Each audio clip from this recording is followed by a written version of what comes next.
Apologize there for that interruption. We'll go back at her here again. Let's get the chat builder going. Top messages, all messages. I think we're going to do show messages with potential spam. Show every message with including potential spam. That doesn't do well. Okay, thank you, Father. All right, apologize. Father is the creator. You're going to have to... we do it live here, so it's not some scripted. You just have to excuse me for the blemished, production here. It's a black sheep, so we're not the norm here. Go with the flow. Kind of thank you, Father, for that. Don't go with the flow.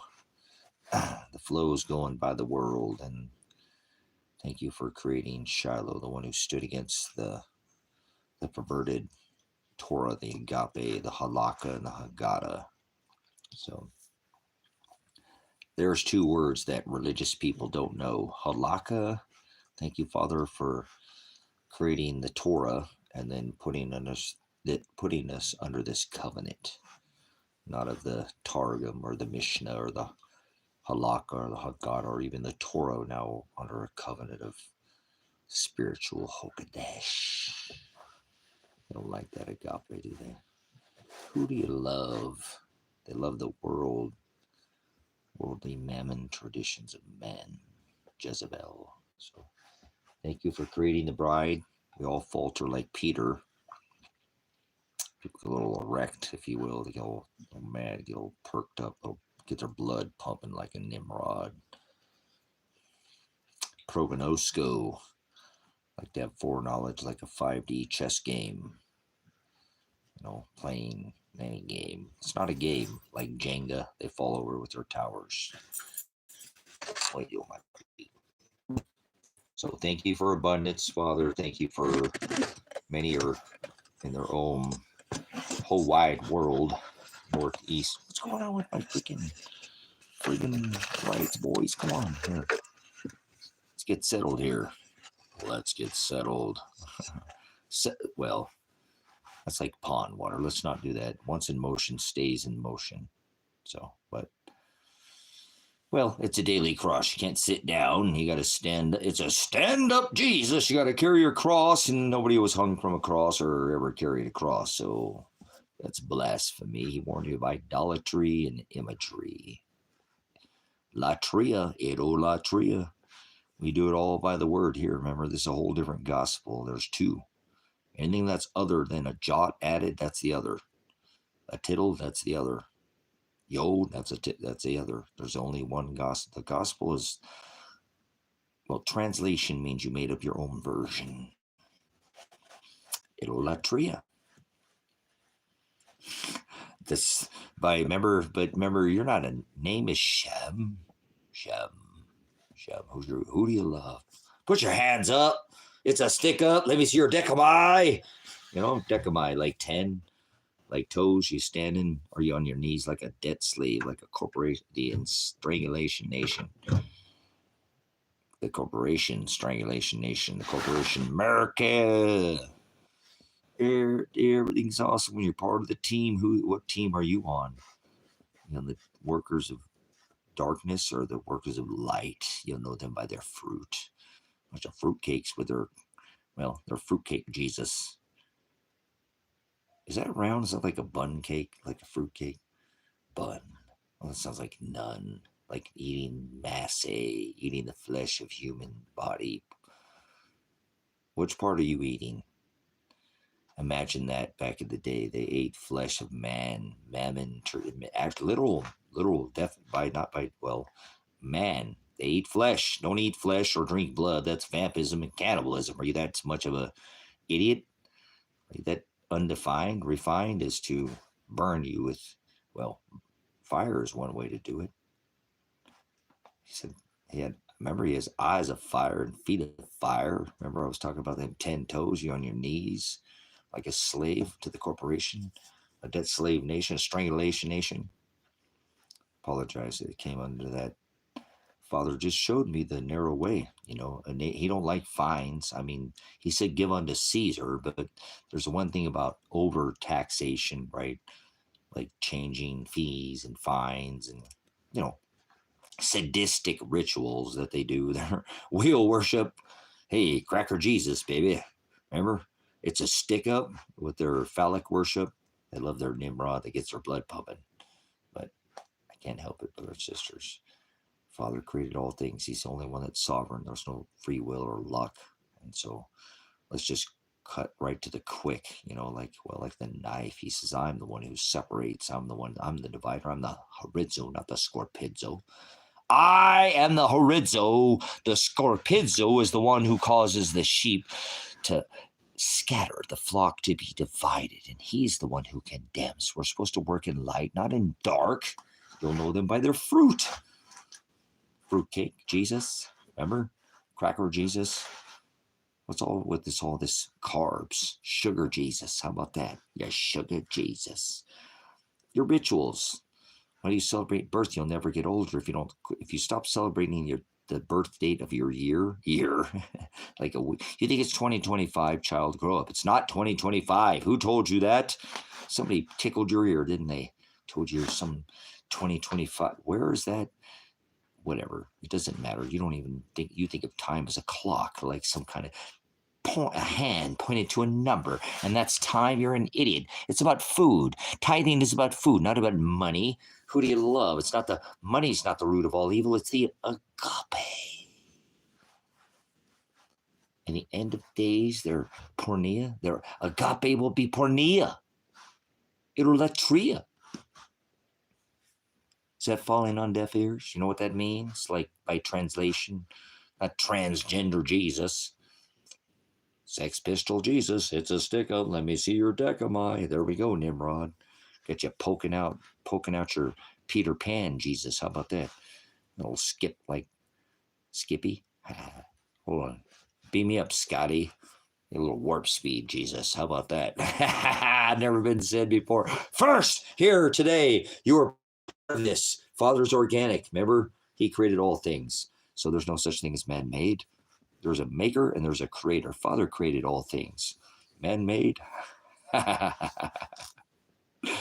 you that much of an idiot?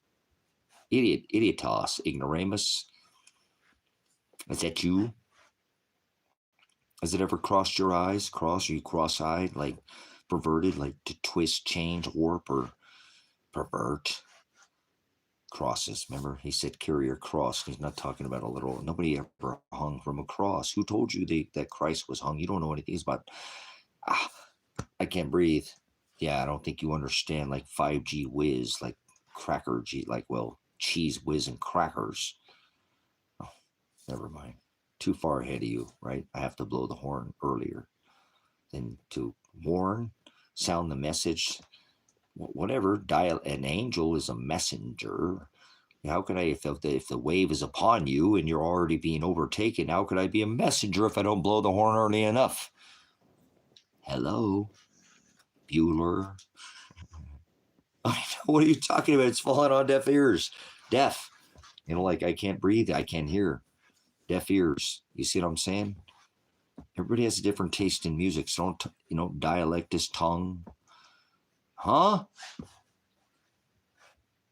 It'd be like retarded, meaning you only have a certain amount of, throttle. I don't mean to throttle you, but, like carbureted, like orifice opening, like a certain amount of circumference. Never mind. These people can't do geometry. They forget about their octic, remember, self-driven, autonomous, singularity. Oh, no, here we go. They've got a degree. Yes, they've got a degree in Trumpism or Joeism. Let's go, Brandon. Adios, muchacho. Don't let the door hit you or the good Lord split you. Father doesn't love everybody. Most people go to hell, so enjoy your bis. Your lack of. But anyways, move on. How about you skip to my Lou? All right, never mind. How about there's no such thing as Lucifer, you child.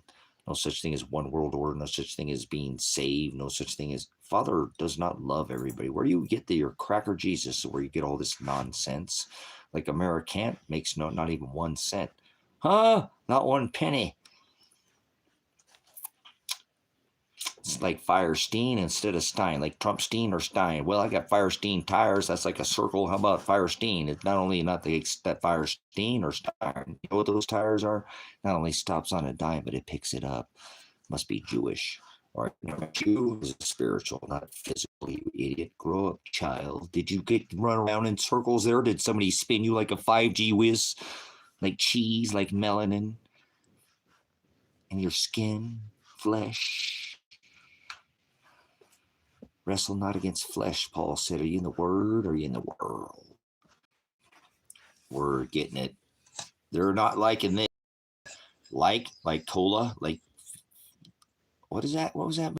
The fizzly, bubbly, what was that? The Zohan, or the whatever. People love their little television and their little waves. I'm on a Mexican radio. They got flags waving at the border. And 80% of the people since 44 will vomit, other than Mexican. What's going on with that? Are you getting kicked out of the American? Where are they going to put you? They're going to put you on Alcatraz, alligator, or maybe it's not. Maybe it's crocodile. I think we need to change it to Crocodile Island instead of alligator. Oh, alpha means omega, right? Oh, beginning and end. Are you lost in these forest balls? Well, I said omega, like the circle. Well, shoving your little square Peter Pan god, little peg. Well, maybe you're a square, maybe you're a round peg shoving it in somebody else's square hole. Maybe it's a triangle. Gematria, that's by the number, not that's geometry and gematria. There's numbers and, well, yod. You know what a yod is? Not Yoda, you idiot. Oh, raising the Jurassic thread spine. Where the remember all the racing out of the swamp? You are the swamp. I hated to break it to you. That train like flushing meadows. You guys are falling for this cracker. Apollyon Mithra. Well, he's more like not white. He's more like orange, like a Cheeto. What happened yesterday? I had to throw out all the metal, actual money, $15,000 worth of precious metals.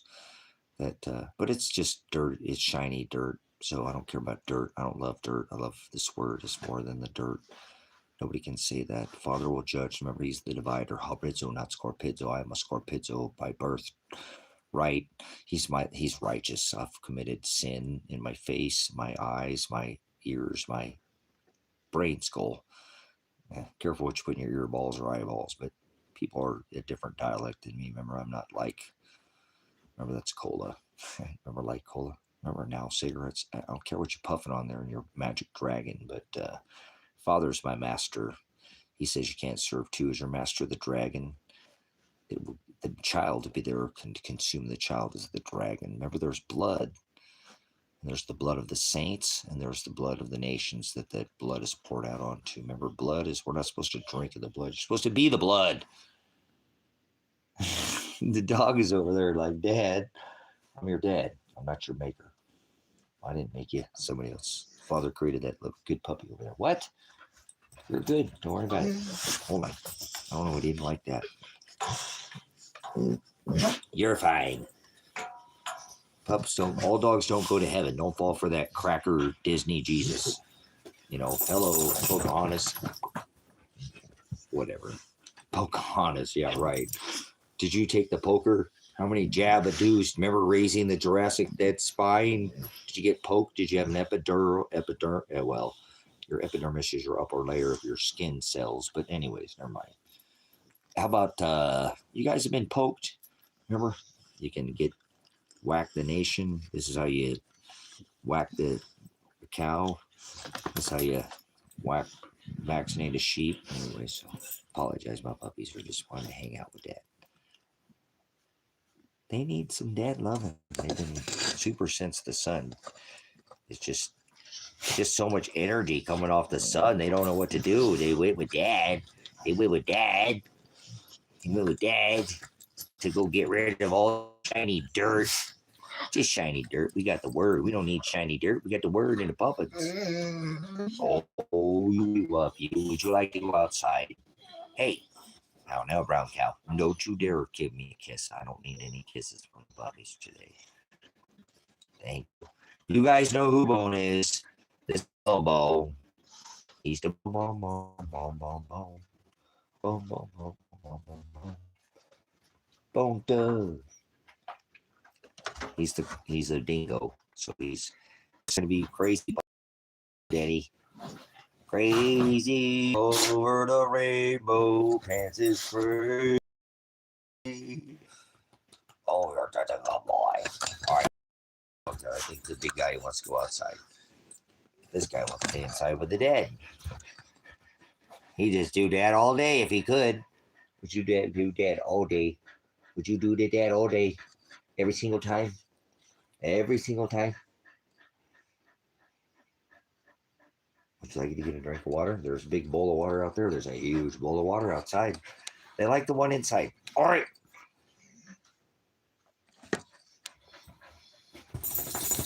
Are you guys ready to go back outside? I know it's nice out there, huh? He wants to be with the dad. Hey, dude, I'm not a freaking cow. Put your nose back to yourself. Put your nose back. I know, Dad's just chilling, huh? Hanging out with the dad. We just want to hang out with the dad. You're not going to move me. You're not going to push Dad over. Isn't that an awesome puppy? Okay, hold on. Let me let this other. Oh, you're just going to chillax now? Oh, right. The other puppy. Hold on. He's going to relax for a minute. You're with your son. Right on. Good stuff. Wish I could talk to my son at least once, know he's okay. And either he hates me or he never wants to talk to me again, or he loves me or whatever. Last time I talked to him, he told me, okay, Dad, I love you. So that's the last time I got to talk to him. So I don't know what changed, but if he doesn't want to do me, that's fine too. But we'll find that out very soon, won't we? Maybe. Who knows?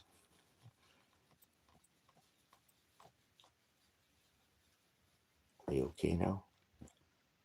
Well, that's more love than you need. You know that? Dad still got your arm around you, so you're just enthralled by the dad. This is a puppy dog. This is my greatest puppy dog that's been Father created all things, and he's doing this because this is exactly the way he wants it to be. If he wanted to be any different, I know Father created all things, it would be different. So, like I said, I just went and obtained legal counsel. So hopefully this will get some resolve. It's been 15 months almost, and I'm just a dad standing up, not off with weapons and firing and violence. I just use my word. So if they want to convict me over words, it's okay. It says you will be prosecuted for my Shem. Shem is the word. Hallelujah. The Torah, Shem, namesake. But people aren't in the word, so I can't change people from, the goat into a sheep. So I love the word, not the world. Is it be in it, but be not of it. So if you've been here for a minute, more than a country minute, then you know. So I do.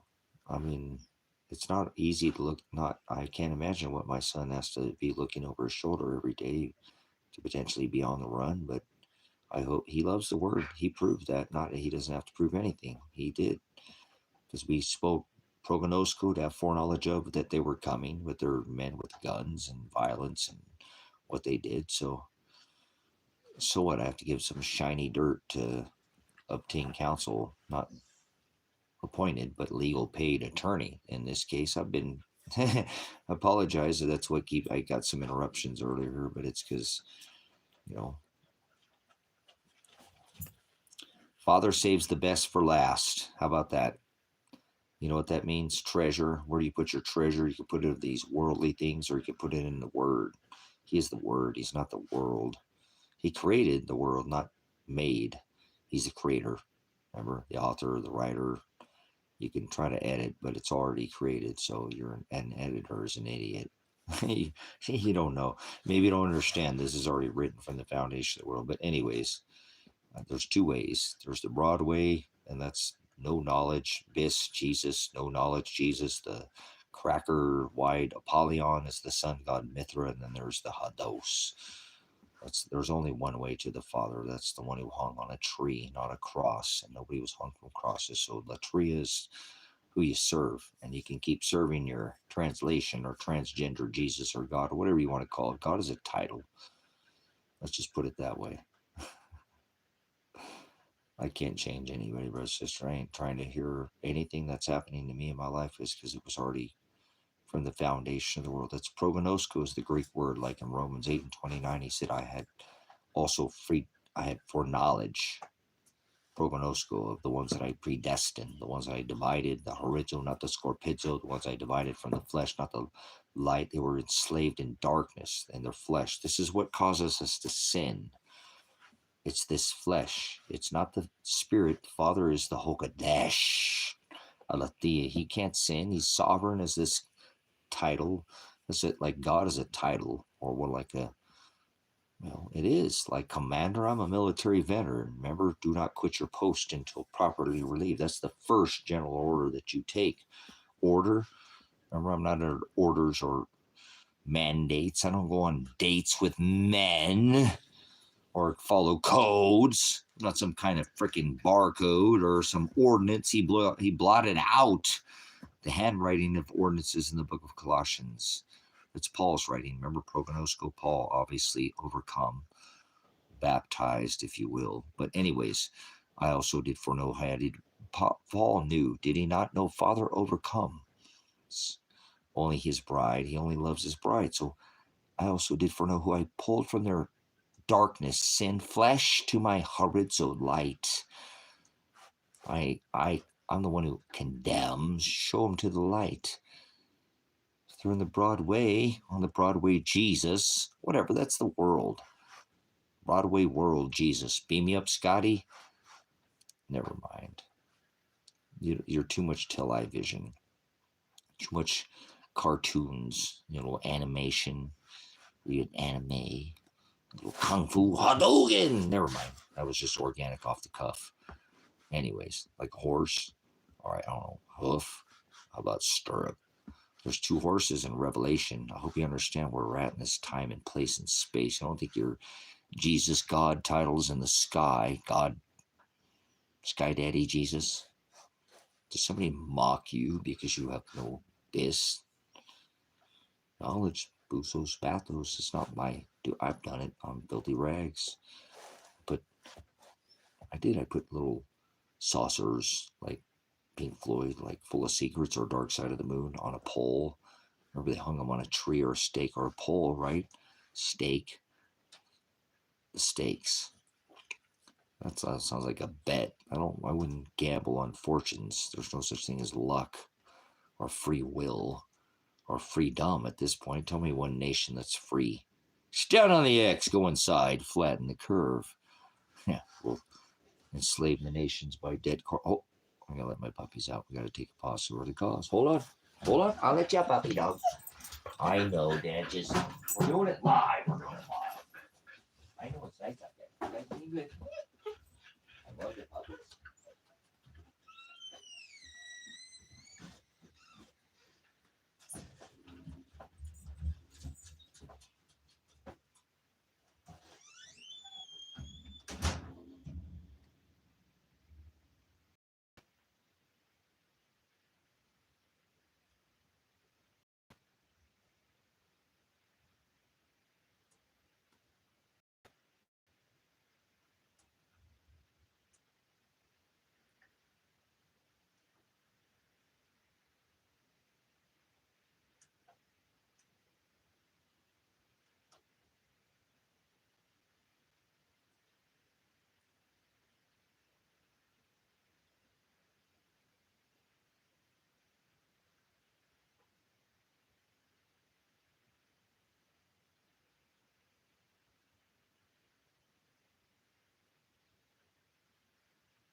Wow, super nice out there. Might leave the door open there a little bit. Probably gonna mess with the camera, but we'll see.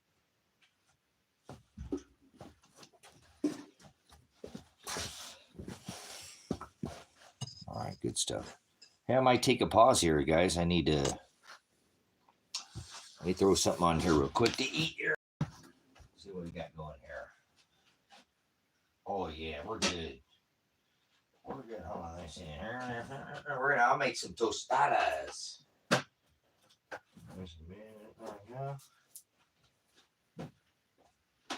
All right, we're taking more pauses for the causes. Pause for the cause here. I'll make me some tostadas. Won't take me.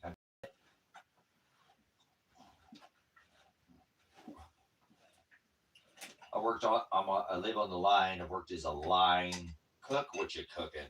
Can you smell what the rock? That's the word Petra. I don't like that guy. Yeah, another one of those Oprah like the orca, like whatever. Is that a whale? Like Moby Dick? Oh, never mind. Dick's like Richard. Well, how about Jonah in the belly of the whale? Where's our fuego? Mas fuego. There we go. More fire. Let's put some. What do you put in your beans? I'm going to put frijoles, tomate. That's the boy on there. Let's put some garlic too. Let's put some garlic. Pepper. Oh, pepper.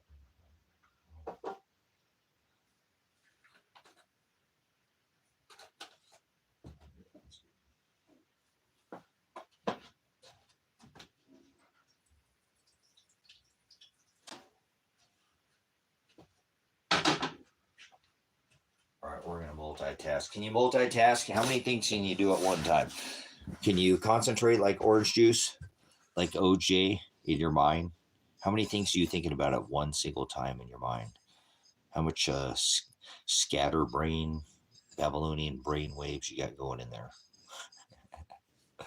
Is it worldly things or is it the word that's running through your mind? Like, man, you're wearing me out because you're like a marathon. You just keep running through my mind. Okay, good. Then you know what I'm talking about. It doesn't stop. It's nonstop. It's an everyday. It's OCD. It's like on Christ daily, not like some mental disorder. What's wrong with this guy? He's on Christ daily. He's on the Jesus juice. Is he pumping, lifting? Like where I can't breathe. Oh, never mind. Too much weight for you. I know. You can't handle the truth. That's the word aletheia. But only those that he chose know the word and remember they're the word, not the world. Spinning around on a ball like Bandcamp, like God's in the sky, like flute God, Peter Pan. Because you can't, Peter Pan or can. Are you American? I'm American, but everybody can. But I'm not a citizen. Citizen or Zan? You're on that Xanax. Oh. All right, but they love their pole. They love their pharmakia. Remember sorcery? Remember it says they'll be fooled by snakes up a pole. Remember they got their little scorpions. Oh yeah, they got their little they got their sand. That's a good one. A little play in the sand, draw little things in the sand, a little stick gods with sand.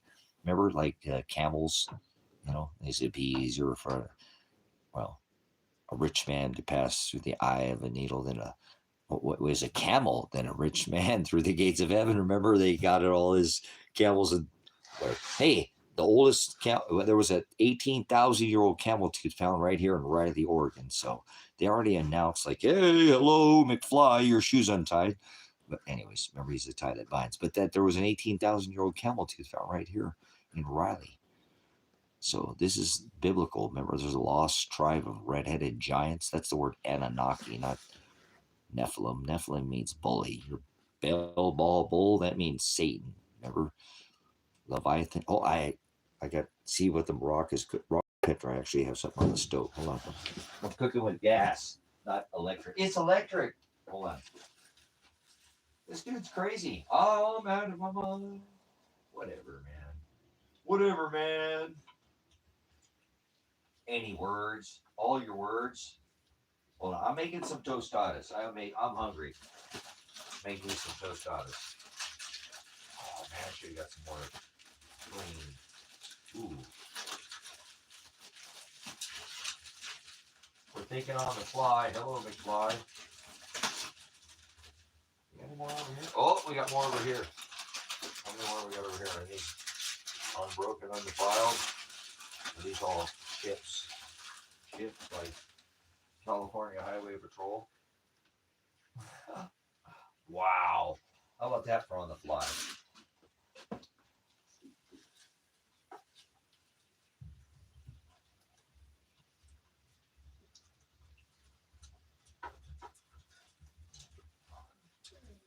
Well, you already want to come back and you guys weren't even out there for 5 minutes.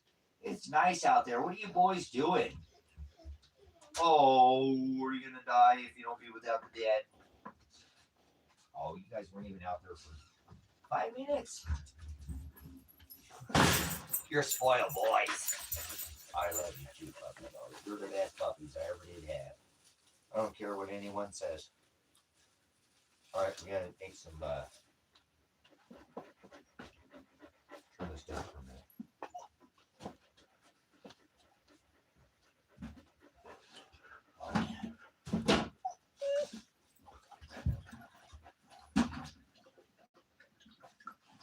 Oh, you're drinking the water inside instead of the one outside.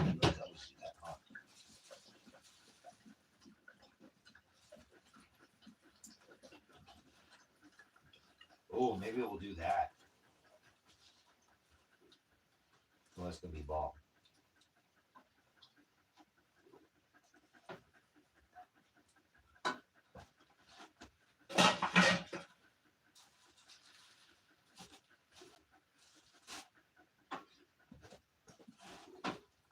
Apologize.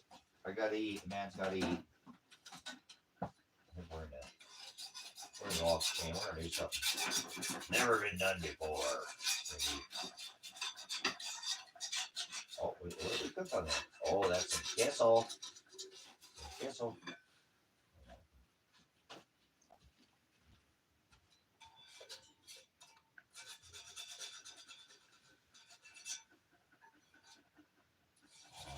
Cast iron. You cooking cast iron? Do you own a cast iron pan? Most people don't. They cook in Teflon. Hold on, let's get this going over here. We'll get that going on low heat and get that heated up.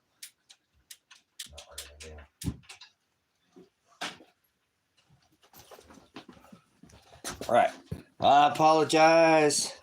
I'm making some tostadas. I've got some revolution going here. Well, not revolution. That means going round and round. Well, like a tostada is like a. All right. Anyways, never mind. Apologize for my outburst there. That'd be like a Nova, huh? All right, like a halo. But anyways, I'm making some tostadas. I was thinking about I have some coleslaw that I made, and I was thinking about putting an egg. What do you think? A tostada with egg and coleslaw. Anyone? Whatever, you got to try something different. I'm here once, I'm only here for a country minute. I'm thinking this might be, I got a cast iron griddle going there. I got the beans all heated up. It only take a minute, but I'm thinking, man, I cook an egg. I already got coleslaw. That sounds good. Don't I got some queso? Lechuga. We've got roja.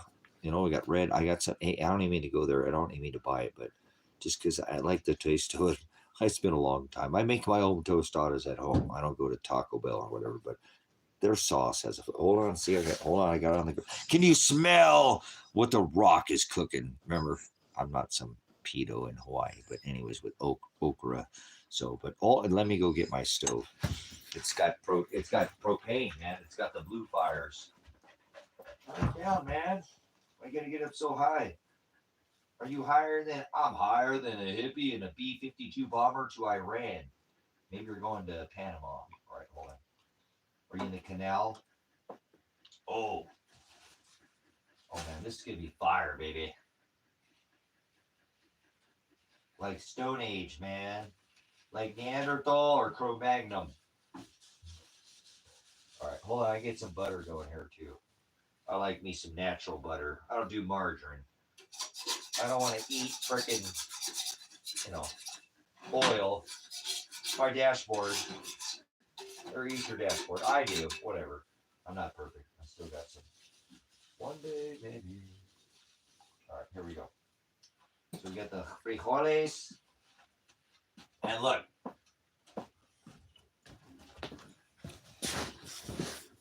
I'm using cabbage instead of lettuce.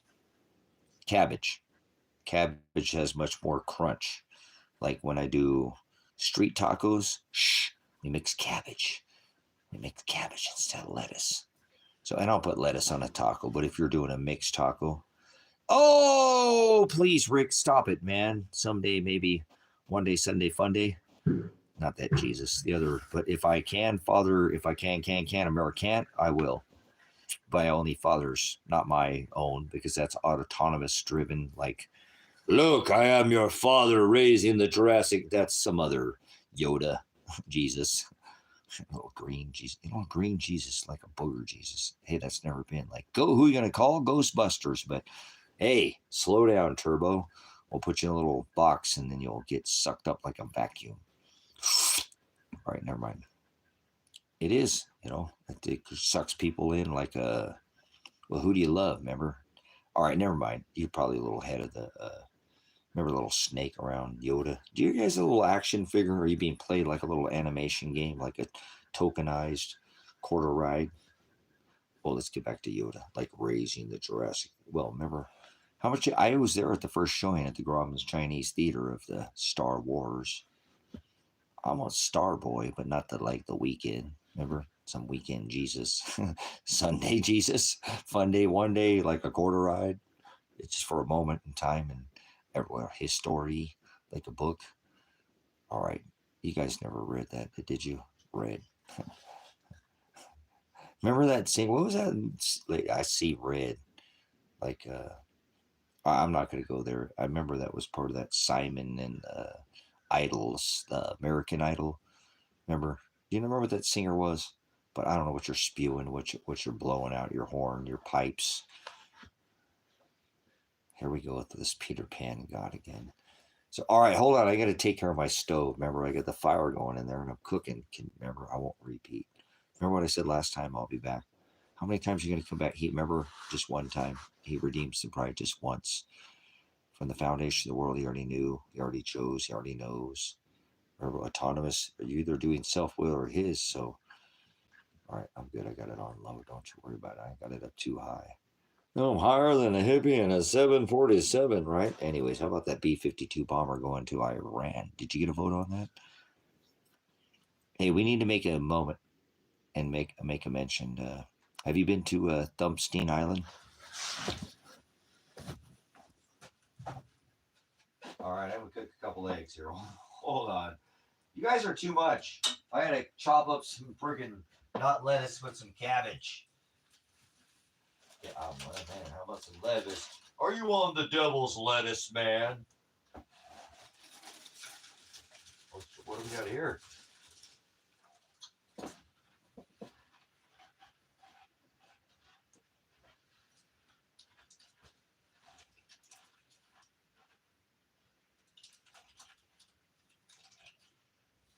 It's gonna be so good.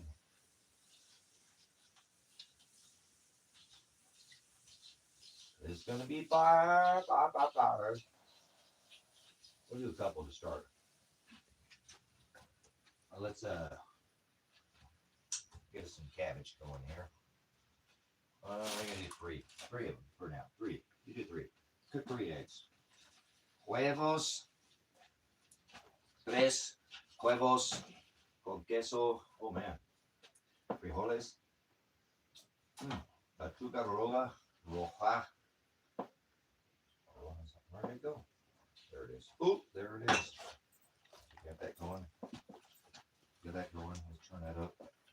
Turn down for what? 3 huevos. 3 más huevos.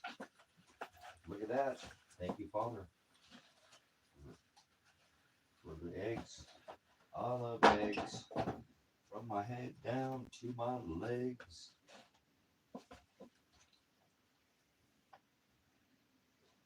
Or maybe we should turn that down for a minute. Let's get this freaking lettuce, or well, not lechuga. Let's do the cat. Oh man, I'm failure. I'm gonna say that. Espanol. I get better with my Spanish if I'm gonna go to Ecuador.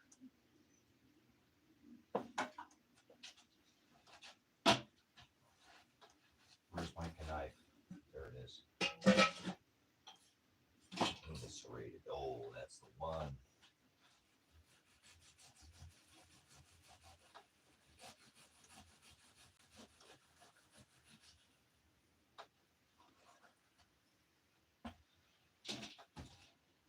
Oh.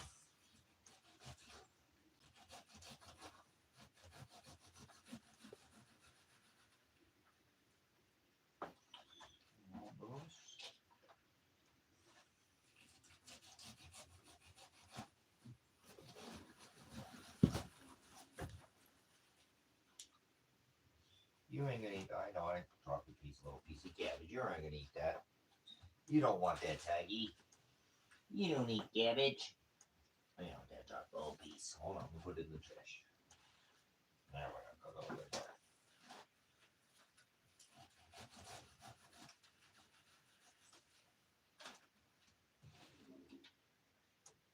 Bueno. All right, we need to get the huevos going.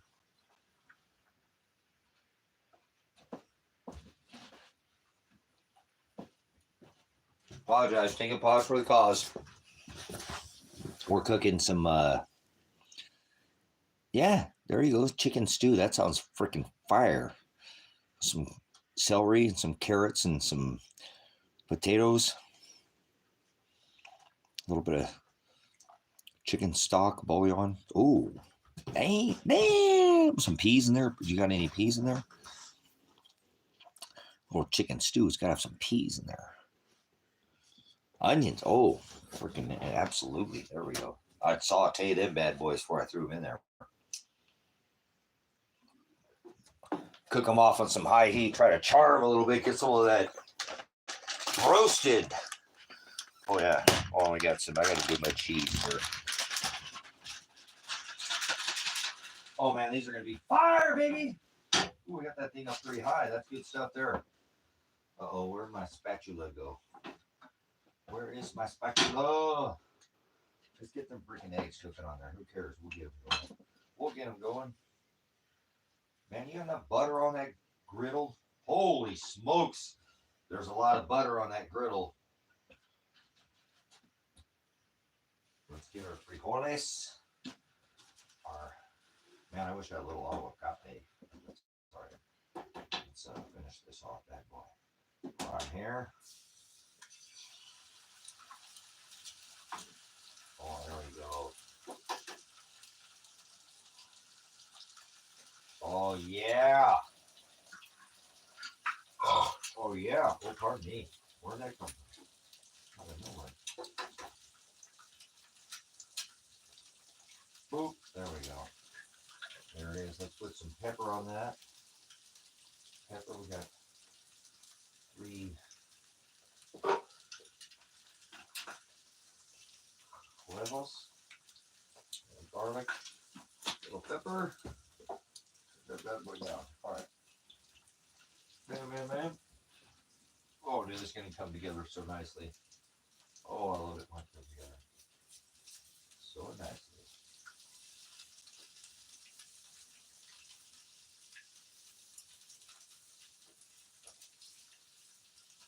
Let's move you over there a little bit. Come on now. Got that one over there. Oh, yeah.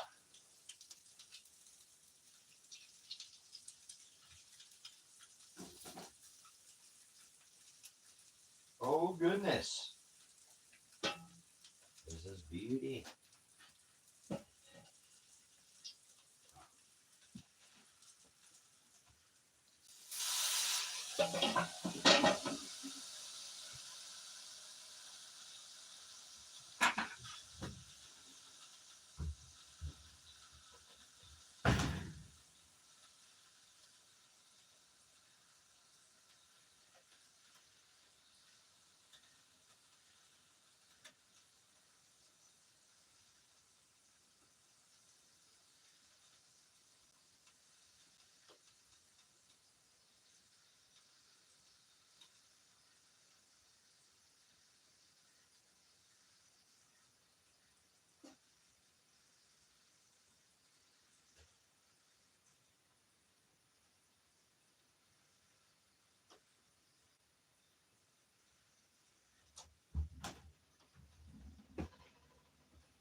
go.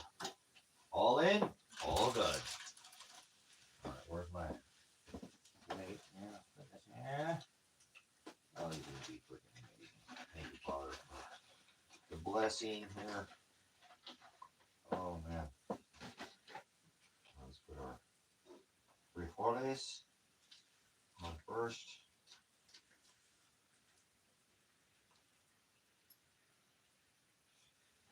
A little extra this time. Yeah, all right. I'll put a little heavy on the beans there. Might as well.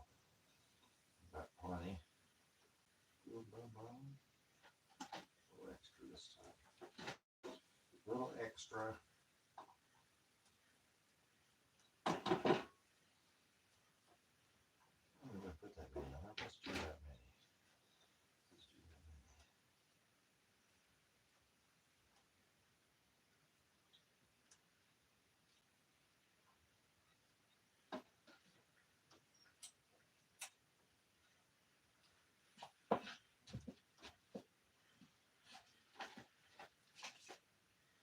Oh, that's funny. Where'd the cheese go? Where's my cheese? Oh, there we go. All right, that's down. The cheese. This in there.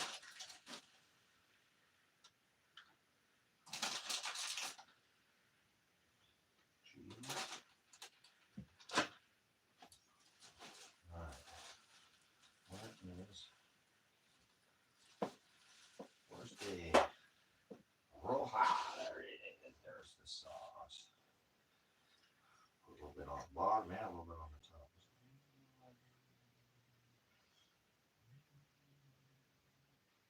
Good. All right, now here's the coleslaw.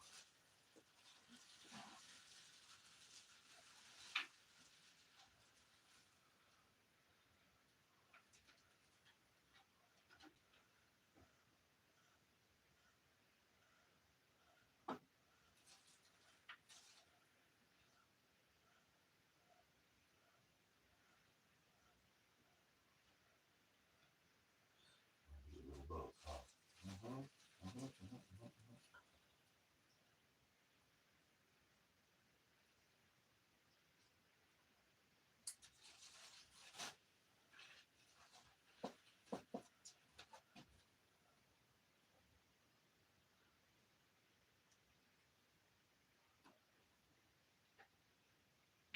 Oh yeah. Here we go. Where is that? There we go.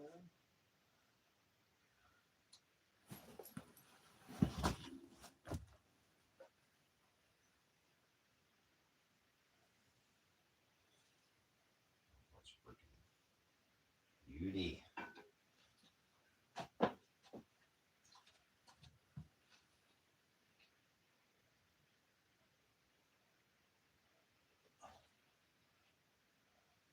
Oh yeah. Where's that at?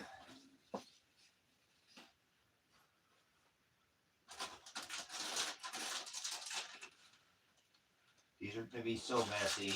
Oh my goodness. Should have probably cooked them a little more. That's okay. Pop that, pop it.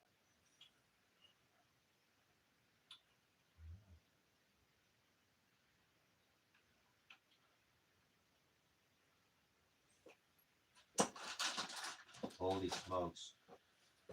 Man.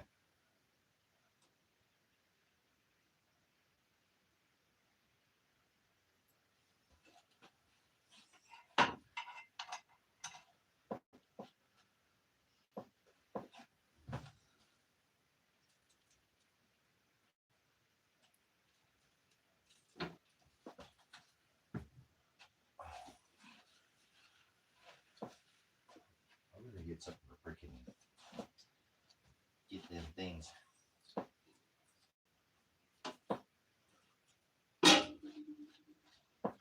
Where's that pizza box at? Let's use that pizza box.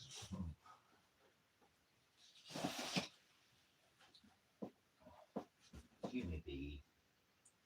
You're in the way. Okay. should have filmed all that. But that's okay. We won't film it. We'll just show you the final result. You don't have to go through the whole process here. I'm going to eat on the pizza box that I made the other day. Or, well, I got the other day. I didn't make it.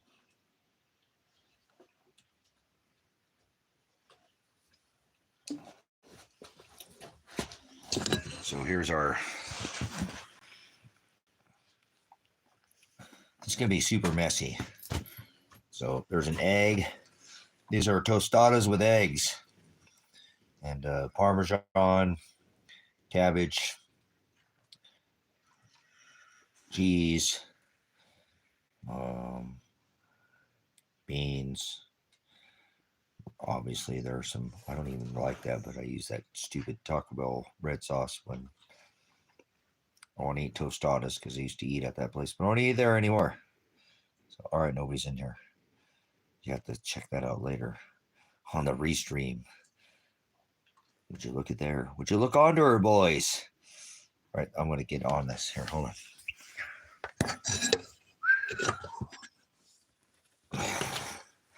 Freaking A.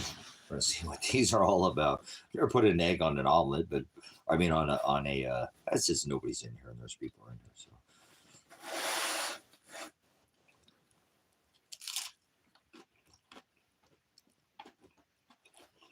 coleslaw too. Not just cabbage, but I put cabbage and coleslaw.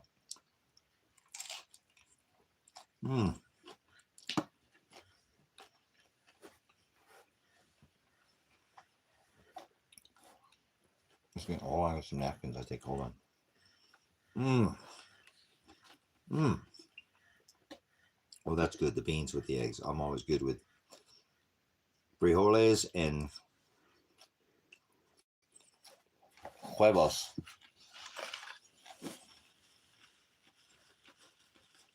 It's gonna get a little messy, so. And this is, oh, look at that yolk. I mean, that's all yolk right there. That's all the yolk from the egg.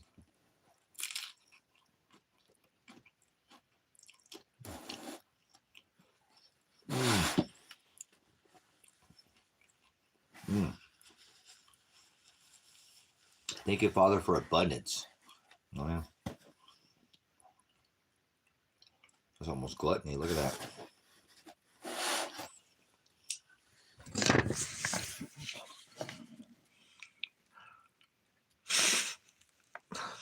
Would you look onto her? There's Parmesan cheese, cabbage, regular cheddar cheese, beans, red sauce, and Parmesan cheese.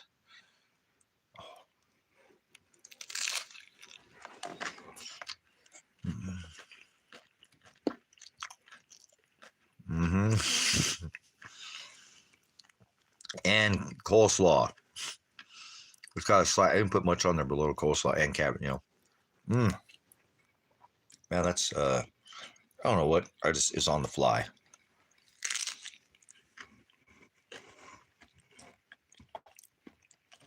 I just lost some of my...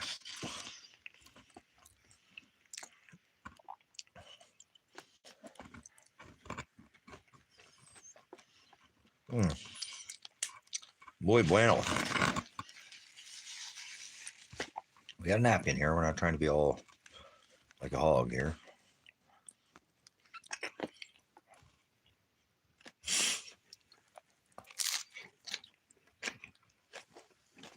We're good.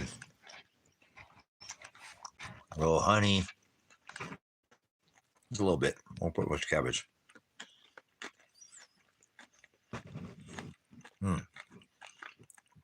More coleslaw than cabbage.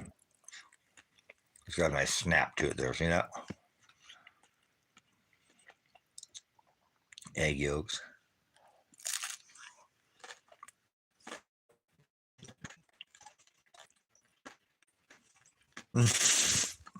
Hey, I used to eat with that beard, and I could eat this just like I did. I'd eat it the same. There's a art to eating with the beard. Remember, I let my mustache grow out till it grows over my lip. But Dos más.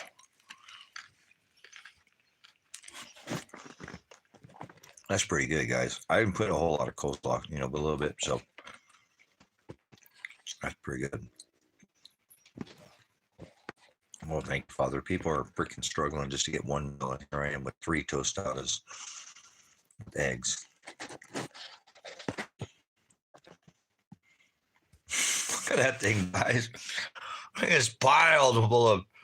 I put extra beans on the bottom too. It's gluttony right there, isn't it?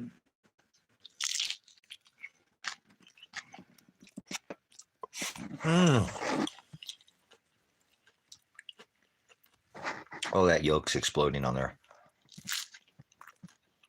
Because I'm over easy. See the yolk dripping? Yeah, baby. Yeah, baby. Oh, look at that, guys. That's a freaking freedom tower right there. That's yolk just dripping onto the other one. I'll eat that in a minute. Hold on. That's that. I'm freaking. How about being equally yoked, huh?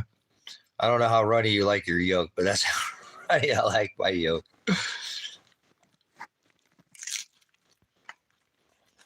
Hold on. You gotta wipe the face. Can't be all. Look at that fire right there, guys. That's so freaking amazing. Thank you, Father. Those are organic eggs too. These aren't eggs from some grocery store. These are from the guy I know who raised these eggs. I get them from the guy at the hardware store. Look at that.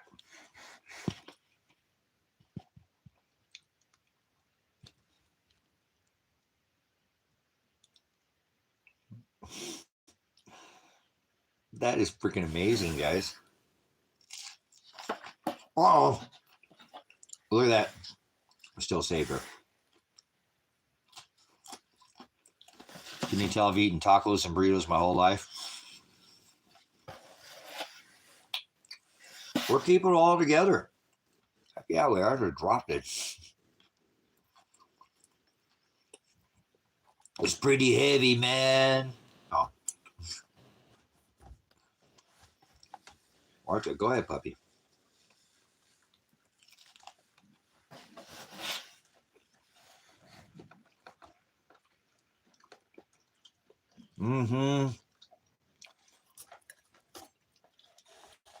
Tostadas with eggs. I put Parmesan and cheddar on there. Red sauce and cabbage and coleslaw.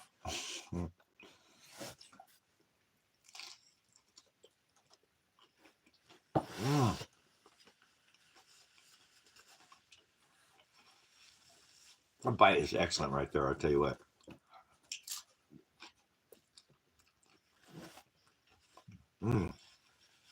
I ain't playing. You're missing out. You got to use cabbage more often. Substitute your cabbage for, and things like whatever. Whatever white boy tacos I call them, but put lettuce on tacos. Don't put lettuce. Put cabbage on there. Oh, last bite.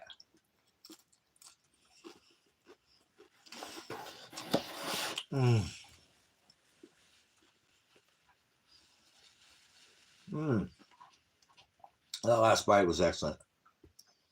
Super good. Thank you, Father, for abundance.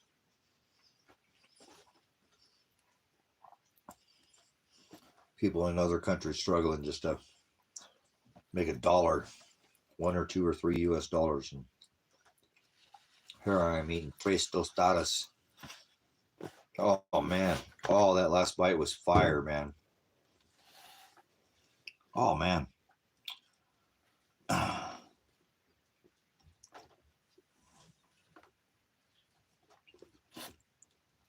Here we go. So the last tostada standing. Look at that freaking thing. Move over, taco schmel. This ain't no freaking tostada you get out of no box.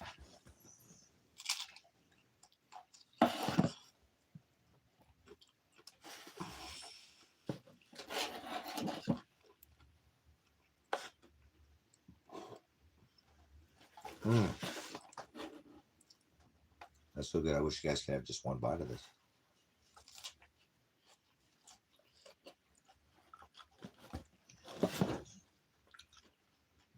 Thank you, Father. What a good, I have to remember this recipe. Instead I made, oh, that's the egg, man. There's so much egg on this one.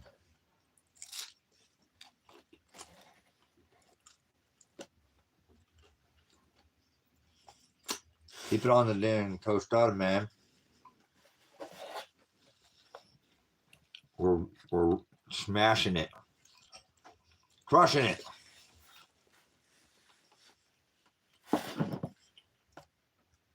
As the economic ninja would say. We're crushing it.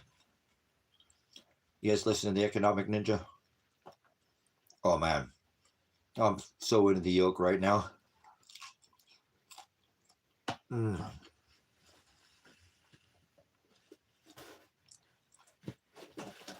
guys are missing out. You need to put eggs on your tostada.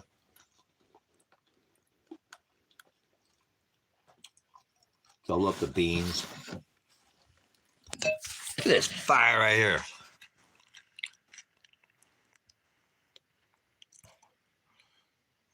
I'm so deep into the yolk right now. This is bringing. That's what you want in your pie hole.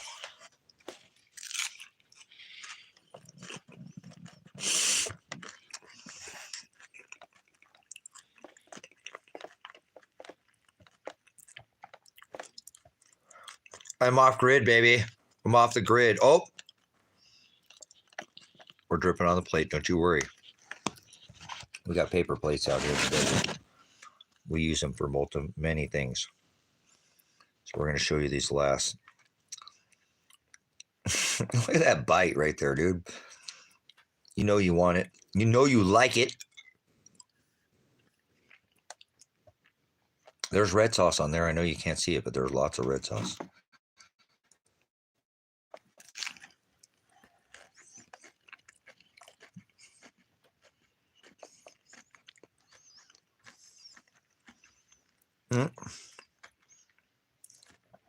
Wow. That was a good bite. Right there. But you look onto her, boys. You see how cheesy and holy smacks. This is good. I'm going to have to make these again, guys. This is the first. I just threw a bit on the fly. I'm telling you that coleslaw on there is what's changing it too. Just a little bit of coleslaw. I put coleslaw and cabbage, but you know, some of the cabbage isn't coleslaw.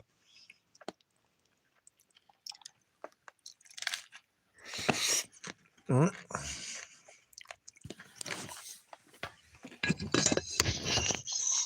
guys missing out.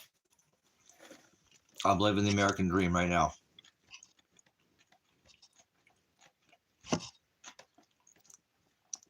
Talking with my mouth full. My bad. Let's get this sold. Oh man. One more bite or two more bites. Look at these bites, guys. These bites. Thank you, Father, for such a blessing.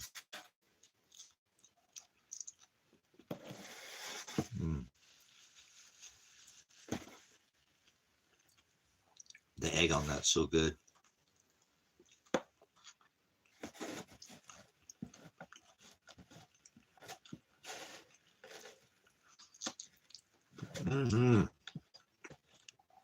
Waste not, want not, right?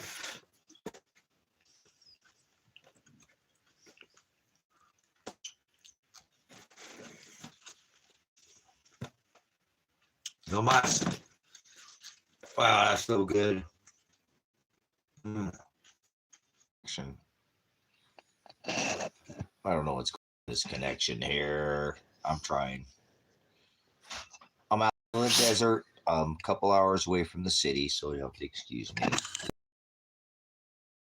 I'll be dog. All right, thanks for hanging out. I don't know what's going on with the internet today. I know we have a rather large amount of solar filaments. That's a plasma rope, if you will, of ionized and deionized gas on our sun. So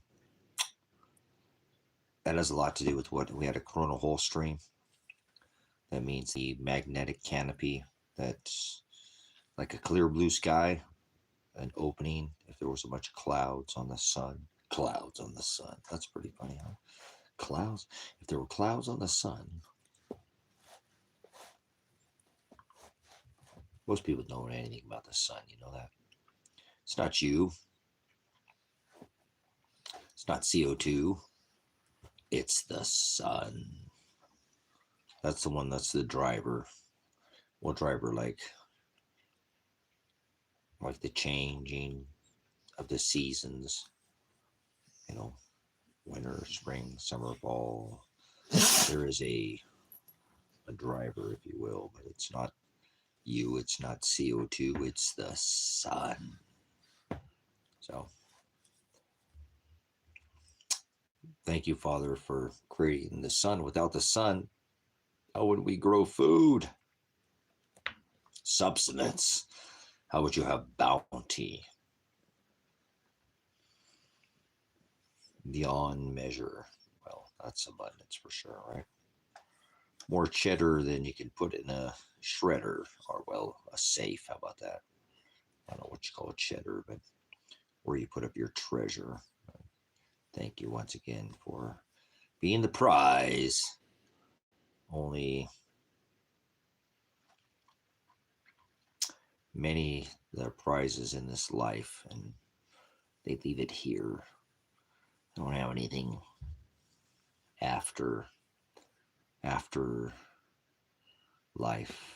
I hear you, but I have struggled with some physical ailments myself, and thank Father for being the daily. It's a daily struggle with physical, so, but that's a pain management, if you will, what I had learned to do after years of wake up and go to bed with pain. But it's just a matter of trying to manage. He's the one who carries, lifts, sozo, saves, picks you up, and lifts you from getting point to an ending point, heals you. Healed. That's what the words say. Salvation, sozo, that's what that means. But you have to endure to the end, no matter the suffering, to be saved. So, been there. Had to have my son pick me up so I can take a crap. Well, use the bathroom. Remove my bowels, on an actual water thrown porcelain god. Sure feels like it rather than in your pants. But been there. I know we all have. I wasn't very good to my body. That's why I try to be a little bit better to my body now than I was in past, because I used to beat myself. Now Father beats me mentally, spiritually, emotionally, sometimes physically, but that's all right. It's just part of the daily cross. We must be crucified. We must suffer. For his Shem is the word name. Shem. For his Shem's sake. Name is Agape. Agape is 613 statute commands under the old law, but I'm under the law. So I'm trying to remember that. Call into his healing, his blessing, his suffering, his pain. That's just the only way I know to get through it daily.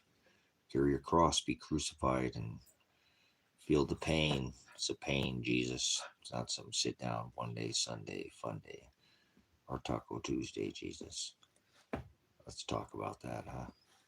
Want to talk about it? All right. Only go after Father and Christ on days that end in Y. It's an everyday Jesus, but that's what carries me. Much thalipsis, much tribulation. We must go through a long, long suffering. It's long because we have to endure to the end. So we can do. Every one of us has to do it to our last breath that we take. Never can we cop out earlier or take the easy route. Easy peasy, jeezy. You know, the Swiss cheesy. Or whatever. You got holes in your story there, buddy. Swiss cheese. How about gee whiz? The circles. How here you go around in circles. Ball Jesus. Are you in the ball camp Jesus? Spraying on a plain net of apes. Don't ask no questions. The barrel full of monkeys Jesus. It's like a game. Well, remember, ask no questions, tell no lies. The sit down one day, fun day, Sunday like a split, like a banana, huh? Yeah, apes, like Planet of the Apes, Jesus. It's just the way she girds, boys. That's just people on their other Jesus. It's just the way it is. You can't turn. Well, twist or change. Twist like turn. That's froward. The Hebrew word is froward. So you got a froward Jesus. Not like Star Trek or Anakin Skywalker or like Frankenstein, bolts out of his neck. But, well, like stakes are pegged in his to a yoke, and then he carried that yoke to a stake and he was raised. But there'll be a lifting when the dead raise from the ashes. That's everybody. That's nobody's ever been judged as far as, I don't care how old you think this rock that you walk, people are idiots. They think we came from the sky and God's in the sky and hell's below their feet and they live on a planet. And none of those are actually, aletheia is the word truth, but they go after 2025 Jesus. You can call him 20. We've never said that before. That's a good one. Hey, there's some more organic, like natural. We're born from this corrupt dust. We'll go back to this corrupt dust. I'm a man of the land and soil. That's what I only fathers my Shiloh is actually how I daily when I walk this rock I carry. I can't sit down and it's a pain is just weakness trying to leave your body. Are you a soldier of God? Are you a soldier of this beast system? Remember, they think there's such thing as one world order, but that's what the families like 88, like time overlapping itself twice, like an eternal time lapping over looping like a flux capacitor. 88 gigawatts, or never mind, just feed your trash to your capacitor and you'll be driven, you'll go back in time, right? Nothing new under the sun, but you'll fall into their work camps and you'll do whatever you're told because you're like a story. Well, like his story is told in a book. Book is the word Bible, right? So, well, Bible is the word book. So people read these other versions, like translations of this text. Interlinear is the only one by dual language, right? Both Hebrew, Old Testament, Greek, New. Remember, he made an old covenant with his by death, sacrifice, fee, fine. He had to pay a fine. Father doesn't want us to be, remember, give unto Caesar, but not over. Remember, you've turned my father's house into a den of thieves. Remember, but that's okay. People don't remember. Remember, he's the Redeemer. He's the one who comes back, and they've forgotten. They've forgotten. Remember, he's remember by the blood of the Lamb. David declared him the Lamb of God. So, kind of an interesting, analogy these people have. Their criminality or criminology or ideology, idols, if you will. Their little dirt gods or their sun gods or tree gods or whatever. It all came from the dirt. Remember, Father created all things, but they're on some other Jesus, the transgender. Remember, I call them the stick-up Jesus. Let me see your Decima. Everybody get their hands up. It's like a bank, like you put your currency in a bank. You've been robbed, like by both sides. Each side is a bank. You have to put your currency in a bank, and there are two sides of the canal. Hello, you got corporatized, didn't you? Yep. Don't you remember the Strangulation Nation? Said here, come on, Strangulation Nation with 1,000 military bases in all 180 countries. The Strangulation Nation. You can be simple math. How many years? Does anybody know? Know is the word. Well, bis is the word knowledge. Prognosko is to mean to have foreknowledge of, but most people won't define. Their definition lacks. Remember, I'm not anything above anybody else, but you're supposed to be like a light in a dark place. Shine that light, his works, remember, not your, that's idolatry, but Broadway is your own. Narrow is his way. His way is the narrow way. Hados is the word. Hados, hados, hados, hados, hados, hados. All right, but you don't get that, do you? Each one of us are given a different measure. Don't you worry about it. You're not going to turn a goat into a sheep. Don't be playing this Sex Pistol cracker religion in here with me, this cracker Jesus. Whatever, eat my body, drink my blood. American Jesus. Whatever, have some blankets, be warm. You pagans, you Satanists, native. There were Mayans that wandered from the south and remember through the Arctic ice bridge. They weren't native. The Chinese were here in the 14th century. They weren't native. Get with the times, man. It's not 2025. They went after pole gods like Egypt, like Christians and Catholics and Mormons and Presbyterians. They're all vain. Yeah, they all worship the serpent. Snakes up a pole. Remember what it says in his word.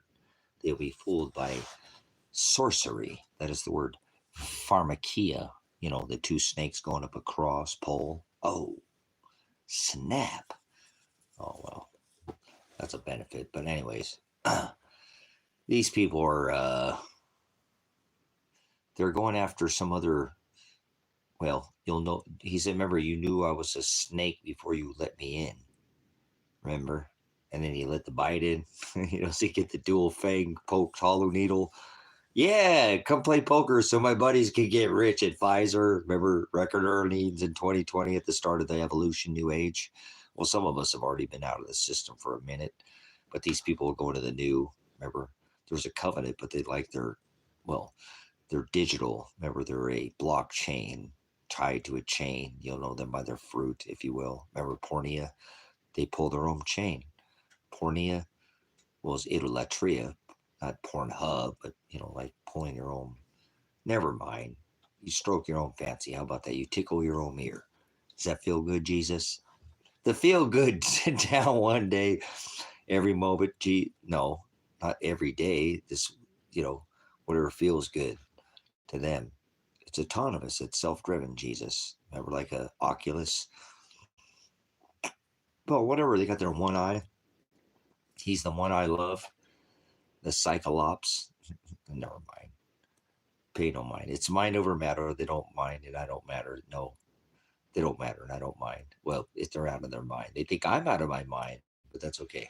They're on some other Jesus, but they think that there's only one Jesus. So Paul warned of two and Christ warned of many. So they do their Sex Pistol worship of their phallic of the pole god worship of the sun, Baphomet and Bel, or in the grove. Bel, grove worship is the tree worship. I don't mind. They don't matter. They don't mind. It's mind over. It truly is mind over matter because that's like fission and fusion, like push and pull, positive and negative, dark and light. I am the horizo, not the scorpizzo, the one that causes the sheep to scatter the flock, right? The one who divides, not the right, but the remember Mr. Warp Speed with this. Careful. Are you on Thumpstein Island? All right. Are you an island boy? Oh, you just got stung, didn't you? Careful. Some of those people, they did, huh? Hey, at least they're like, come, the Father word says, come out of my people. Like, now, wait a minute. He's covering for the files. Like rank and file, like the pedos. Oh, never mind. Like a seed. That's like isn't that a seed? A pedo? Pedo? My daddy used to take me to Haley's seed. You know what Haley's is in California? I was born in the concrete jungle. So how about the olive pit? You know what the pit is? The pit, you ever been to the pit, the olive pit? But Corning, not Cornholio, it's Cornorado. It's actually the corn states of America because they all put corn, they drive their corn cars. Autonomous driven corn cars by added, they have their tracking devices. They don't need chipped like Pringles or like Doritos. Stop it, like an octagon, like Oculus. Remember? Well, octi. Never mind. Singular. Remember? Autonomous. Well, whatever. Remember? It used to be like back in my day. They're like, don't get too close to the TV. Now these things they're slammed up on their face or whatever. You know what I don't know what you remember. If you know what I'm talking about, if you're old, remember we used to have like, two wings to the dragon. We had those little steel antennas that would like tune in, not Tokyo, but like ABC or, well, always broadcasting crap, or the Faux or Fox, whatever. They didn't have Fox back then, did they? Have the um, MSLSD. Buddy, here you go, silly rabbit. Tricks are for kids, but you can tune in Tokyo or whatever the other station, the other corporation nation, whatever corporation. Remember, there used to be like, this is Dan Rather, and now it's Anderson Pooper. Anderson Pooper, right? A CIA operative trained like gematria. Oh wait, that's numbers. Like phonics work, hooked on phonics work for me. By the soup alphabet soup agency, a CIA operative trained. Pooper or Cooper? You tell me. Like tires, like self-driven. See, it all just rolls, right? Tongue dialectus right off the tip of my, like a fork. Careful, some of you have a forked tongue, man. Don't stop talking to me. Oh, careful. You just don't like the other Jesus, do you? You got to know the other side. His story is not written in a book. He gets left out. Shut up, loser. The victor gets the spoils. You know nothing about. If you think history is written in a book, you probably think it's 2025, don't you? Tell time clock, warp speed, putting trash in the flux capacitor, burning out and doing fucking Hey, I'm filthy rags. Apologize. I threw it in the trash. Told you. I'm filthy rags. Throw it in there. Whatever. Hey, I can't condemn myself of how am I worthy. None of us. Remember, by death, one sin, venial or mortal, one. Do you know what a mortal sin is? Anyway, how about venial? Let's go back to, how about a sin in your head? Remember, if you covet another man's wife under this covenant, that is adult. You even think about it. Think about it, Jesus. Think about it. Think is not a thought. Belief is not a thought in your head. How about that? We'll give you a little gem, if you will. Hey, it's not. You have to believe. Believe is an action word like Maranatha. I want to find your loins girded in my sword. You have to read the word to actually know Christ. He's not some sit down, some fun day, one day, Sunday Jesus. Jesus is not even the letter J like a hook. Like there's no J. That doesn't. There's no Jesus. There's no Lucifer. There's no God. There's no devil. There's no planet. Devil. There's none of these words exist in the original text. The clock. All right. What do we say about the clock? Times I look at the clock. Well, that's all of us have that. All of us have that by the number. That's the word gematria. Like gematria is actually like sides, like left and right. Or remember I told you like history in a book. Hold on, Nathan. You'll be able to get this. You'll figure this out. Like figure like math. Like 2 + 2 doesn't equal 5, right? Like 3 steel buildings with 2 airplanes. Just hold on a minute. Just take a pause for the cause. You'll get this because you understand. We all. I don't know if you're one of these like the witchy hour, not like I'll get you your little dog Toto too, right? Like the straw man or the tin man, you know. Well, whatever. These people are corporate corn slaves, right? Remember, holy, remember, no, he didn't say holy. That's like, you got holes in your story. Like, Jesus Christ. Remember at Marty McFly when he went through the time machine and he went back in time and he hit the scarecrow? So you can be able to understand that this is all a loop, if you will. Remember, like back in time, back to the future. There's nothing new under the sun. So some of us are cemented like blocks, like cement shoes, so that you sink much quicker if I threw you over a boat. Get it? You're supposed to be the vessel. But anyway, hey, hold on. What are you doing there? Listen here, Mr. Bubbles. All right, anyway, bubbles and butterflies. People just love their wings to the same dragon. Anyways, it's a fairy tale. If you remember, fairies have wings, right? Angels don't have wings. So, all right, hold on. He sends his messenger. So you got to understand, some of us, there's a clock above your head. That's it. There's no numbers pointed to a hand. Your hand is jerking out your, pornea, self-driven, autonomous chain will. There's one link in the chain that's weak. I'm a veteran, so I shouldn't do this to people, but Father gave me, again, prognosco. You have to be able to look ahead, if you will, to see like a sign that points to like what's ahead. How can I blow the horn shofar message if I can't, if it's already happening? That's not a messenger. That's somebody who's just like, holy, right? So I'm not claiming Father does this in me. So these numbers are gematria. Okay, gematria are for prognosko. Prognos. But anyways, you guys got it. So check it out, Nathan. These numbers are something that numerology or the word gematria. Gematria is new. Father, they've created, he does all things. Remember, 7 days, shofars, rams, as I'm speaking of the sounding of the shofar. Remember, David declared him the lamb, which makes Father the ram, or like the Ricola. You got to cough or drop or drop it like it's hot, mic drop. But anyways, whatever you're hearing here, it falls on deaf for most. Most is many, and that's many who enter by the wide gate. But Broadway is the big city lights, like was that Bob Seger? Never mind. I want to talk. Let's not do music. La musica is a tone, like a. How many hertz do you listen to music in? Did they flicker you with a rate of? Well, algorithm is it's a math problem. So, but anyways, what are we talking about music here, right? Anyways, hold on.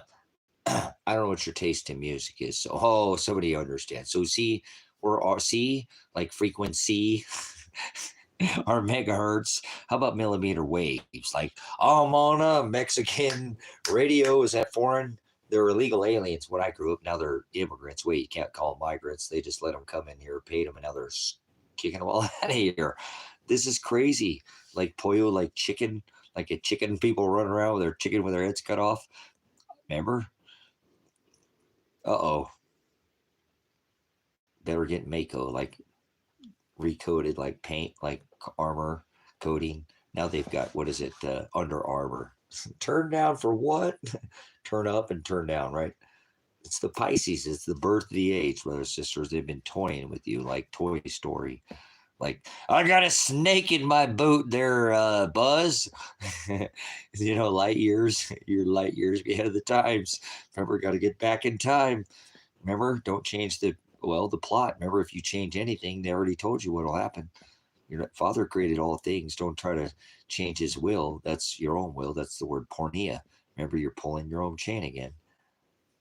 I told you what happens to that weak link. They get left out, like of the story, like his story of the book. Well, the Lamb's Book of Life. You did it to yourself, autonomous. You're self-driven, like that little Oculus thing you put on your face. Whatever. You'll know them by their fruit. What is this, like a pie in your face or something? How about some whipped cream or something like that, huh? Easy peasy, creamy Jeezy.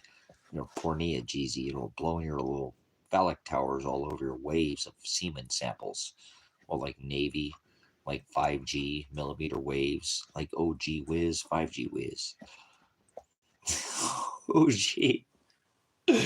I'll tell you, whatever. Some of us come back. I've been here forever in a country minute. How about that?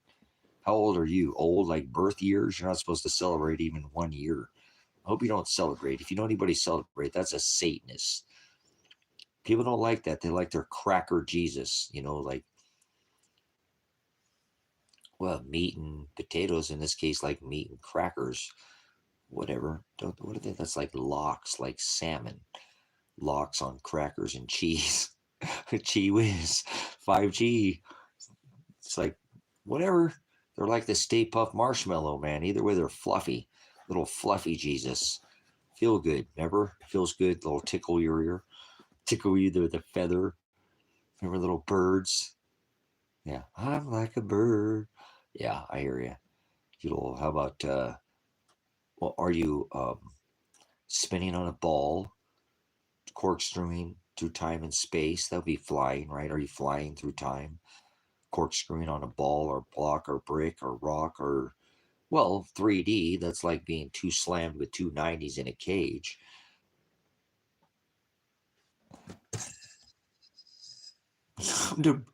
Come to me. Come at me, bro. Jesus, they came to Rio de Janeiro. What's all that about there, Greg? The Rio de Janeiro Jesus, your little come have your island Jesus, your thump Jesus, thump, thump, thump, thump, thump, thump, thump, your little rabbit Jesus. Remember Tammuz, the son of Satan, had sex with his mom, your little ovulation Jesus. Remember Sex Jesus, Sex Pistol Cracker? Let me see your Decima. Everybody get their hands up. Remember they do their Catholicism. temples made by hands. Remember confessing your sin to a man and paying a fine fee. It's good Christianity. It's the same thing. They're insanity. They're Mormonism. They're Mormons. Remember, they have a thought that they can have prophecy. Christ fulfilled all prophets. Prophet means they could speak in one language and anybody can understand it in the language they spoke. Do you know anybody could put hands on the sick and heal them? You know, they wouldn't need hospitals. Thank you, Father, for that. Right? We definitely need hospitals. People die. They used to live for thousands. Now we live to about 80. Well, if you eat all these crackers and grape juice, crackers turn to the carb, sugar Jesus, all their holiday Jesus. Well, they've got their dual pagan Halloween, All Hallows Eve. I told you Catholicism is Satanism. Satanism. Satan is the adversary. Although in moderation of sugar, we used to have a little bubbly, you know, like, hey, a soda, but it wasn't like half racks, you know, and like cases, you know, like a lawyer, you know. These people, I'm like a lawyer, I do it by the case. Anyways, I don't know where you put your law or authority. These people put it in half racks and cases. They're sugar Jesus, remember? Remember, you get a whole pillowcase and you fill it full of what? Well, sugar daddy and Mr. Goodbar and Kit Dash Cat, or no? Is it a dash or no? Maybe it's Mandela affected. Remember, you know what the Mandela affected is. Some of us are a little older than some others. Others like a brother, another brother, another brother, or another brother and sister from another mother. Mothers are sisters and brothers that do the will of the Father. That's who your mother is. That's your instruction. That's the tree of Bis that he warned us of eating of, but said you'll perish for lack of. Bis, hell. Hell is not a place. Hell is the word knowledge. Hell is no knowledge. That's what people lack, so that's where they are. I can't change a goat into a sheep. It's not possible. From the foundation of the world, Father already chose the goats. Well, goat is the horn god, you know, little Sex Pistol cracker Jesus, Baphomet, the one with titties. Let me she, they, them. I got to make sure I do the proper pronouns. Let me she, they, them, titty Jesus. How about that? You got to speak the proper pronouns. Now, Mr. Warp Speed's going to turn the old Seminoles. I think that's what, I don't know what they are. What they are? What's that Redskin team? They call them some other name now. Name is Shem or Authority. Planet, yeah, Planet. Are you spinning on a planet, Nathan? Nathan's not spinning on a planet. He's not going to be fooled. Chewbacca didn't have Wookiee with an Ewok, so Nathan's not spinning on planet of the Yemen or Yemen. Oh, hold on. Where are we in the desert? Hold on. Let's go to the upper Siberia regions. Let's go to the Matterhorn. Horn, right? The horn god. Oh, hey, wait, it's a Yeti. I already forgot. Forgetty our Yeti. Did you forget? Or your spaghetti or pasta god? Remember, we were going back to carbs and sugars. We were going to Halloween, All Hallows Eve with your Satanism, your Catholic, your tool peg, and your Bigfoot Jesus, the one they shaved down and made him white. That's Caesar Borgia, you idiot. Don't remember a homosexual known pope had a Borgia, the lovers, the Borgias. That's your Jesus. Remember, he warned of idolatry. Oh, home run. Bam, like golf. Knocks a little white ball out of the park. They got a white, that's the sun's white, right? Not orange, yellow. Like the sun. We must be like the sun, not like the sun. Remember, they used to thought the sun was dying. They prayed to Saturn. They thought the sun was dying. Remember, there would be signs in the stars and the sun and the moon. Signs like street signs, stop sign. Okay, but anyways, they thought these silly rabbit tricks over kids. Remember, you can't turn a goat into a sheep, brothers, sisters. It's not the foundation of the world. Father already chose who would be goats. Only by self-will will their names be blotted out of the book of life. It's not about a religion. Hope you know. Religion is vain, vanity. He said he doesn't dwell twice in temples made by hands, as he declared the second coming of Christ. Once in the stars, right? He first came by birth flesh, now in the stars. People think they can go to the stars. Silly rabbit tricks over kids. Little stinky muskrats got them. It was wars when I grew up with Reagan, actor. Now it's Stinky Thump. Well, it's Muskrat and it's Musk. Remember, he said he went to EpiPen Island. I've been telling you that he was an island boy long before the Thumpstein Island list came out, right? Thumpstein or Stain? Is it like Bearstein or Stain? Bear like hibernating? Why is he hiding from the truth, Alathea?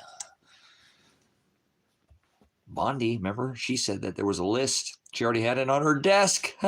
Plain tables, flat stones, tablets, altars. Ha ha! They're doing it again. like Back to the Future, back in time, like 923. Executive order is going to put you in work camps, slave nations, corporation, the strangulation nation. Welcome to America. You love it? You represent a flag. You pledge your allegiance to a flag. Listen here, Nate. Why are you going to say world? Bullshit. There's already overcrowded here and live in Canada, and the lowest population density country is in. It's still too many. You're an idiot, Greg. Get the flock out of Dodge. You know nothing about the demographics, geographics, population density be the number one killer, you idiot. You don't even know the population density of your own nation. Canada, I don't think you, I think you Canada don't. Not duh, like stuck on dumb, like free dumb. You don't know anything about Canada, you stupid idiot. I have many broad is the way that leads to the wide, get that many in her, but you're an idiot. Shut up about Canada. You don't know anything about Canada. I don't even in that nation. Another strangulation by the Queen Nation. Look at your mint, you freaking idiot. Remember, he won't allow copper printing of the penny. Yeah, I think you've been played like a little freaking casino game, like a token ride. There's people that are idiots all over this world. I have brothers and sisters to the north. Like I had a CDL, like commercial. I don't operate in commerce, you stupid idiot. I don't think you're even just by your, and I should give you at least one more chance, by chance, because there's no such thing as free will. There's no such thing as chance. Let's see what this. A lot of the U.S. Alberta are really excited about the annexation of the talk Western Canada interests are better served by joining. Okay, get out of here, Greg. Nobody in Canada. You're the first person, and now I think you're a CIA trained operative. I think you work in the U.S. I think I know you by your fruit. I think you're a troll because everybody that I've ever had, and I have many, because remember Tick, Hello Talk, I have most by my son, many by After Hours Operation. After Hours. You ever heard that Bob song? Yeah, not the ball. Well, you think you're hitting the other glass tube there. Bong and a rose dick. I think you must be on that crack-a-lack or on the Flocka or Halakha, some other Jesus or something. But nobody have ever said they wanted to join with $37 trillion. You don't know by debt. You're an idiot. Grow up, child. You couldn't even speak demographics or economics. Nobody in Canada ever wanted the $37 trillion of debt or want to be the 51st state of America. Shut up. Get out of here. I'm actually going to shut you off because I don't sup with vipers. Not why would anybody in Canada? Where's my brother Lion? He's going to shut you down. He's probably about 22 years old. He could smash you with economics because you don't know anything about demographics or economics. Yeah, those who say peace and safety, sudden destruction to come upon those who call nanu shazbot. I mean, Roger, the second you decide to silence an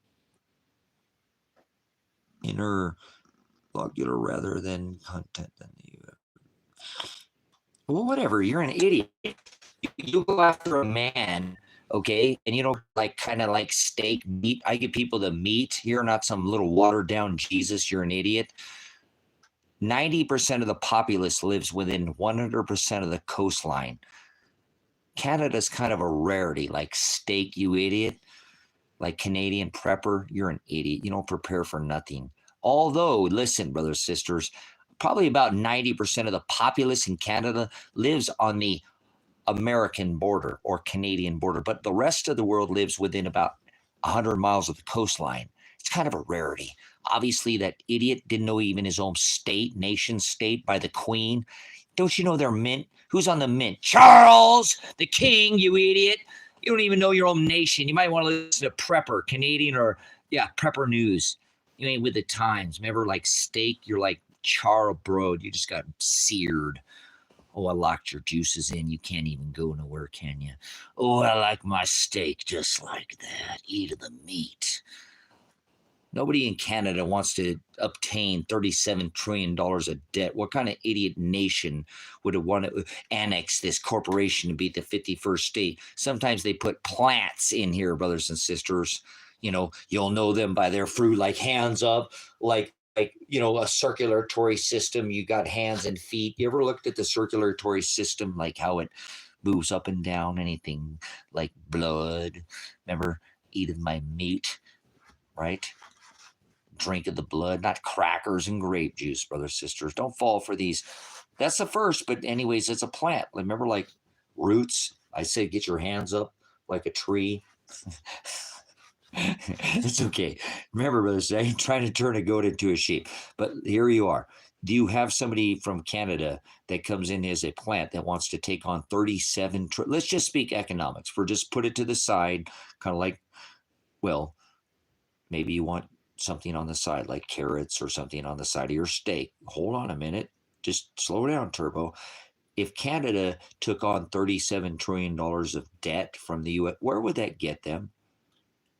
So sometimes they put people in here just, well, people, you'll know them by their fruit, workers of darkness or workers of light. So that would be a first, because we never actually had anybody come in here from Canada that said, we want to take on $37 trillion. So obviously you'll know them by their fruit, and you be the judge, right?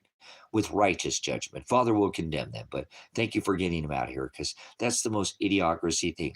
Seriously, brothers, I make a pretty big stand, like stand up, not stand off with guns like the Canadians did. Without violence, they did with their commercial license. They said, hey, we ain't taking the sticker, and we're going to drive whether we take the sticker or not. We're not going to play Pokemon. And the government, remember, you paid $50. You pledged your allegiance. You pledged your allegiance to this, well, separation of this protest. And I don't like to say peace, because those who say peace, but they were without violence. The government came and cleared your bank account. So this idiot obviously know nothing about economics. So I think my brothers and sisters to the north, my hardened Arctic brothers, sisters, because I've been in Alaska, okay, and that's even much further, because remember, 90% of the Canadian population lives right here by America. I've lived up here at the top, okay, at the north, like North Pole, hello, Moose Creek, or whatever, Dead Horse. But these people are different, okay? They're not under this enslavement of this corporation. They're under the enslavement of the king. Same dicks. Well, Washington, D.C., well, that starts with the D too, like Richard. Sorry, that's R. But anyway, same phallic, same worship to the queen. Now Henry. Well, oh wait, Charles. Oh, Henry's like a candy bar. My bad. They love their crackers and candy bars and sweet rituals to their queen. Remember, if you can't keep it in the pants, keep it in the family. Tammuz, the son of Satan. He loved rabbits, silly rabbit tricks over kids. Easter, another one of your sugar rituals. You couldn't concentrate long enough to figure it out, could you? Like Mr. Goodbar, huh?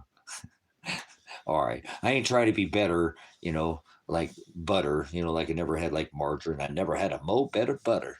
All right, whatever. You're whipped like some oil, like gear oil, like Crisco. Now they're feeding you gear oil and you're full of it, huh? Like finely tuned gears and oils and chains. And oh, yes, you're just a machine. Welcome to the beast system. Well, it has to be oiled with silver. Without silver, you couldn't have a screen and swipe. You're just so used to all these now modern. You used to poke, now you swipe. Well, you still do a little bit of poking, don't you, huh? Remember Pornea, where you push, you poke and pull and push, and that's fusion or fission. Well, fission, nuclear, like Jimmy Neutron, like animation, or I've never watched that, but I know what the whole wave, like the whole Mr. Warp Speed with his hair wave. Those are some pretty nice waves, NASA, right? Like Warp Speed, or Spaceballs, or farce. Are you on a ball? Who's on a ball right now? I need to know if you're on a ball. We've got, look at these, number of man, 6'6", right there. Not the number of the beast. I was just talking about the beast number. Remember the nations of the corporation, well, probably enslaved nations, the strangulation nations. Remember there was a bowl or a cup, if you will, that'd be poured out on the nations. There's blood in that cup. Where's that blood come from? Would anybody actually like to have a real, like the word aletheia, truth, conversation? That's the word dialect or glossa. About that bowl or that cup of, remember, of wrath that's poured out on the nations. Do you want to be on the nations, or do you want to be in the cup? Oh, of the saints. Thank you. The blood of the saints. Thank you, Nathan. That's, brother, sister, that's the blood we spill while we walk this rock. You're not here to not. It's a daily blood that we spill. Death to self, die daily, he tells us, through his salvation. We must endure to the end. He will pour out a just measure when we return, right? No, when he returns, we have to wait, not die and go to the sky. Stop it. Stop doing that. Nobody goes in the sky. Father's not in the sky. That's what they've got everybody on their sky daddy, Jesus. Stop it. Father is flesh. He birthed a flesh vessel to fulfill the Gentile nation. Aaron, Levite, I'm not under the laws of Aaron. I'm not under the law. Remember, when I first wrote this, description, that's what it says. Father is sovereign. Father's creator, and the only one there's only one sovereign. There's no other sovereign than Father. Father is perfect. Father is blameless. Father is Christ. And he's inside us, not in a temple made by hands. He can't commit sin. He can't sin. He's perfect. He knows all things. He pours out a just measure, so he has to create darkness, right? And then he created light from the darkness. You couldn't have light without dark. That is the horizo. Remember, not the scorpizzo. That is the divider. The scorpizzo is the one in this flesh that causes the sheep to scatter.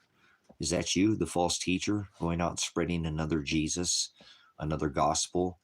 Catholicism, Mormonism, Calvinism, all their isms, all their religions and schisms, all their insanities. Remember, they've got Christianity. That's probably the one that's most aligned with the Satanism. Christ was the word pagan, right? Well, anointed in oil. Remember where you burn? Used to put on a wick, not like John Wick with their little silly television games or reindeer games, but their pole, like oil on a stick. Remember, he's the oil. Remember, he says the eye is the lamp of the body, like a lamp, like a stick, like oil on a stick, like a vessel. Hello, nanu, Shazbot. Same thing as peace, brothers, sisters.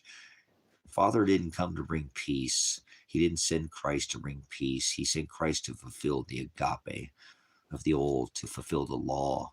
So those under this testament are bound by law or by fate. They're destined. It's by price paid from the foundation of the world. He already knew.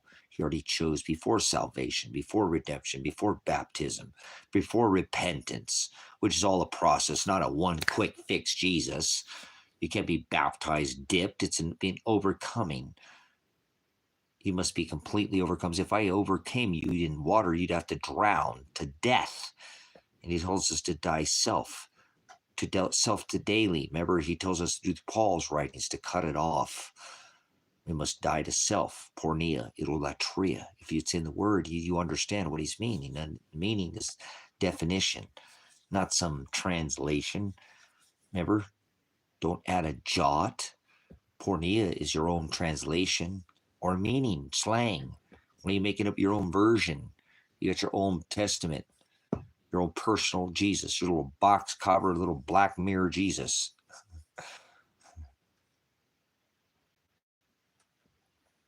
You know what I'm saying?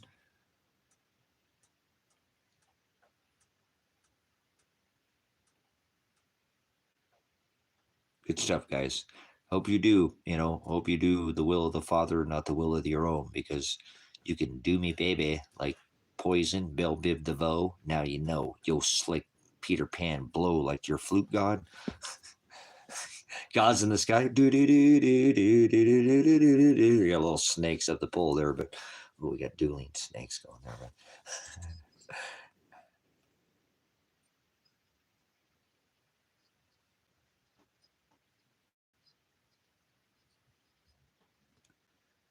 oh, darn it, connection. Well, he puts us through. Remember, some of us been put through the fire, connection. You know that.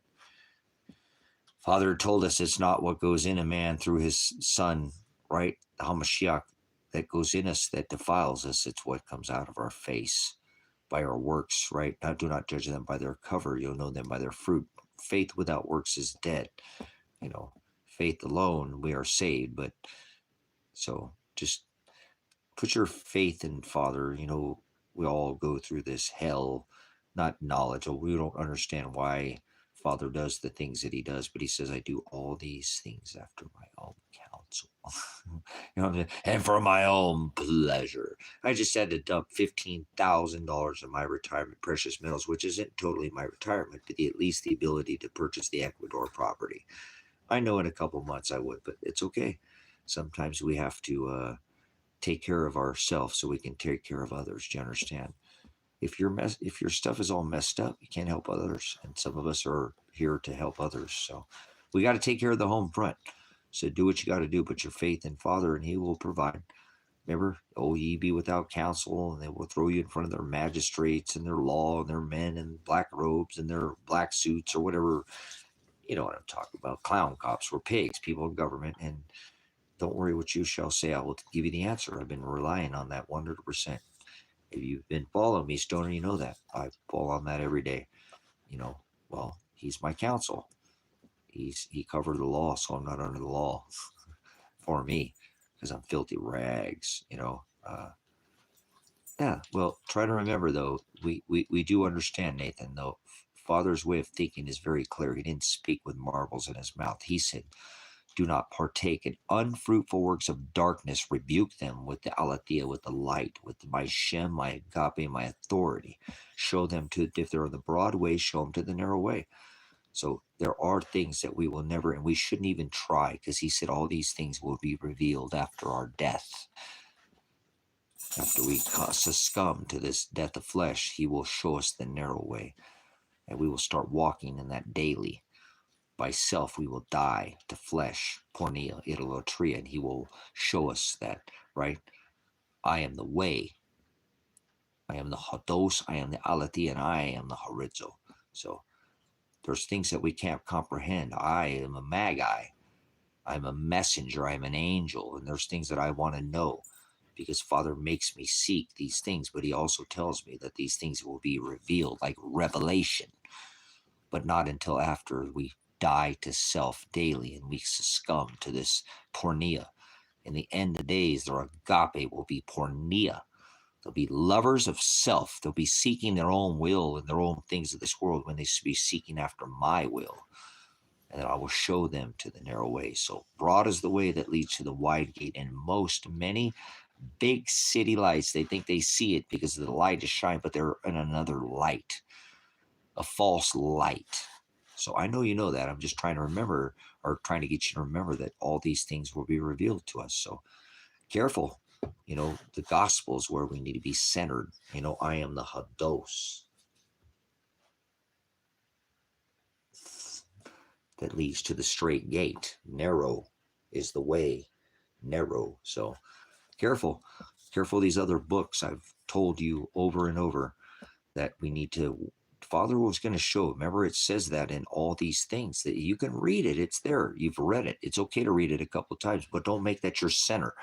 Like love of money is the root of all evil. Not money. We got to have some money. I didn't say you couldn't read those other books that are left out, not canonized, other things, but that have these things. But until you go, I am the Petra, not sand, like a bunch of pounded out rocks. You know, I always tell people to kick rocks in here, right? Because they got to learn on their own. You can lead a horse to water, but you can't make him think. You lead a person to abyss knowledge, but you can't make him think.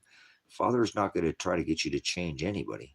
I'm so blessed that I know my own dad, you know, again at 9 or 10, told me, you don't have to like this world. You don't have to like the government. They know what they're going to do. They're brilliant, and you can't change them. And it's wrong to try to change anybody, son. The only person you can change is you. It's wrong to try to change a single person. Don't you ever, because I know you got this mind. You're going to figure it all out. You're going to change the world, but you're not. And wasn't even religious. So, you know, I'm just saying, you know, but at least he brought me to the understanding that goats are goats and sheep are sheep. I didn't understand what it meant. The Father brought it to me, to the abyss knowledge, understanding, once I supped with His word. But my dad also did understand that it's not right. It's wrong to try to change anybody. You can show them to God's light, show them to the narrow way what it says, but they got to learn on their own. You can lead a person in knowledge, but you can't make them think. Horse to water, but you can't make them drink. Same thing. They got to do it on their own. Father is the one who's making these wills, self or your own or His, which is the word agape. So it's beautiful. Many are called, only God's are chosen. He didn't choose many people to want to. The word. He's the Word. He's the Word. I'm still learning, but at least my base is in gospel. On gospel base. Nobody could ever come against this gospel and say I was out here trying to cause a revolution. I was trying to cause a evolution, right? Not to cause anything for his will, but people to get out of the system, become your own, set apart. Don't do this system. This is the strangulation beast system by corporation, taxation, corporation. And we can become a self by others, by help, by like two heads are better than one, equally yoked. We could create things beyond three. Three's a crowd. Whether are two or three gathered in my agape is proof he'll never leave you, but in flesh, that's a team. I'm a veteran. Four man is in the military, MP, military police, 95 Bravo, the most destructive, heavily armed team in the Army. The military police, four people. You don't need a whole, it's been the smallest numbers in history that have actually created through Father's will the greatest changes, not by mass or cracker Jesus or, well, Catholic, but anyways, by numbers, okay? Genesis, Exodus, Leviticus, Numbers, and Deuteronomy. But anyway, I don't know how much you're in love with this book. Father made me love this book more than anything in this world. Obviously, it's all I can think of. I have other things on my brain, but more after I die is my concern. No need for concern as they spin you around in circles like a magnet, coat you with copper, and create your own toroidal field for you. Well, on your little ritual, to your pit ritual, whatever they do there, I forget what they call that. It don't matter. It's mind over matter once again. But hopefully, like hope and change, you can't change anybody. It's just not possible to turn a goat into a sheep. So all you can do when you walk this rock is show people to the narrow way. There's no other. We're not here for any other purpose. You do serve self, and you do have things in this rock that you have to accomplish. Obviously, many of us have. I still, just blows my mind that people can. Why do we have to live to pay on this rock? There's more resources than anybody ever needs. If the resources were used properly on this rock, and it wasn't just 8 families that held nearly 50% of this rock's resources and wealth, nobody would ever starve at night, woman or child, man or woman, veteran or not. And yet people every day starve in the streets of this country. You think we got it right this time? You think that's what Father, well, he's doing it this way because he chose it to be this way. But I find it pretty hard to fathom that there's enough resources that not one man or woman, child, whether a man or, a boy or a girl or a man or a woman would have to starve. There's more than enough resources on this rock. And it's by self-will that people get this, we got to kick your kids out of, back in history, these people used to stay together, keep kingdoms and fight over land and princesses and kings and rights and gold and silver. And now they fight over what? Dudes with rainbow flavored jerseys, giants, Anunnaki, if you will, the numbers, debt notes, numbers, pieces of paper, debt note. Oh, IOUs and tennis shoes. They called it Michael Jordan's when I was the day. That's got more hang time than Michael Jordan. 23 slam dunk. Marvin the Martian. Never mind. You guys got the concept. Not everybody, but I'm just saying people have forgotten how this is all. They're doing this exactly by the number. 23, 923 executive orders, 1945 ritual of the work camp, the enslavement of the corporation, where the bowls, right, the cup of the wrath will be poured out on those who fornicated with this nation. Here we are, brothers and sisters. They're setting this all up right now in front of your face, right in front of your little pie hole. Whenever you blows your little flute, you don't have to like what I'm saying, but I'm not here to be loved or liked. I don't care what these people think about me. You know what I'm saying? This word is more important, that we be wise and we get to enjoy the fruits of our labor like the first fruits of the farmer. We will after death. We do this daily. So you should be enjoying this on a daily cross that you suffer. The ellipsis, to be pinched like something's got a grip on you. Theolobo, that ellipsis is tribulation. That's because it's gripping you. It's hard to deal with when everything's around you is turned straight chaos. Remember he tells us, I bring in Ephesians, what is it? Well, no, that's Isaiah 45:7, he tells us that he brings that chaos, that evil. He creates it. He creates this chaos. He creates this evil. He creates this destructions in our lives to beat the snot out of us. You know, the mucus, the stuff that's like the Hershey Highway, if you will, because you got the runs like diarrhea that runs in the genes. Get it? Good genes. My dad always told me that. Son, you got diarrhea in the mouth. So, but anyways, it is what it is. I can't turn it good into. Father made me. My dad created me. No, that's completely backwards. Father's the creator. My dad just made me. And I'm sure he had understanding, something of that nature, but not by free will, you know. But whatever, we did vanity things back then. But that was the 80s, man. Things were way different then. Back then, things were. Aaron, I keep hearing something about that. I don't know if that's true or not, but I think his wife wanted to take him to Switzerland and have him let him just check out. And I don't like that because actually I was a Bark at the Moon fan, you know. Um, Diary of a Madman, you know. I don't Black Sabbath, man. I'll go back to before, you know, Ozzy Osbourne and all that. But if you've been watching, because I've been following, you know. So, but hey, well, whatever. I don't know what's in your wagon, whatever you're pulling, but thanks for the update. But obviously, but I hear something recently, just so you're saying, because I've been kind of following the recent, you know, chain or turn of events that he wanted to check out on his own. Um, just hold on, Nathan. Just hold on a little bit, because obviously he was, you know, he wasn't. You know them by their fruit, okay? You know what I'm saying? But if you follow recently, his wife was saying that he wanted to check out, and that he was given, like in Canada, you can prescribe your own written day of death, okay? Which is blasphemy. That's why I rebuke the Canadian, you know, Justin Castro or whatever these, and I know he's not, but the whole regime, or you can prescribe your own day of death. Father, our day of death is already written.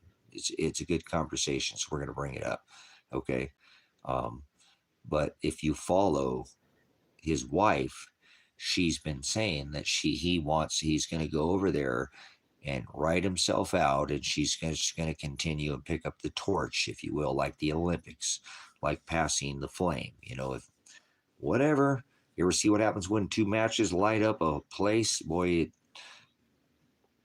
so I'm just trying to bring you to the understanding because, again, since I was very young, a teenager, actually a child, I followed Black Sabbath. I liked rock and roll. I liked heavy metal, and my favorite band it was actually, you know, Black Sabbath and Ozzy Osbourne. So I don't like the idea though that people think they can just check out and write their own death and if that's what Father wanted, we are in the age. You know, people they're lovers of death under this, you know, and it's the wrong death. We're supposed to die to self daily, to flesh, not of physical. You know that's not. It's a spiritual death that we die. So I'm not sure if you followed this recently, but it looks like, you know, we don't get to choose our own death. So that's not how it works. You don't just get to go sign yourself up for your death. Now I know um, people suffer, guys, but Father is creator of suffering. Father is creator of chaos, as I've said. Go read Isaiah 45:7. So if people can't endure to the end, then Ozzy's already rich and famous. So he's 100% going to hell because you need to be about Father, not about fame or fortune or biting bats off people's heads or Bark at the Moon or Diary of a Madman. I'm going back in time there, but you know what I'm saying? Everything he's represented since then has not been Christ-like. He hasn't represented as his majority. You'll know them by their fruit. Do not judge them by their cover, although he may have been Ozzy Osbourne, right? Did he have that come to, did Father pull him to Christ? And is that what he represented? Then he's just still Ozzy Osbourne. And I didn't revel after him, but I did. I had all the buttons. I had a massive Ozzy Osbourne collection when I was a teenager. When my dad died, that's one of the things that I was kind of upset because for so many years, well, 8 years, but it was a lot of years when I was young, collected those certain memorabilia of Ozzy because he was just not like all the other. To me, he was just different. That's why I liked all music back then. Remember I told you, but there was just something about Ozzy Osbourne that stuck out to me. So I know a little bit. And recently he sparked up in the news. And I don't normally follow fame or another, but Father always puts me over the right things at the right time. He's just perfect. But I noticed recently that once again, his wife was saying, "Hey, he wants to die, and we're going to just go there and let him die. And then we're just moving on from there. He just gets to write his day of death." And that's blasphemy, brothers, sisters. So these people who do these things are in opposition to Father's will. And although our day is written of death, that's what those people chose. But they chose to do self-will than Father. So Father already knew that. Remember, that's no different than anything I tell you. And every single day that people walk in the same self-will, it's no different. Father already knew that Ozzy was going to do this thing if it's truly true. And how are we to tell anymore? How are you to tell? That could be a meme. Maybe Ozzy just chose to go into the chasms like the ant people, like the Hopi said, and are doing this underlife, not afterlife, until that gets here. You know, think about underlife. I don't even mean to go. I don't think I've ever said that. I should stop right there while I'm ahead. You know, people have forgotten that there's this whole chasms that exist underneath your feet. Hell's not below your feet. That's not what hell is, and earth is not what you're standing on. You don't stand on a planet. There's no such thing as earth below your feet, if you will, when hell is, below or that's the troposphere, right? That's the thermosphere, okay? Know something about this realm that you live in. There's a whole world going on under your feet every single day as you speak. You just forgot about the chasms, where the word, the 10 commandments were taken. You've forgotten how was the blood to sprinkle on the mercy seat. You're just a child when it comes to this abyss, again, of these chasms. When Christ went to hell, you think hell is below your feet. You're just an idiot when it comes to this abyss. And I'm still learning. It's not like I'm some kind of saint or something. Father made this. You don't like it, take it up with Father. He created this, not me. I'm just trying to give you an understanding. Well, an overstanding, if you will, so you would understand and overstand both, because you can't distinguish the forest from the trees if you just see one side of the story, which is written in a book, and that's history, and the victory gets this, Victor gets the spoils now, doesn't he? You think the loser gets to write history? He gets left out. So,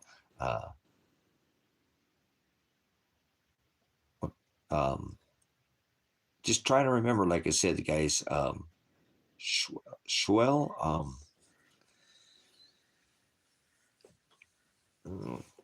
I don't know. Why is that not off the top of my head? Why am I not getting that? Why am I getting a block?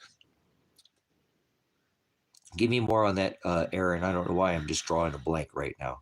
I apologize. It's been a long yesterday when it ain't about shiny dirt. It was a long drive yesterday all day, and then a huge Schwell is that's right. And that's what I'm trying to say in the Old Testament. I remember reading this, and I'm trying to remember because I don't want to comment off.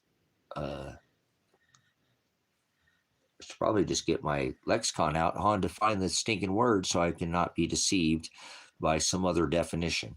Remember, I try to do definition. I told you I'm still learning, guys. I stay super gospel focused. I used to read so much stuff, and I used to get confused, but I thought I was learning, and I wasn't because I wouldn't stay focused. So,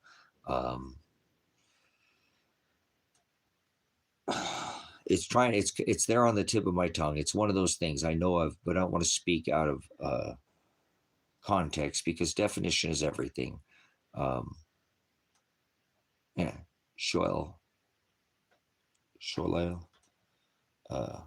or lay, but shoal, like a cover. I remember it's like a armor. Like I said, I want to speak out. I really wish I had the definition. I don't have it right in front of me. I really wish I could pull some of this stuff. Eventually, I'm going to have to get a studio out here, and we'll be able to do these types of things. And that's what we need to do. We need to iron sharpens iron, and that's what this ministry is all about. Is about people coming to the understanding with each other by a mother. That's called your mother in Scripture.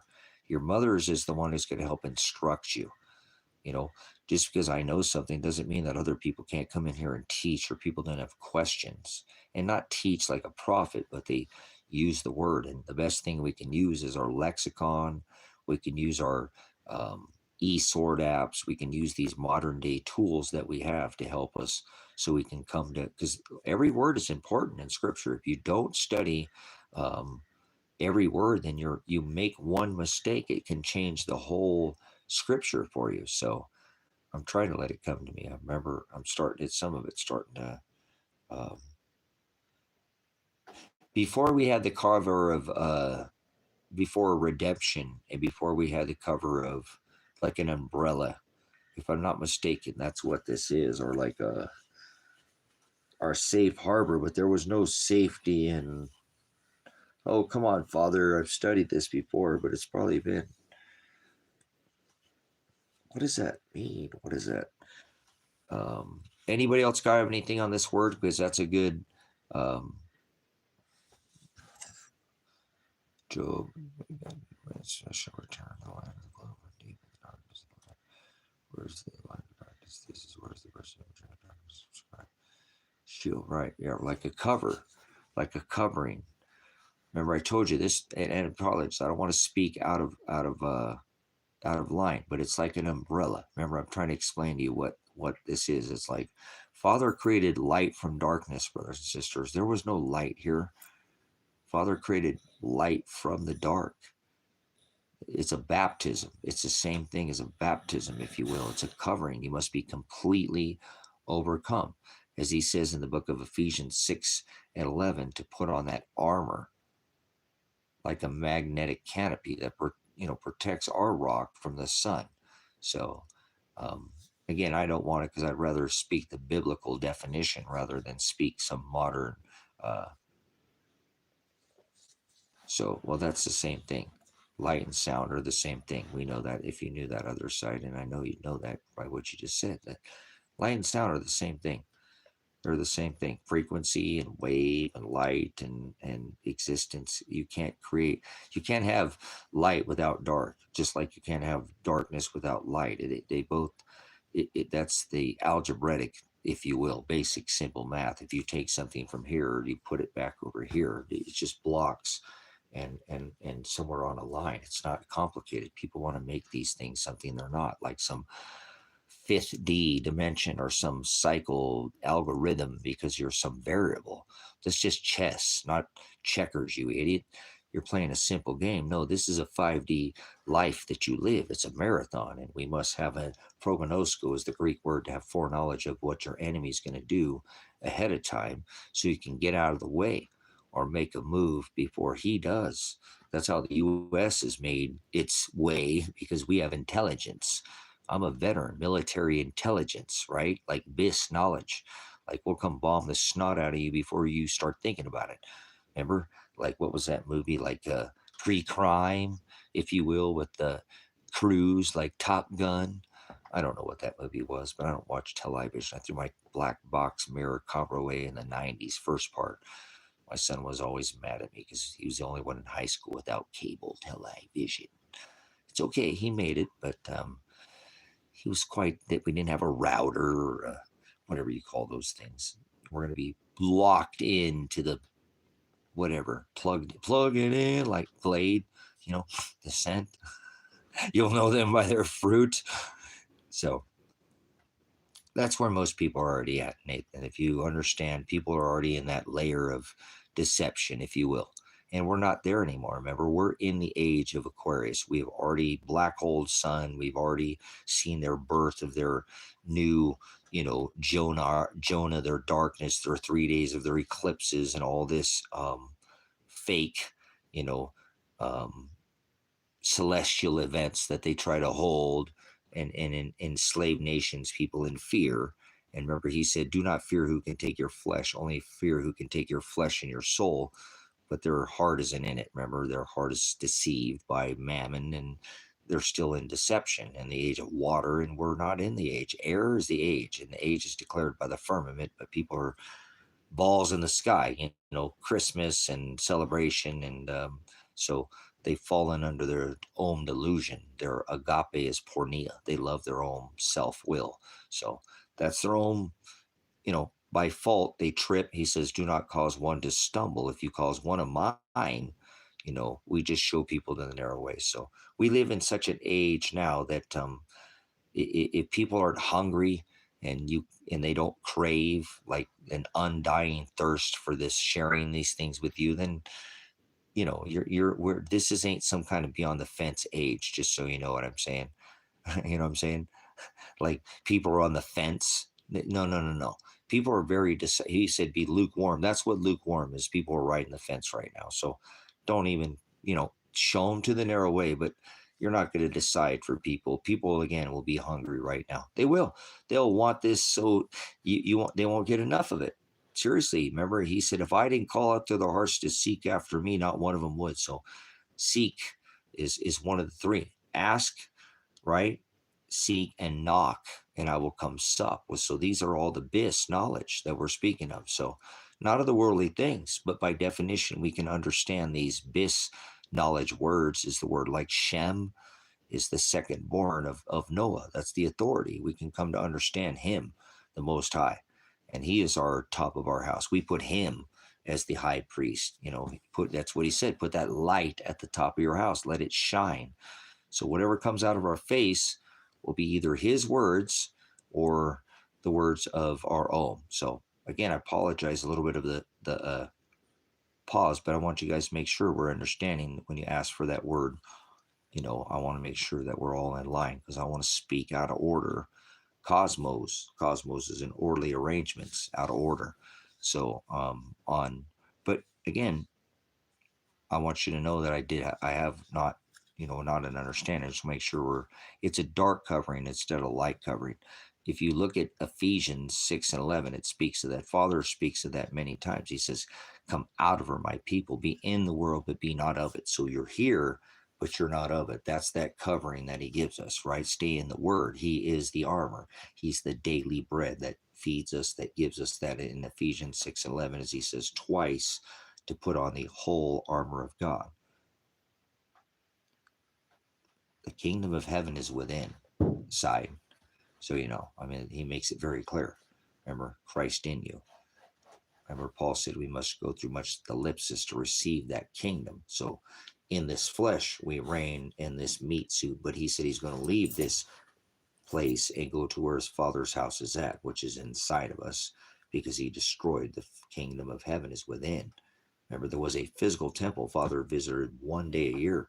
He has no more place to visit. Now he reigns within side of the bride, only within the bride, on tables of the hearts. It's written in the book of Colossians 2 and 14. Okay, go read it. Once written on tables of stone. Remember, it was pounded out on rock tablets, scrolls, the law. Genesis, Exodus, Leviticus, Numbers, and Deuteronomy was the law. It was called the Torah.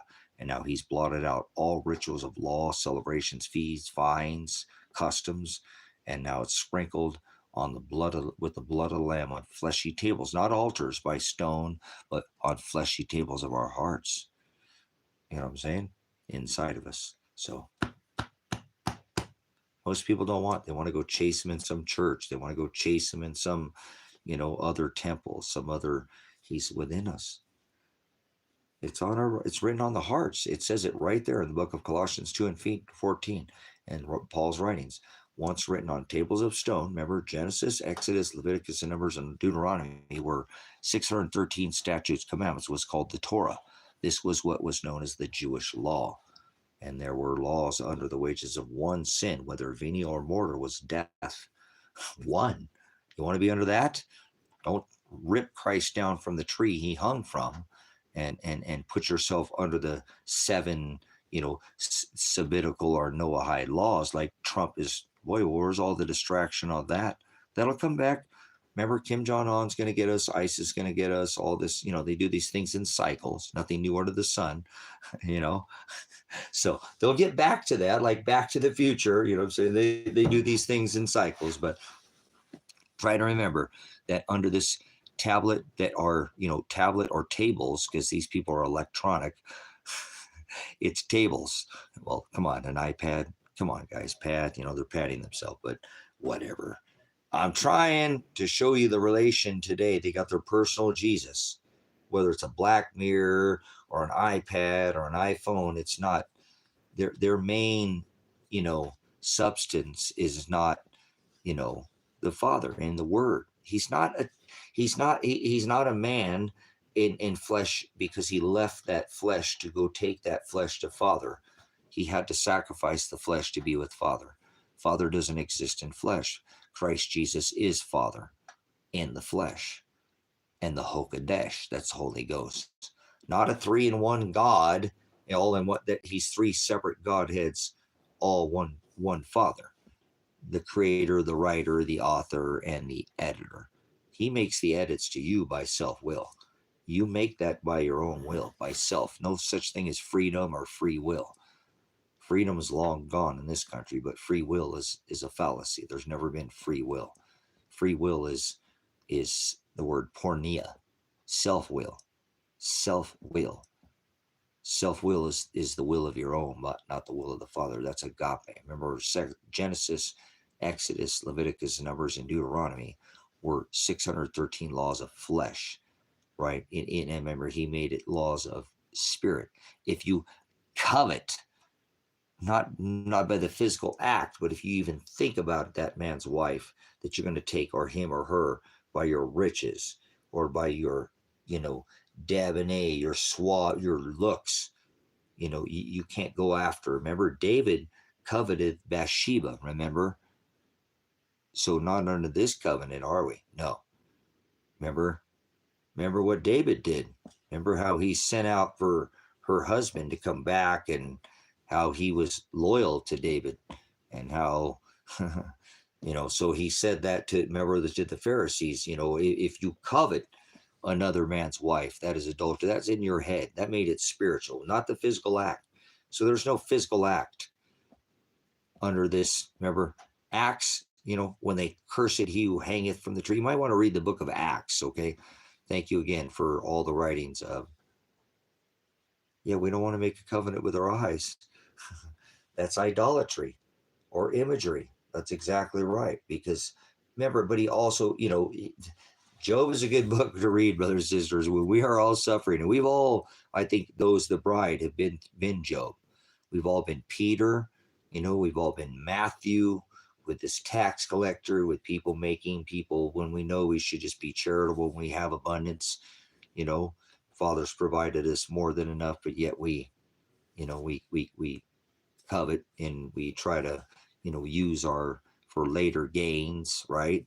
So this is all part of this. That's what Father said. Look, that's why I love reading his word, because he gave up everything he had, and he picked up that, the Father used that word through him, and he told all his disciples, which did the same thing as he did. Remember Matthew, one of those that feed people, find people.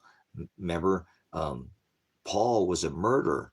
Paul was a murderer, not only a murderer, he was a mass murderer. He murdered Christians for the church for a living. Remember how heavy that was on his heart, right? So they all had a life, and that's what Christ wants us to do. He wants us to forget about this life, be childlike. I mean, you still got to be here, but whatever. The disciples won't, they'll carry their cross. They'll suffer because their life is Christ. That's what their life is. Their life is in Christ. That's what they do. They do it on a daily. Who shall ever come after me? In Matthew, deny themselves daily, take up your cross daily, and follow after me. So you being condemned by the world, crucified, because you stand against their perversion of their rituals and celebrations. This is an easy time, brothers and sisters. Everybody celebrates. The most celebrated thing on this rock is the celebration of self and of birth. And that's the most vain thing you can do. There's never been an easier time to come to Christ. There really hasn't. Everybody you got friends and family that you could be showing to the narrow way. It doesn't make you some kind of saint, but at least you could be going out there saying, hey, Christ he stood against perversion of the law, and they made their home a halakha, or God. And the same thing's going on today. Guys, we're not supposed to celebrate.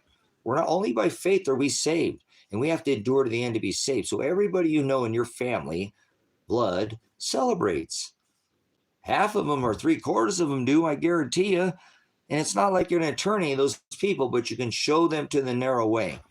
If everybody went out there, did that, and not just let all this go on, the only thing it takes for evil to flourish, it says this in the book of Psalms, thank you, dear brother, right? It's just for good men to stand around and do nothing. And men and women under this covenant are the same. So we must go out and speak against this. There's only 2 birth dates in all the scripture, brothers, sisters.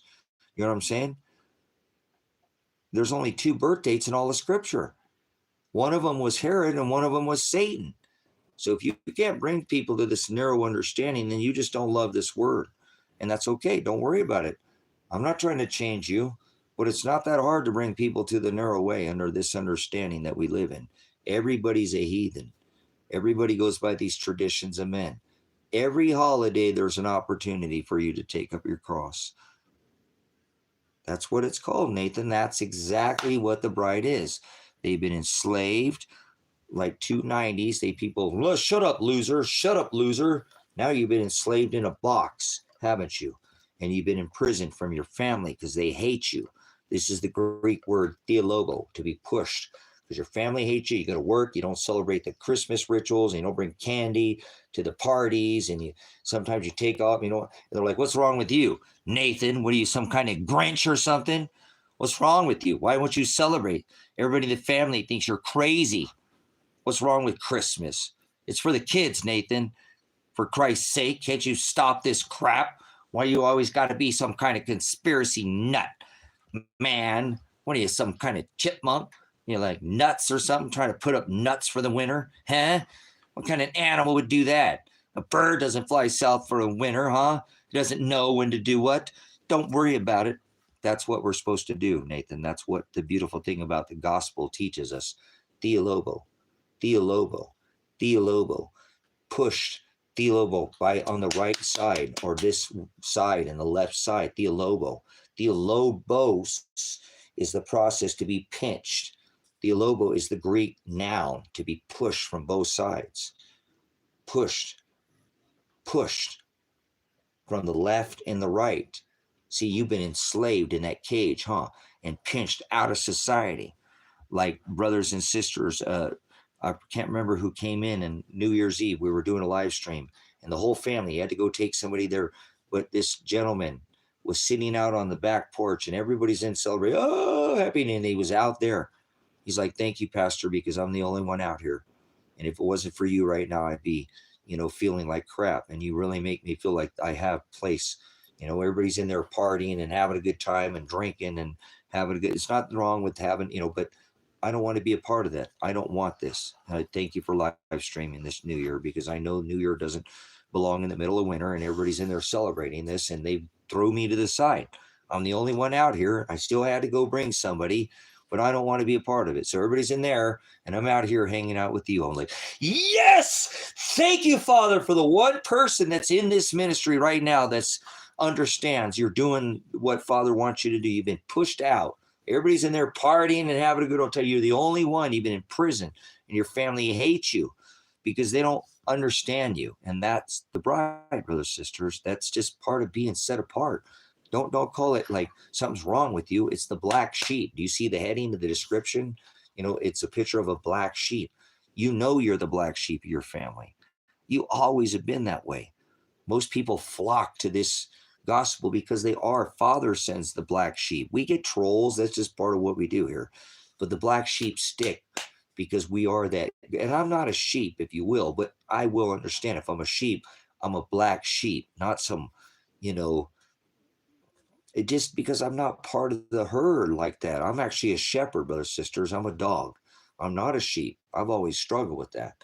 I'm not a wolf, good, evil, right? The wolf, causes the sheep or the scorpions or the scatter. Father made me a dog. But if I was a sheep, I'm a black sheep, okay? Or I'm a black dog or whatever, if you will. I'm the shepherd. I'm like a black shepherd. I lead the sheep. I say, hey, the wolf and the sheep don't understand me. Some don't, because they're white sheep, if you will. I kind of only, and although the flock, see, that's the beautiful thing, is like Father says, look, whether you're a black sheep or a white sheep, these are my flock. These are my flocks. Listen, shepherd, my dog, go and warn them of the wolf. Don't go down to the water because the wolf is right there waiting for them.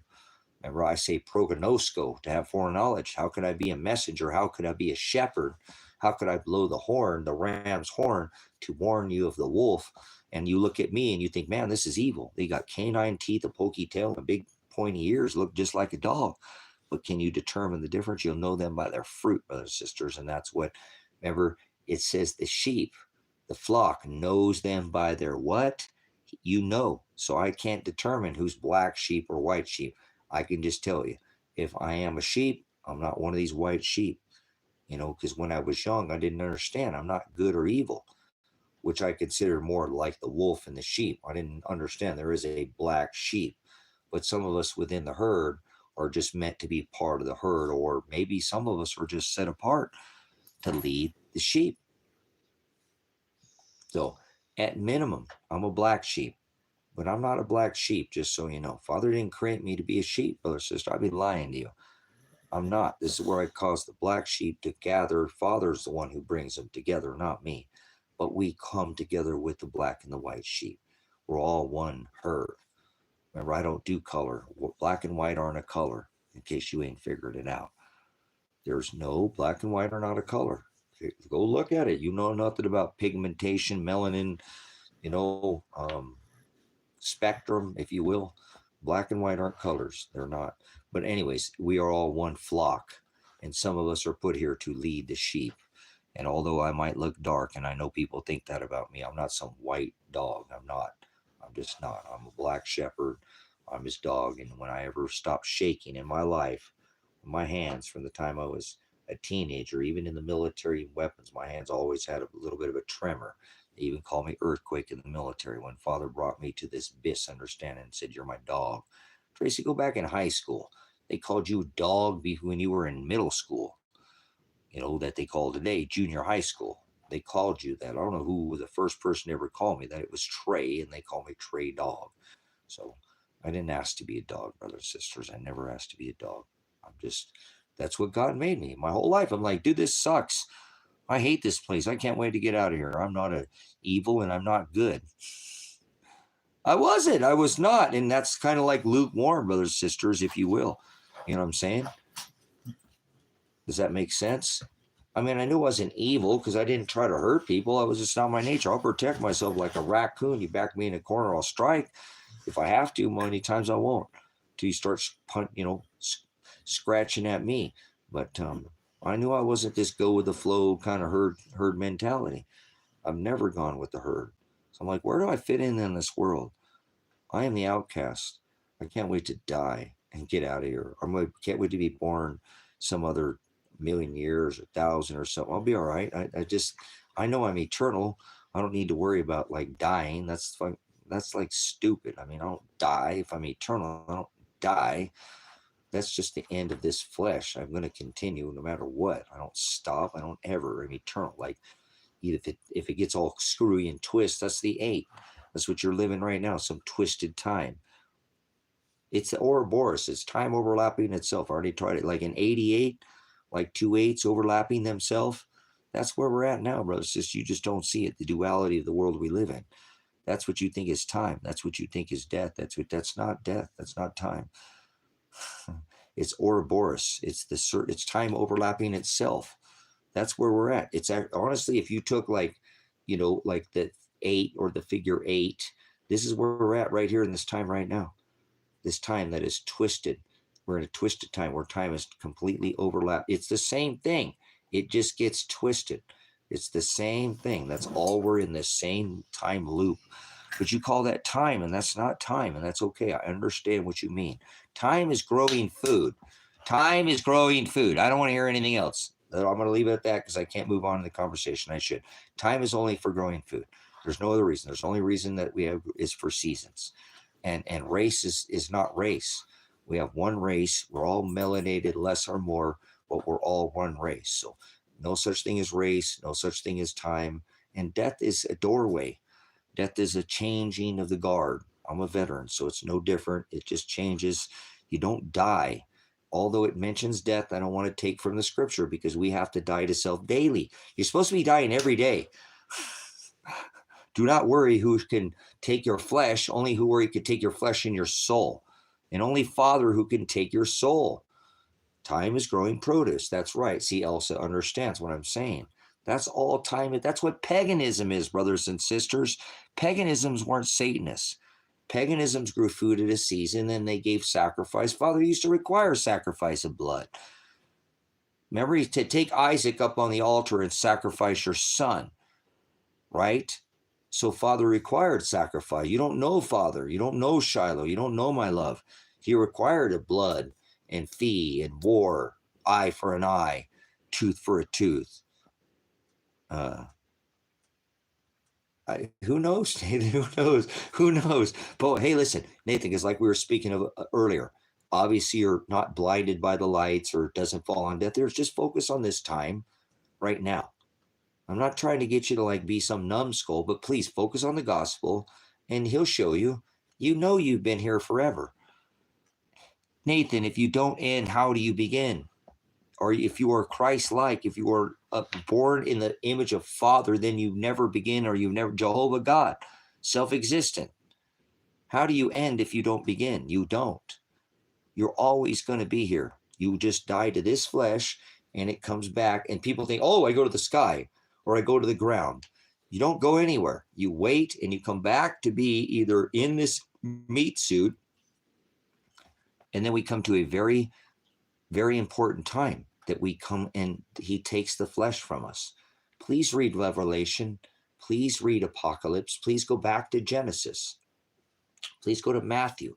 There's many places that's going to give you an understanding of this time where we come after death. So if you can't live like this right now, then after you pass, you're not going to get to be with Father, because Father doesn't exist with flesh. How would he have fulfilled the Gentile nation? One sin was death.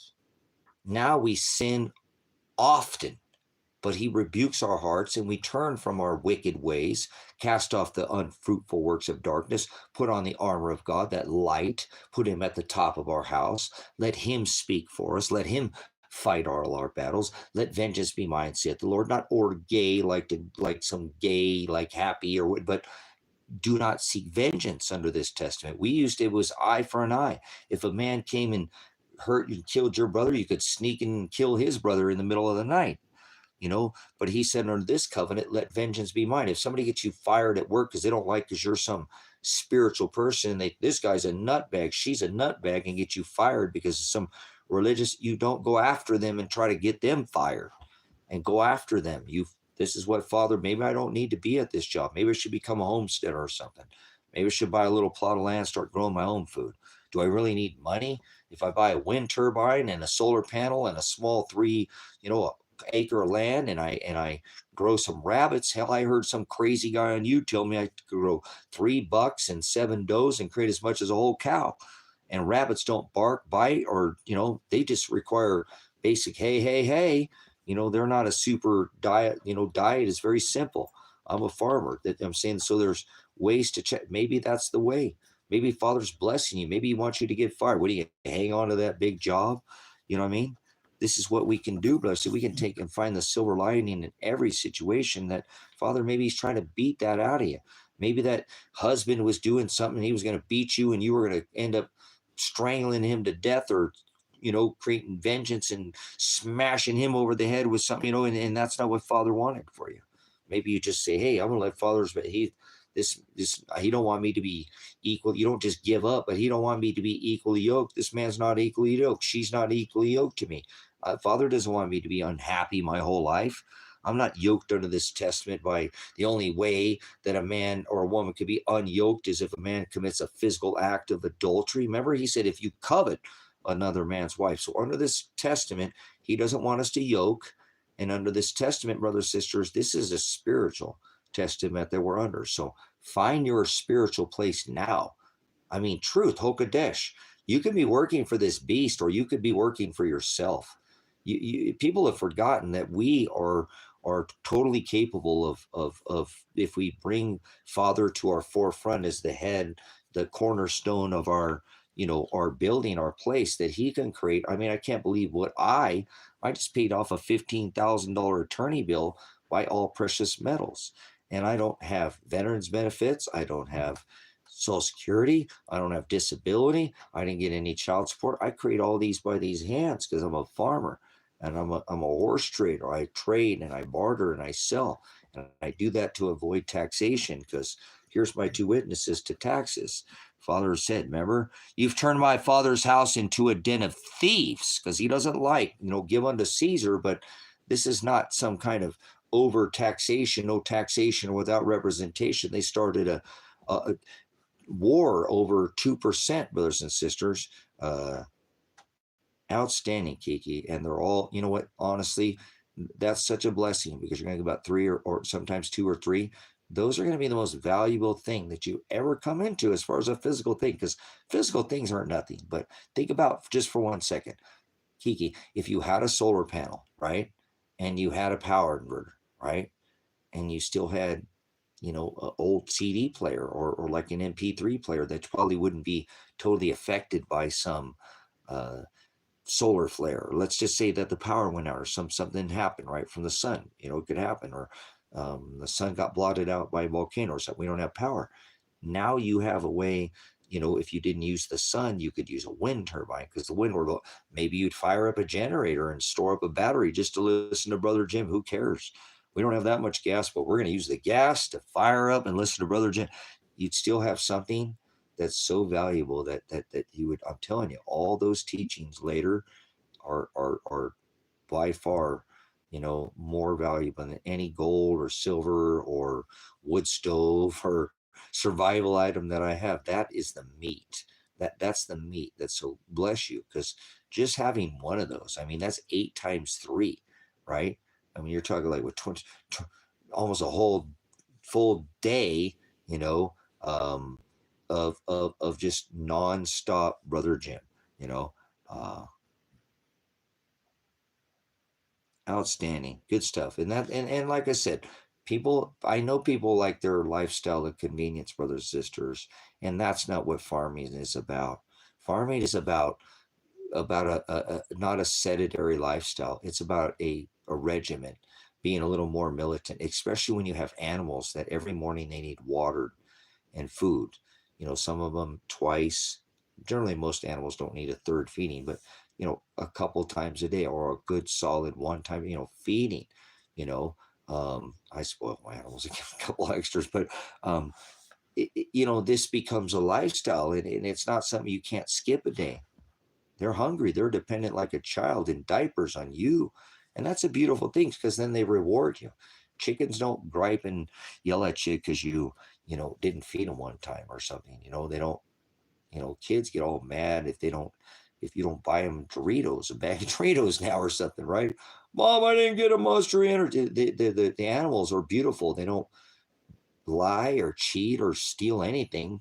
Maybe your time, but is that worth it? I mean, I think it is, to trade time for animal husbandry and then growing your own food and being organic is a trade that you couldn't put a price on that.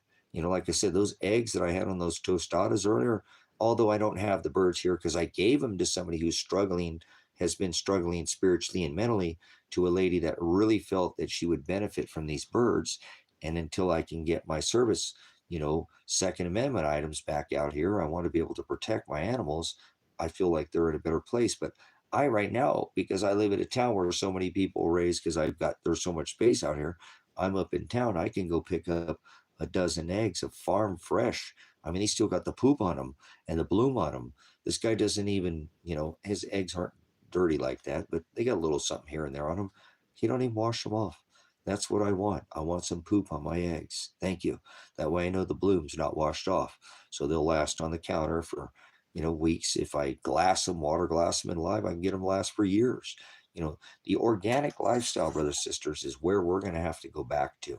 We need to go back to our lifestyle of the ways of old, because this modern lifestyle, although it could be the future and it will be the future, I think the best future for us are those to community, like kingdoms, not like a king, but come back to communion together and unite. Can't spell community without you and I, and have a team like we're yoked. A man is made for woman.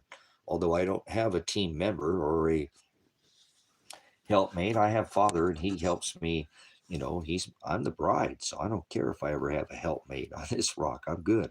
I'm married to the word. So, but if he never did, that we are made for each other and we can accomplish so much more. Two heads are always better than one, if you will, especially if they're in a similar. They don't have to be exactly the same, but because they can offset each other and make each other more well-rounded. But that's what the word is so beautiful, under this covenant, that he has allowed us to, um, not by works. It will know us who we are. What are we doing in our lives? What is it that we represent?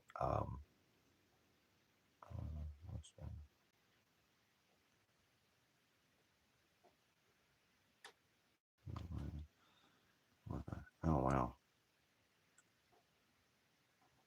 Yeah. There we go. So, but guys, you, like I said, you're not, again, that's the beautiful thing, brothers, sisters, about this covenant that we're under, is that if we can share this with the others, this is what brings us out of this dark place that we're in right now. We're in a very dark place. We're not in some, this isn't the set, and I'm not saying the 70s were all fun and games, but man, the 70s aren't like today. The 80s were, wow, man, the 80s were crazy, weren't they? You know, 90s weren't like the 80s, and look at where we're at now. I mean, I don't need to go through in this time machine with all of you, but look at where we're at. So the best thing we could do is find cover under brothers and sisters that are narrow way. That's why he said, don't sup with vipers. Don't be feeding people who don't want this meat. If they want it, they'll be starving for it. And don't try to give them some watered down milk. Don't make it nice. This ain't so nice, Jesus. Nice means to be stupid. And he's wise, like, not like the serpent. The serpent is trying to mirror Christ, because Christ is all knowing and all creating, and he even created the serpent as well. Remember, the serpent was here before we ever got here, brother, sister. I hope you understand that. The minute you can kind of wrap your brain a minute, go, wait a minute, are you telling me I came from the dark? Yes, that's what predestination is all about. Until you figured out that none of us are, some kind of saint worthy of his kingdom, not that we should condemn ourselves, but he's the one who pulls our filthy rags, our cover, our meat suit. That's why he says, sell your cloak and buy a sword. Remember, do not think I came to bring peace. I came to bring a sword of division. That's what he means. That sword is this other armor that we have, that severs us, that cuts us, that makes us do the right thing, not the wrong thing. The wrong thing's easy to do. The right thing's the hard thing to do. It's an upward battle that we take. But when he makes us do that, he lifts us. That's the word sozo, salvation, to be carried, picked up, lifted from a beginning point to an ending point, healed. It's almost like that. I don't mean to go there, but you guys remember the old Price is Right, when the Yolehu starts going up the cliff. There's no downward motion. There's no rest. It's an upward motion until we get to the top. You know what I'm saying? Uh, you don't get the rest. We got to do that dance to the top, if you will. You know what I remember, that old, not the, remember when that, whatever that, I forget what they do, but they'd start taking off up the hill, and that's our life, man. We just, every step should be up, and with each, and with each step that we take is resistance. Instead of without resistance, it leads us to a downwardly path, the abyss, no knowledge. But as we are gaining with each step with resistance, a bird, if you know anything about aviation, even, you would know that a bird, it's impossible for a bird to come up off the ground without resistance. There has to be the other side. Just like that, why is there evil? Well, a bird cannot achieve lift without resistance. It could never get off the ground. It has to be able to have the resistance to create the lift. That's what he's doing to you. He's beating you to lift you out of your old ways and your old self. And he's still doing it with me. And hopefully he's doing it with you. And it's not something that's going to be overnight, that's going to just happen fast. It takes 10 years, 50. It could take a lifetime. You could still be suffering with these things at your moment of death. But as long as you're moving in that upward path, as I told you, you will be, I don't mean to be like king of the hill propane, like whatever that cartoon is, Hank Hill, but no, he's our prize. He's the one that we will reach at the top of that, mountain that we climb. He's the one who gives us that. All right, now you still have your crown. Now come to Father, because you're going to be with me, and I'm going to receive you. You're going to be in heaven, and that's not in the sky. He says meet him in the sky, and that's not in the sky. What? That's your crown. That's what you get. You get lifted. How are you think you're going to get there if the whole thing you did the whole time was just gave up all your, everything was gravity at your back, and each step was easy peasy jeezy, and it was like rest. Man, I never even broke a sweat. Every step was downhill. I had gravity at my back, and I loved it, man. The world was awesome. Never had any resistance. Never even hit a speed bump, baby. Woo! Sound like America? Team America. Everything's awesome. Nothing's wrong. I don't have any problems with my leg. That's not an infection. Oh my goodness, that's not gangrene. No, I don't need. There's nothing. Now you got to get it cut off because you didn't even say anything. Like alcoholism. The first stage of alcoholism is denial. If you don't admit that you have a problem, it's just you can't fix it. And Father will do that. That's what I'm saying. Father's the one who should be like that nagging thorn in your side, like in your shoe or something, that keeps sticking. You got to stop, unlace your boot, and take it out of there. I don't know how that got in there, but that just keeps bothering me. And until I get it out of there, I can't. I'm not that kind of person. I'm like Princess in the Pea. I got a little thing in my boot or shoe. I just can't sleep. There's a little piece of sand in my bed, I got to have it, same thing. So that's what Father does. He's supposed to be that annoying. He's not easy Jesus. He's supposed to annoy the hell out of you. Hell is no knowledge, and you replace that no knowledge with the understanding, and so when you can help people understand that, it sure makes it a whole lot of them to understand why they struggle in this rock when we're here in this life. It's like, why do I always get the short end of the stick? Well, that's just the way it goes. This ain't a lotto, okay? This ain't Rome. They're not drawing for straws or playing some lotto. That's just the way it works. We're not here to be loved by the world. If we're here, if the world loves us, he said, if you're loved by the world, you'll be hated by my Father. So don't try to gain the world's love, because love is the word agape. And if you're loved by the world, remember, all rich people and famous people go to hell. It'd be easier for a camel to pass through the eye of a needle than a rich man through the gates of heaven. So straight is the gate. Yep, straight is the gate. So we must go through suffering. The only way we're going to find the straight gate is to go through the narrow way. That's why he says hados. I am the hados. It's a process that leads us to a straight gate. Theolobo, noun, verb is theolobos. Theolobos to be pushed, as we've been talking about, from both sides. Your family hates you because you don't do the celebrations. What's wrong with you, Linda? Why won't you take mom out to the Outback Steakhouse to go get her blooming onion anymore? We do it every year. What do you mean we've been doing the wrong thing? It's fine. God knows what's in my heart. Right? What do you mean, Dad's going to be pissed off we don't take him to Cabela's to go get him a new fishing license and a new, crappie jig or something, or bass cast master, MEPS or some kind of, rooster tail. Listen here, Pecker, Jesus, we're doing the wrong thing. Dad's going to be pissed. Mom, are you even trying to bring people to this narrow way? We make mistakes, brothers, sisters. The whole world's doing it. Everybody you know is a heathen. All my friends are heathens, take it slow. Remember that song? Yeah, there it is right there in that song, huh? Everybody know what that song is? All right. Well, remember, you're not going to turn somebody, brothers, sisters. Just show them to the narrow way. Father will rebuke their heart, and then they'll walk and rebuke means, like in the military, about face. That means turn around and do a 180-degree turnaround. You're standing in one direction, and now you're going to go in the opposite direction, and then you walk away. That's what repentance is. And then he rebukes our heart with the rebuking, and then we walk in that repentance. And then after a period of time undetermined, then we're forgiven. Oh, just ask and you shall receive. No, that's knowledge. That's the understanding. When he brings you this understanding, you realize forgiveness is a process. We're not going to be forgiven until we walk in repentance, but we must first be rebuked by Father. And he's that thorn in your side, that nagging little piece of pee under your bed or whatever that just can't sleep at night, don't worry about it at night. Go to bed. Don't worry about anything when you go to bed. Tomorrow's another day. Don't go to bed fighting. Tomorrow's another day. But, you could, you have all day to be, but it should nag you all day long until you come to like, I'm taking this boot off and I'm going to address this because this isn't going to go away. And this could stick here for years. That's Father, man. Don't you love that? I love that about Father. He is that perfect snapback hat, like Velcro, pull it off, and one size fits all for each one of us. He makes each one of our pain a little bit different, because not everyone responds to the pain. We have a different pain tolerance. Look at the freaking pain Father has just put me through.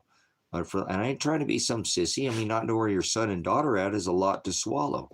The whole reason I'm in this situation is because I was trying for my son not have to look over his shoulder, not get himself thrown in jail, and now he's potentially dead. And if he's alive, then it means he's looking over his shoulder. This is exactly the opposite of what I tried to do. So imagine I am trying to say be me, but the both of us have been through, and my daughter caught in the middle of all of it. So this is what Father does. He beats the ones that he loves. Try to remember that. When he's beating you and you don't understand why, he says, I do all these things after my own pleasure. Maybe just doing it because he wants to. Why are you to question him? From my own counsel, he says. He's his own counselor, so he don't need some kind of special therapy, or you're not going to put him on some Adderall or some. Father knows what he's doing. When you die to this flesh daily, it might not even be till after you are raised from the dead, from you were, crushed, the ashes, burnt, dust. He will pour out that just measure. You might not get it in this lifetime. You're going to have to figure that out. People are going to do things to you, and you're not going to be able to make any amends with them. People, it's like, I don't mean to go there, brother, sister, but I've been in the food industry my whole freaking seems like since I was young, and I've been a cook. I've worked in a 5-star restaurant, managed, cooked, the whole thing. You can't make everybody happy. Some people are just going to come in there and try to get a free meal. They're going to come in there and tell you it's garbage when it's the best meal of their life. Or some people are just going to bitch when it's even perfect, brothers, sisters. You can't please everybody. Stop trying to do that. Show them to the narrow way. People don't like this. That's all we can do. And if you're supposed to feed people this meat, if you will, don't worry about it. Let Father's the meat. The meat speaks for itself, does it not? If you understand what I'm saying. And it's hard for us because we want to serve others. There's 2 kinds of people that Father created: service to self, willed, and service to other, agape. They don't do their own will. I mean, yeah. Father is, but that's what I'm saying, Lynn. I feel like I lived 3 lifetimes. So if I died yesterday or 5 years ago, I didn't get cheated. I'm not going to sit there and roll around in the dirt. I have no bucket list. If I don't do anything else, Father, bless me. I have bounty and abundance, but I'm not done. I got to drive like fire, eyes of fire, feet of fire. It gets me to do these things. And the service of the ministry, honestly, is all that I feel that Father has made me now desire. I desire nothing other than sharing the word. I'm so blessed to have the ministry, and I want the ministry to create long after I'm gone. But the ministry will do that self. I can't do this all on my own, and I won't. Father will provide, like faith. He will bring the bodies to eventually be here. I'm hopefully soon we'll get the Ecuador minister. I just took $15,000, guys. I cannot believe what I just did yesterday. I took $15,000 of precious metals that I worked my tail off for, and I asked for help, and nobody gave me any help. And it's okay, guys. I don't want anybody. It's fine. Remember, it's only if you had abundance. But would take. It took me a lot of years to collect all that, and through hard work, the sweat of my brow, I worked a lot of years. But I would rather take that and find out if my daughter and son are okay, so they're not looking over their shoulders. Whatever I have to sacrifice, guys, that was like 20 pounds of silver. Again, it was 25 last time, 40, 20, 40. Just like 80, almost 90 pounds of silver alone that has just been, as far as my retirement, because I don't 401k or none of that stuff, gone, because of for trying to help other people, and just, whatever it is that I do, I always get myself in this mess. That's why I said yesterday, you know what? I don't care. at least they didn't get stolen from me this time. They didn't get to steal it from me this time. I try to put a smile on my face, like, hey, they didn't steal it. Hey, last time they stole it, at least they get stolen, like, well, kind of, but not that way. You know what I'm saying? At least nobody came in and took it from me. I got to spend it, and it went to a blessed cause, a worthy cause. I mean, the best thing I could do, brothers, sisters, in my, understanding is try to keep the ministry going and have a worldwide ministry, not just talk to a bunch of dudes in a jail cell. But if that's where Father wants me, I'll go there. You know that. I don't have any qualms. The only issues I have is my dogs being all weirded out, getting all stressed out like they were last time when I was gone. I don't want that for them.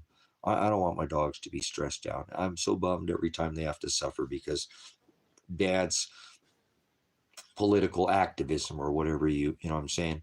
Um, but it's okay. You know what I'm saying? I'm like, I'm like yesterday, this is a little hard. Like I said, that could have bought the ministry, guys. I bet you. And I think gold was up today and silver was up today, even more than, but being 100% honest with you guys, I took it deep right now. And I did. Everybody's selling right now. Nobody's buying precious metals right now, guys. Only the rich people are buying precious metals. There's more gold and silver in those trays. And they were honest with me. They're like, look, we're just sending this stuff out to melt. We're not even holding on to hardly anything anymore. And I know what it is. I'd spoken with Kevin about this earlier. The rich and the elite are just gobbling this stuff up. You know what I'm saying? They got the money, so they're just gobbling it up. And they're working through these coin dealers at Melt. I see what's going on. So, but I don't need any of that stuff. Uh, it is what it is. So it was just hard for me to take it so it's just like I said, it's a little tough, guys, um, because you don't get what you put in. And look, guys, you will. All you got to do is hold on, get rid of it now. This is the worst time to ever sell your metal, ever, ever, ever in the world. And never in my mind would I ever fathom that I would have taken and worked so hard to create paper to buy precious metals. Remember, I didn't buy any of the gold. I only worked for the gold through trade and barter and sell. But the silver, to trade it back for pieces of paper. That's the idea, is never to buy it with paper for a paper, IOU, a debt note, to trade it for a physical asset and trade it back for paper. But listen, brothers, sisters, it's liquid. I didn't sell the land. I didn't sell the motorcycle. I didn't sell the flatbed. I went there that day and they gave me a check that I went to the bank and they cashed it immediately. So it is liquid. So although I didn't get all my premiums, and I actually, like I said, I don't have any cause with Kevin. I asked him to sell a little bit so he wouldn't trade an audit, because 10 more than 10,000 is an audit.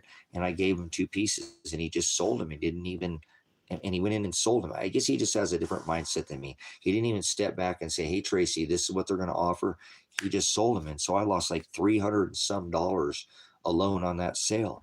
I was like, damn. And it is what it is. But I went over the other side of the mountain and drove and had to pay more and took kind of a pretty big hit there, where it is, but I still gained a little bit more.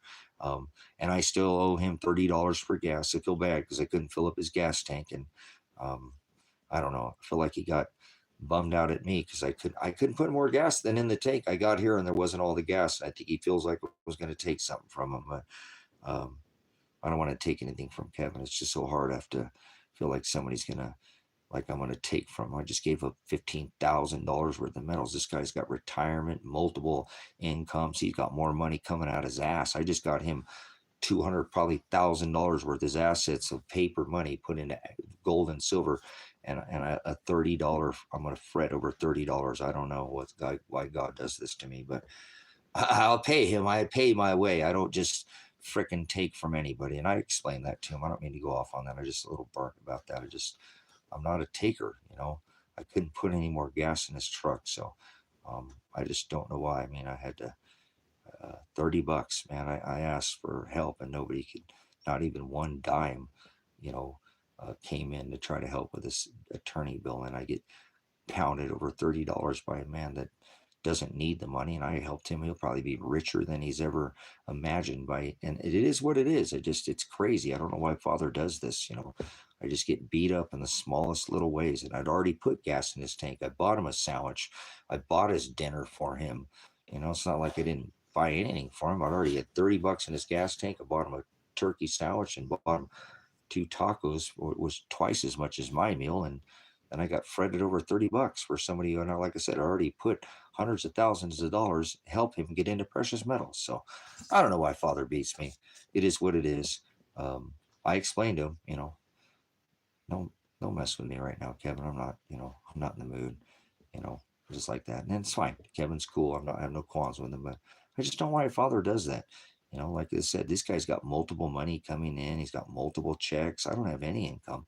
He got money coming in every month. I helped him bring a couple $100,000 into precious metals. He'd be richer than he ever knows. I just sell all my precious metals, and he's fronting over $30 that I didn't give him. I don't know. Why does Father do this to me? I don't know. That's why I don't get along with people like that, brothers, sisters. I don't want to owe anybody anything. I don't like doing business with people like that.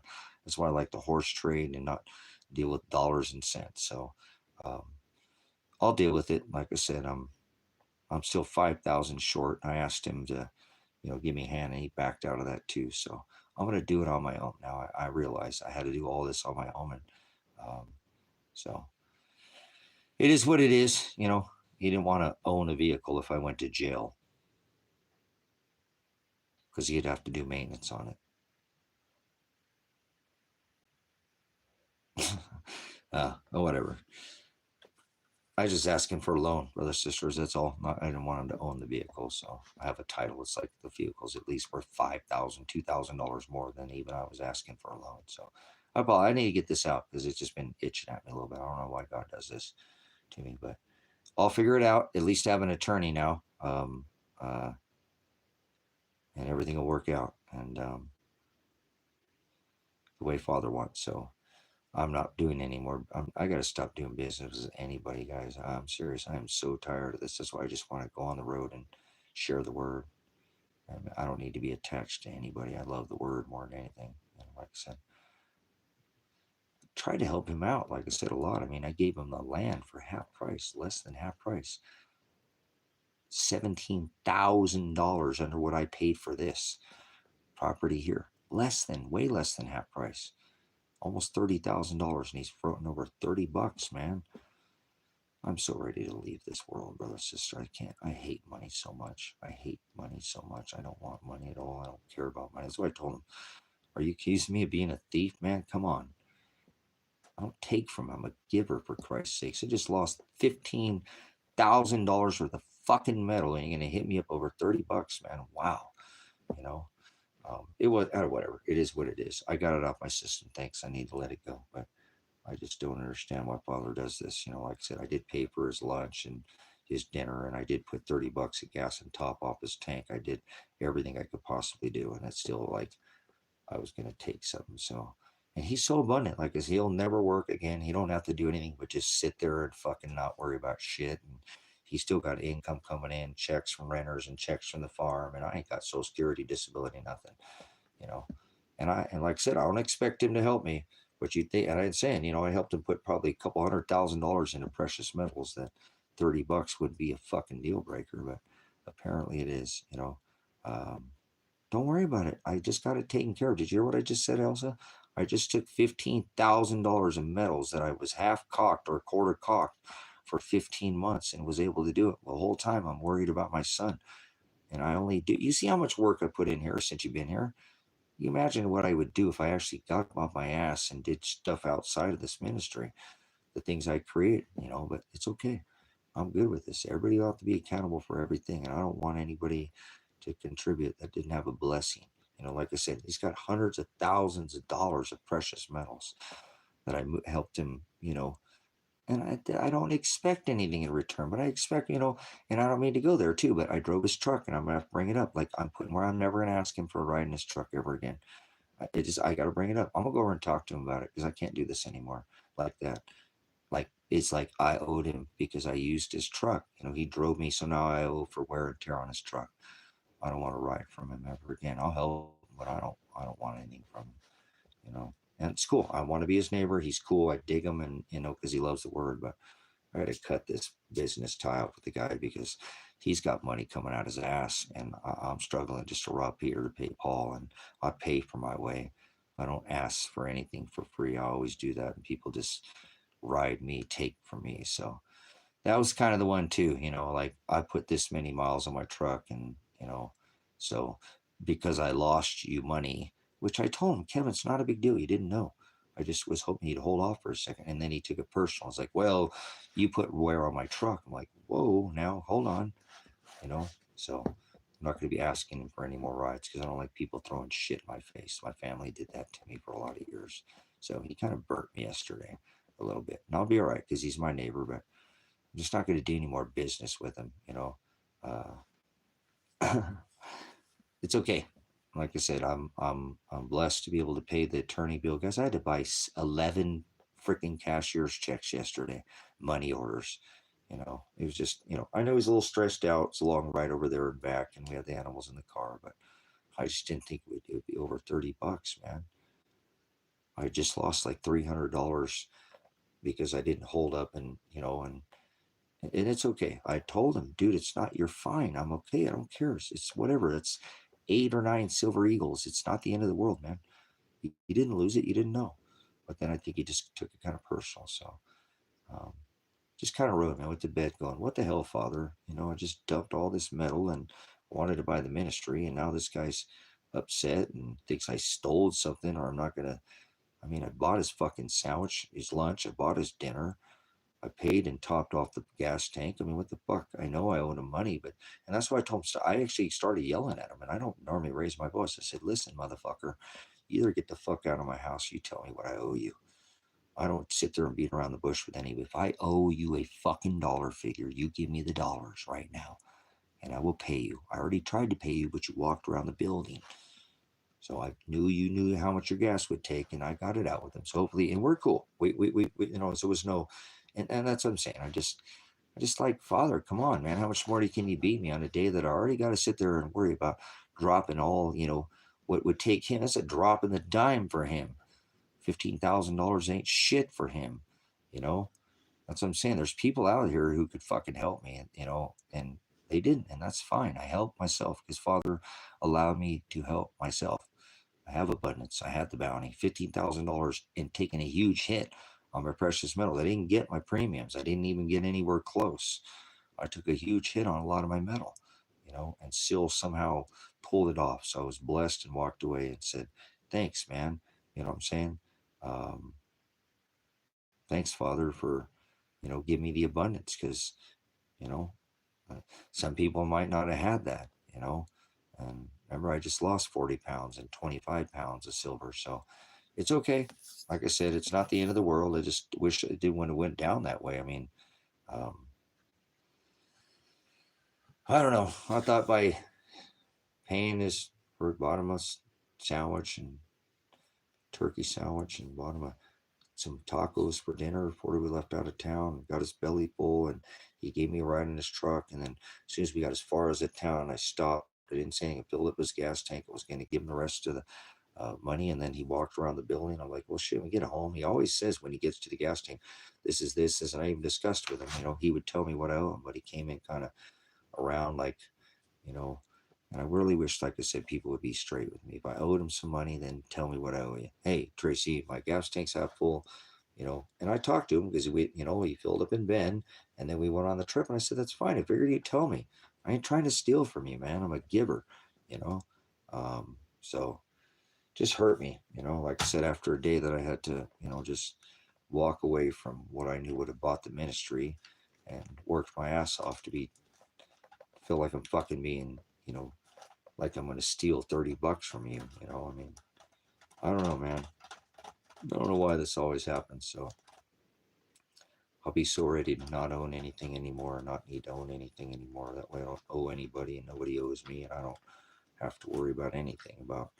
All I have to worry about is having some food in my belly for the day and a roof over my head for my dogs and my animals. So maybe Father will bless me here soon, and I have that court date coming up in 6 days, guys. 6 days, and I've got more paperwork from the attorney that I did in 15 months. So hold on one second here.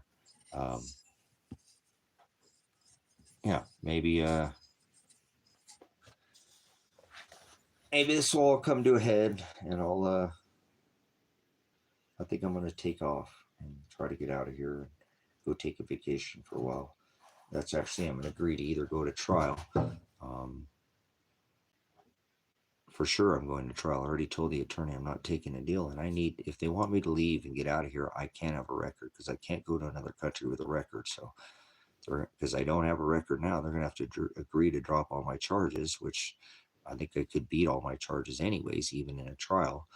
Maybe they won't want to take it to trial, and I'll be back to not having a record. I don't have a record now, but I won't have a record, and so I could leave the country, and my plan is to come back in the spring, go away for the winter, and come back in the spring, and that way I can go buy or try to set up a farm down there. I'll go work. I'll figure it out. I have a flatbed that I'm going to sell if I need to. Kevin doesn't want to give me a loan on it. I'm going to sell it then. That's fine. I'm just kind of bummed because he said he'd do that and then he backed out, and and I'll get it ready tomorrow, but I'm going to go get it and take it up to the end of the road. I was just trying to hold on to it for the ministry, but he doesn't want it if I go to jail because he doesn't want to have to replace the tires on it and doesn't want to have to look after another vehicle. So, okay, I don't want to burden anybody. So I just needed a loan. I mean, it's worth $5,000. I'm just taking the title loan basically. So, um, yeah, a little burnt by that too, obviously. So just ask for a loan. I'm like, dude, I just, I don't even want to let me throw something up, and an asset. I really wish somebody yesterday would have been giving me a loan for $15,000 because I guarantee I could pay it back here shortly. Especially if I get a little fire under me and I know I need to do it. So, um, but it's okay. Like I said, I have no qualms. He's all right. He is who he is. He just a lot wealthier than me. He's retired. He's got income coming in from multiple places. He still owns a lot of land, and he's set. He'll never have to work a day in his life. He can just do what he wants, buy what he wants, eat what he wants, and I don't. He just has that life. And that's I try to help him with his retirement, so that couldn't be taken from him. With zeros and ones on a computer. So he's got himself in a good position. I'm glad he was able to kind of follow the economic stuff that I was trying to show him. So he'll never starve, unless his stuff is taken from him. And that's good. I'm glad Father blessed me with enough to know the knowledge to be able to help him out like that. So I don't want anything in return, but I don't want to be made out to be some kind of thief. I just spent $15,000 worth of metals to, pay my attorney bill for my son, and then to get, you know, be grilled over $30. It's terrible. Like I said, I was just like, man, especially like I said, I don't know what it is. My family, they take everything from me. My brothers took Marshall. He's got plenty of money. You know what I'm saying? Uh, so it's okay. Like I said, I don't have any. I don't know why. Like I said, how is it that people, and I don't want anything for free. That's what I'm saying. You know. Um,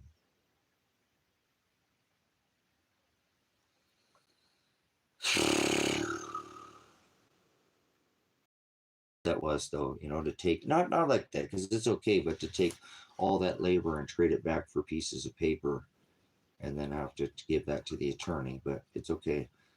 Like I said, I've got a tremendous amount of um, more than I have in just the last couple days here since I paid for the attorney or talked to him than I have in 15 months. So I feel like I'm moving forward, and that's what you get, what you pay for in this day and age. So I'm gonna have to come up with another 5,000. It doesn't look like Kevin's gonna help me out, and I thought he was, and that's okay. I don't want him to help me out now. I'm not gonna actually ask him because I don't want to owe him anything. I don't want to feel like I already feel like I owe him for I guess miles used on his truck as we went on rides or whatever. So I'm gonna figure out a way to make it up to him and zero out that balance with him and not do the business with him anymore like that because I don't like owing anybody. Like I said, I never thought I'd hear miles on the truck. That's kind of wear and tear. So I'm gonna get that made up to him. And remember, I already gave him $27,000 off of that price of that property that I paid just for this one. So I don't know why. I just people forget. I don't know what it is about people. So I know I was already. That's what I'm saying. Already yesterday, and I don't didn't know exactly. I'm like Kevin. I didn't know exactly. I was gonna wait. You would have told me, and you didn't. So instead, you came in all half cocked like this. Don't come off at me like that, because I ain't having it. You're not gonna accuse me of being a fucking thief. I'm not gonna hear. I don't take anything from anybody. I'm not a thief. I'm a giver.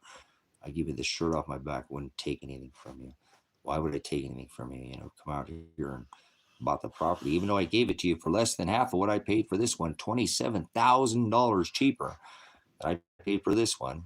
Well, that don't count for anything, huh? What about the fuck else that I see? I don't ever say that to him. I don't be with people like that. So um, um, I'm cool with that, guys. And I'll talk to him about it. I won't pussyfoot around it, and I'll talk to him. You know what I'm saying? I won't. I'll let him know. Say, hey, man, I had a vent because I just can't hold this in, man. I'm a little burnt that you'd sit there and I brought, and it's whatever. You don't owe me anything. But remember, you took hundreds of thousands of dollars out of your retirement and put it into precious metals. And you've gained every bit of that fucking money he's gained on, brother, sister, solid gains. There's nothing he's sitting in right now that he's sitting at a loss. He's all worried. Well, what about my premiums and all this? I'm like, oh my God, fucking this is a long hold, dude. You don't sell this right now. You wait until later. You trade that one piece of gold for a house, a horse, a car, somebody's wife. You don't trade it back for pieces of paper. So, and it's fine. Like I said, it's okay. I apologize. I shouldn't bring it up here, but I just can't get it off my brain. Like, damn, dude. All I could do is fill up his gas tank. I filled it up to the top. Actually, I think I drove off and there might have been a buck owed or something back to me, but I don't know. I wanted to get home and I don't know. It is what it is. So, hold on, guys. I got a fly in here that's bugging the heck out of me. I hate flies or flying maggots. Let me see if I can open the door. Let out.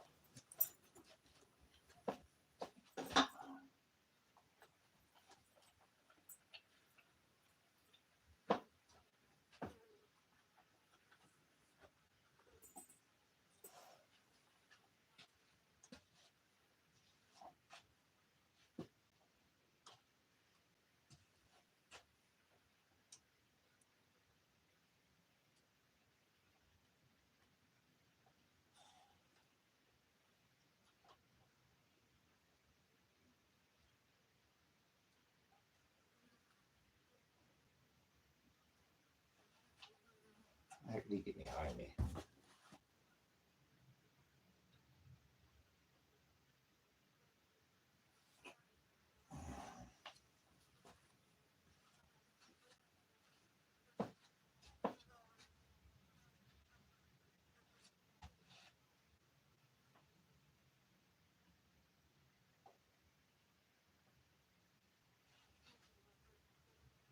Loud fly.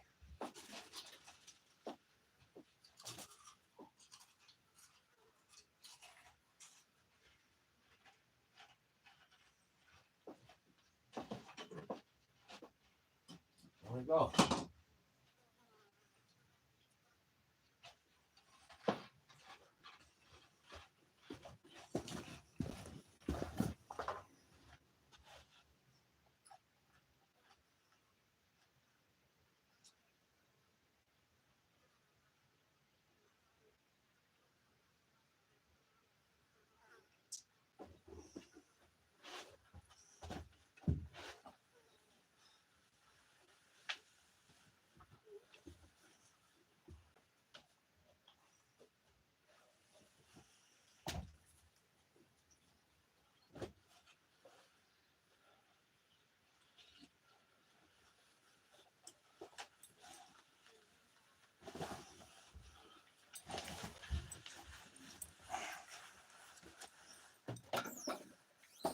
Where's that other cheese that I had? Uh-oh.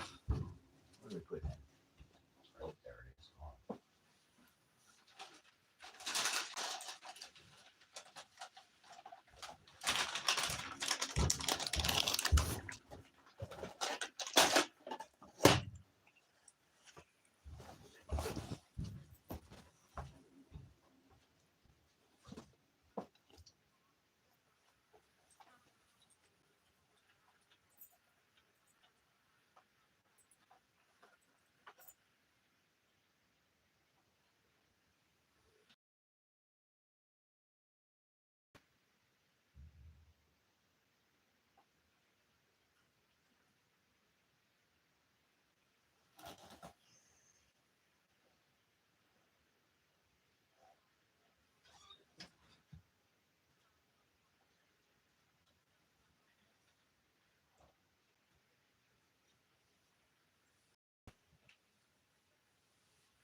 at him.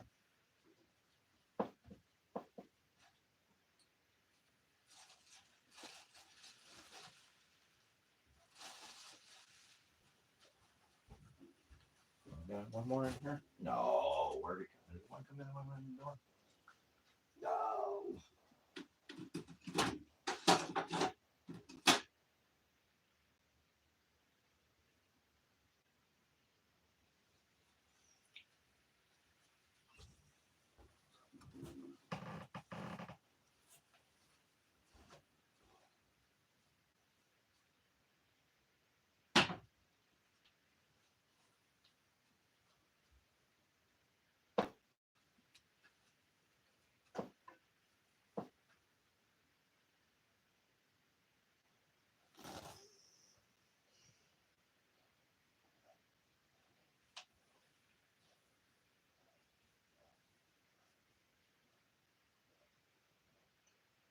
Where'd you go? That on the screen so I can let you out.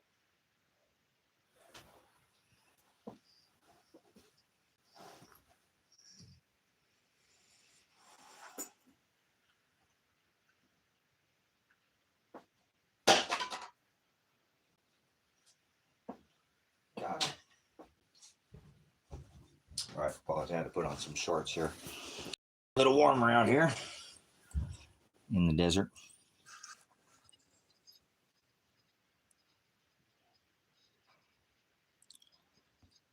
Well, Kiki, the dates, anything 64 or older is silver. So I don't collect numismatic. That's called anything that's worth more than just the weight. You know, I still have a couple pieces in it that I save. You know, some. But anything that's more than its weight in silver,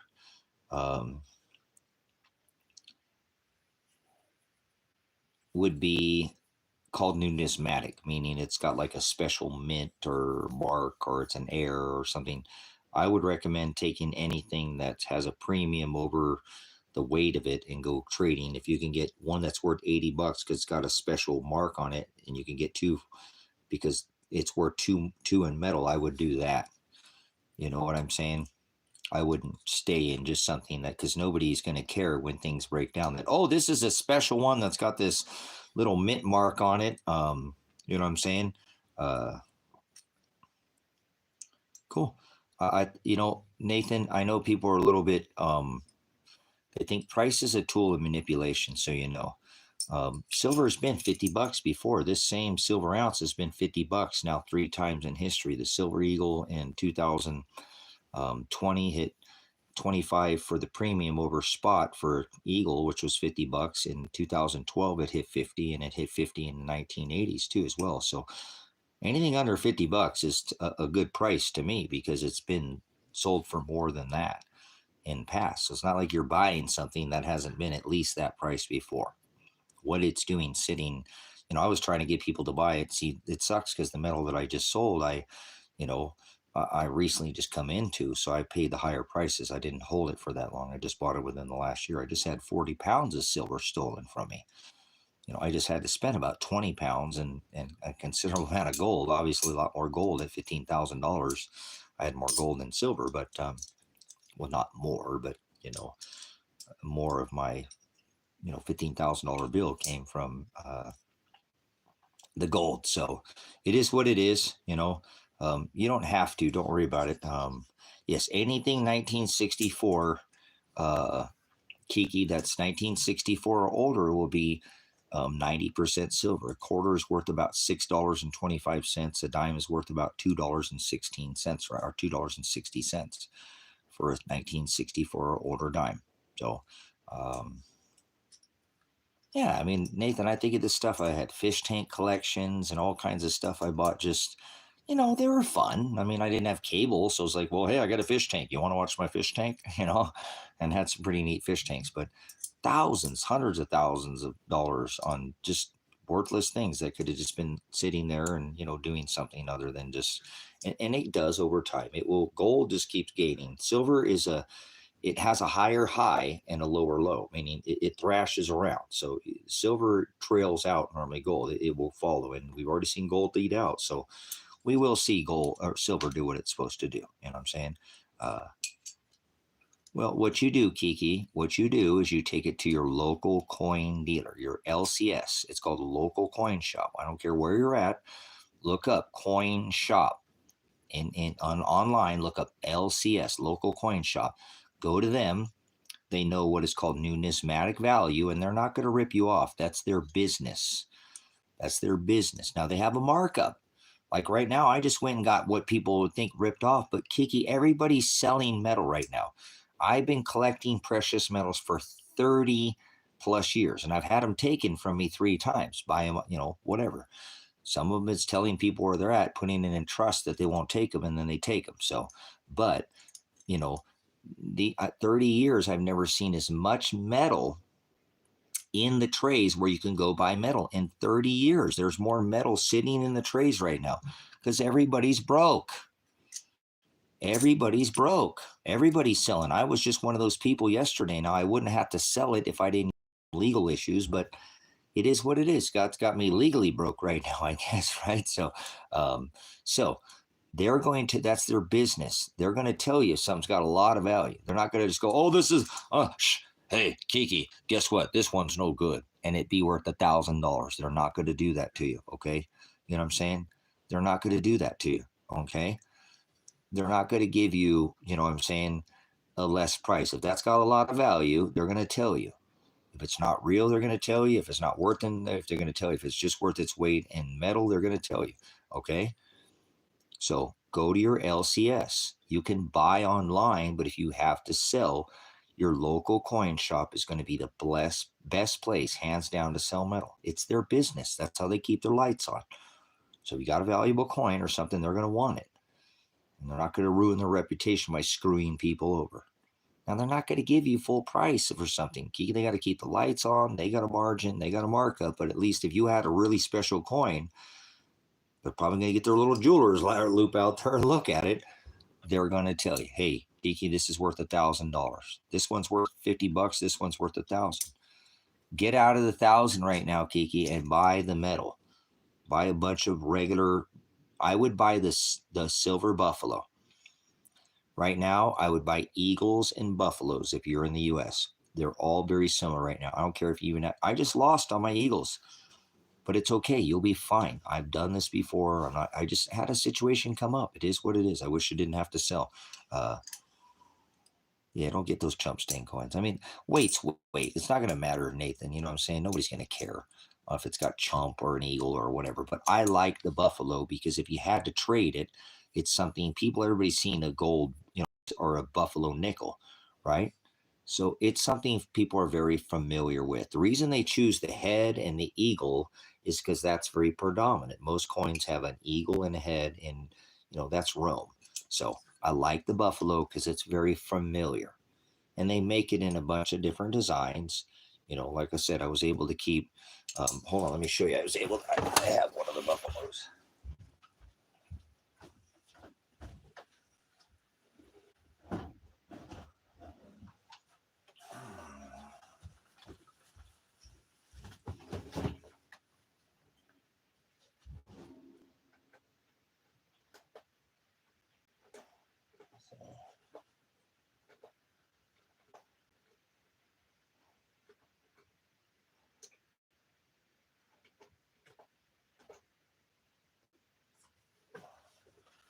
Here's the buffalo. Buffalo.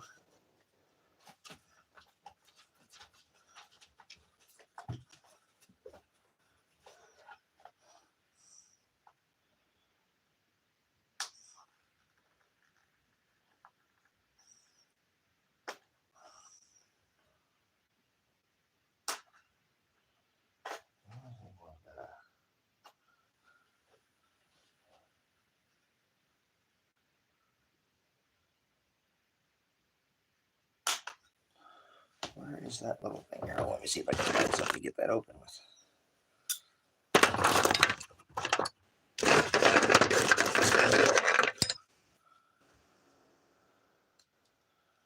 Come on, get this case open here. Hold on.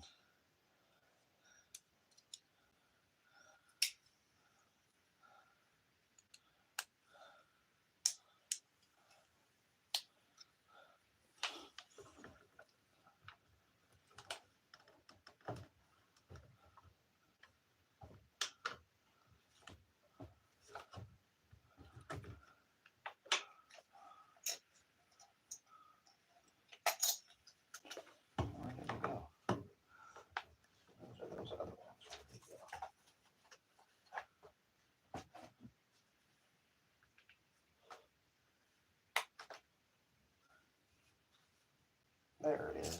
There it is. That's so shiny. But I was able to keep a few, but it's a really like a reverse mint, like a reverse proof. And I don't see too many of these buffaloes. With this shiny cover. So, like I said, I was able to hold a couple back, but like I said, all my eagles and all my, it is what it is. But these are again, I think that are very something that again that people will be familiar with. Um,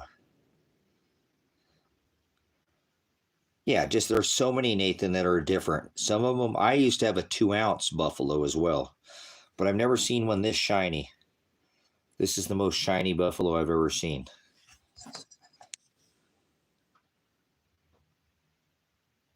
Normally they've got kind of a satin finish on it, so that's why I held a couple of these back. So it's all right. Have you ever seen these? I've never seen one of these before. Actually, I had a couple few of them. I had to let some go, but they make a bunch of them. It's kind of like a reverse proof almost, super shiny. But I've never seen one like this before, so I had to have them when I bought them. And I paid probably $38 for them or something like that. So I think I got 37 for them is what I ended up getting for them. But that's okay. It's not the end of the world. So I'm going to come up with the other 5. I'm going to put it behind me and be done with this, man. I'm going to move on with my life and start moving on to something else. So, but these are really pretty. Like I said, I've never seen one so shiny like that for a buffalo. Normally they're more of a matte type or satin. A lot of them don't have that real high. That's pretty high relief too. Um,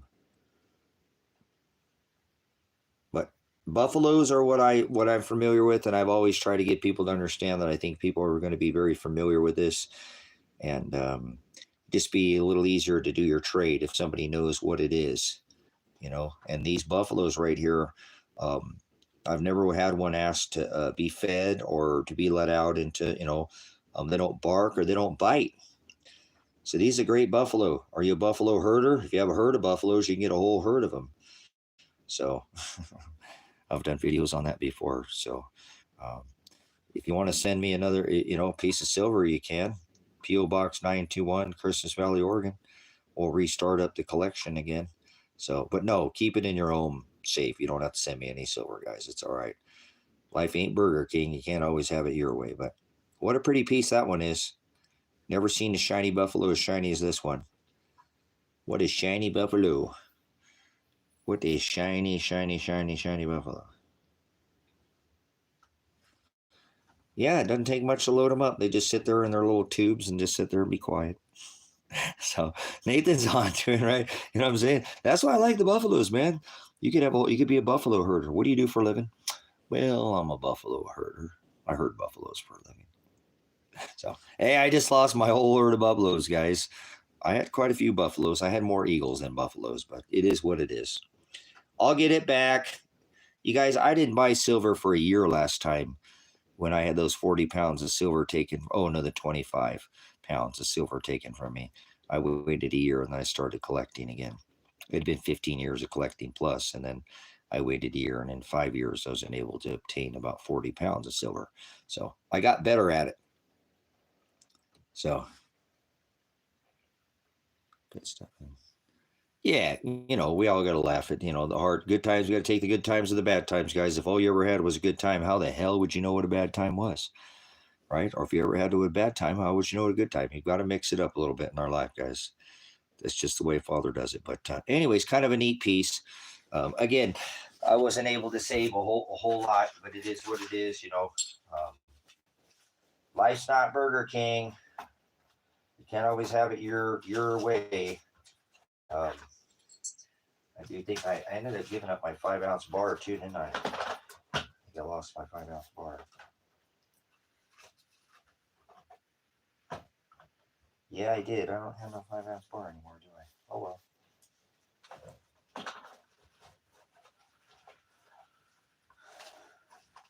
I still got my UFO coin. Got my UFO coin. UFO. back at its little thing here, a little sleever thing. Put it back. Back.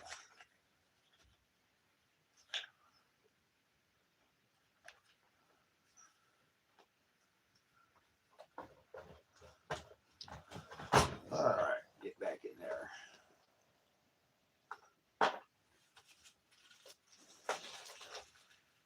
It's a ring.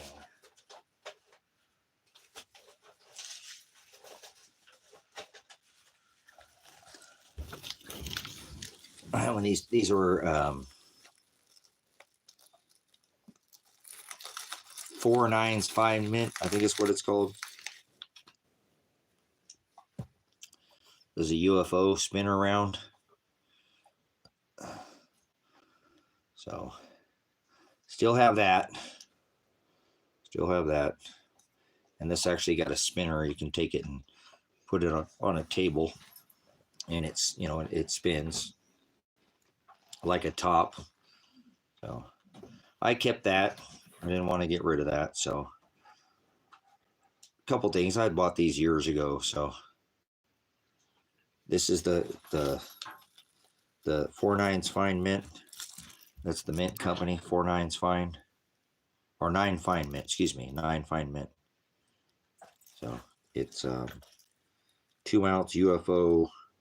It's called a spinner round. And it spins, you know, you can put it on the top because it's got a little dipple on the top of it that it sits up on right here. Just lift it up a little bit so it sits up off. I mean, just barely enough to sit up off the table, and it you can spin it around on in a circle. So I didn't want to get rid of that. So I'm glad, like I said, I didn't. No, it's 2 ounces. This is 2 ounces. So that's a 2 ounce. It's about the same shape as a coin. You know, obviously same size as an ounce, but much thicker. And it's got that big.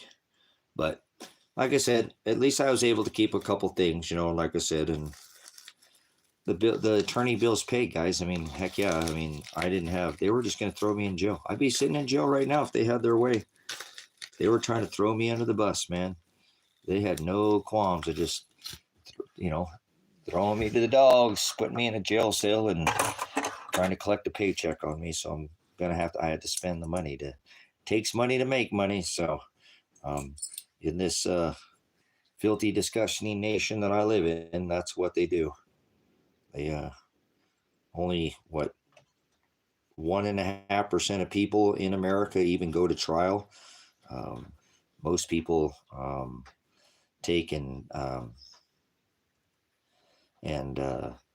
take a plea agreement, agree to take a plea bargain, to take a gain for the bar. So I'm not going to do that. I'm going to take it to trial no matter what. So it costs a lot, guys. You know, I have an attorney that's $500 an hour for my attorney. Look him up, John Caligo.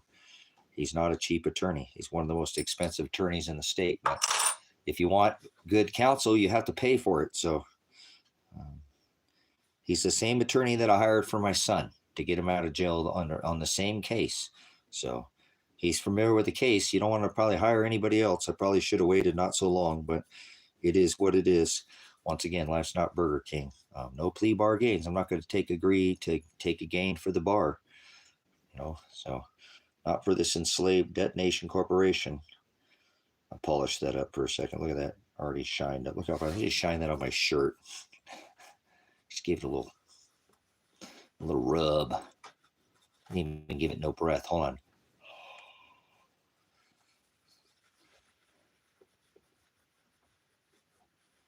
You got some of that tetanitis or tinnitus, or what do they call that?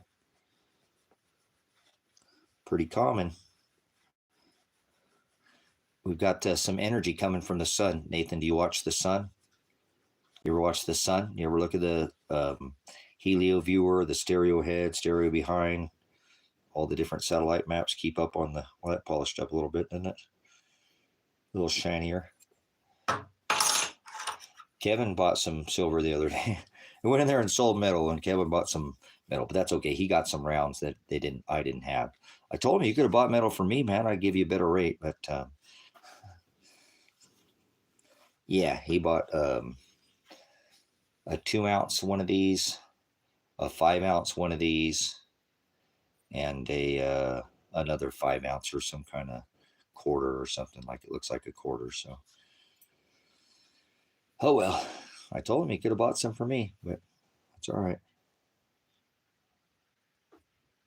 He's a grown-ass man. He can do whatever he wants. Remember? Ain't trying to change nobody. But I'd have gave him a good deal. I told him that, but whatever. He still bought silver anyways. So.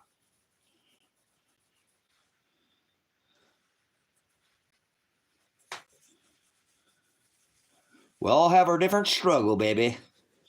You know what I mean? So, anyways, but these are pretty nice. These are the, they're like a reverse. They're indented.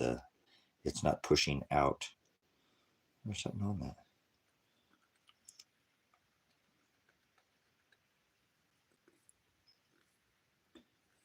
Something got on it. But this is a little 1/4 ounce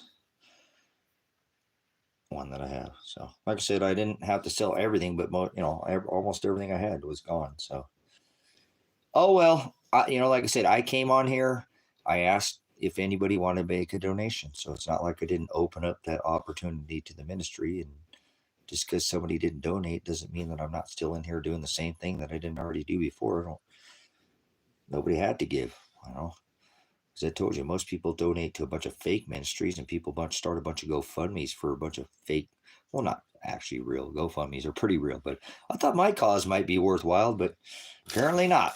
But that's okay. It's not, like I said, I got it taken care of. I told you guys I would. Now I have to come up with the additional $5,000 and I'll be good. Hopefully I can walk away from this and not deal with this anymore. It'd be nice to walk away. It's been 15 months of a road of hell. This has been a hard road for me. But hey, at least I'm making headways, You know what I'm saying? At least I'm making headway. At least something's happening in the case.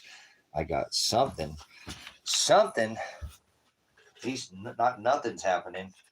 At least something's happening. So, all right, let me put this thing back in its spot here.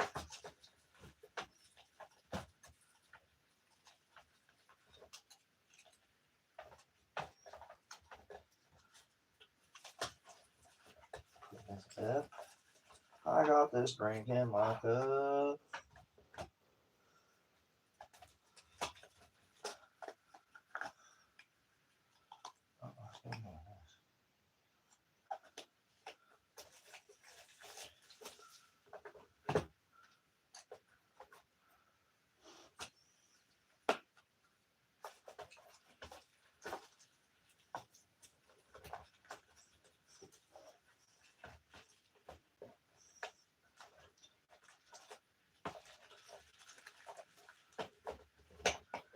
Back over there, you silly thing.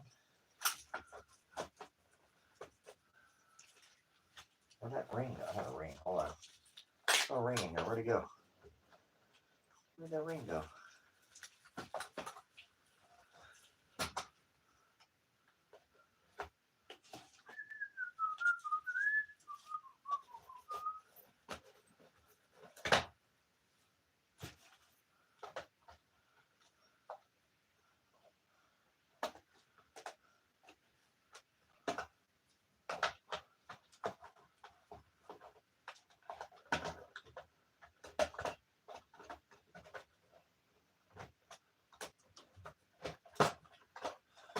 Oh, there we go. All right, put that back there. There's that ring. Where'd you go? Where'd the ring go? Oop, there it is. And the UFO. All right, there we go. I got this ring. It had turquoise on it. Pretty neat. I'm not really into the cross, but it's pretty neat. Sterling silver, and I'm not sure what kind of red stone that is, but pretty neat piece of jewelry. I forgot I had this for a while, but it's got turquoise and some kind of red. I'm not sure what that is, but it's Pretty neat. Won't fit my fingers. My fingers are way too big. So.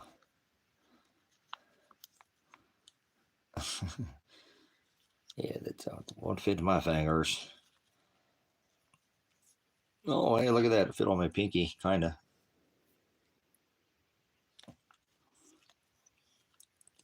Hey, it fits on that pinky. I'll put past my knuckles on these ones, so. But anyways, kind of a neat, kind of a red, kind of a. Thought that was neat. I can't remember where I bought it. I liked it, and so I thought that was pretty neat. But it's a. I got it because it's silver. Obviously, it's some sterling silver. I can't remember where I got it from. I think I got it at a garage sale. I paid like $20 or something for it like that. I thought it was a pretty good deal. Might be $20 worth of silver in it. Kind of got the work for free. I think that's about what I paid for it.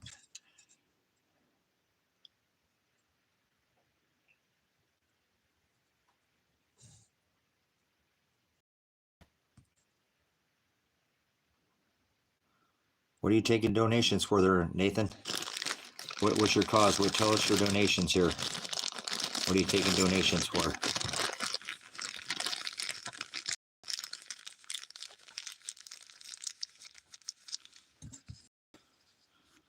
Tell us about your situation there, Nathan.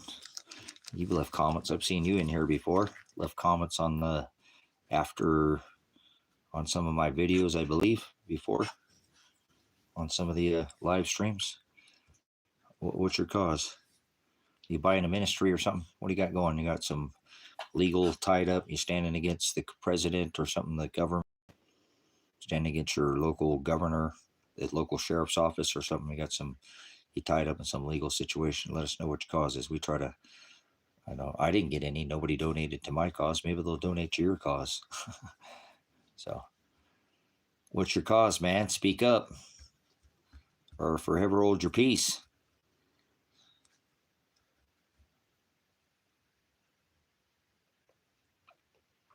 My donation was to try to find my potential dead son, or buy a ministry for the ministry, or daughter. What's your cause? Hey, we all could use a helping hand, right? If somebody's got abundance, like I said, so far nobody has been able to provide that for me. But maybe your cause would be something they want to take a donation, or maybe they can help you out. Maybe mine involves, like I said, law enforcement and standing against the law and purchasing a farm, purchasing another farm for the ministry. So, well, get your ass out here, Nathan. There's no excuses. Come out here. Come around. And what are you waiting on? Come out here. Come out where I'm at. You got opportunity right here. Opportunity just smacked you right in the face. Now, speak up. You got opportunity right here. Come out here before the winter hits. Start to get cold out here now. Get out here and get something built up. You know what I'm saying? So, we all got them. You know what I'm saying? So, and I know nobody can just pick up and come out here. It's not as easy. A lot of things are easier said than done. Just picking up and uprooting. But I've invited people out here, man, to come out here and to try to get off the grid, grow food, get your family, whatever. Come out here. I got plenty of land. I got land that's not even on my property. I got property for sale. I got another one I can help you get into. I got a lot of opportunity. Nobody just takes up the opportunity that's been given. So I make opportunity. Cool. No, I know. I've seen you before in comments. So if anybody can help Nathan and you're in his area, if he wants to disclose his location, get with Nathan. You guys, maybe Nathan can't come out here, but Nathan can do it because he can't come here and you could do it with him. Maybe you two are in the same state. Maybe you got something like-minded. So I see that a lot, man. I see people wanting to do it. You know what I'm saying? I want to do it, but it's hard to find like-minded people that want to do it with you. There's a lot of people. Go look up homesteading and stuff, on some of these homesteading channels and like Marketplace or whatever. Facebook's got like these forums, for people that just do that. There's people who are starving to get off grid right now. You know what I'm saying? So Find people in your area. There are people that are wanting to do this, guys, that want to do just like you. And it's hard because it's hard to do on your own. I've been doing it on my own for 10 years. So it can be done. It just been a whole lot hell of easier if I had people here that are like-minded, but it's not easy to just pick up and go. So, but maybe you could find somebody who's kind of already got a lot of it set up and they need a farmhand. They need a homesteader that wants to do the same thing. So look in your area, guys, please. There are plenty of people probably in your area that want to do it. And they're already kind of get a jump on you a little bit, and they'll help you out and they'll be more than willing to bring you into their folds. Don't give up, man. Don't give up. I've been doing it for 10 years. The only person to come out here is Kevin, you know. So please don't give up on your dream of being self-sufficient. You know what I'm saying? Um, there's a lot of places that people that you can go and find these people that are wanting to do. And there's people who are like starving to do this right now. I'm telling you, they're growing food in every single window seal.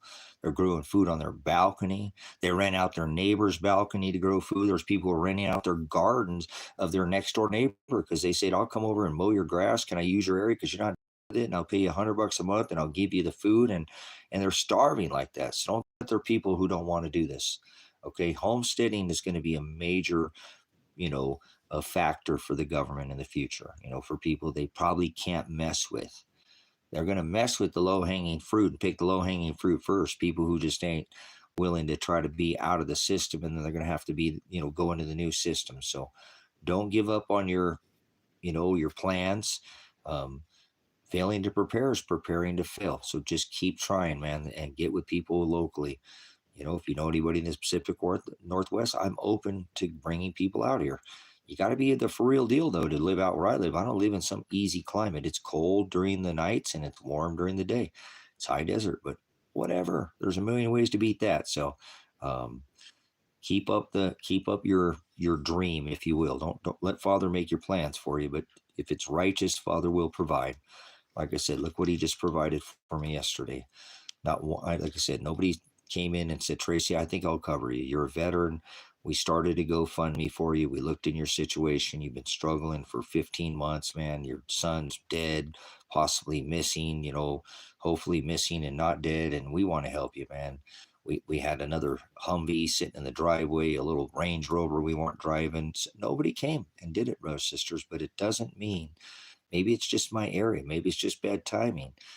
It doesn't matter. It doesn't mean that you couldn't get help in your area. And it doesn't mean that, again, because I didn't call out that I didn't get it, that you don't call out and get the help, or somebody might grab you up into their fold. You know what I'm saying? So don't trip. Like I said, if you can't just up and go where you're at, look for where people you're at, because you couldn't come out here and you couldn't help me. That's fine. Maybe everybody was just helping themselves, because I always left out there like, please don't give to me if you need. Maybe everybody's just helping themselves. I told you right now, there's more people selling silver right now, guys, than buying it per se. Okay, so a lot of people are struggling. So don't feel like anything I'm trying to make you feel bad. It's okay. I got it done. I got the $47,000 done. I got this $15,000 done. I don't get Social Security, disability, veterans benefits, no child support. Not a single dime comes in to me. Like I said, Kevin, he gets farm checks. He's got renters. He's got 140 acres. He got all kinds of. He's worked for his. I did too. But see, everybody gets a different measure. So don't worry about it. That's why, you know, Kevin's the kind of guy that probably could afford it to give some money up, but that's okay. He's doing his thing. Who am I to tell him to what to do with his money? And there's people who are a lot better off than Kevin too, way better off than him. So it's okay. I'm not having any no personal qualms. Like I said, I just was hoping somebody who had extra, and you determine what extra is, so don't worry about it. But that's the way it works, brothers and sisters. Each one of us gets a completely different measure, and so how we determine that. I know that when I can give, though, I try to give. Like I said, I try always to give what I can, and I know there's nobody can on this rock say that I didn't at least give a darn good attempt to try to help my brothers and sisters out that were struggling or in ways that I, like I said, how many times have I opened up the opportunity for people to come to this property and never asked for a single dime from anybody? I didn't want your money. I wanted your skill set. I wanted your ability to come out here and flourish. You know what I'm saying? I'm not trying to take anybody to the cleaners. As a matter of fact, I don't want anything from anybody. You know what I'm saying? Uh, yeah, but it is what it is. Like I said, what do? We all get a different measure, brother, sister. So don't worry about it. Everybody's not put in the same.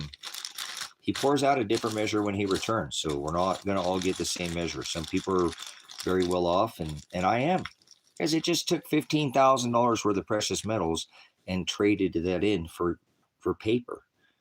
I mean, you could in another country, you could have lived on that. In Ecuador, I could have lived. It's $500 a month. So how long could I have lived? In Ecuador on that. And I can gain money if I padded it all. I mean, that's a lot of money for somebody like me. Do you get Social Security? Do you get disability? Do you get a paycheck? I don't get a paycheck. I don't get disability. I don't get veterans benefits. I don't get anything. I have no money coming in. Like I said, he gets check from his farm. He gets a lot of people have a Social Security. People do methamphetamine to get on some psych thing and get a Social Security check. Remember that guy who pulled a gun on me? The guy pulls a gun on me, tries to shoot me. He can't shoot me because he can't pull the trigger. He calls the cops because he's too scared, to shoot me, because he tried to shoot me and he couldn't do it. And he gets on the phone and says, "Oh, I got a disability." I'm a freaking veteran, guys. I served this country, and this guy's getting benefits. Pulls a gun on me and can't shoot me, and then he calls the cops saying, he's violent, when I had my back to him and he tried to shoot me in the fucking back. He did. Kevin was there. I'm glad I had him as a witness. He couldn't squeeze the trigger, but he was trying. Mr. Sweaty Palms couldn't squeeze the trigger, but my death was not that day. But I just find it all right. He's getting the benefit. He gets Social Security he can sit there every fucking month and play video games, World of Warcraft.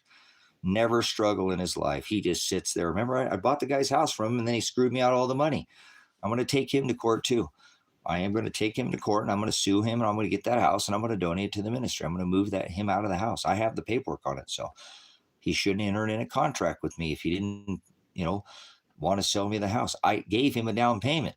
I have the paperwork. It's signed 4 times, so he's not getting out of it, and that's not out of vengeance. He's sitting there in his little cush thing right now, but it's going to come back to bite him in the ass. So I will. Remember, I already showed you the paperwork, so.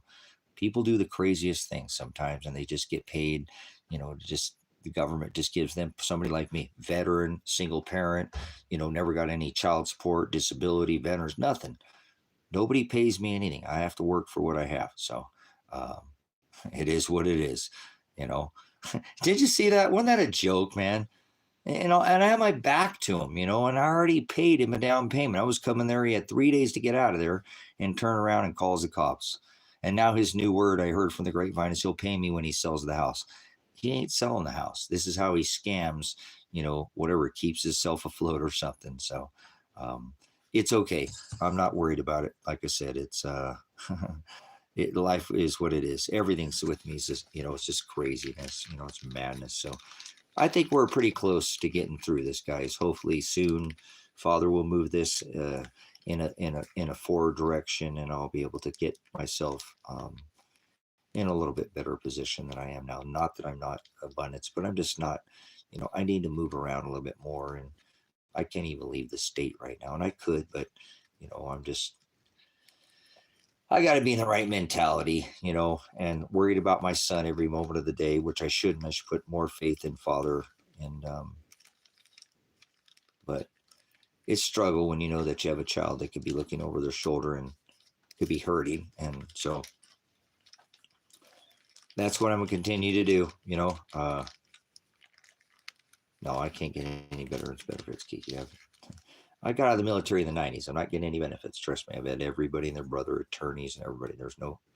I'm not getting benefits. I've never been to the VA. Can't go to the VA. Not going to happen. So, I know. Imagine how I could live. You know what I'm saying, Stoner? So imagine how I could live on the $15,000 that I just, like I said. So, and look, remember, no qualms. But I asked anybody in the military or in the ministry if they wanted to donate. You know what I'm saying? whatever, man, whatever. It's okay. It's done. It's done. It's done. It's not done, because to be 100% honest with you, I don't want to lie to you. I still owe $5,000. If this goes to trial, I owe $5,000 still, compared to and over what I paid. And he's giving me, I paid more for my son in the same case, another $17,000 more than I just paid him, plus the five, to just give a deal to take for my son, could just take a deal, because they were going to railroad him, and they weren't giving up on him. So I don't think they're going to give up on me. I'm pretty certain they're going to take me to trial, because they don't have a choice, but they're going to lose. So I'm going to have to come up with another, I'm sure I'll know after the 28th, you know what I'm saying? The 28th, they'll know whether I'm going to go to trial. So I'm going to try between now and the 28th, that's 6 days, to come up with $5,000. So I'm not going to ask anybody in the ministry. I already did. Nobody gave. I'm going to try to do this on my own. I'm not going to ask anymore. If people want to give, they can give. You understand? It's there. There's already been enough putting it out there that I don't need to put it out there anymore. So I was able to cover this. I'll cover the others. I know everybody's struggling right now. If that wasn't the case, then why are all these silver trays full of silver? They're full of silver. I've been collecting silver for 30 years. I ain't never seen the trays just overflowing with silver, guys, because everybody's broke. Nobody's got, when gas is almost $5, it's $4.39 a gallon where I live. It's almost $5 a gallon. How are you going to make it? The thing of hammer is $25 for the thing of hammer. It's just, nothing's cheap anymore. Everything's expensive. So appreciate everybody for just being here and just dealing with me, so I didn't have to do this alone. So I didn't have to go at this by myself. That's more valuable than any money can, provide. So I thank Father, when I woke up this morning, I was a little bit beside myself. I said, man, I feel light. What's going on with me this morning? Well, you just gave up all your gold and, another 20 pounds of silver again. I think it was more than that. I didn't even count it, to be honest. I just sold it. So whatever it is, it is. But I'm thankful that I had abundance, and know that people, they don't make $2 a day in some places. And I just was able to put a $15,000 attorney bill to try to help myself, my son, my daughter, this county, this state, and my country. So what? It takes money to make money, right? Life ain't Burger King away. So, but you guys know that closed mouths do not get fed, right? And it's didn't like I didn't ask you guys before. So it's not like, I don't feel like I'm saying that I grifted anybody. So what if I opened up my mouth and I asked? Closed mouths don't get fed. Okay, so thank you for being an ear and a voice and a comment section for me, so that it's not just, I'm not sitting here talking to this wall, going through the struggle on my own. I couldn't do it, guys. I couldn't. I think I would be locked in a padded room by now. I just would have gone crazy. I just couldn't get, my dogs can only listen to so much. The walls don't talk to me. Somebody else had to hear this nonsense. So, well, that's what I'm saying, connection. And so, like I said, I think it's awesome.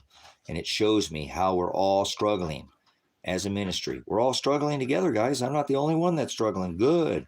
And I don't want you to struggle, but good. We're all struggling together. Good. I feel like we're all going through this together then. You know what I'm saying? If you couldn't afford, then see, you're in the same boat as me. Not that I couldn't afford it. That's all my wage, guys. That's all my wage. It's what you work and pay. I work in a different way, but you know what I'm saying? It's not like nobody had the extra. So that's not great, but at least we're all trying. You know what I'm saying? That's what I feel. I don't feel like I get old. There's a channel of a bunch of people just sit around all day and do nothing. I feel like when you guys are not in here, like me, you do work for Father. You do work not only for them, but you have families too. So that's a blessing. Again, I want you to know that I thank you so much for being here for me. I mean, that is priceless. That's not something I can't purchase I can't purchase your friendship. I can't purchase your brotherhood. I can't purchase this sister. I can't purchase that. That has to be gained through trust and being here and coming back again. And that doesn't happen overnight. So I appreciate that. That's a gain to me. That's more gain than Look how long I held off without even trying to do this. I paid the ministry off before I did this because I have faith like Father, like he's going to provide. And so he showed me, Tracy, I did. Look, it's right there. So what? You already lost your retirement a couple times and I give you back every time. So I will give you again. Just relax. Do what you need to do. Don't love the dirt. It's shiny dirt. Give it up. I'll give you some more if you want it. And like I said, at this time, I don't even think I'm going to try to buy dirt, anymore. I don't want to buy gold or silver. The only gold or silver that I will buy is if I file lawsuits and I get $100 million, I'm going to give $50 million to Brother Jim Brown and take the other $50 million and put it in an account for High Desert Faith and Truth Ministries.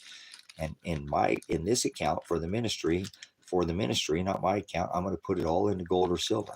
So it's not just sitting there. I mean, I'll leave a small amount in some kind of fund, but most of it I plan on putting into precious metals for the ministry. So it can sit there in a safe.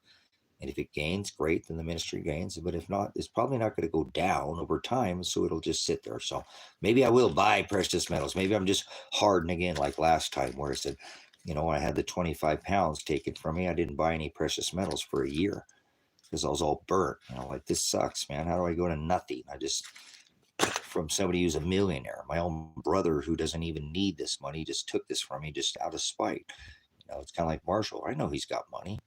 He's got a lot of property. He's got multiple properties and all kinds. He didn't need to take that from me, but Father is the one who made him do it. So he'll have to answer for that. And in this case, nobody took it from me, right?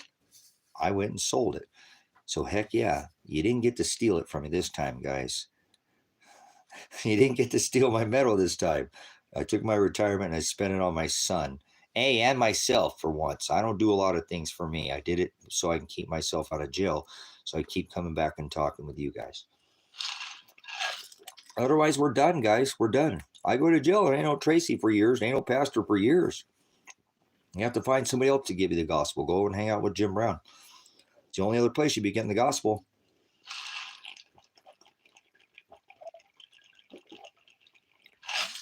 I'm not conceited. I'm convinced.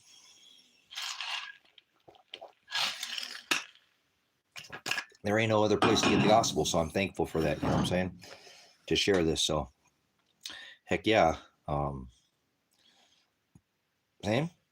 Not amazing? So thank you, Father, that I can still be out here sharing the word. I mean, I'll share it in jail. I told you last time I was in jail, there was 6 guys in there in the tank, and I had 5 of them humming on the gospel. It was amazing. It's all on video. They film it all in there. So go back and pull some FOIA requests last time I was in jail. 6 guys in there, 5 of them humming on the gospel, baby.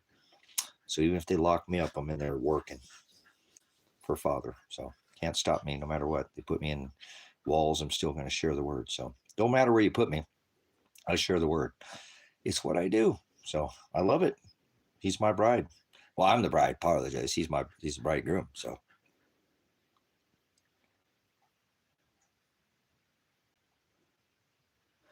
yeah, you're gonna have to long hold on some of these things. So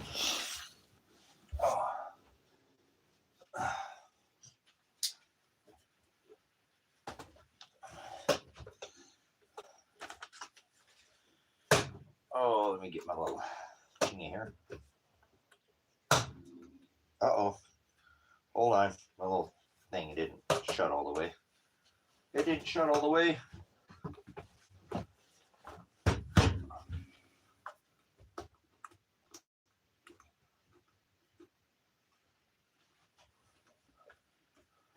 Why didn't it shut? Oh, you don't have the right code, goof.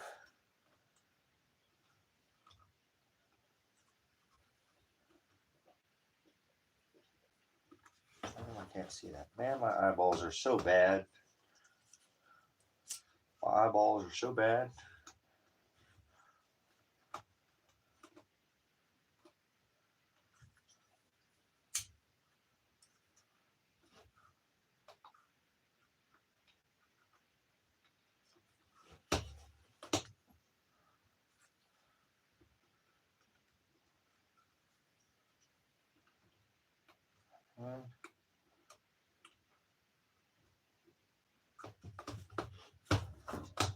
Why isn't it working?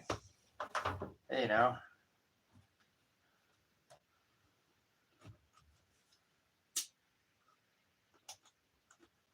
2, 3, 4, 5, 6, 7, 8, 9, 10.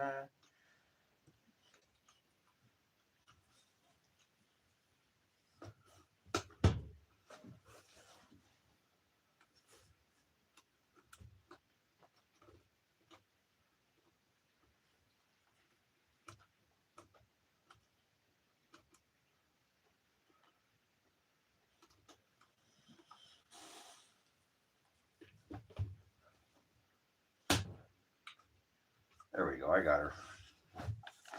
I got her.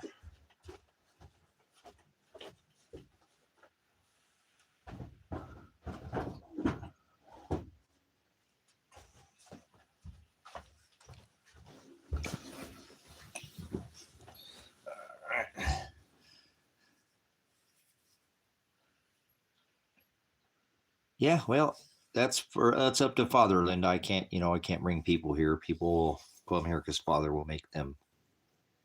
He'll bring them to us. He'll bring them to the. He will bring the sheep to the fold, if you will, the flock. You know, he said, if I didn't call out to their hearts to seek after me, not one of them would. Not one of them would. So, he's the one who makes the. He's the way maker. He can make a way when there's no way in hell. He always does. So, oh, I didn't put my little rings back in there. That's all right. Forgot to put that little thing of rings back in that little box.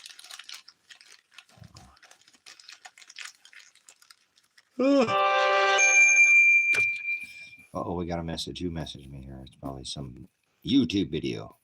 YouTube. Come on now. Come on, YouTube.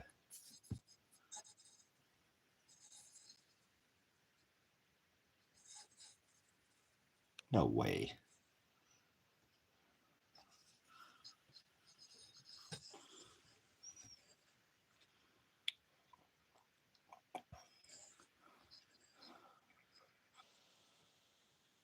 What's going on with this thing? What's going on with my phone here? Are you still there? Where is something's going on with my phone? Pull up my live stream. Come on, chat. Where'd it go? Oh, sidebars. What happened to the chat? Where is the chat? What's going on here, guys? I don't know what's going on here, brothers and sisters. I have nothing. It's still showing there's 8 of you in here. Where did my chat go? There's no chat. There's no sidebar. Let's see.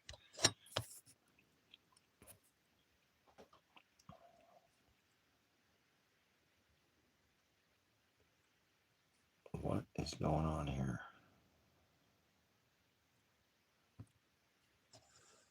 Guys, I'm trying to bring this chat back up. For some reason, it's not allowing this chat to come up. I don't know if you guys are chatting, but I have no screen. What's going on here? Come on. Something just happened here. What happened?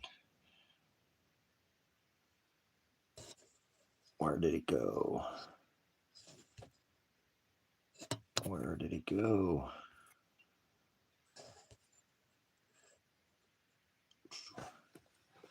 All right, we're connecting. We're live. No chat.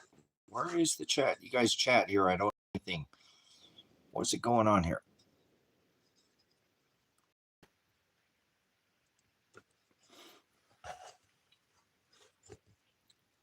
I need to be in the chat.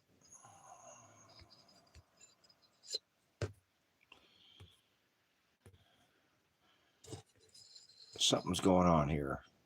Something's going on here. Why is it going?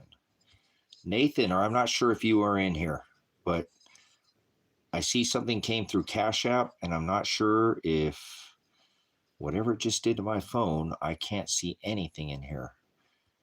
So let's see here. I'm not going to end the stream. How do we get this back up? I have nothing on my side. I don't want to end the stream, guys. So Nathan, if you're in here, I don't even know what to say. I mean,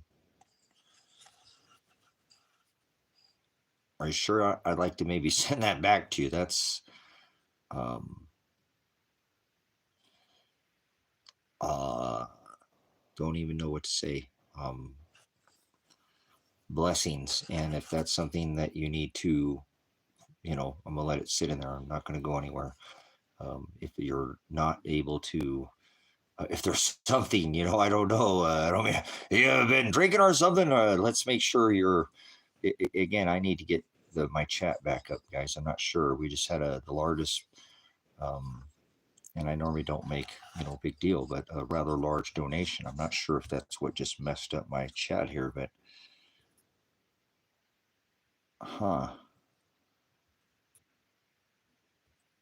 So let's get this back up here. Let's see.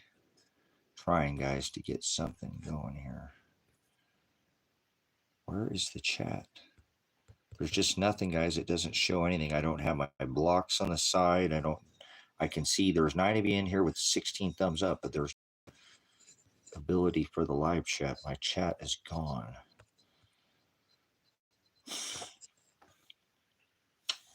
Where did it go? See, if you guys are chatting right now, I can't see anything. There's literally a blank screen. I can see how many people are in here, but I don't see any of the chat. Why did the chat go? I've had this do this once before, and I had to restart the stream, but I don't want to restart the stream. Let's try to reconnect here. Let me see if I can reconnect this. So if I pause for a minute, maybe it'll come back on and it'll reconnect the chat. Then give me 1 minute here. Let me see.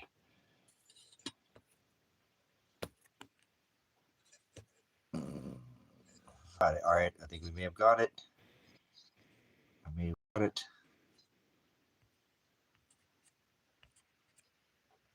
All right. Let's see.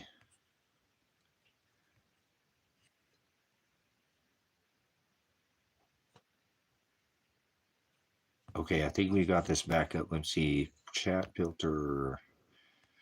Top messages, all messages. Who made the last comment? Elsa said restart. All right, we got something. We got our. All right, Nathan. Again, just blown away. If you, again, I don't know how somebody could provide that much abundance, but I know some people have. If you were,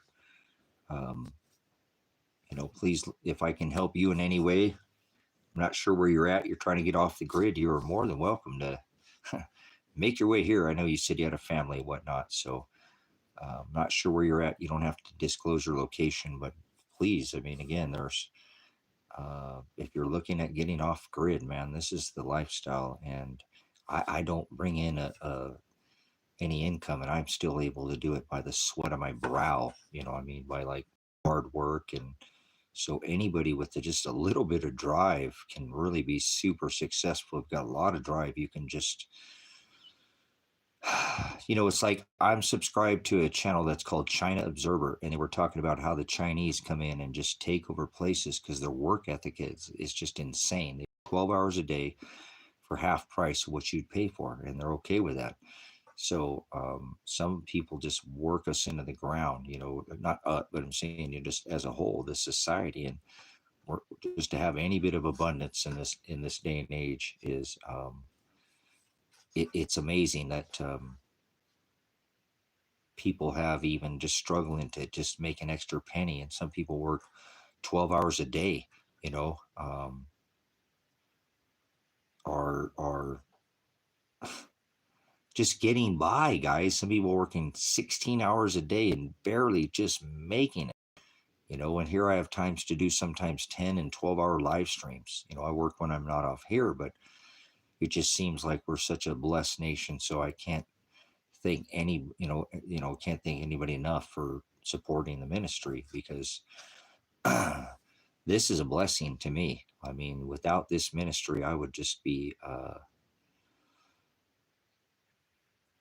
like I said, I tried to set up a ministry here in town. I was renting out the community hall. That was High Desert Grace and Truth. This is High Desert Faith and Truth. It was former, Um, but it's still the same channel, Predestined for Light, and so nobody came though. Nobody. I didn't have any ears. At least in here, there's. I don't care if there's one of you, two of you, five of you, 10 of you. Remember, I used to stuff 1,500 people TikTok channel, and you know what I'm saying? Okay, outstanding. Um, so, but those who have, like I said, the people that understand that this new lifestyle that we're going to be living, brothers and sisters, that we can create abundance through community, through uniting with other people that are like-minded, that want this lifestyle to go back to the old ways. You know, the new way is going to be the old way, or you're going to go into their new system. You know, I'm not saying that things like, because they've got things like helper robots and all these things, which we could have had 20, 30, 50, 100 years ago. They have this type tech, guys. I mean, so many people's jobs are being taken over. Look at a plant of like Ford, you know, the motor plant, you know, in Warren, Michigan. You know, go look at, you know, in the 70s and look at what it's today. There's nobody working those anymore. Everything is all done through, you know, AI and not artificial, but advanced, and it's done with, you know, robotics, and it's just taking over. So what? Be your own system. Who's going to take your job when you're a farmer? Who's going to take your job when you're off grid and you have a solar panel and you have a wind turbine and you have generators and you have wood stoves and you have propane stoves and you have, you know, kerosene stoves, and you have my buddy, you've got multiple ways. You got a well, you got extra. The system is not going to affect you. They don't like it when you do things like that. So please, brothers and sisters, if you know anybody who's like minded like that, this is the time, and not in panic. The government created more fear and got people to get off their butt and stand on the X and go inside and flatten the curve. I'm not trying to cause you fear, but this is the time.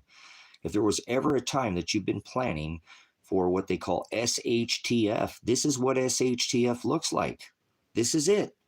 It's spraying all over the place. It's time to get out of the way. You just want to get it sprayed in your face, then you go ahead, just keep letting it. But sooner or later, you're going to either just get tired of it and just accept it, and that's going to go into the new crappy system, or you're going to be independent and you're going to not have a supply chain shortage because you are the supply chain. And you better start learning how to do some of these things now.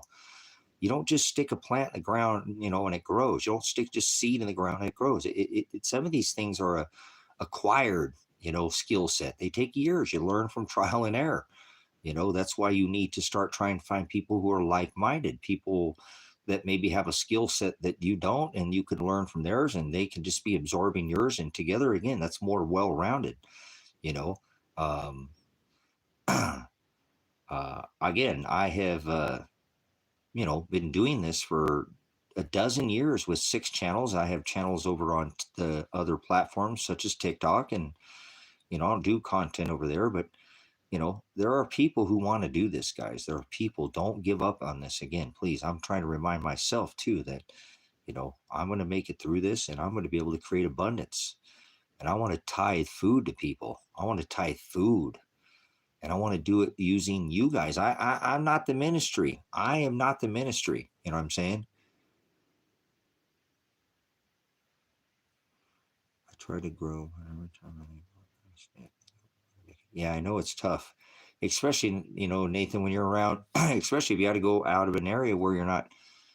That's why I'm trying to bring you to, you know, just as far as the mindset. And I'm sure you have to understand the community mindset. But when you go out on your own, it's tough, guys. That's why you need to unite with like-minded people. We have the internet right now. Don't trust everything on the internet is true, or don't trust it, but you do have the ability to reach out to just about every rock, well, continent on this rock, and glean from other people who are already doing this.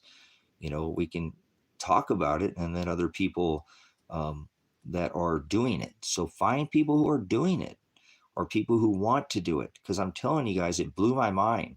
I actually unsubscribed to it for a minute because it was just killing me. I was over on Facebook because I don't like Facebook.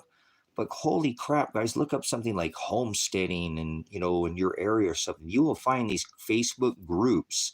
Now, there's always going to be trolls, but you're going to find people, like I said, that are trying to homestead, guys. I mean, seriously, like renting out their neighbor's backyard, driving down the street on a bicycle with a little tote cart with fertilizer and stuff to grow their food at the local community garden. These people ain't giving up.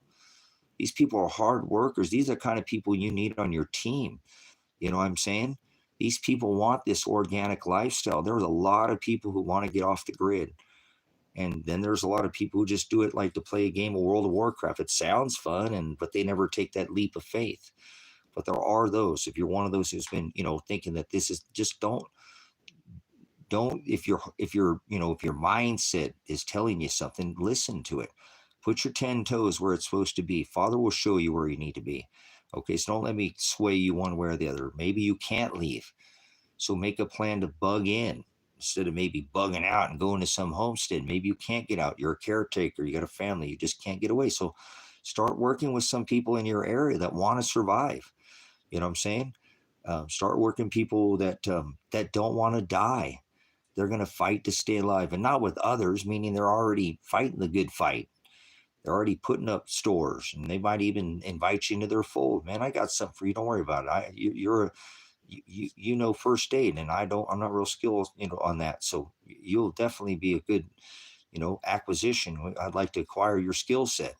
Although you might not have a bunch of material things, you're a smart person. Maybe see there's things you better start obtaining now before you can't, and not in panic. Like, are you agrarian? Can you go out and gather, the berries and the people die, and there's plants and barks and tree, and roots and flowers, and all they could be eaten in their area and not die, at least some kind of substance. They can still got an arm they could be chewing on.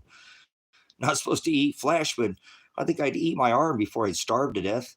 I'd probably start with my left one because I'm right-handed, but maybe a little chunk off my leg or something, whatever. It's a bite, one bite at a time, but at least I ain't dying.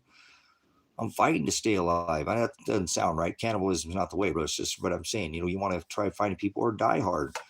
People who just don't want to lay down and not even try. Why do you want to be one of the people when it all breaks down to be one of the older people that? You mean you don't want even to try? So you don't want to be around people like that, okay? If that makes sense. Those people don't want to try. They don't want to help themselves. Don't try to help people like that right now, brothers. So show them to the narrow way. Show them the word. But if they should be charitable with the word. If people don't sup with vipers. Don't be trying to make house with people who aren't ready to, he said, have extra oil. If they ain't putting up extra oil, have your loins girded in my service. If they ain't girded, if they are not walking the walk, not just talking the talk, let them, that's head knowledge. You can know things too, brothers, sisters, know it all, but you can't apply that skill set. You're just book smart is all you are. And I'm not an officer. I'm an enlisted soldier, and in the military. So I'm a boots on the ground type soldier. I'm not saying that, head knowledge isn't, a good thing, but if you don't apply it, that's just, you can know every word in scripture. You can recite every scripture there is and quote. If you notice, I don't do it like that. Sometimes I mention the passage it comes from, but more of the times I don't, because I'm still learning. But see, you can know it all, but you ain't applying. You ain't living Christ. You ain't loins girded in my service. Then that's hypocrisy. You're not applying that skill set that he gave you, and so you're not life in Christ. He said, I want you girded in my service, conforming to my image, following after me, doing what I did. So if you're going to be a prepper like Christ, and he's the biggest prepper there ever was, because he's still preparing that place where he went to his father's house at. It's a room of many room, like a mansion. He still ain't done preparing. If I'm not mistaken, he's still preparing right now as we speak, and he ain't done preparing yet. So you better get out there and, Noah, 126 years ain't got nothing on Christ, does he? But hey, he didn't listen to the world, did he? That still voice inside his head, they called that old man crazy, scoffed at that old man, told him he was nuts, and never even rained on this rock. Noah's a conspiracy theorist until it rained. You ever read the book of Luke? You might want to read the book of Luke, okay? Remember, my disciples, take up your cross, follow after me. So this word is so beautiful, brothers, sisters. It should be the meat, the substance that you eat, but don't sup with vipers. Don't share this with people who aren't in the narrow way. If they're in the broad way, show them to the narrow way. If they don't want it, move on. You can't turn a goat into a sheep. You know what I'm saying? So definitely, good stuff, Kiki. Get that as soon as you can, because like I said, what if the grid goes down? No more Amazon, no more bookstore, no more, Nothing. Now there's no Wells Fargo coming to your door. Remember? Fargo, see you later. I'm gone. No birthday next year. No, all right. So I don't do birth dates anyways, but you know what I'm saying. Well, no cards in the mail. The weather's here. Wish you were great. I'll apologize for that. So did you ever get that postcard? The weather's here. Wish you were great. I don't know what's wrong with me, guys. You have to take that up with Father. He's the one who made me. Well, created me. My dad made me, so he's dead, but y'all take it up with Creator after you die. So he's the one who created this nut bag case, whatever you call it. Dago, what are you doing? Dago, what are you doing? What are you doing? No, but hey, it's all right. Remember, the man's nuts grabbed him. They called Noah crazy, and nuts were scoffed in him for decades. So I don't listen to the word. I listen to that still voice inside my head that tells me that to be wise and be charitable and be patient and be meek, not weak. So meek is not weak. Meek means don't seek vengeance. So, you know what I'm saying? That's what we got to do, guys. We got to share this, be charitable with this agape. This agape is more important than anything on this. That's supposed to be your prize. What are you here working for? What's your 9 to 5? Working 9 to 5. What a made to make a live. What are you doing? Well, how are you living? In living color, right? Like Mad TV. Homie, don't play that. Remember? Clown, Homie the Clown. What do you want me to do? All righty then. Oh, that's Mask. I was going to do Fire Marshal Bill. Better not do Fire Marshal Bill. All righty then. Let's just say you're driving down the street, right? Oh, never mind. And your battery catches on fire. Do you guys remember Fire Marshal Bill? I was going to do my own little skit there, but I better not. I was going to be flames of fire blazing down the highway, rams and skipping and scraping and scratching where the wheels are falling off. Oh, boy. Better what? Come up here with Dad. Come hang out with Dad. Come say hi to Dad. Come say hi to the dad. You get up for me, you little weasel. I'm paying attention to him for a minute. You have to share your brother. Pants. Gather bone. Stop it. Stop it. Stop it. This dingo's crazy. This dingo's crazy. He's my crazy dingo. All right. We love him. Is that a rocket in your pocket, or are you just glad to see me? No. So, anyways, brothers and sisters, we are so blessed to be abundant with this agape. And when Father tells us to be charitable, I truly. What? Why are you making so much noise? Go see the pants? What about them? They need to send some love. So, but when he tells us to be charitable too, brothers and sisters, it's with this agape, and if this is on your heart and you're supposed to be charitable, meek, not weak, patient, kind, you're not going to be supporting a system that is taxing people to no end. Father doesn't like taxes, beyond his measure. Remember, he used to require fees and fines and rituals. But when he sent Shiloh, he fulfilled all those fees, fines, rituals. Now he says, remember, give unto Caesar what is to Caesar. But, there's a time and a place. That's what I'm saying. That overtaxing and over, so this is the things that we should be speaking up. This is how you're going to go out and be charitable with this word, is by speaking up against these things. And people go, oh, no, that's not how. Well, under this covenant, what are you going to get there by celebration? By eating something, not eating something, right? Or by building up riches or fortune? No. He demands us to take up our cross daily through Matthew and Luke, the disciples. So this is where our treasure's at. So when you have this chance, again, not by chance like luck or free will, to be charitable with this agape, this is where there's just the opportunity is abundant. We have the ability to create abundance. That's the problem with this beast system, is it strangles people. How many people that do you know that have people that in their family that want to do this, but we won't come together? We all got our separate neat goal. We're doing so good. but we're not together. Kingdoms used to stay together. Parents didn't kick their kids out. They encouraged, their kids to stay with them within the kingdom, and they had families, and the generations stayed together. It wasn't 18, you're a bird, as soon as you can fly, get out of here. You guys, where do we learn this? This separation society, divide and conquer. Again, I know multiple people that I've told before, like, seen up in town. It's like, well, you do this and you got your spot, and we're always kind of griping that we don't have the best produce, and we're, why don't we just all come together? All of us are smart enough. We could at least still all have our places and buy a community place that we could all contribute to, but we don't live like that anymore. Everybody's got to be doing their own little rank and file in their own little, like I said, as soon as a bird, you fly and you're out of there. Get out of here. You can fly now. You're not welcome here anymore, And why do we do that? We should be coming to community.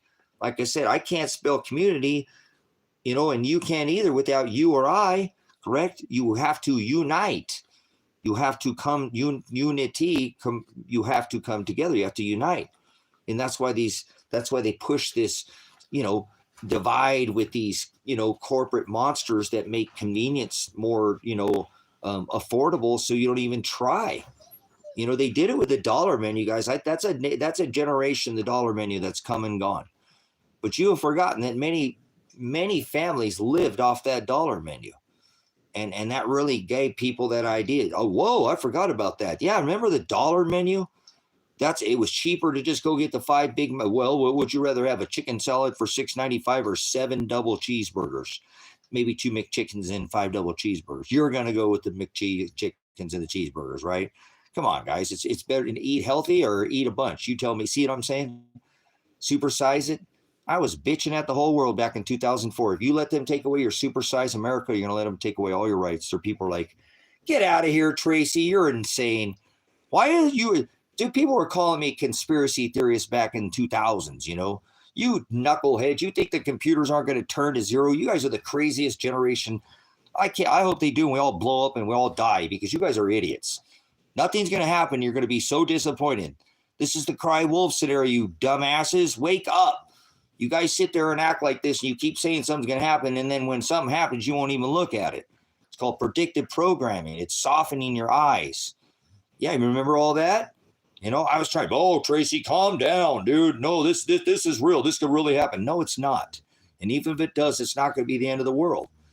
They're hyping this up. The media is trying to tell you this. That was 25 years ago. I was telling people that they were crazy. You guys are out. I was telling people in the 90s, what's going on with the weather? I moved from LA where it's sunny all year, 365 days a year. First city to bust the feeling gear, right? Heck yeah, it's sunny. It's LA. You don't know LA. I've been there. I was born in the dirty South in the concrete jungle. We don't have seasons. We got one season, sunny or smoggy. Smoggy and sunny, or just smoggy. Sometimes a little sunny, but mostly smoggy. High clouds along the coastline, right? Partly cloudy. Whatever, in the desert. It's what. Anyway, so I moved, my rear end up from time to time on a vacation to go see my mom up here where I live now, and there was 4 seasons. Not like some hair salon or some kind of, there were 4 separate seasons, and I'd never seen that. I didn't know what a fall was. I didn't know what spring, or all I knew was summer. Remember? LA, all year, summer, all year. Pretty much. It was during the 70s and the 80s, Now it's smoke, right? But wrong kind of smoke. But anyways, brothers, sisters, I remember coming to visit my mom. Anyway, so I'm like, this is incredible. I've never seen leaves fall off a tree, like, the separate, and I love coming up here because I did never remember seeing seasons. All I knew was sunny. So when I come up here enough, and then I started noticing, in the 80s and the end of the 90s, the first part of the 90s started to change. I'm like, well, the seasons, I'm starting to get some weird days. People are like, what? I'm like, why is this summer day in the middle of the winter? What are you talking about, Tracy? Well, this isn't, there's a variation, but these are shattering some record. You guys don't understand. This is, like a fan that flips back and forth. We're going too far back and forth. You guys don't see this, but you tell me I'm crazy, but why are we starting to have spring days in the middle of the fall and winter? And so, Dude, come on. Stop worrying about everything, Tracy. Well, you worry about everything. You don't need the answer to everything. Just enjoy your life, Tracy. I enjoy my life. Okay? I go jump off the rope, swing, bridges, and I do kinds of stuff. But when I'm thinking and I want to use my head, why come nobody wants to think with me? I was like, you guys. And so even before 2000 hit, I was trying to tell people the weather's screwed, guys. We're out of control. Take 1900 to 1950. If we go before 2000, I was like 1950 to now. I'm like, this whole thing about flying around like the Jetsons and stuff, I don't think that's going to happen, but we're going to be out of control. The mentality, we're going too fast. As a society, we're breaking apart. This is war. You don't understand. They're doing to this already. You don't understand. They've done this throughout history. You guys we're being led into this. People are like, calm down, Tracy. It's okay. Fuck you, I'm a veteran. I took an oath to the Constitution. It says defend this country against all enemies, foreign and domestic. And so I see domestic enemies on the homeland. The governments are starting this crap already. What the hell? 2004 came. I'm like, you guys are idiots. What the hell you mean they give a crap about your health? Selling you how many millions of cheeseburgers? Those are 2 all beef patties, special sauce, lettuce, cheese, pickles, onions on a sesame seed buns are feeding your kids, but you don't want to listen to me. Oh, back in 2004, I was telling you guys this. Oh, you're crazy, Tracy. Oh, okay, whatever, man. You think they give a crap about your health? Going to sell you what? And then they came out. They didn't even have the dollar menu back then, guys. Oh, it came. Don't worry. They love you so much. They came out with chicken nuggets, right? And naked fries, albino fries that they have to outgas before they can even serve them. Yeah, those nuggets to your kids and all that. Yeah, you don't want to see what's in the nugget. It's worse than the pink slime. But okay, anyways, so they care about your health. So they're going to take your suit. I'm like, dude, I'm a veteran. I don't care if you're 550,000 pounds and you came in there with last week's McDouble flopping out your double rolls or whatever, and you got, fries coming out your flaps, and you want to go in there and eat 5-gallon buckets of fries and drink High C orange by the gallon. I fought for rights, not choice, right? Oh, yeah, it was freedom to choose. What do you mean going to take that away from you? Get the hell out of here. You guys are a bunch of idiots. I don't know whether a bunch of freaking idiots. You think they give a crap about your health? I remember the right to choose. If this person wants to come in and eat 5-gallon buckets of fries, so be it. This ain't about health. Shut up. Like they care about your health. This is fast food, you idiots. You don't know nothing about nutrition. I've studied nutrition, and this ain't nutritious, okay?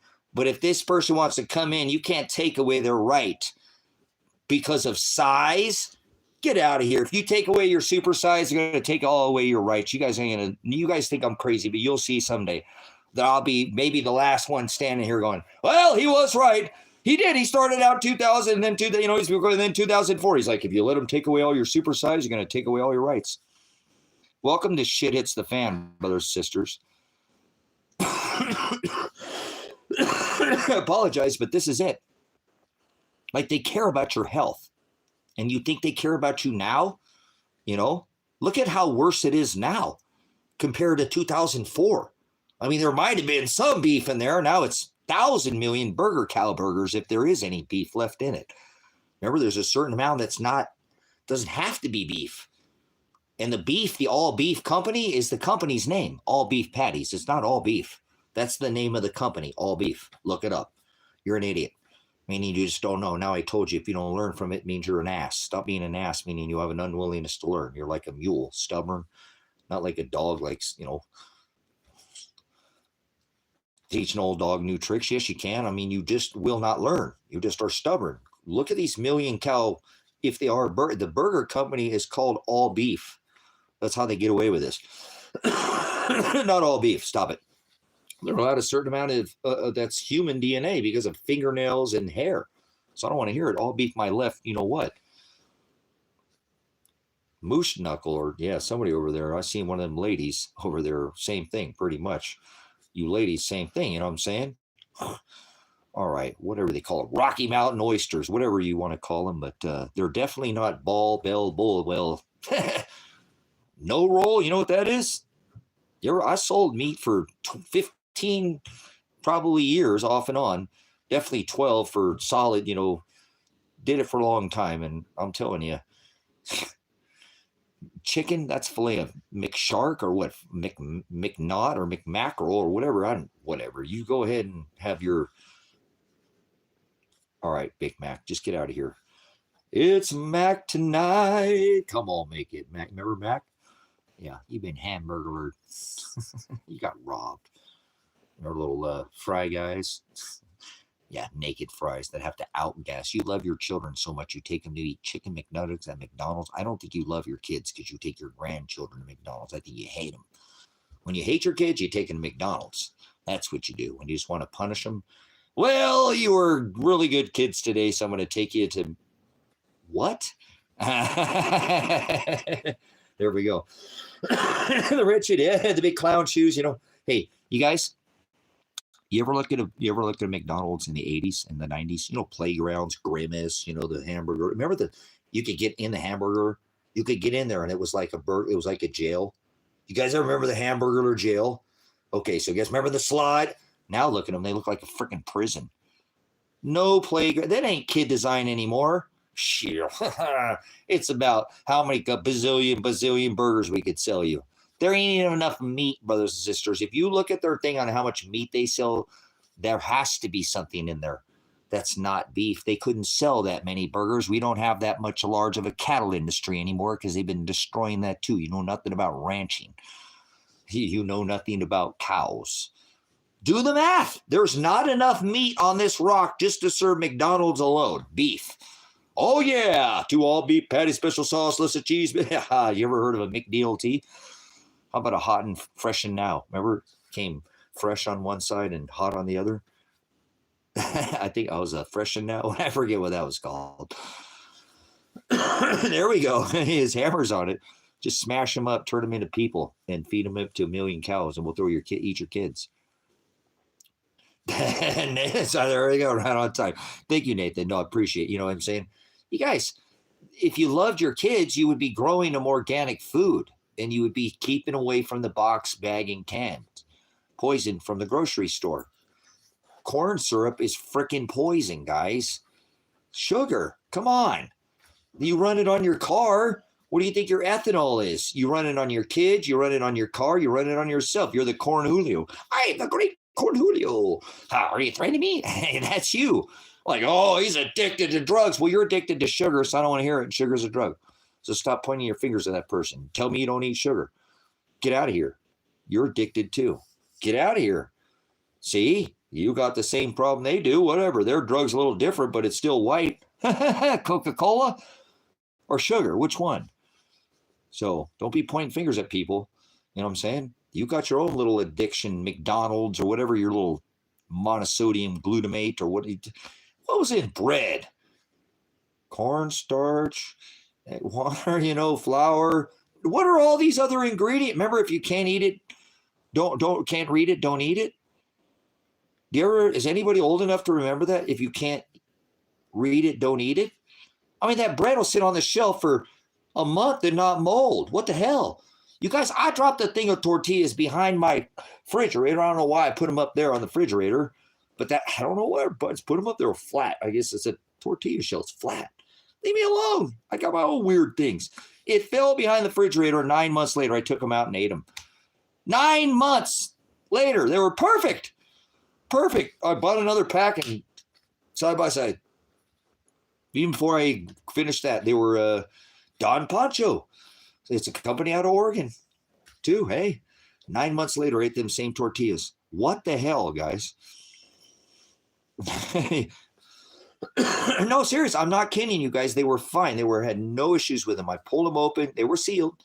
9 months later, I'm like, whoa, check this out. I'll eat them. I don't care. I'm a veteran. I'll eat anything. Remember, I'm like Mikey. But anyways, hey, you guys remember Mikey? Life Zero, he'll eat anything. But all right, moving on. So yes, guys, that's what they put all this stuff. What do you think all that? It's preservatives, guys. There's more preservatives in our food than it's not there to taste good.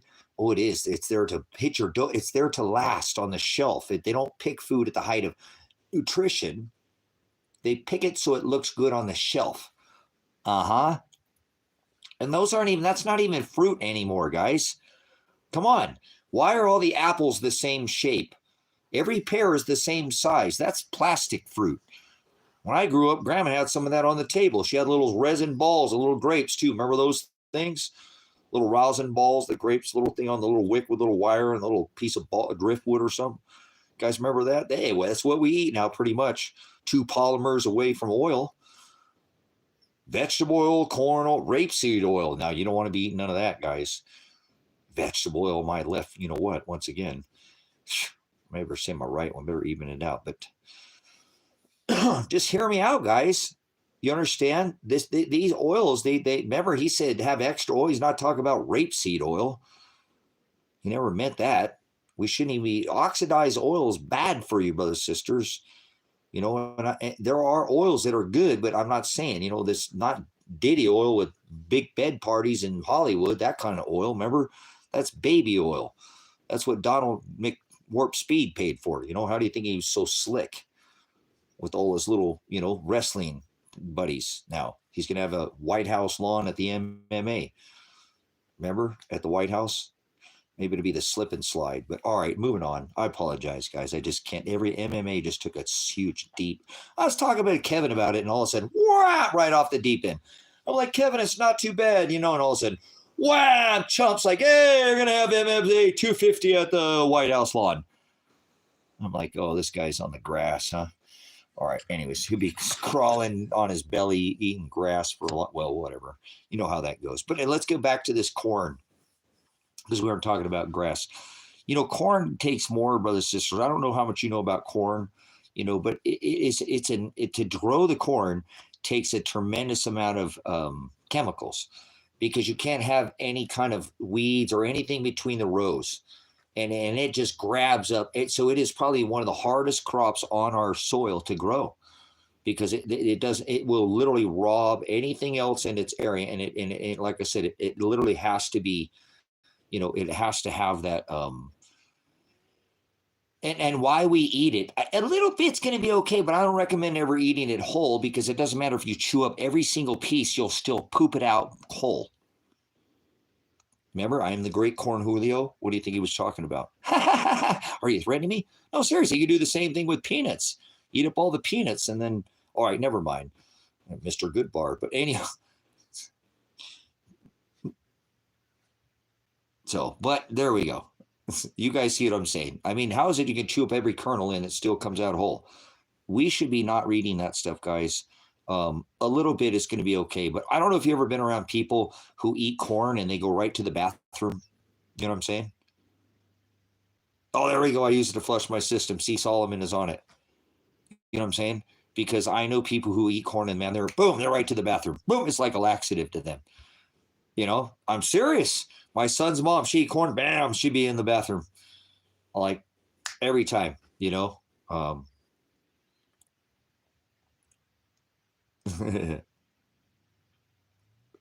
But anyways, brothers and sisters, I'm not saying that corn can't be eaten, but, you know, ground up corn is probably a better way to try to consume it whole in that shell. Come on, guys, don't fool yourself. We poop that stuff out whole, no matter what. You can chew it all up. How is that? That's like magic trick or something. I got the magic stick. I know it's like a Mr. Goodbar with some corn in there or something, but no, it's just one of those things that's taken over, and they grow so much of it that it just rapes our soil of the nutrition that's in the soil as well.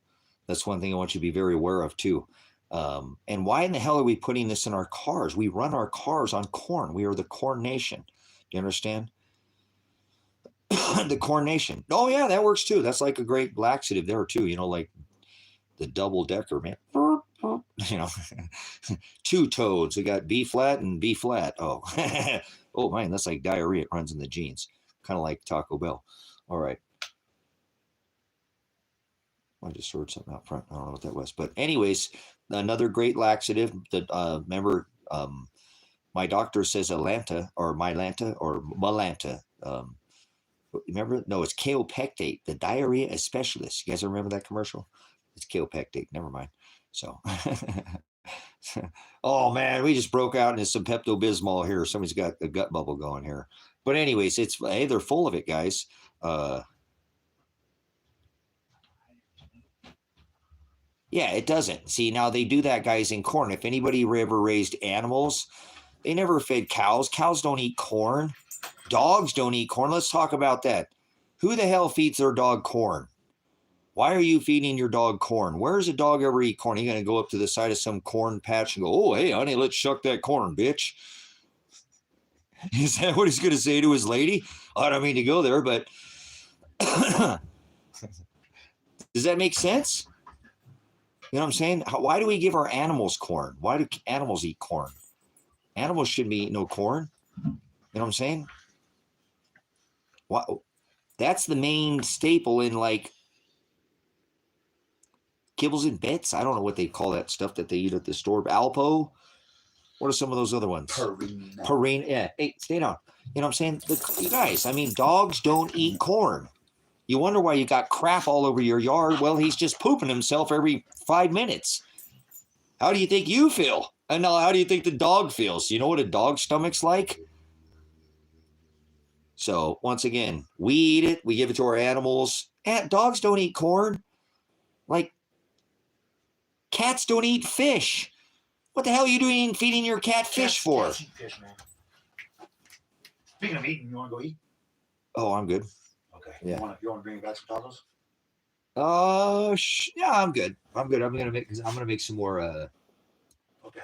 tostadas. Cool. I appreciate it. You know what I'm saying? Fish will, you know, they don't eat fucking, I had this discussion with Kevin, you know, cats don't eat fish. Fish don't eat, you know, meat on an average. That's not their main staple. Fish are grazers.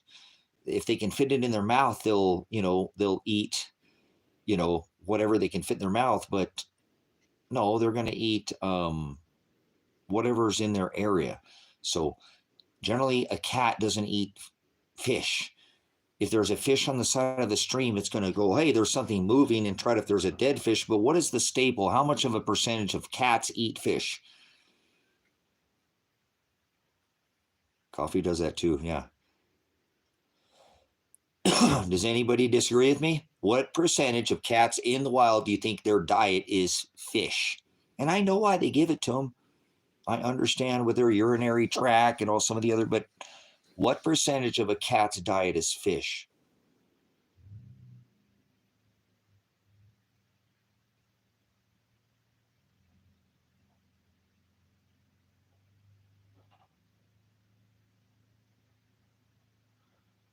Where do you think they come up with that, though? And that's fine. Where, I mean, because I don't know, cats normally aren't around bodies of water, and if they do, if I'm not mistaken, a lot of cats don't even like water. They get the hell away from water. So I don't think they'll be around water to begin with. If they do, they don't like it, and I appreciate, you know what I'm saying, but I don't think they really come into it. Now, if they saw like a salmon on the side of a bank and something that was laying there, of course they're going to go eat it. But then I can go catch salmon.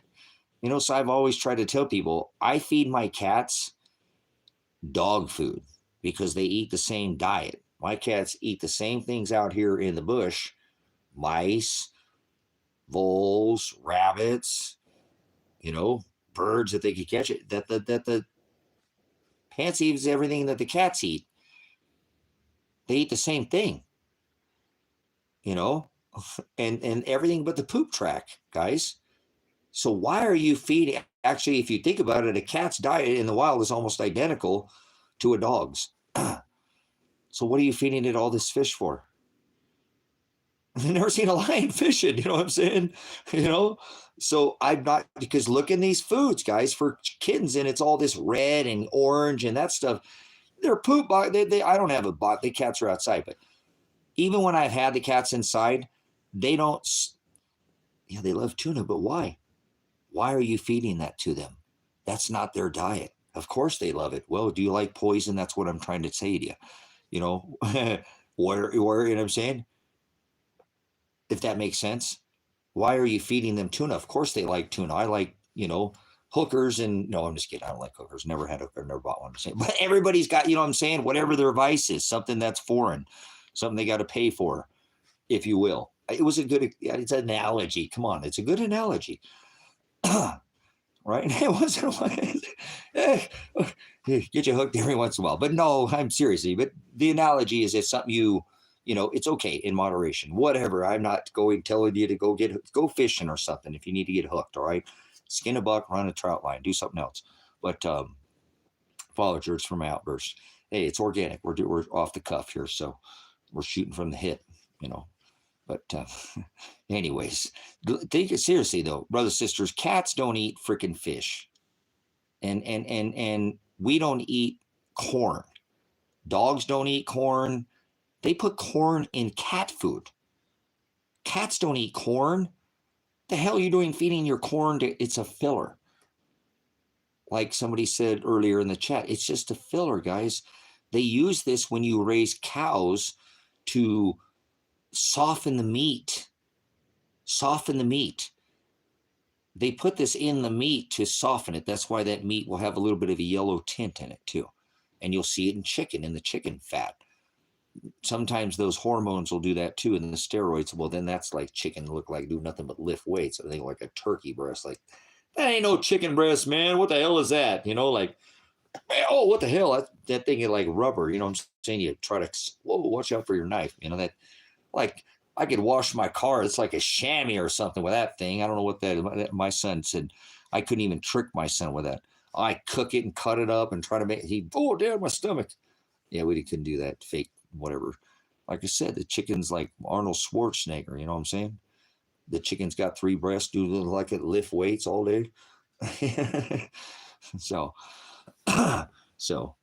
it's just crazy, you know. And so you've got it, you know. And I know chickens eat scratch and corn too, guys, but too much, way too much in the chicken, way too much in the meat and the beef to finish them. Cows don't eat corn. They will, but that's not what a cow eats in the wild. Cows will stumble on some corn field or some, you know what, corn, Indian corn or something, and sure, they might nibble on it, but not as their staple in their diet. You know what I'm saying? Yeah, chicken to plate, 6 weeks right now, egg to plate with these meat chickens. It's disgusting. And if you grow them out more than 6 weeks, they start looking like Arnold Schwarzenegger once again. You know, they can't even get up after about 7 weeks. My cousin got some and they can't after 8 weeks. They're like, oh, they're just, it's ridiculous. 2 months and you got like these freaking, I don't know, man, that's not even natural. I didn't want to eat it. He's like, you want some of this? I'm like, no, thanks. Well, I craved it all naturally, but the bird ain't natural, man. I don't want to eat that. No, thanks. That's not natural. Come on, man. Try it. No, thanks. I'm not going to even take a no thank you bite. Some people might like the taste of a dick in their mouth. I ain't even going to try it. No, thank you. You, whatever. That's on you, man. Hey, that's my ultimate thing. When somebody tries to get me something, sometimes I won't take a no thank you bite. That's what I use, especially if it's a guy. Don't work so much for the ladies so much. They're like, hey, you know, nothing like a nice dick insider. You ever have that applesauce juice? Never mind. All right, apologize. It's an apple juice, dick and cider. So it's a cider, apple juice. So doesn't work as well with the ladies, but it normally gets the guys to leave me alone. So I apologize, guys. People are weird. You don't want to make somebody, it's like trying to tell somebody they like a taste in music, right? I apologize, guys. I'm a flawed man. I try so hard to be the best that I can. Not like above anybody, but I make mistakes. So, yeah, I apologize for my outburst. So, nice hot cup of cider, and it's the Dickens is the brand. So, ladies, they are the same way. If they don't want a bite of something, don't make them take a bite of something. Not even a no thank you bite. So, I don't want your 3-breasted chicken. Please keep your 3 breasts, your Spock breast away from me. He was the first one to nail somebody with 3 breasts or a blue. Well, never mind. Somebody that was blue. But let's not talk about Spock right now. So seriously, I mean, like I said, look at these chicken, that KFC, that's funky, man. I think the funky, not frickin' chicken, is the funky. That's gray. That's not chicken. That's like, tastes good. I remember, but I started wondering, like, why is this chicken this color? This chicken looks like it's dead. I've seen dead people the same color. I grew up around death. This is what death looks like. This is the same color, like blue, green, red, gray. Well, not red, but blue, red, or why do I keep saying red? Like blue, gray, or green, gray. What the hell's all the red for? Ain't no blood coming out of it either. What the hell? That's some other kind of chicken, man. That's some Colonel's funky chicken too. So I hope you're not going to get their buckets anymore, because that ain't even, chicken anymore, guys. Like I said, all these places, the fast food is not good, and good food is not fast. I can tell you that much, right? If it ding in the microwave, no thanks. You can take your nanowave somewhere else, your millimeter micro, and oh no, why did they let you say that? I don't know why why they squashed that out. But seriously, come on, let's be real, guys. We love it. We love the dopamine dump. We love the sugar and the salt dump. It's just filler. We get the flavor that we like, but it's not edible. It's not. Well, it's edible, palatable, but it's really not food. It's told you it's food flavored poison. Which box, bag, or can flavored food would you like today? Poison in a box, bag, or can. Bagged? Hey, they got more plastic around a toy than they do the food now. Imagine that. So you gotta hire a moving company or some armored safe company come break into your kids, toys these days. So that's pretty much we eat.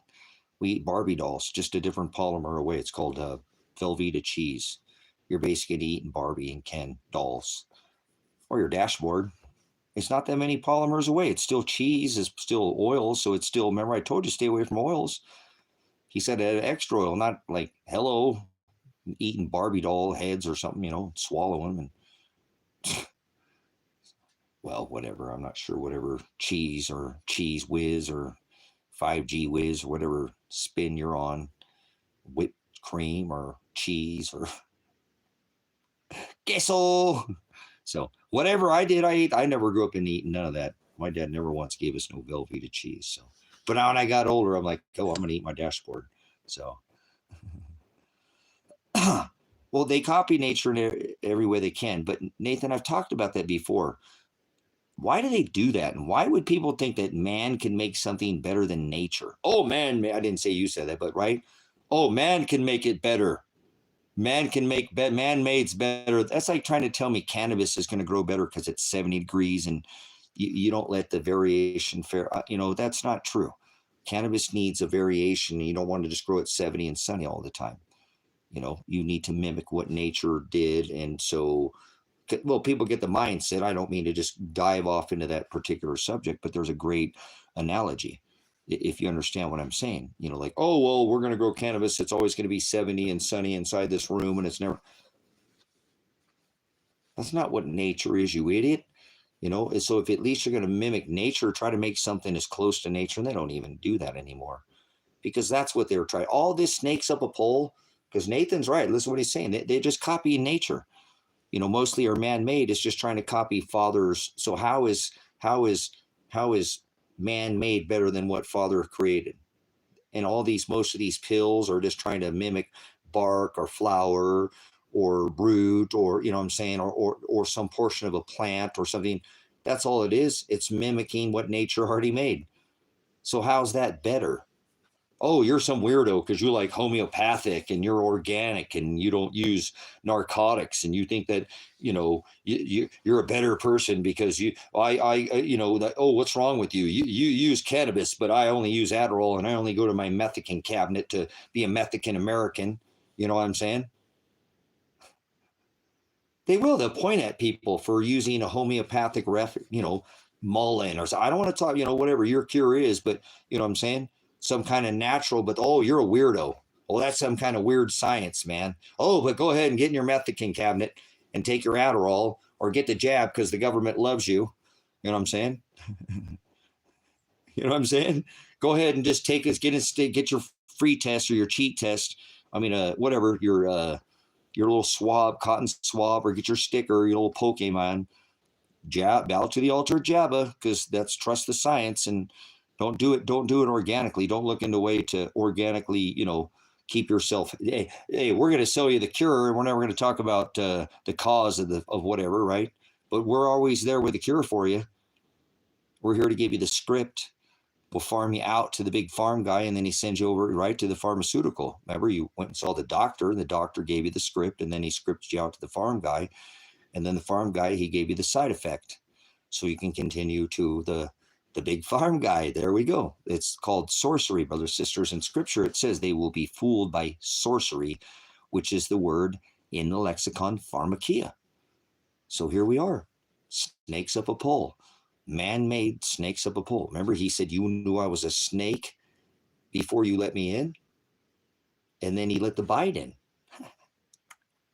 You got the double fang, didn't you? Right here on the Hollow Needle channel, 2 of them. Right there, right in the side of your neck like a vampire, huh? Whatever. Guys, what's going on with this guy too, man? What is going on with warp speed, man?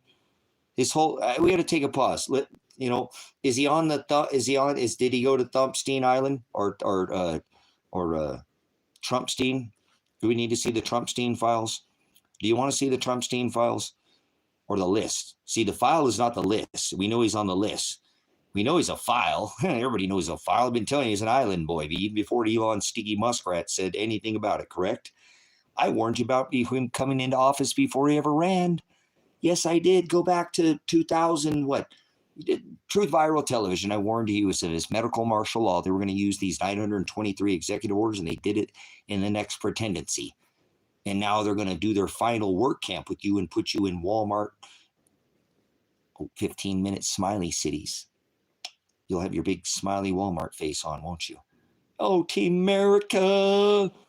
What a nation. Hey, look, guys, I shopped at Walmart in the beginning because, and I still from time to time, but all American goods.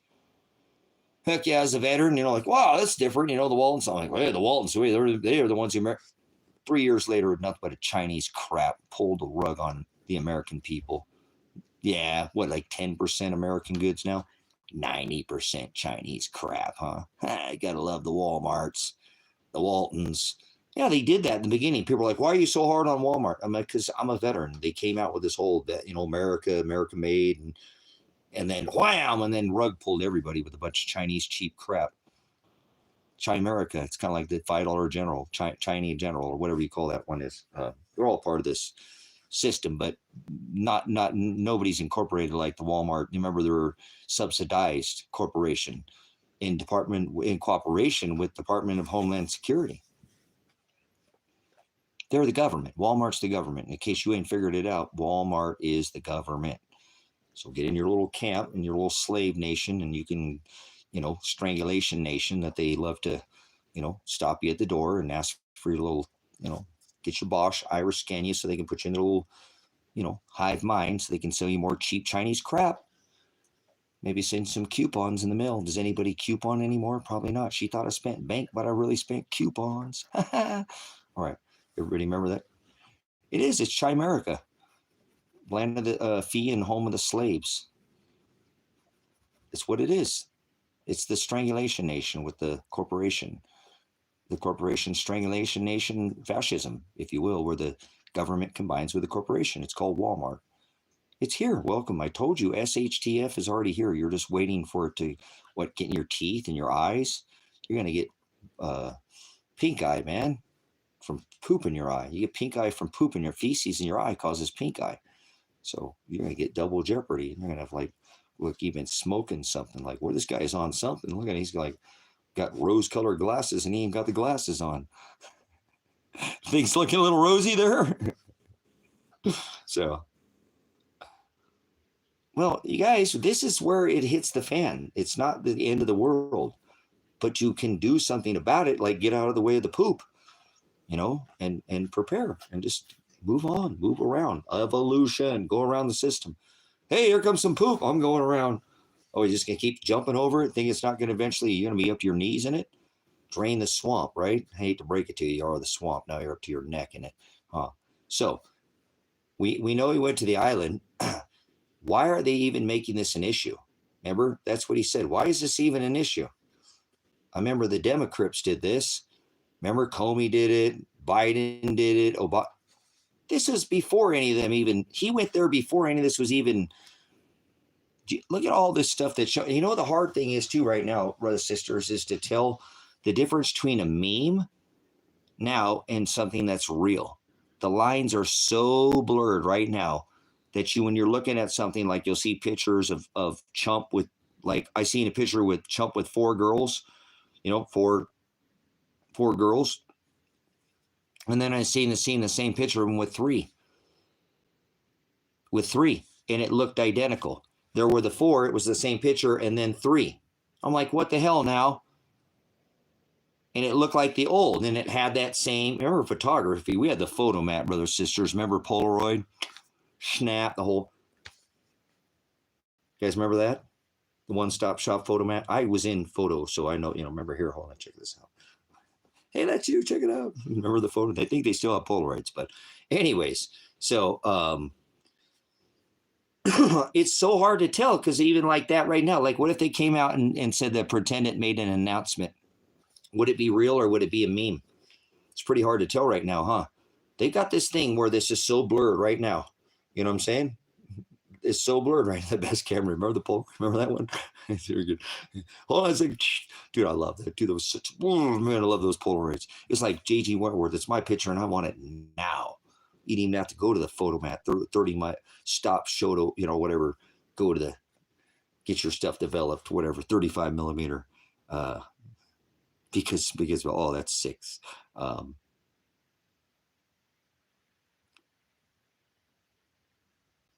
Well, sure, it already is, Hammer. It already is, in a sense. Everything, as far as I'm concerned right now, is basically be controlled by AI, not some kind of smart learning system. It's just an algorithm. It's using what is known as a hive mind or an oculus. It's kind of like the sting of a bee, or well, like a bee sees, not the sting, but it stings people. Like they get spells, casting spells, and stelli vision, and spelling bees, curses and cursive. And well, the oculus is anything can attract or subtract, or from an octagon, it can intake or subtract, or I don't understand what they're the same thing, but it all pulls together basically, and it's just a math.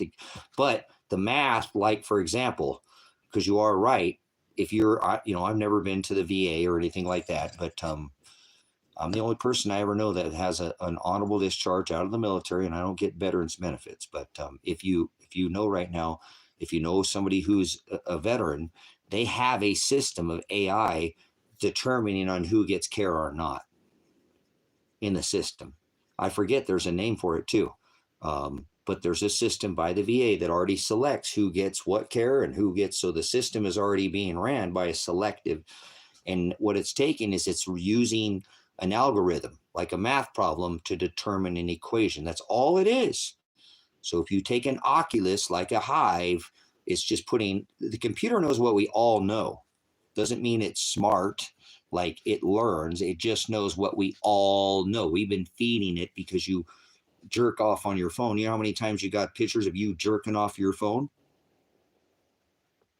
So it's all in there. Don't think you're going to run from it. They all know, okay? You have a rear and front facing camera. Hello. So they've got dirt on you. Trust you me. They know what you're talking about. They know what I'm talking about right now. And when you turn your camera off, why do you think you can't take your battery out of your phone? Hello, because it's always on. I don't care if the battery's charging or not, or it's not. Yes. And they can spike it, or ping it from a satellite anywhere without the battery or not. There's technology in these phones anyways that they don't need the battery in them. But we'll move on, because bam, remember, Israel, they can remotely also blow them up in your face too. So don't ever, there goes another one. But seriously, focus, guys. These people, our biggest enemy is this black box, this cobra, that we're on. It's good and bad. It's like a double-edged sword. It could be, a sword could be used for good, hunting, or to take a man's life. It could, or, what I'm saying? It's like a good cop. What's the worst thing to a good cop? There's no such thing as a good cop. A bad cop. And why are all these cops just standing around watching this bad cop be bad? Because they're all bad cops too. So you can't just be one bad cop with a bunch of good cops watching bad cops. They're all bad cops. See how that works? Same thing, right? The only thing it takes for evil to flourish is for good men to stand around and do nothing. So if you would understand where we're headed with this, guys, they know where this is going. They're not doing this like a picture by picture, frame by frame. This is all going by a script. So remember, they're always watching you. There's no way you can escape. They've got you recorded by your phone. They've got eyes in the sky, and they're inside you now. Whether you realize, what do you think all these nanotech is about? Is not just all aerosolic radiation management, brothers, sisters. Again, I take this very serious enough to go ahead and mark my body with the, with the chemtrailer on my body, it's because I take that serious enough to know what they're doing to us. So you're an antenna. We're all an antenna. And just because how much they sprayed us, but you're going to have to eventually learn how from the inside out to put on this armor. And I'm telling you, the only armor is God. The only armor you're going to have is God. There's no other way, because he's inside you. And that's why they want inside you. This whole thing is to trick the fool of the idiots. They know Father's inside you. They know that. They know God's not in the sky. You understand? That's why they want inside you.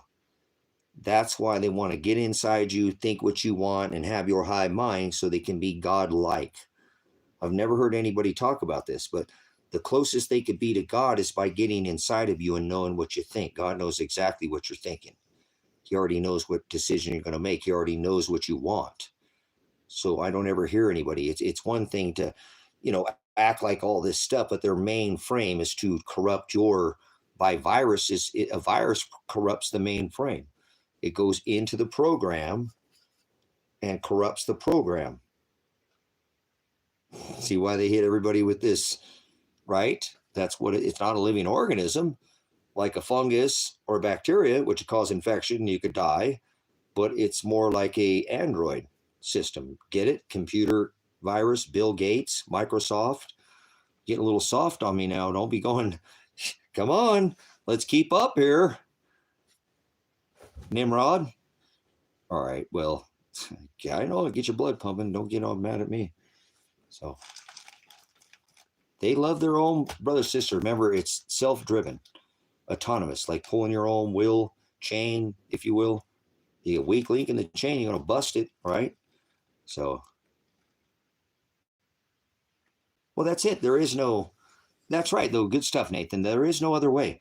There's only predestination, and then there's the other ordained as a wrath vessel. From the foundation, they were so that's what they're trying to do, brothers and sisters.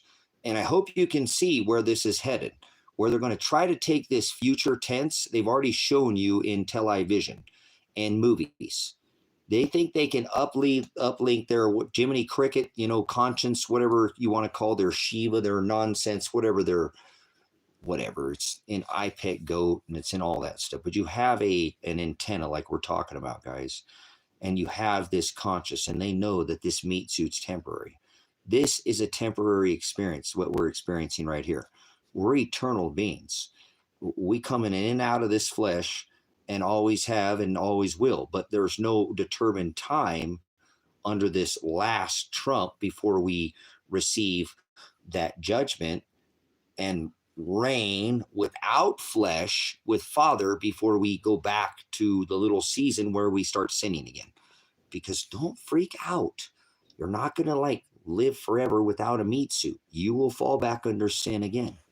That is the little season. And we will see that, but there's no determined time. Do you understand? That doesn't say it. If you can come up, you rebuke me with the scripture. And remember, you don't even understand time is a day on earth is 1,000 years with Father. And, a day with Father is 1,000 years when you're here. So and don't even try to do the math because it's not an exact. There's no 1,000, there's no zero. So don't even try to figure it out. That's just a placeholder. Try to understand. After we leave this meat suit, you need to go what the scripture says. It says you get a new body. That new body is new to you. You're used to having this meat suit. It's new. This is the old. It says, when I return, no one will know my Shem. I will make a new Agape. Okay, no one will know my name. He's not talking about Jesus. Remember, it's the law. But we're not under the law, under this covenant. So apparently we screwed this one up. And I think where most people are not getting it is because we're supposed to be preparing our house the whole time to live like we don't have flesh. If the flesh suffers, so be it. Paul told us, wrestle not against flesh and blood. Right? We're not under that covenant of the law. We're not under the law of Aaron or Moses, who gave the law, Levite. So when we return to be with Father, Father doesn't have flesh. Father has never had a flesh vessel. That's why he's separate. He's not 3 in 1. He birthed his son, Shiloh, the one who redeemed the bride. That is a separate vessel. Father doesn't exist with breasts, nor does he have flesh. So let's get that out of the way. He birthed the flesh vessel to fulfill the Gentile nation. That's why you cannot put me under the law. I'm not under the law. You shouldn't judge. Yes, I can judge. What are you, an idiot? You didn't read the new covenant? We're not to condemn under this. Father was the wages of sin was one. He condemned death to death. One sin was death, correct? One sin. Come on, guys, please. We're under this new covenant. We're so blessed to not be, we have salvation. There was no such thing as salvation under the Old Testament. There's no such thing as repentance, forgiveness of sin. That's what these Jews that say, oh, there's no forgiveness of sin. They ripped Christ down in the covenant he made. They want to bring you back under these Noahide laws. Try to tell you have to celebrate. Correct? Sabbath laws, the Sunday law, all this Noahide laws. That's the Old Testament. You're ripping Christ down from the tree and putting yourself back under the Old Testament. You make it like he didn't fulfill the Gentile nation. Everything he did, hung on a tree, whipped him, striped him, ripped his beard. Oh, no, they didn't ever rip his beard out of his face for you. The beard blood he paid, right? Stuck him like he was going to eat him or something. Let all the blood drain out of him, right? They stretched him back so he couldn't breathe. People don't even know I'm telling you what, people do not know Christ. I'm telling you, bring anybody to me in this room, and if they've never been here before, they don't know Christ. I guarantee if you ask them, you just ask them this, did Christ carry a cross? And they'll tell you, yes. Christ didn't carry a cross. Were people hung on crosses? Yes. No. Nobody's ever hung on a cross. You're an idiot. Don't talk about Scripture. Don't talk about my love because you don't know Christ. You know nothing about the Romans and how they tortured. They were masters at torture. One of their favorite ways to torture was to crucify a man on a tree. They would stake him, right, to a stalk, right, or peg him to a yoke. And he would carry that yoke to a tree where he was raised. That's what Christ did. He didn't carry no cross. He tells you to carry a cross. He didn't carry a tree. I'll say he carried a stalk, like you're a stock in America, and you're not because you're not in the country. But they're on the New York Stock Exchange with their debt slave. That's what they're bonded. This is what this is all about. So he was, that's your nails. That's in your Monster Energy drink. Look at the Va symbol. That is a nail or a peg or a stake. So he was staked to a yoke or a stock, and he carried that. Remember, they put that yoke around your neck. In this case, they nailed you, okay? And they nailed your hands, and then they would raise you on a tree, cleat your feet, stretch you back so you couldn't breathe. The only way you could breathe to get air into your lungs was to raise up. Now they put your feet over the top, one or the other, and nail that to the top of this, to that stake, right, or tree, and your heels would rest, and you would raise up to get air. And then as soon as you would lower down, your lungs would collapse. So the only way you could fill your lungs with air was to raise up on your nailed feet. That's your Monster Energy drink with your 666. That's what that represents. You guys got this all wrong. 666 is the number of man. That represents Christ being crucified. Okay? Those are the stakes that they put in him. Or the pegs that they put in his. That's why that Va symbol in the Monster Energy drink, Va, Va, Va, are the three stakes they put in Christ. So the next time you see that energy drink, you got to smack the hell out of somebody with the truth, not physically, but with the spiritual truth, and tell them this is blasphemy. My love hung on a tree, and you've got this Monster Energy, beast system, turn down, turn up, Under Armour low. You got this on everything. It's on. Look at how prevalent it is. It's on a lot of things. You know what I'm saying? So I'm not talking about being physical, brothers and sisters, but when you recognize these things, show people to the narrow way. Nobody ever hung from crosses. That's blasphemy. Nobody ever carried crosses. That image of you see Christ carrying a cross is blasphemy. And that shows how little people know about Scripture and how little they know what the torture that he went through for his bride. But I don't think if you don't know this, that he went through that suffering. He tells you to follow after me, conform to my image. You know these things. How are you going to come under these truths? How are you going to, if you didn't be crucified, maybe not literally the same way, but if you don't understand that he was stretched back so much. You ever had the word is theologos? It means pinched down in life where you feel like you can't even breathe. Look at these last 15 months. Have you been following me? And I'm not saying that I'm some kind of person, but it's been very hard to breathe for me for 15 months. I feel like Father's just nailed me to a tree and just pulled me back and stretched me. And the only way I can breathe is to raise up on my nailed feet. And you'd have to be a witness to be here to know what I'm talking about. But that's what he did to him. And that's what he must do to us. So if your life is like you can breathe easy, then I don't think that your life is what it is. And that's why they did all these rituals with Eric Carpenter by getting on his chest and Floyd, the porn star George Floyd, a CIA trained operative, high on fent and asked to be taken out of the vehicle and said, I can't breathe. It was for these rituals so they can breathe in their little masquerade rituals. Because after that following, remember, we went right into the old masquerade where you put a mask over your face so you couldn't breathe. This is all blasphemy to Christ. They made it a ring around the rosy like a corona crown. He said, Revelation 3:11, I come quickly, let no one take your crown. This is your crown, brothers and sisters, in case you ain't figured it out. He's the one who severed the head of Father. He is the one who's going to be standing there with Father. Only you, Father, and Christ to place your judgment. You need a mediator to cover your sins, in case you ain't figured it out. The wages of one Old Testament sin was death, remember? So under this New Testament, under this new covenant, although we make mistakes, Father is the one who rebukes our hearts. But if you're not standing against this corporation, if you're not standing against this beast system, imagine being on the other side of this strangulation nation with 1,000 military bases in 180 countries. Imagine being not an American right now and having to deal with this freaking country and what we've done for 50 plus years. Strangulation nation corporation, pay for our oil with the US dollar, or we're like the mafia, we'll come blow you up and we'll drop freedom and democracy bombs on you.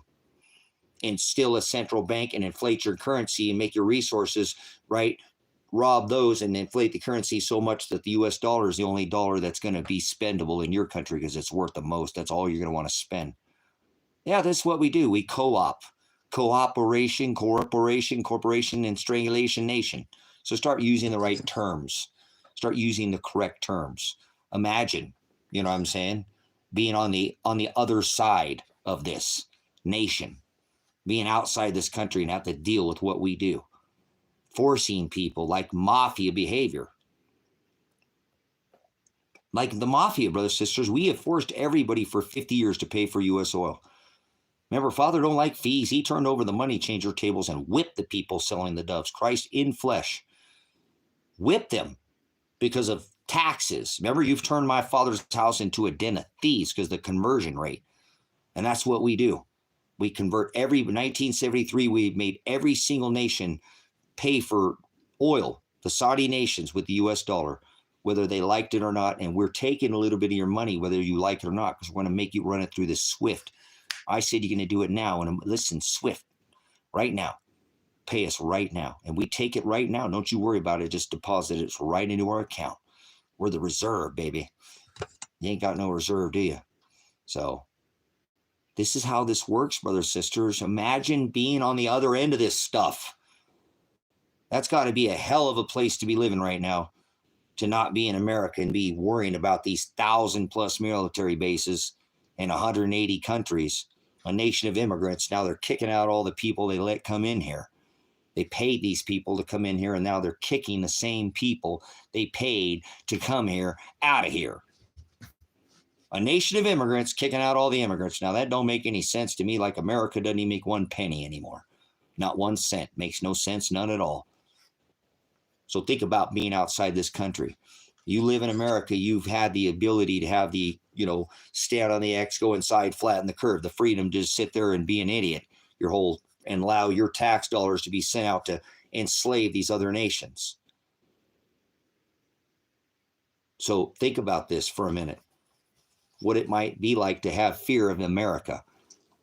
You ask any country 10 years ago which country they fear the most, they tell you America, and it's not that way anymore. I can tell you that, brothers and sisters. I said that here on this platform. We're the bad guy. Outside the walls of America, America's the bad guy. Only when the confines of these walls, borders, greatest walls ever, are we the good guy. Because no other nation has 1,000+ military bases in 180 countries, all of them. So this apostate nation has caused more fear and harm and rape and destruction than any other nation, probably ever nation ever combined in this whole rock. And we did it in 300 years.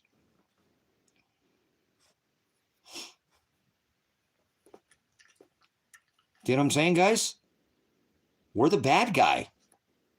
We're the ones who've been doing this to everybody for 50 years, making everybody, that we liked it or not, like mafia, pay for our oil with the US dollar.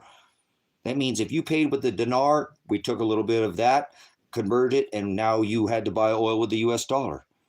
Conversions. That's crazy, guys. How long could we do this before this is not going to come back? I just want you to get yourself out of this US mentality and think what it might be like to be one of these people in these other nations, knowing that this nation could come over and just blow you up if you don't do business. Remember, that's what Trump said. And I don't care about Trump, but he said, pay or play or pay. You're either going to play with America or you're going to. We kicked everybody out of here. Remember, we brought everybody in here. We kicked out all our industry so you can have cheap Chinese crap. You want your iPhone 3, 4, 5? Well, you're going to pay for it. Cheap Chinese crap, right? Overseas, they ain't making them in this country at that rate. Get out of here. You want cheap Chinese crap at the Walmart? We kicked all this stuff out of here, guys. We shipped it out of here so we could have cheap Chinese crap. And now we're telling these people if they don't do business with us, they're going to get 300%, 500% tariffs? What the hell, guys? We've been strangling. We got everybody's money for 50 years. 50 years we've been getting everybody's money. And now we want more. Pay or play. Play or pay. Sorry, I get that back. I don't want to get that back. You know, he gets in office and I don't care who it is. And declares war on the world with all his tariffs. That's how all wars outside of America have ever started. There's never been a single war in America started in this country outside the borders with a bomb or an ordinance. They always start with a tariff or an embargo or a sanction. That's how World War II started. They strangled the Japanese. All their routes, and they couldn't do anything, brother, sister. They had no other option. They came over. They knew they were coming too. That's the thing that's going to happen again in this country. The government's going to stand down. This is going to be another one of these, we'll just let Donald do it, blind 11 tricks. All right, well, as long as they're touching kids at the airport, 25 years later, he'll be happy. We'll just let them warp speed. We don't care. They're still touching a little girl's slot and rubbing your little boy's basket or little bouncy balls down there. And, this is not nice, but no, we got to let Mr. Warp Speed. He's in control. He's going to do it by the final Trump. So we got to make sure, we got to win this race. You ever seen Elvis Presley? Like a lot like Warp Speed, doesn't it? Oh, wouldn't that be a trip? I make you see why Stevie had the wonder. Seriously, go watch that. Remember that show that it was the Grammys or something? It came out and he would have known that they were out there or whatever, and he was all whatever that, come on, guys. Are you that blind? You know what I'm saying? So please, like I said, try to think about what it's like to be outside of this nation, to have been enslaved by this country that if you didn't do it our way, we were already taking your money. We already came into your country and disrupt your monetary system by instilling a central bank, robbed all your resources and inflated your currency. And now your only the only currency you're going to pay with is the dollar because it's worth more than anything. That's how we've made this work, brothers, sisters. That's how we made this work. You know what I'm saying? We've made this work because we have been able to what is called the reserve currency. For 80 plus years now, we've had that. Right around. Actually, we took over the reserve, not 80 plus. In 1945, we took over the reserve currency. Oh, yeah, good stuff. I'm glad that you're listening to Casey, man. Good stuff, Nathan. Man, thank you so much. I love Casey's work. Casey is probably one of the 3 best bloggers on YouTube. Hands down. I did shows with Casey back in the day, guys. You can find me on Casey's show. I've been on Casey's show. So Casey don't collaborate with anybody anymore, but I used to do collabs with Casey. Go back and watch hashtag search bars matter. So Casey is a good dude. I really dig Casey. I'm so glad that he's where he's at. He has his homestead. He's got a lady now. He produces some of the best content, and he has covered Donald Trump with an unbiased, you know, um, he's not biased. Casey's not, and he's spiritual. It's a spiritual, 100% spiritual channel. I know he covers, he talks about movies and stuff, but they put all this stuff in the movies, guys. I don't care if it's B-rated. It's like the placement of everything on the wall has purpose, and there are 15 boards, 3 dark, 3 light. Casey decodes everything. How many windows are in each building? How much? There's nothing. Casey is. I don't know how he does it. I don't know how he can watch movies, have a life.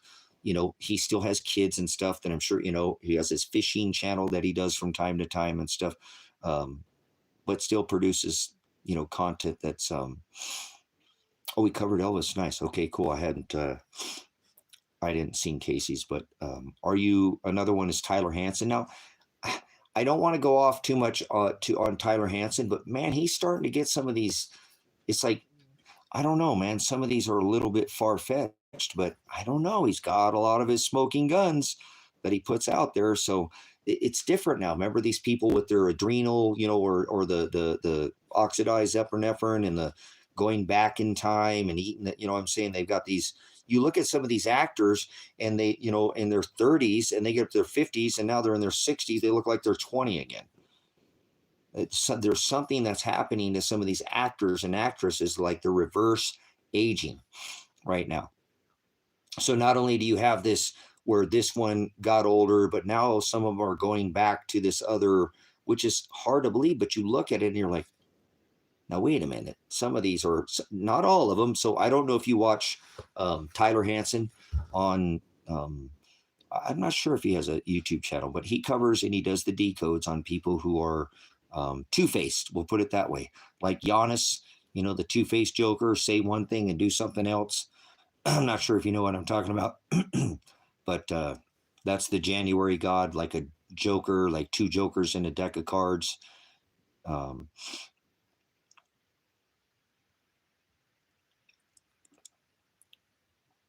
So I'm not sure if you've seen, there you go, you know what I'm saying? So they've been able to figure out some way, guys, to reverse this process. And it apparently, I don't know why, guys, because this never ain't been like this for the last 20 years, guys. This is something within the last 6 months to a year, or 2, maybe 3 at the most. I don't think since the COVID, but just within the last 2 or 3 years that is starting to get obvious. I don't remember anybody the last 20 or 30 years ago just completely reversing, but maybe because when you look at some of these things that Tyler Hansen is decoding, that some of these are like, whoa, now wait a minute.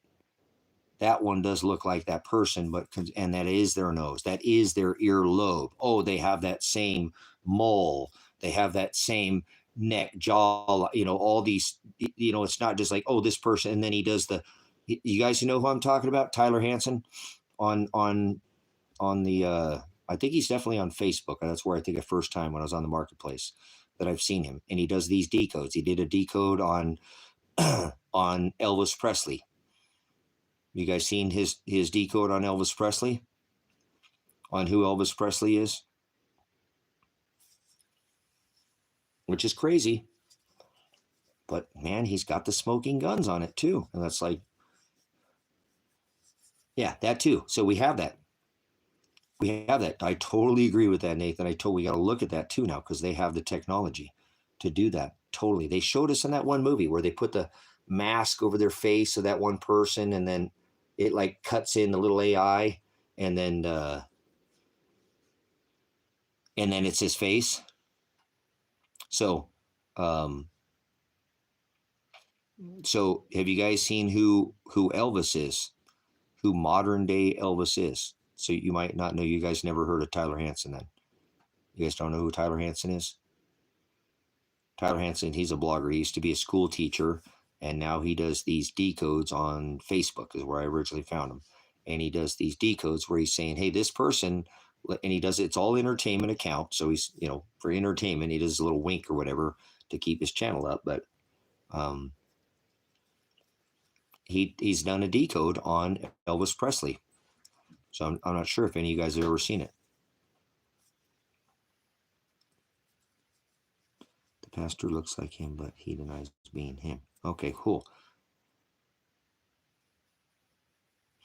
So do me a favor, if you're not, go look at Tyler Hansen on Facebook, because if he doesn't have something on here, and go look at his Elvis decode, guys. He's like, no way, no freaking way. But if that can be pulled off, anything, like I said, I started looking at some of those, and I'm telling you, there's too many of them now, and it's just getting a little like, dude, come on. But you just got to take it with a grain of salt, is all I'm telling you. That there are some that are just, if you will, dead ringers, just like, no way. Like I was saying, such things like earlobes and, and moles and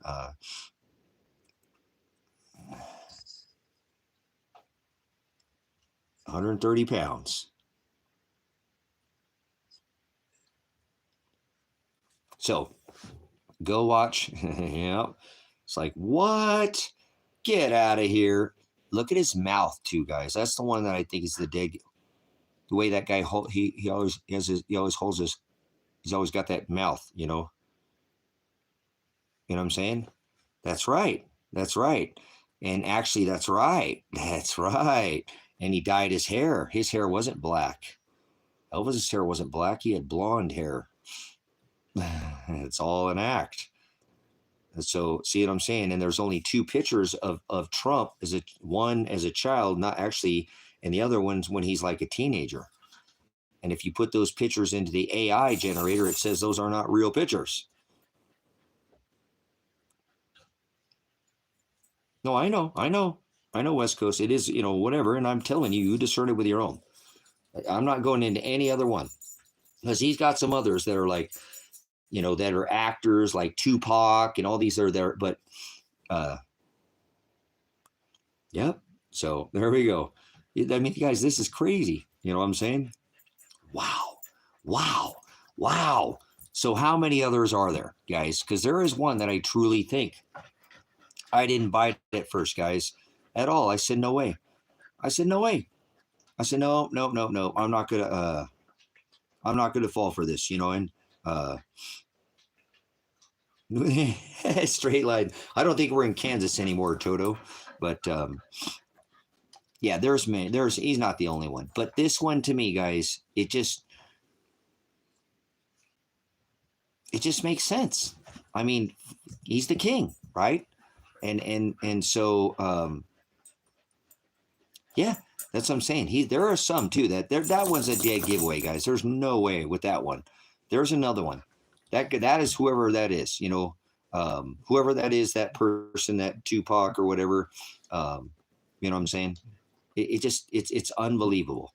So now it makes more sense, because if you guys remember, like 10 years ago, 15 years ago, on the internet, something like that, I remember seeing the first time they came out, like Eddie Murphy, was a past, and then like who else was there? Some of these other actors. What is that one guy that? But some of these actors have like these, past persons, and they're identical in the future. Like, how is that possible? And that's how I remember about maybe 10 years ago, first seeing that. Like some of these actors, you know what I'm saying? That they were like, wait a minute, that's an actor from the 1800s, or a person from the 1800s. That's when I, remember first kind of seeing like, hey, now wait a minute, this is not time travel, but there's something going. You guys, it's so in our face now. It's so in our face now. I mean, they have got so many of these, like I said, and then we got to be very careful too, because this stuff could be all AI generated. Like right now, let's say if Ozzy's still alive, how do you know? How do you know Ozzy's still alive? They could easily stage his death. He can go into the chasms. You know what I'm saying? And disappear. You could have a whole new life. That's what these people do. Hey, come on, guys. Robin Williams. Who's Robin Williams?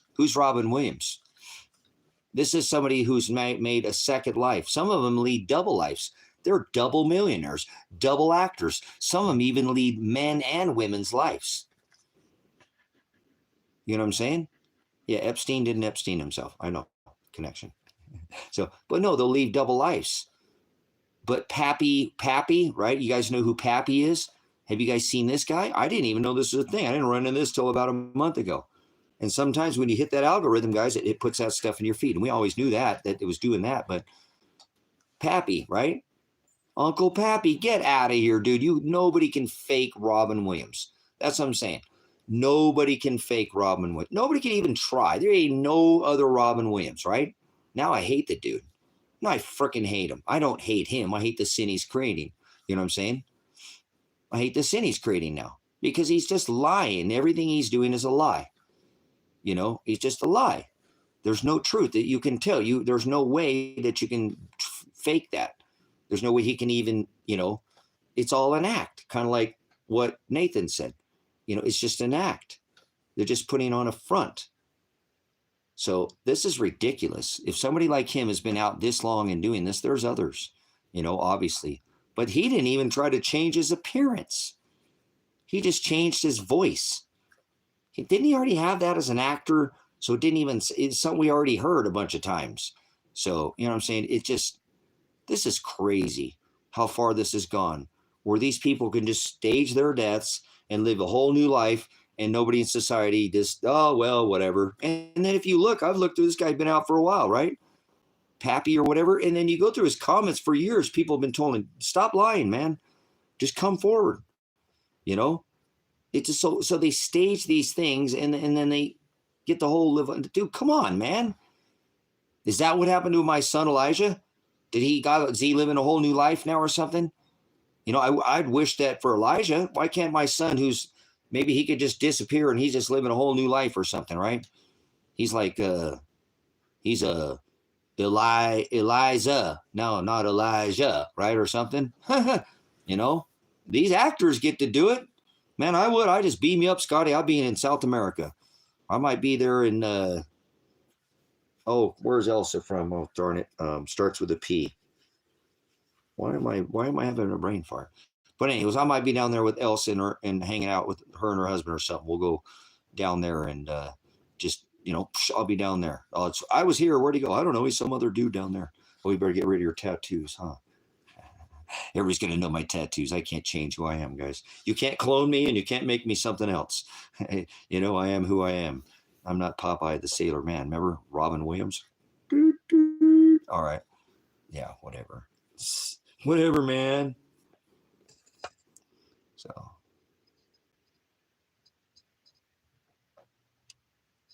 Yeah, there you go. There you go. Perfect. There you go. Just like Anderson Pooper, CIA trained operative front. You know, how many jobs is he running right now? He works for the CIA. He works for the movie industry. He works, you know, at television, you know. So these people live these multiple lives, guys. That's pretty crazy. And I just don't know how these people get away with this long, but they love to orchestrate, you know. No, yeah, I don't know, Linda, but like I said, to me, he's like, I don't know. I mean, you'd have to do all the tattoos. You'd have to do the act. You know, let me see your belly button if you're not a clone, right? No, just kidding. I have my belly button pierced. They'd have to remember the belly button piercing too. So, absolutely, Nathan, they could do this. This is what I was trying to explain to you too, where I was going with this, guys. If they wanted to make me and Nathan, who've never met each other, come to some whatever me and him met and we went and did this thing together, they could do that. Guys, they could make some kind of story and they could have the AI do it. Since we've had a connection here, they can make him and I do something and we did the next thing, you'd see us on the news. You know what I'm saying? And we would, like, you know what I'm saying? It's like we didn't, but they could orchestrate this, guys. They are that, I'm telling you, they could pull two people. They could do it on you easily. No problem. I'm just telling you, they could take something like Nathan and I and make us come together to do this thing. Oh, we conspired, and they'd have all the clips and all the news and all the thing, and then and even my dead body. Oh, we should, you know, whatever. And none of it be real. But how could you tell the difference now? Because they have your voice, they have your, you know, DNA. They know everything. They have your iris scan. You know what I'm saying? They've got everything about you. They got all of us. Remember, they got you jerking off in your phone. So they definitely got some dirt on you if they needed to, you know? So, well, I'm just saying, you know what I'm saying? That they could do whatever they want to any one of us. They could dox us. We think we get doxed by people coming in here and give us a little bit of a hard time. They could do you so dirty right now, guys. They could do any one of us so dirty because they could just create anything. and they could come up with a timeline, the alternative, it'll put it in Groks or whatever, and it'll come up, whatever, Chat GPT or whatever, and it'll create a whole scenario, a backstory, pictures, the whole deal. Seriously, witness and all that. You guys, this is crazy. This is worse than I ever thought it could be. I mean, they could literally make anybody do anything right now and then just disappear in a little white van. Off you go to Guantanamo Bay or Venezuela or whatever. All right, come pick me up, pets. I want to go to Venezuela. Please take me to Venezuela. I'll just get out of jail there and I'll just stay there. At least I'm not in America. Anywhere but America for me. But love you, brothers and sisters in America, but I don't like the country. I don't like the country at all. There's nothing in this country. There's not one good thing about America. Not one. Might be the people. There's some good people here, but the country itself, there's nothing that this country represents. I didn't take an oath to the Constitution for this country. This is not the country I took an oath to the Constitution. And I apologize. I'm old. I joined the military at 89. My dad died 90. Gone, military. Signed up to late entry program. I think 91. I was out on the, see ya. So this is not the country that it was. And I know that it's not going to stay the same, but remember, a man and a woman couldn't kiss in public. That was called PDA. Well, they could, but I mean, it's like, come on, guys, get a freaking room, would ya? Now they've got people coming out of their extra large master walk-in closets, guys. Jack's sewing on Jill's button and they got the Raggedy Ann and Andy kind of syndrome going on, or whatever. It's Mr. Potato Head wants Mrs. Potato Head's lips, or whatever. Not those lips there, ding dong. All right, whatever. They're mixing and matching, guys. I don't like it. Father created one race, the human race. Listen here, Potato Head. All right? Freaking, is it all right with me? It's not all right. You hear what I'm saying? This ain't Simplot or Lamb & Wesson. You guys know any of these manufacturers of the potato land there? I've lived in the hoe there. If you want to know where Ascena's at, that's all the hoes. Or anyways, you can go to Idaho and Idaho, but they do that, though. Remember, Nathan, they do a good job at destroying history by creating their own. Remember, every time they create a new history, they destroy the old history.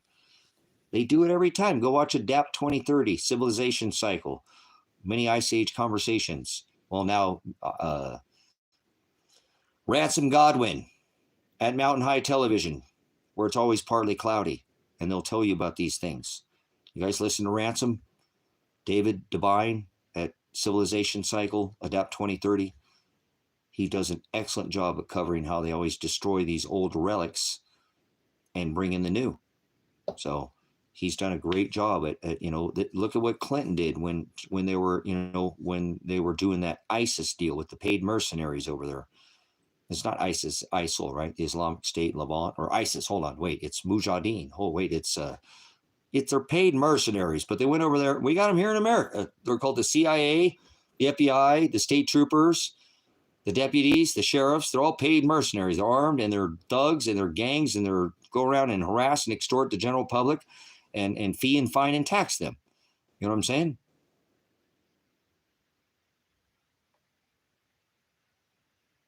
Why would you ask me at sleep in the middle of the day? I mean, it's 7 o'clock. So, but I sleep 3 to 4 hours is about how much I sleep. I've been sleeping that way, maybe 5 at the most, but any more than that, I feel groggy, hungover, like I drank a bunch of alcohol or something, drank a big bottle of whiskey, and I have a break. Sometimes I get up for hours. I don't sleep like most people. I sleep in 2 hours here and get up for a few hours and sleep an hour here, 3 hours there. I don't normally sleep, for an extended period of time. I don't know when the last time I slept 4 hours in a row, let alone 5 hours. I don't think I'd die if I slept that long. So 6 hours, again, feel like somebody hit me in the head with a brick. 7, I wouldn't even know how to operate. I couldn't get up, and nobody's ever slept for 8 hours in a row in history. Okay? Nobody ever was afraid of the dark. Nobody slept for 8 hours. People worked by the moon and planted by the moon and navigated by the moon. And, well, it was easier to travel by night than during the heat of the day. But anyways, nobody's afraid of the dark and nobody ever slept for 8 hours, just so you know. People slept in small, almost like I do, because I sleep by the sun. That's how I'm in the cycle of the sun. So my sleep schedule changes during the winter months. I sleep a little bit more, but I generally I just have to force myself to get out of bed at that point because the sun's, I normally get up before the sun. So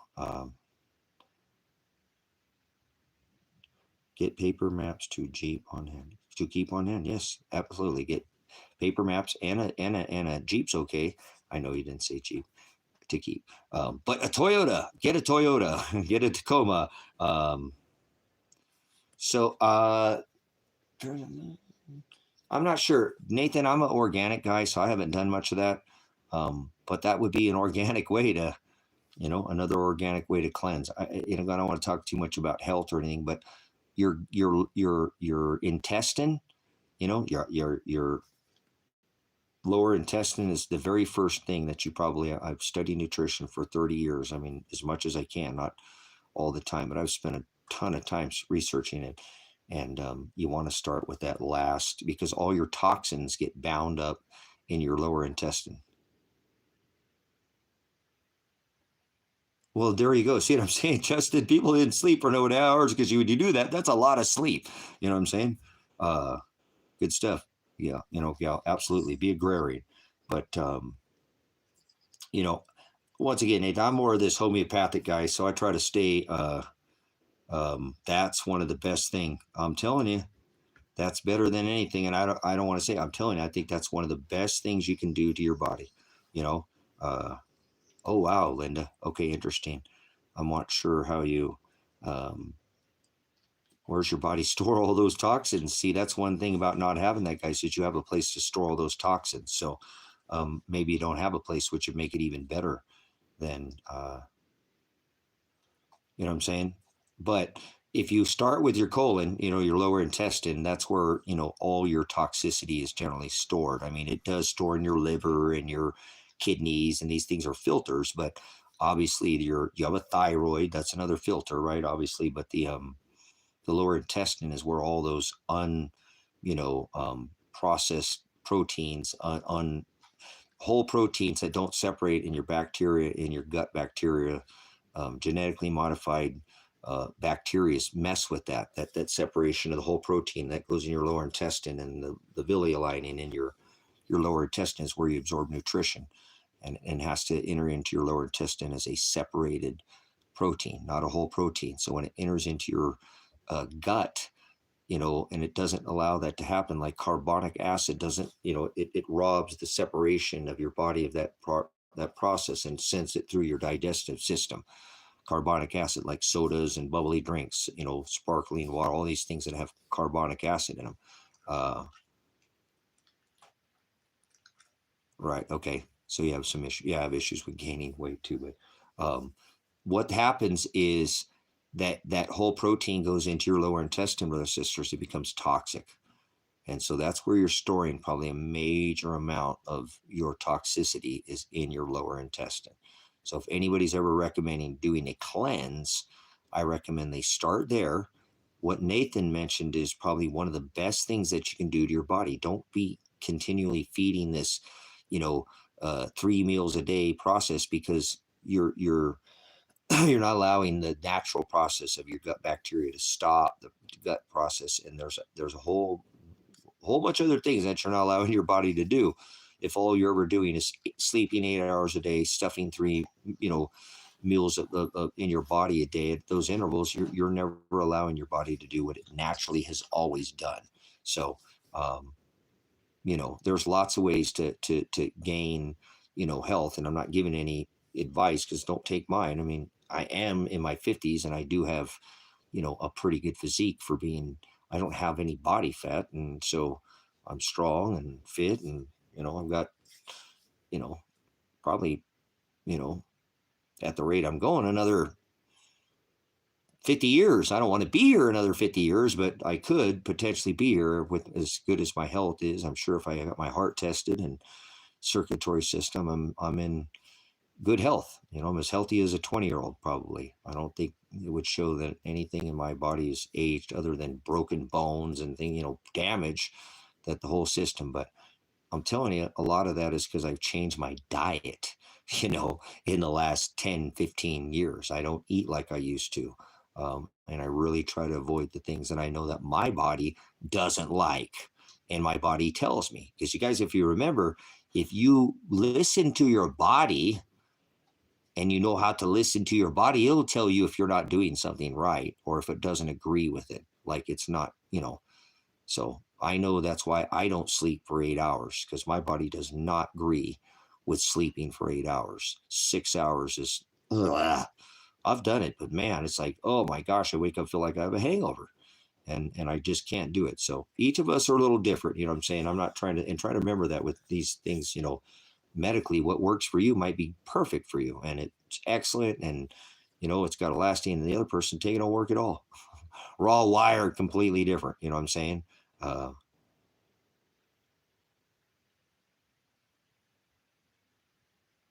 there we go.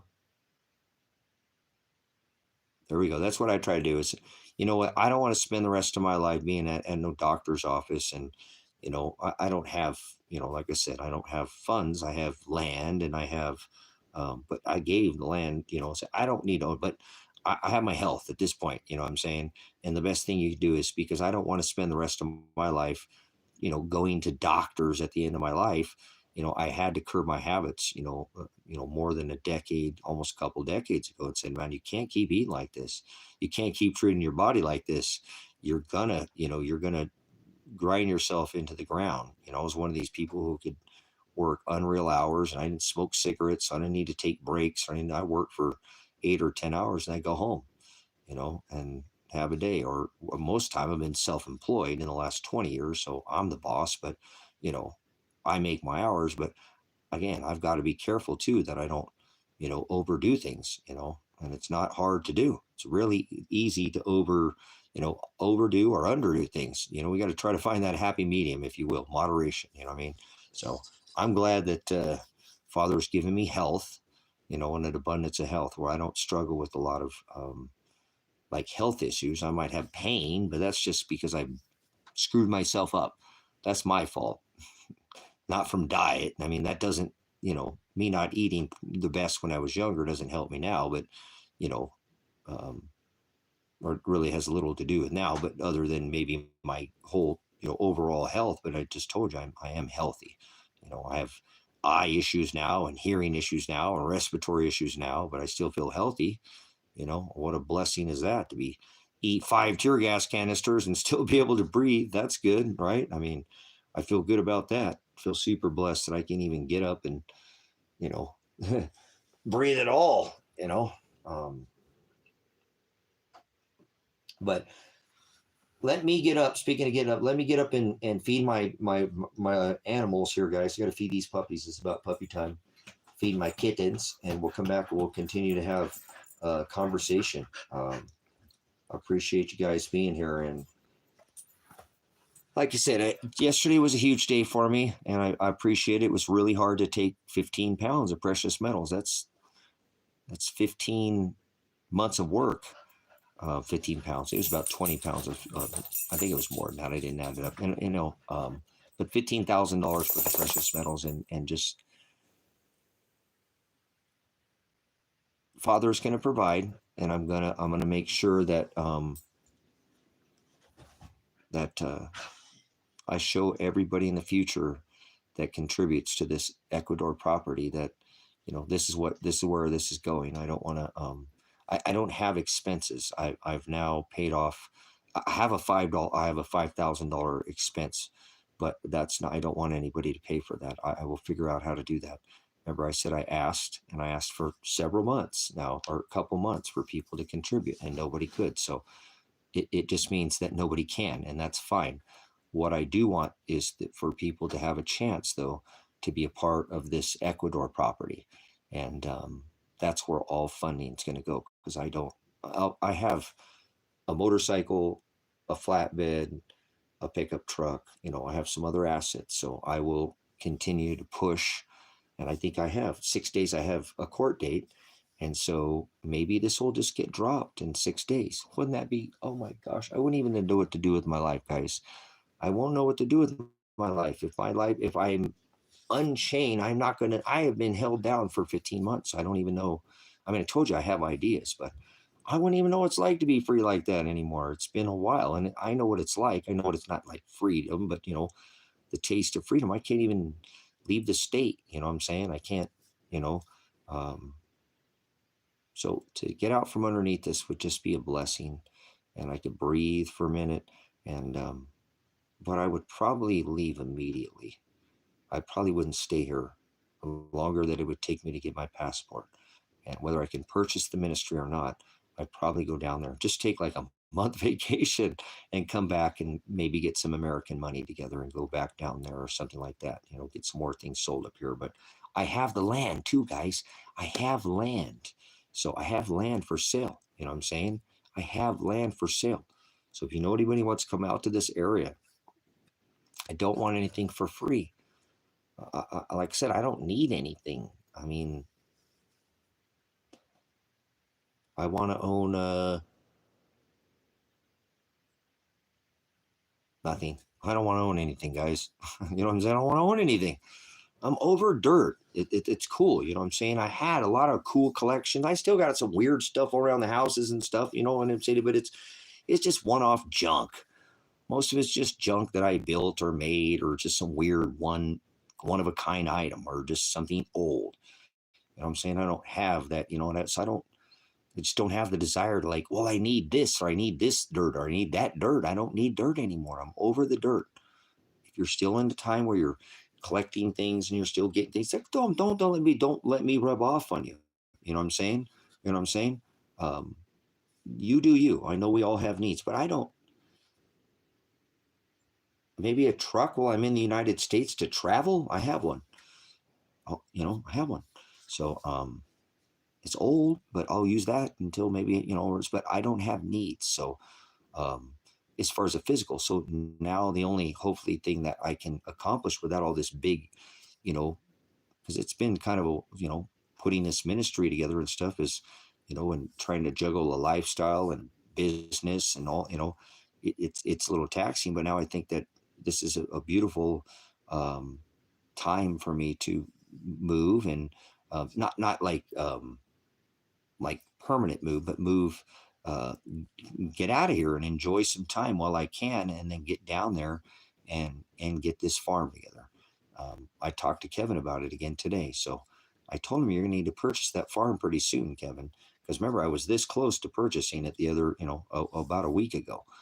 I was going to take that money that I had and make him an offer, and found another backer to help me with this property. So. I said I'm gonna buy this because I want the ministry to have another farm down there. So I think it'd be awesome that the ministry has two farms, and this be something that you can come visit. You can come visit the farm at any time and stay here at the farm, this one or one down in Ecuador. So that's a beautiful blessing, guys. There are people who travel, over this way, and it's going to be here as an opportunity for people to have, a chance to come out here in the largest dark sky sanctuary in the world, guys. This is just a phenomenal place to see sunset. The sunset the other day, oh my goodness, guys. Oh my goodness. It was freaking, oh man, it was so pink and red. It was gorgeous. And it lasted for, a good half an hour, 45 minutes. It was just melt your eyeballs, pink.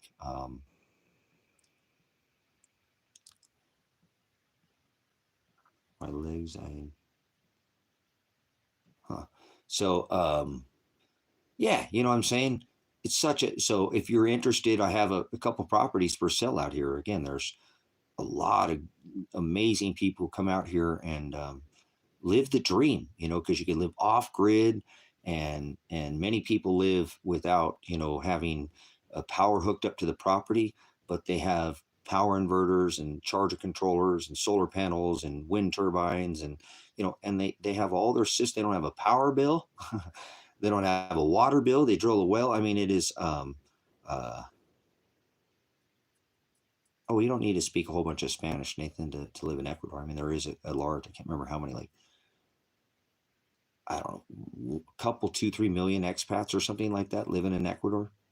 People from outside or from America, expatriates. That's what they think they call them. But the money in Ecuador is the U.S. dollar. So it is one of these countries that is very, very, very, very, very friendly for people who want to come down there and live the dream. You can, $2 will get you a plate of tacos and rice and beans and a drink, a juice. $3 will get you a carne asada plate. I mean, it's like living in the 90s. I mean, they're literally like $3 is the meal. You could ride a taxi all the way from one side of town to the other for $1. Some of 50 cents a quarter for, just to ride halfway across town or something. It's $15 for an Uber or something. It's a quarter. You go get your teeth cleaned, or something, Nathan, for $15, $20. When's the last time you had somebody stick their finger up your butt and got your chest? Probably you're not old as me, get your prostate checked. I haven't got that done. They probably give you a full checkup from the neck up, well down, or if you need one of those, what a head down, but for probably $50. You know what I'm saying? $50. $50. You could go get a cavity, if you had a cavity, probably drilled and filled and a lot of them down there, Nathan, they speak English. A lot of the doctors are English doctors or do speak English. You know what I'm saying? So there's a people who go down there, people like myself in America that don't have no friends and can't just seem to make, friends with people and been here in America. Some are retired, in 50s, 60s, and they go down there and they make friends. It's like, I can't believe how easy it is to make friends here. I got friends. I've never had friends. I don't have friends. I'm always struggling. Nobody wants to hang out. They're always too busy. I got people asking me to do things, inviting me to go to the beach, to this, like, they're social. People talk to people. In a lot of these other countries, people think outside of America is something that it's not because they've never left this country. But not everybody in America hates America, okay?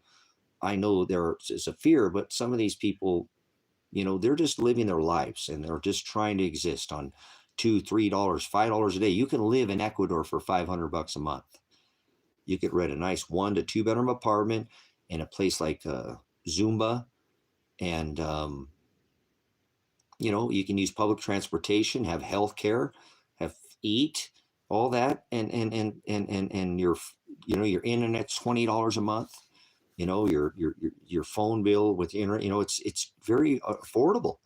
And good internet in Ecuador and stuff too. It's not like these countries are like Neanderthal, Stone Age, third world countries. America is becoming more third world in many countries now, and so, but you could live on $500 a month. $1,000 a month, you can live like $1,500 a month's a game changer. I mean, people say on $1,500 to $2,000 a month in Ecuador, you could live like you're a king. You could actually take, like I said, $2,500. Some people get like that much in Social Security a month, and you could take $1,500 and live like a king, and employ 5 people to come live at your property or something, and put them up as workers. You know what I'm saying? Put them up as caretakers, laborers, people who do all the laundry, whatever. You could hire people and pay them good money. Not too much more than the locals. You don't want to ruin the market, but pay them a little more, grease their palms, and they'll work hard for you. And you'll be changing lives, making a difference down there you could barely get by. The freaking average home in Bend is $800,000.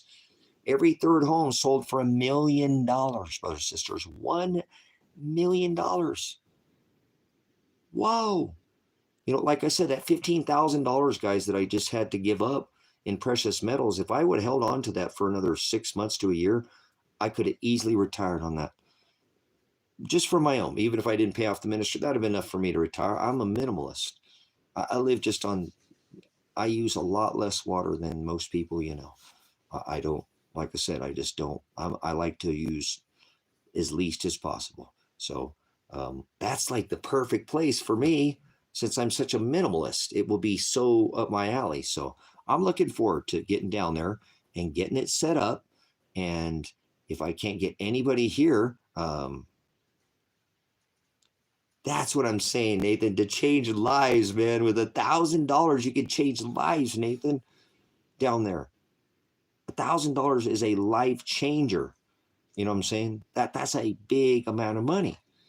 Here, it doesn't seem like much. That's a lot but down there, that's a life changer, for some people. That's many of these countries, and this is Ecuador, just one. I'm just saying there's many. Philippines, Vietnam, Nepal. I mean, please just look up when you get a chance. Look up on YouTube. We're on YouTube. Look up places I could go for $1,000 a month and live comfortably on $1,000. Ecuador is the average cost is $500 a month for people to live there. Like I said, you can find one bedroom furnished apartments for $150 a month, brothers and sisters. Nice, not some ghetto. I don't want to live in the city, and these are closer to the cities, but you can find city properties because most of you guys like the convenience.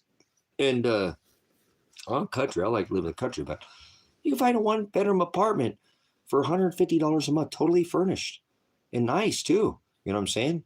And you could probably get a maid to do service, come in and for $20 a month, they turn your bed every day. And, it's just hard to believe that you can make such a big difference,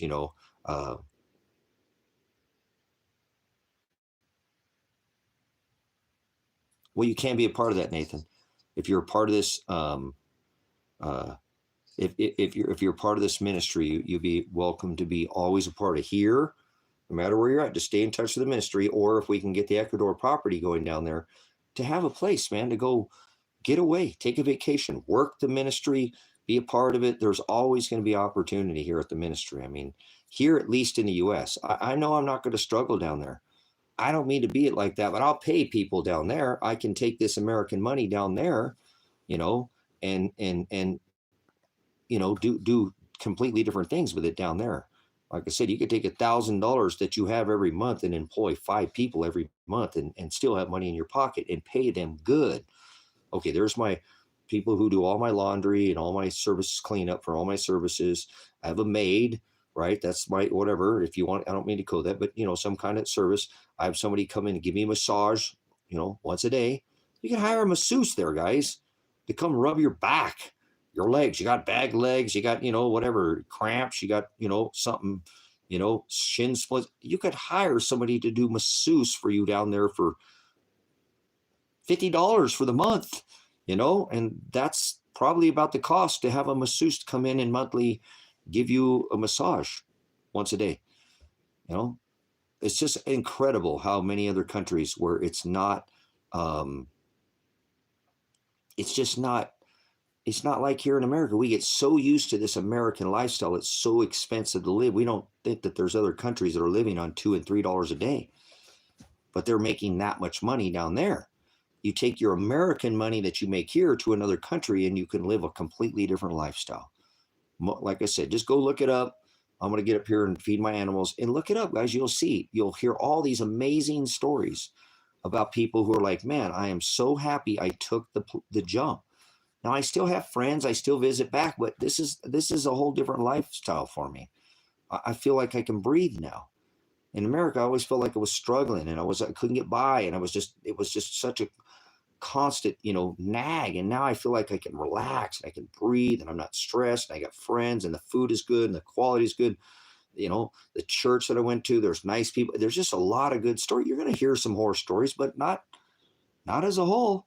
Not as a whole. And I think these people who plan well ahead of time, and if you look, guys, there is so many places right now that want Americans to come to their country, and they make it rather easy for you to come there with your American money. Of course they are.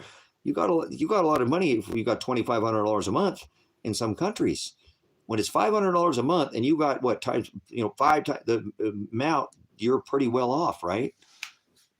So don't give up on this country, okay? I don't hate the people. I just don't like what the country's become because of things like I'm saying. I mean, it's so expensive, guys. It's $4.29 for a gallon of gas, or $4.39. Whoa, that's an incredible amount. Like I said, whatever Kevin had to pay in his truck was more than my truck cost, but that's just a phenomenon. We went here over to Eugene and back, and I think his truck was about $65 or something last time. Well, Nathan, you wouldn't do it over there. That's why most people go over there and retire. And there's ways to make it there, Nathan. There are ways to make money in other countries.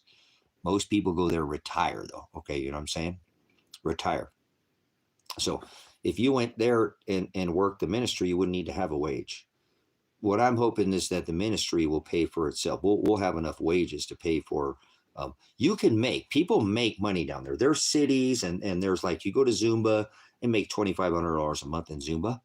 Absolutely, you could, depending on your line of work or something. But that's not the average Joe, kind of like you and me are just Joes. We're not. We're just Joes, and so the average cost to Joe is about $500 a month. You know what I'm saying? Yeah, I don't even know what a gallon of gas costs in. I should look it up, but I bet you in Ecuador it's probably less than $2 a gallon. I bet you it's less than $2 a gallon. If a cab costs $1 to take a cab ride, across town, I don't think it's $2 a gallon. You know what I'm saying? I don't think it can. So there are places again where the cost of living. Yeah, that's what I'm saying. If you just had some money, it wouldn't take much. A person could work here for 2 or 3 years, you know what I'm saying, and get them self-set. I think like in Mexico, for example, I think in Mexico, they'll give you a retirement visa if you can put $46,000 in a bank account down there. 46,000. If I'm not mistaken, I might be off. It might, but I think that's what they require. $46,000 in a bank account, and they'll let you retire. You get a retirement visa in Mexico. I think there's others. I'm just saying that's one. Some have requirements. I think it's a little bit more in Ecuador, but something like that. You know what I'm saying? It's something you could do in a year or two if you worked if you could do it in a year, if you worked you had the right job or whatever, or you put your head down and grinded it out, somebody could go and get out of here. It wouldn't take that long.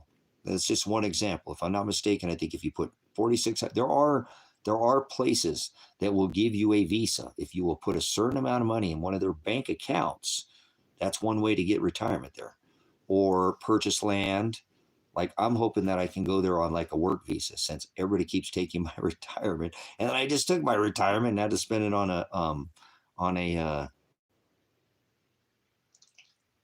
an attorney. I'll figure it out. Remember, I don't really need to retire, guys. I'm already retired, so to speak, because I don't have a cost of living. You know what I'm saying? I mean, I do. I got an insurance bill, and I think it was $62 or something for my insurance or whatever on the car or whatever. But phone bill, that's $50. But I don't have. I have one more piece of land that I'm paying on now. I've paid everything off except for the one property, and hopefully I'll be walking somebody on that property soon, because I don't think my son's going to come back here, and that's why I was holding on to that property. That's the property he wanted to build his house on. So maybe I'll find out real soon on that, and I'll get somebody on that property. I mean, I'd love to keep it. I probably should. I should probably a rental on it, and it would pay for itself. The payment on it's $245 a month for 20 acres. So that's just me being lazy. I should have already put a cabin on there. But do I want to deal with the renter? I mean, I don't know. See, this is one of the things that I fight, just not like that in my own head, but that property is the only other property that I have a payment on, and a land payment. But I plan on, when I figure out what's going on with my son, I don't think I'm going to hold on to it, and whatever I'm going to lose. I don't know. I think I probably paid $8,000 or $9,000 probably on that property so far, maybe a little more. I just have to bite the bullet, remember? So I bought that other property from Gene, and I had to lose all that money on that property too. So for now, we'll see what goes on with that one. But all right, let me get up and feed my mules here, guys. You guys take a pause for the cause if you want there. Smoke them if you got them. That's a military term. And, let me feed my mules, my puppy mules, my Anna mules, my good puppy dogs that I love all the time. All the single times. Oh, you guys are the one best guys that I love. The one best guys.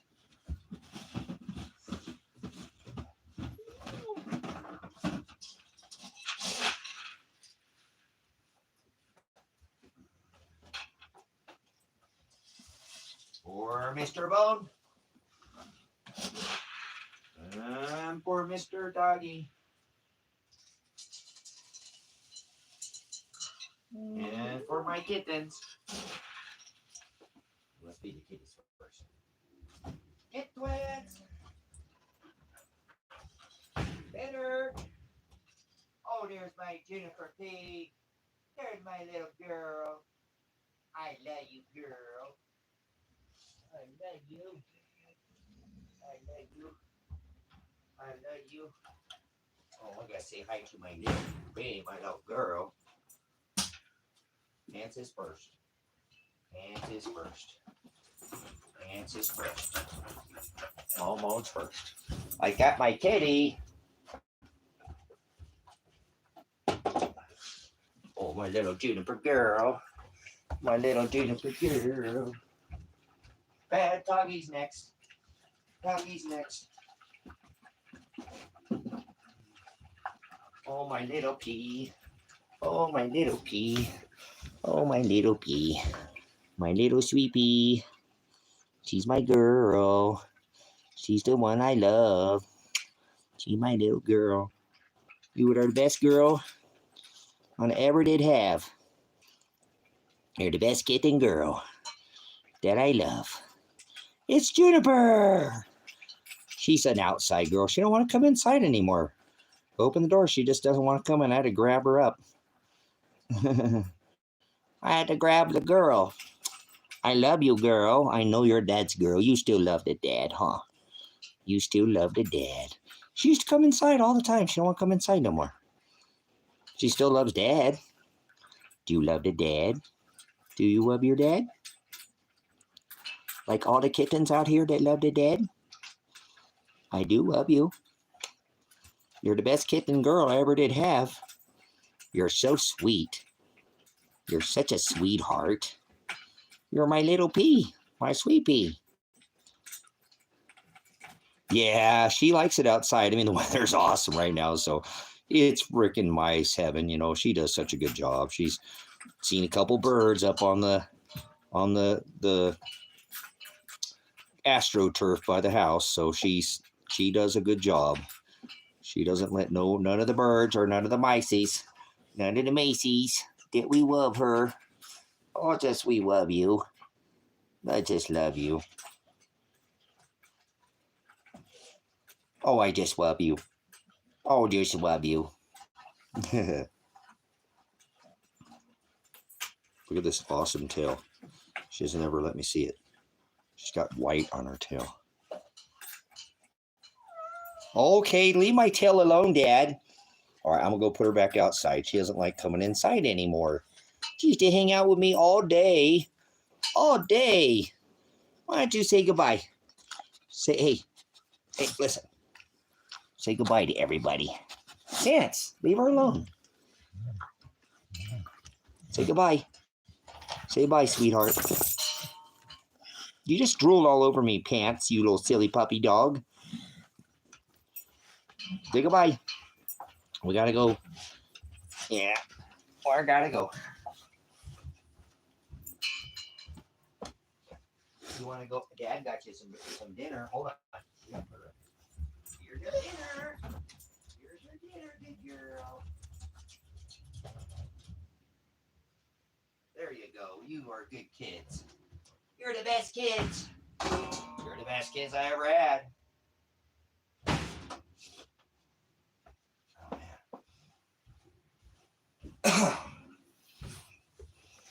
Were you guys here earlier for the tostadas, man? Woo, those things are fire. I'm going to have to make some more of those. I don't know. Eggs. Put eggs on the tostadas. Farm fresh eggs. They were amazing. Do you talk to your chickens that way? Yeah.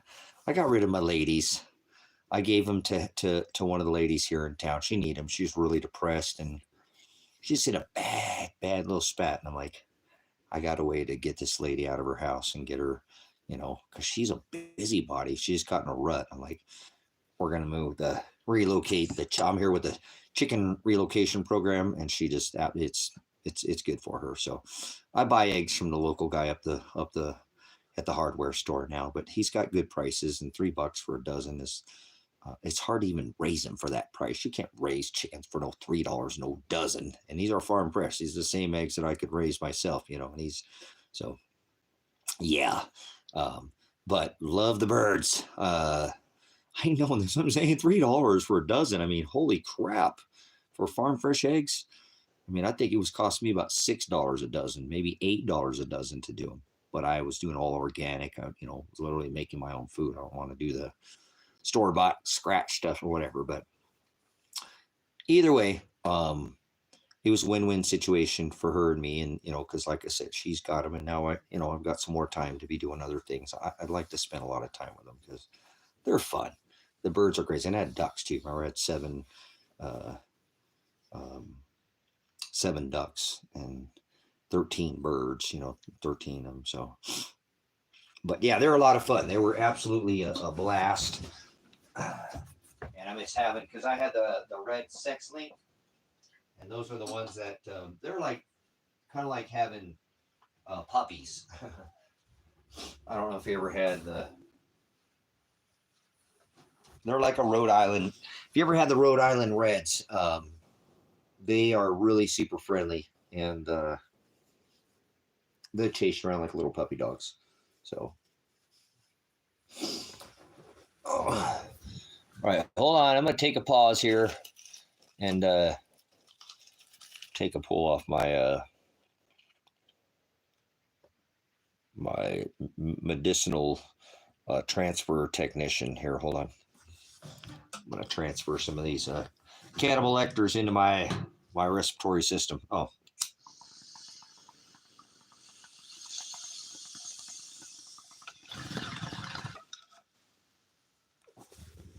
Wow.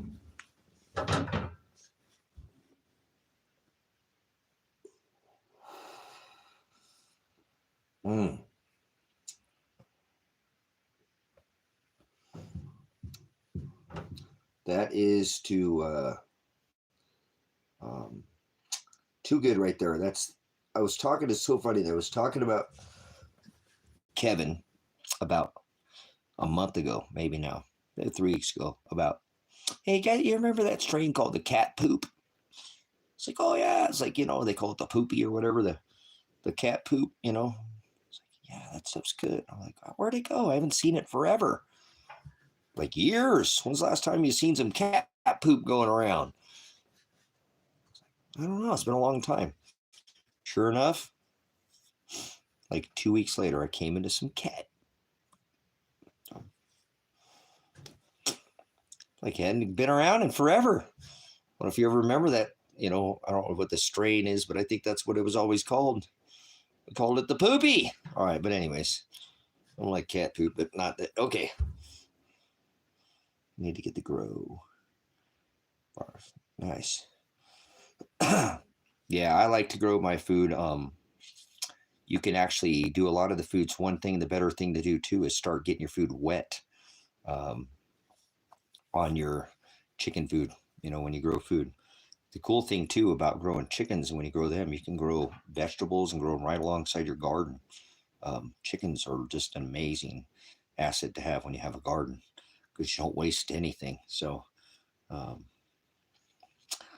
including some of the water leaves. They like the water leaves.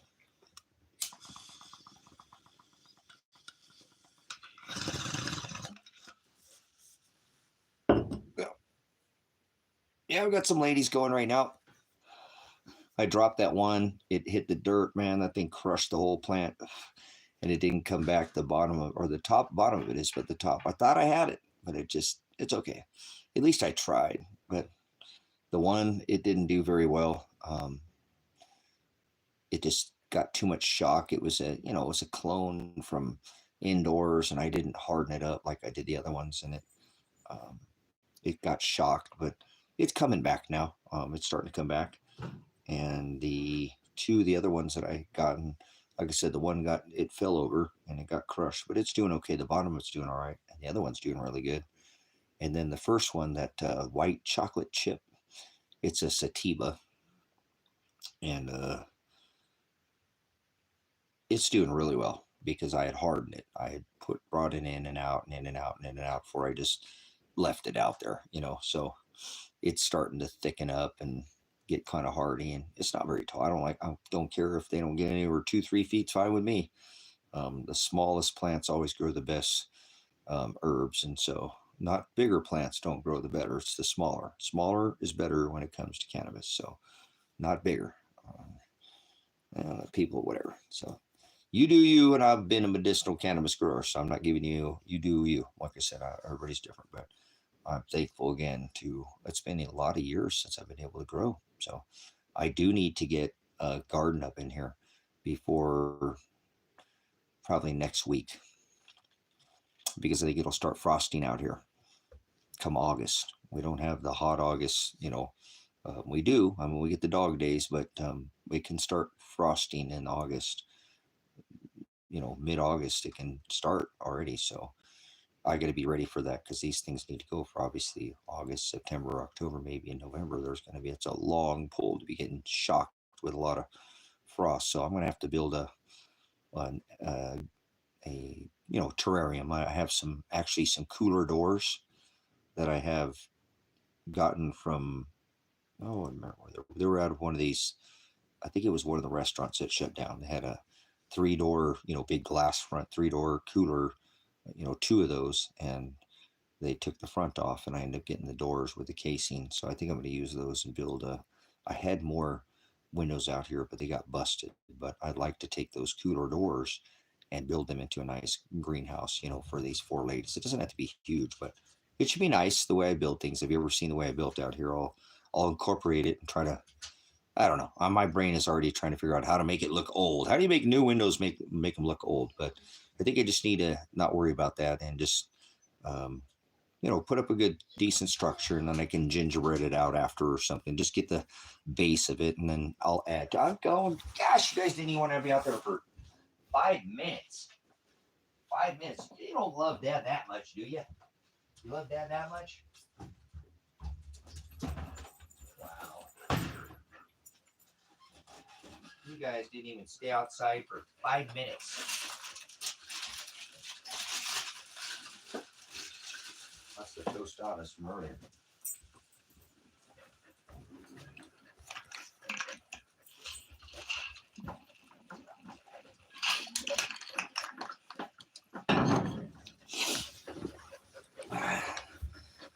Yeah, that's what I'm saying. How do I do a rustic look with cooler doors, with chrome cooler doors? But I'll figure it out.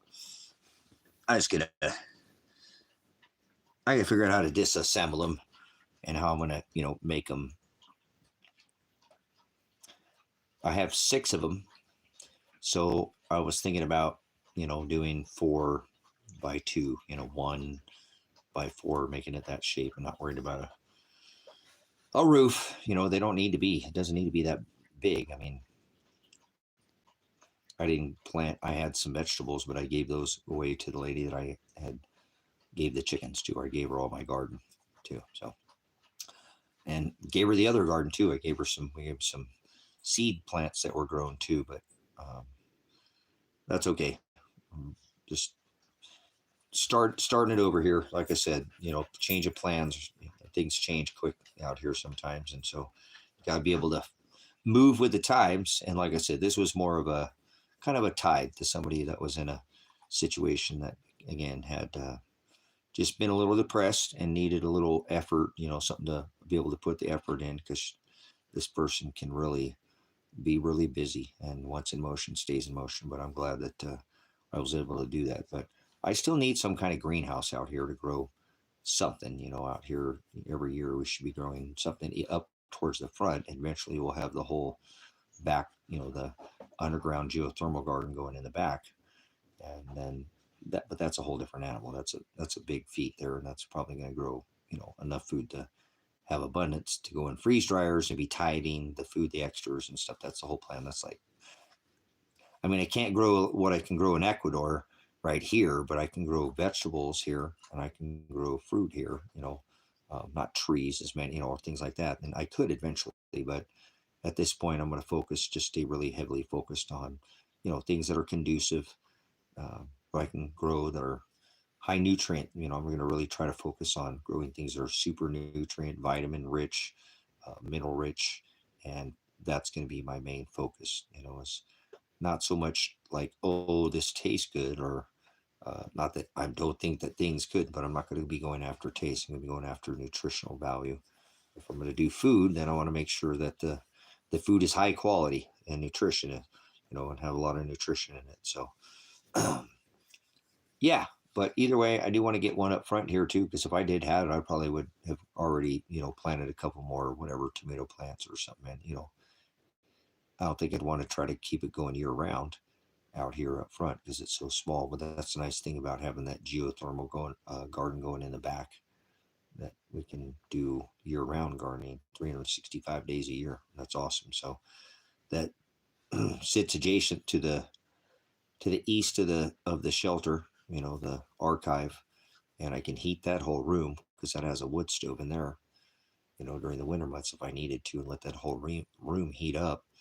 And I'm sure, because if I'd already kind of showed Kevin, if I put a hole through that floor where the stairwell comes down and make a vent tube through there, make it go all the way into the garden, that will heat that garden up. It will have a kind of an equilibrium, and I'm sure it's already geothermal. It'll be geothermal, but what are you whining about, bozo?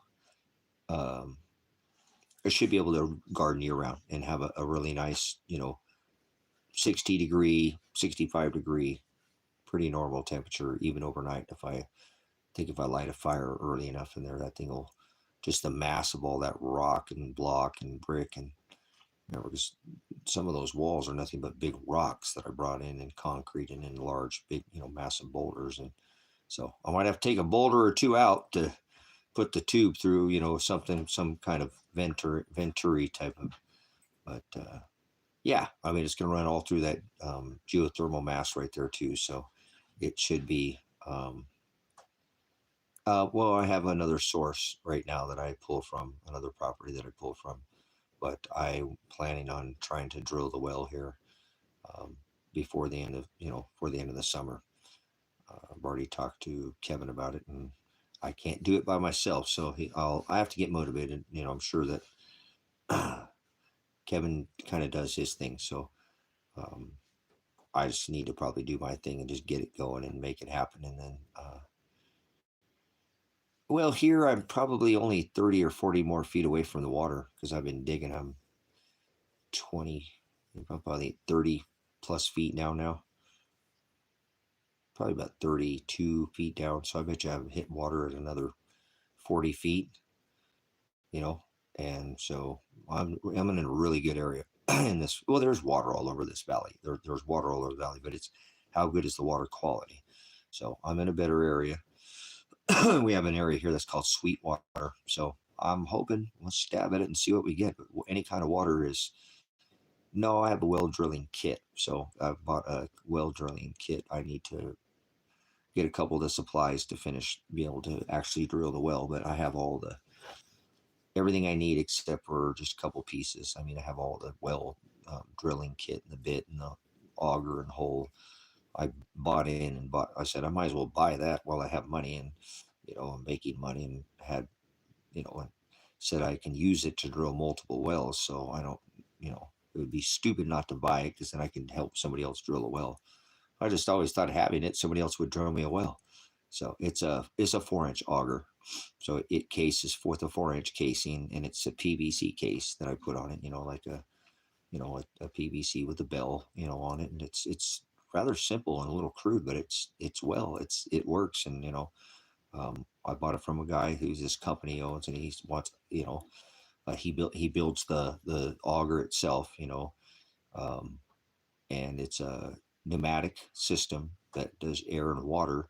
So it can be accomplished, and it's something that it'll drill through rock. I don't have any rock to drill through where I'm at. But about that time I get this tear gas thing going with my lungs. Hold on. But it uses like a percolation system. If it allows it to. No, this isn't a well truck. This isn't even this is something you do.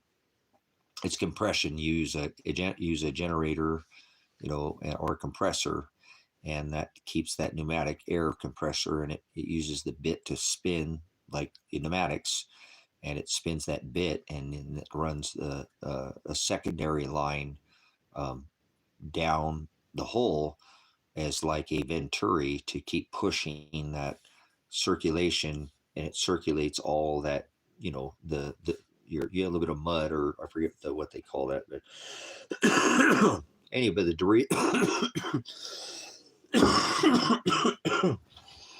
I apologize, guys. I had five tear gas canisters.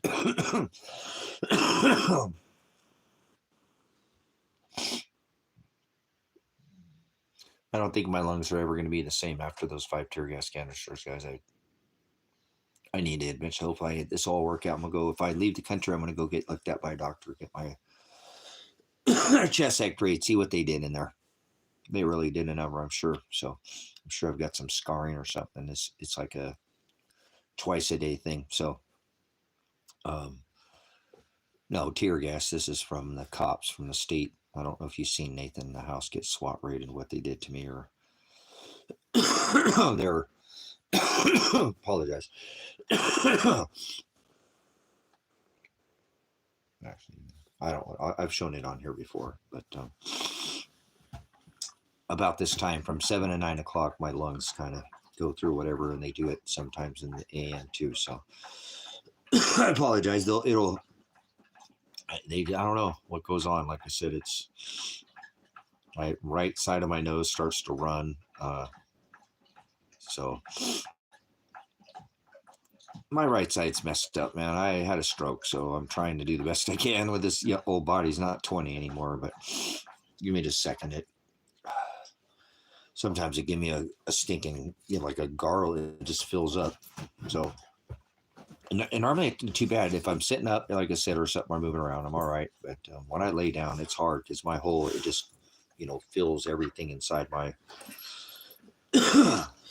I think I got it. Maybe not.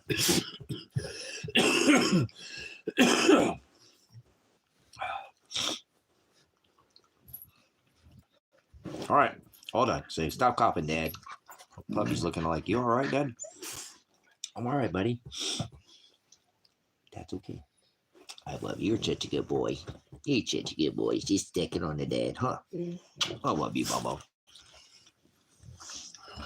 Yeah, so this is, I'm saying, this is deep down in my, I'm saying, whatever that tear gas. Because remember, I cleaned this place up for, it took me a month. And actually, I just found, believe it or not, I looked up there, and I don't know how, there's another couple pieces of tear gas.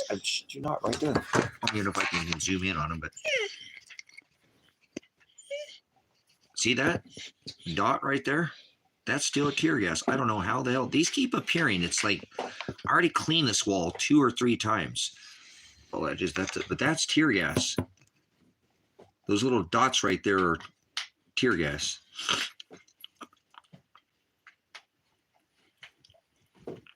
So, but anyways, I'm all right. I'll figure it out. Said, normally a little bit of cannabis helps helps clear the. That's okay. That's okay. That's okay. I'm okay. I'm all right. I'm okay. He doesn't like it when I cough. Huh. Dad's okay. He's always there. When I wake up, this dog is always, before I get out of bed, he's over looking at me, making sure Dad's okay. He wasn't dead, huh? Oh, what a boy. Okay. All right, I think we're better for a minute. We'll take one. We'll take Buff off this. This will help a little bit more. Oh, stop being crazy. You're kicking me in the side there, buddy. Buddy. You crazy guy. Crazy boy. Oh, watch it. He's dusty. He's a dusty boy. He's a dusty puppy.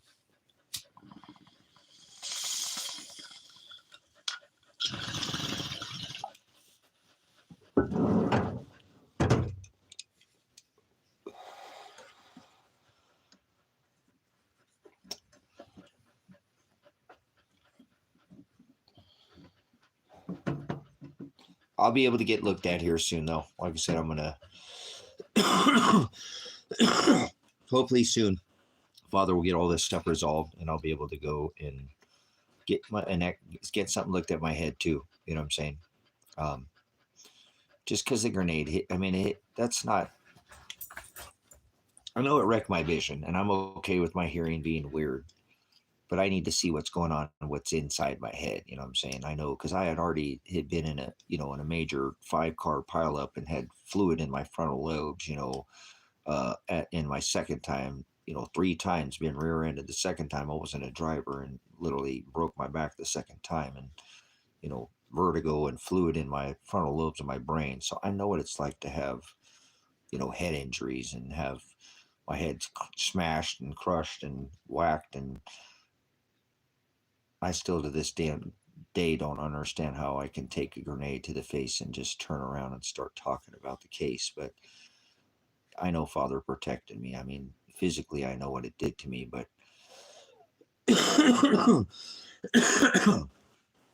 I should probably see what's going on the inside, and I don't like doctors. I don't want to go to doctors. I don't like going to hospitals. That's where dead and dying and sick people go.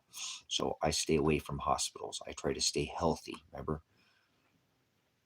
So avoid,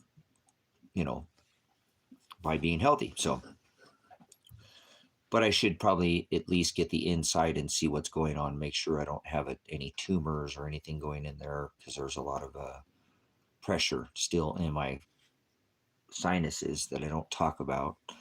And, this whole side, obviously, you can tell I'm just so blessed. I thought, and I know that people have strokes and stuff, but I was worried that my face would be like that for like forever. And it doesn't matter. I don't care about my face or looks. It doesn't have anything to do with it. Remember, you guys are the ones again that, I just tried to ignore it, and you are the ones that pointed it out, because everybody in here has got to be about looks. Not everybody, but people have to be about looks, and I just couldn't hide it, from anybody. And so I'm glad that my right side of my face is, and there has been some relief of pressure, and there has been. So hopefully it'd be good news. There are just some, I don't know.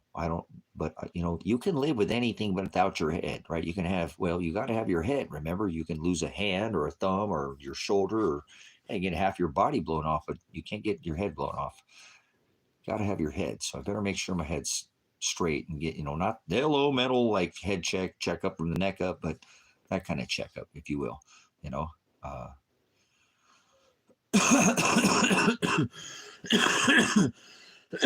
yeah, I don't care about.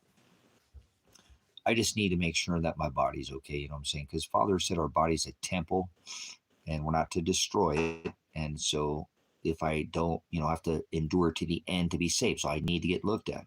Father's not going to be happy if, and if that's my death because I didn't get looked at. That's like somebody saying, hey, man, your leg's kind of looking kind of bad there, man. What's going on with that sore, man? Why that looks a little more than a sore now? And, oh, no, it's all right. Yeah, well, now I smell it. No, just gotta cut that thing off. No, well, they're gangrene. Yes, if you don't do something about it, like I've said that in here, it's your own fault. I don't think Father's going to be happy with my stubbornness like a mule. I could be acting like an ass because I don't get looked at, because I don't want to get looked at by an American doctor. But we'll see. I got to get out of here, have the ability to leave, and then maybe if I can't, maybe then I'll go ahead, and because I need to. Like I said,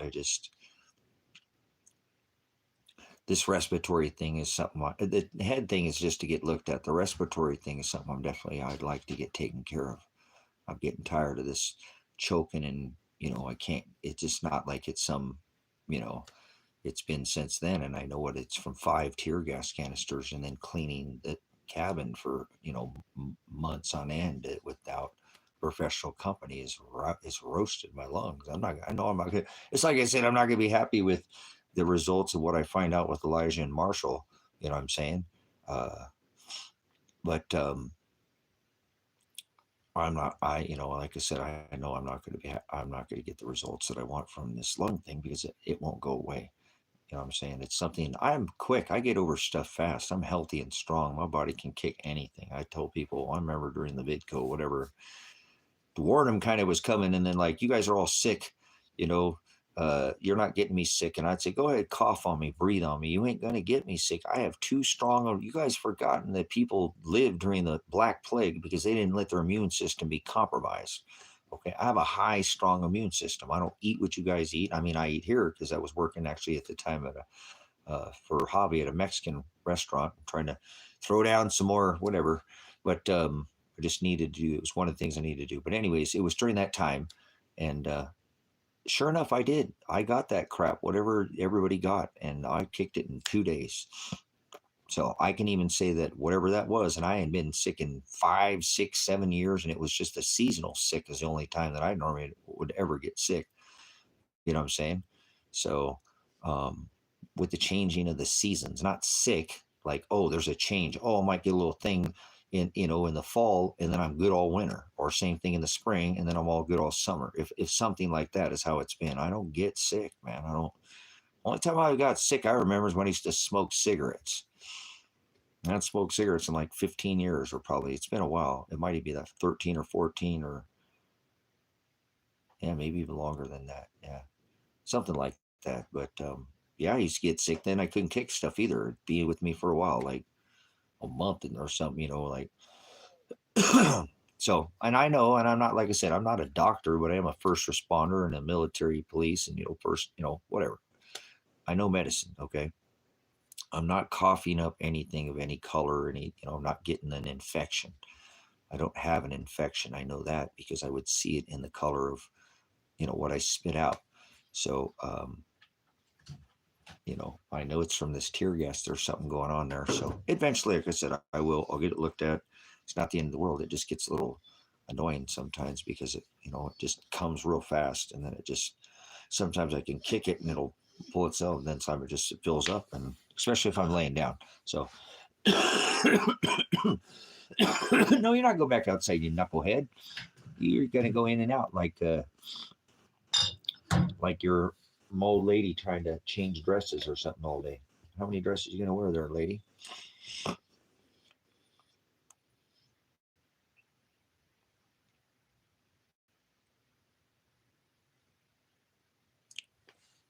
Yeah. So, like I said, I'll get it. I'm thankful, Father. Like I said, I can't even be here, man. Think about that. I mean, I feel like I shouldn't be here. Tango, lay down. You're not going outside, man. Just relax, because you're just going to want in 5 minutes. You could just whine in here for a little bit. How about that? You just whine in here. Give me cracked corn, and I don't care. You don't eat corn. Don't worry about it. I don't feed you no corn. You don't eat corn. Dogs aren't supposed to have corn.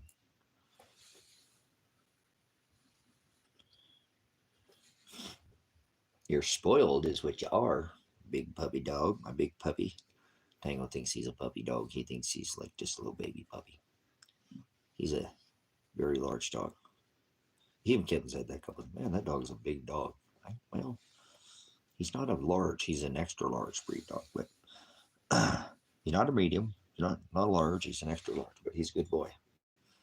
So he's just been a little unsettled. I don't. Everything's good, buddy. There's nothing we can do, man. We just gotta roll with the punches. Remember? That's what we gotta do, buddy. Adapt and overcome. Come up here with that. There we go. Come here, my big guy. Hold on. Pants, get down. Get down. Pants, get down. Please. Need some bedtime. Oh, he's my big guy. He's my biggest guy. You are my guy. I know you just need some loving. Just need some loving, bitch.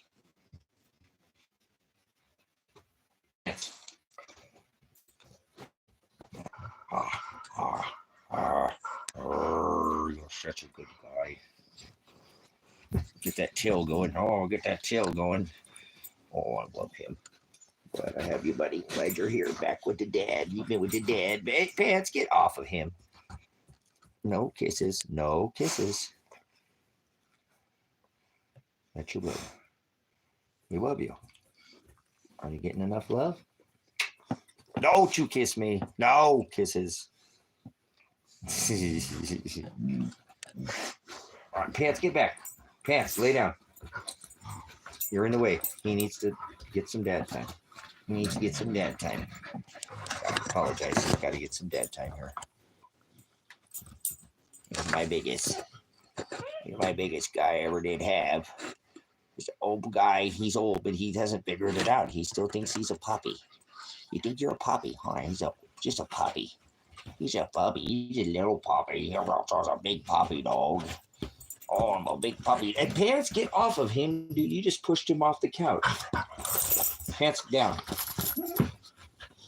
Pants, get off of him.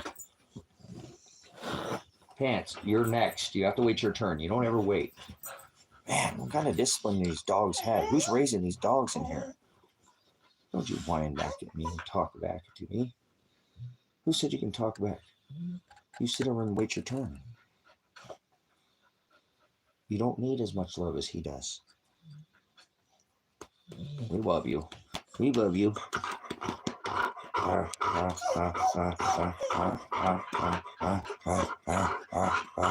He likes to play. He just thinks he's a puppy. He just thinks he's a puppy. Oh, what's going on here? What happened to our chat? Oh, we gotta fix our chat. Where did that chat go? Oh, biggest guy. Oh, biggest guy. Oh, he's gonna roll over on his big old butt. Oh, hey, get off of him. Oh, big guy, biggest guy. Dad loves this guy. I love you too. All right, I love you too. I have, see? That's why I don't, hey. They tear gas my dogs, man. That's why I'm going to sue the state of Oregon for tear gassing my animals. I am. I'm going to sue Lake County for tear gassing Tango. He had problems. Remember how long he got taken from me? These people have forgotten the story of how they're going to, and not like that. Remember, not in vengeance. This is the only way you can hold these people accountable is to sue them. Civilly, not criminally. That's fine. Whatever the criminal, whatever. I'm going to take care of that criminal case, and then I'm going to move on to the. Come here for a minute, and not out of vengeance, So hold these people accountable. Pants stayed here. Bone stayed here. He wouldn't. There was kitties here. He would not let the kitties go outside of the cabin because the door was left open so they could breathe in here. So he stayed in here and made sure those kitties can get out of this cabin. So Mama kicked him. Marshall tried to take him. He bloodied his hand on it. He couldn't get him on a leash. Couldn't keep him on a leash. He wouldn't leave. He was staying here with the kitties. That was Juniper, remember? So, I'm not going to be nice. I want that to be brought up in a civil lawsuit that they tear gassed this dog too. Tango was taken. He had problems breathing for a while. Is what I, what I gotten from, Marshall. So, and that he, kind of like me, was coughing for, quite some time. So, yeah, I'm not out of vengeance. I don't want you to sit there and Tango, get away from the door. Tango. Hey, Big, get away from the door. Get away from the door. Come over here. Tango, come. Now. Get away from the door. I'm going to shut the door. Only leave the door open. Put the fresh air in here. Thank you. Good boy. So, either way, like I said, I want that to be part of the civil suit that not only they tear gassed me, because I pleaded them and told them I had animals in here and they didn't need to do that. I could have left out of here. Remember, my son and daughter had already had been exited. So it was just me and the dogs. So I could have left, but I had animals. I was trying to get some telephone numbers, and I only noticed a couple people. So I was struggling with my phone a little bit to get it, whatever.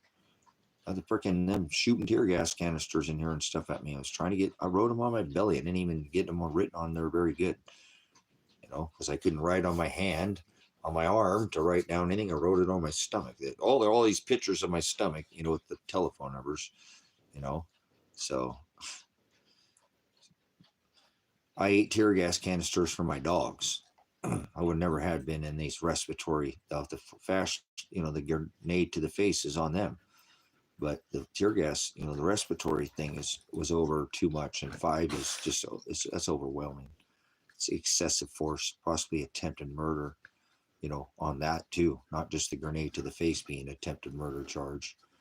I'm going to talk. I'm going to have a talk with this attorney again and tell him, I don't know how this is not being already pursued, but he tells me I have to pursue this through the civil case, civil side of the law, and not. I said that's a crime, but just the way it's done, you know, and that's what I'm going to continue to pursue, so we can hold these officers accountable. Whoever grenaded my daughter is, um, I want them held accountable. There was no reason to grenade Adriana, whether she's alive or not. Right now, it doesn't matter. I still want that to be known, and I want them to be held accountable. Who grenaded the lady that you had no warrant for her arrest? Why would you ever grenade her?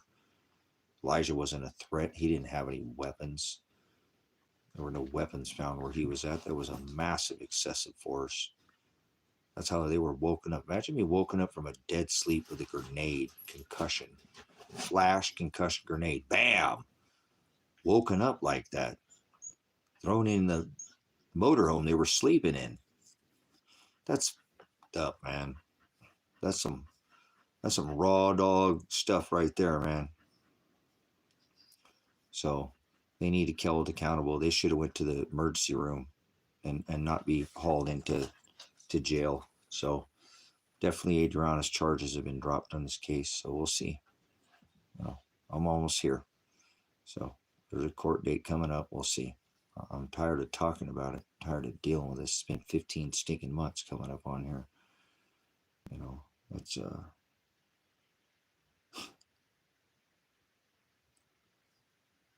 and nothing being done is just unbelievable. So they do all this and they don't even have an attorney to represent it. So eventually now I have to give up all my retirement, and that's okay. It is what it is. Not my retirement. I mean, my retirement is there. This is the last thing I want to do for the ministry, as far as 2 locations, a north and a south, ministry. One down in the South America and one in North. And then, whatever. People want to set up satellite offices, a few places, locations, whatever we can do, content from, or kind of like Brother Jimmy rents an office. Not like, it's not a church, where the body, a place where people can gather, or other places. But these are the 2 places here that I think that, this is already here. So adding the South America will be a huge benefit to the ministry, because it allow us to tithe food. So that's what it's going to come down to: a ministry that tithes food to its body, to the people within. So I'm looking forward to that, once that, and then I can go on the road. So once that's set up, because I want it, will I get what I want? We'll see. I don't know. I haven't got anything I wanted in this case. Remember, everything's been the opposite, but blown up in my face, literally, in some parts of the case. But to travel and go, there's 180 countries. I'd like to see every one, because God's bride is everywhere. It's not just place Israel in the middle of the desert. That's not Israel that he speaks of in the book of Revelation. So I hope you understand that. If you don't glean anything ministry, you do get at least that from, and like I said, I'll get over this case, and we'll hopefully have to talk about it anymore. Just move on. There's always something to talk about. I mean, I'm not short of words, but I have to deal with what's in front of me. If you have missing kids, you would continue. I'd hope you'd understand. This is why I continue to come in here, and maybe somebody'd hear something or something. Even if something just gets to them, maybe they just get an update that I'm okay. They don't get an update that they're okay. Who cares? What? I'm all carrying what, like that. I've never hid anything in this case. I'm not supposed to talk about it, but what do I have to hide? I don't have anything to hide. Remember, like, wasn't hiding my son or my daughter. Is the person that I said, could be done or did, or possibly, where I've already pointed out to law enforcement, is one who wanted to hide them. So hide them, who wanted to hide them. So we're not hiding. Why would we hide? If he did something wrong, and then we're not going to run from the law. He's going to go do the crime. You do the time. And I already taught that. My son already had. Remember, then double time, him and his wife. So I apologize. I feel like I've loaded the ministry now with this case, but man, I'm trying, guys. I really wish Father would just let up on this, but he will when he's done and when he's ready. And I can't say his time because it's not mine. And obviously I shouldn't make plans because everything in this case is blown up in my face. Again, that I can't, I'm so much further away from where I was, they were bringing their stuff here, gonna move here, picked out the property from the ones, the 65 wanted that 20, getting building materials, So it's hard to think that my son just hates me now. He knew this could happen. We talked about it. So I'll find out. I'll find out eventually. I can't, it's like I told Marshall one day, this case can be over and I'm going to find out, Marshall, if he took the silver or not. You said that she took it, but you said he had it. So I think that was my fatal mistake, guys, in this case. And I hope I'm wrong. And I'm not always right.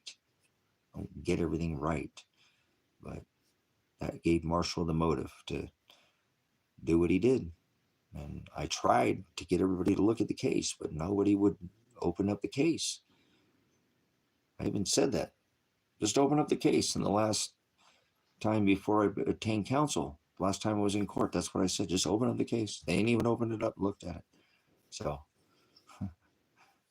it's okay. If Father didn't want it to be this way, it wouldn't be. So I have no qualm or vengeance towards no man, even if they did, even if whatever. If my son's not here, at least he's not suffering, but I don't want him to be looking over his shoulder. My daughter, what the hell? This wasn't under her doing. She had nothing to do with this. That's why they dropped her charges. And now she's missing. It's just so hard to swallow. A little bit of a horse pill, if you will. I apologize. My kitty's out there. What are you doing, kitten girl? So, thy kingdom come is my everything, and then thy will be done as Father's will. So that's what I look forward to, that kingdom come. Everything else is just gravy at this point. I've already lived 5 lives, if I feel like it, not 9 like some cat, but more than I've ever had thought I could. And he might just keep me here for another 50 or whatever these silly little calendar lunar years you guys speak of. This is not, there's no time on a calendar like that. It's by food. Once again, time is food. Okay. Time is food. Think about it that way. Time to grow some food. How about start growing your own food? A little more self-reliant, but auto-driven, but not by like some beast system or whatever. But that's why I'm here. I know because he stood against the beast and the halakha, the corporation of the day, the Pharisees, the big boys club. They got all their gleaning and all their taxation, all the same thing that's going on today. And he stood against it. And he paid a serious price. They striped that man, did they not? That man that I love so much. Of flesh, Shiloh, because the price that the stripes that he earned and paid and was whipped, remember, lashed. How many stripes did he? Did you out earning your stripes? Because he said, follow after me. Conform to my image. So if you ain't getting no stripes, you ain't no disciple. And only the disciples carry their cross, remember?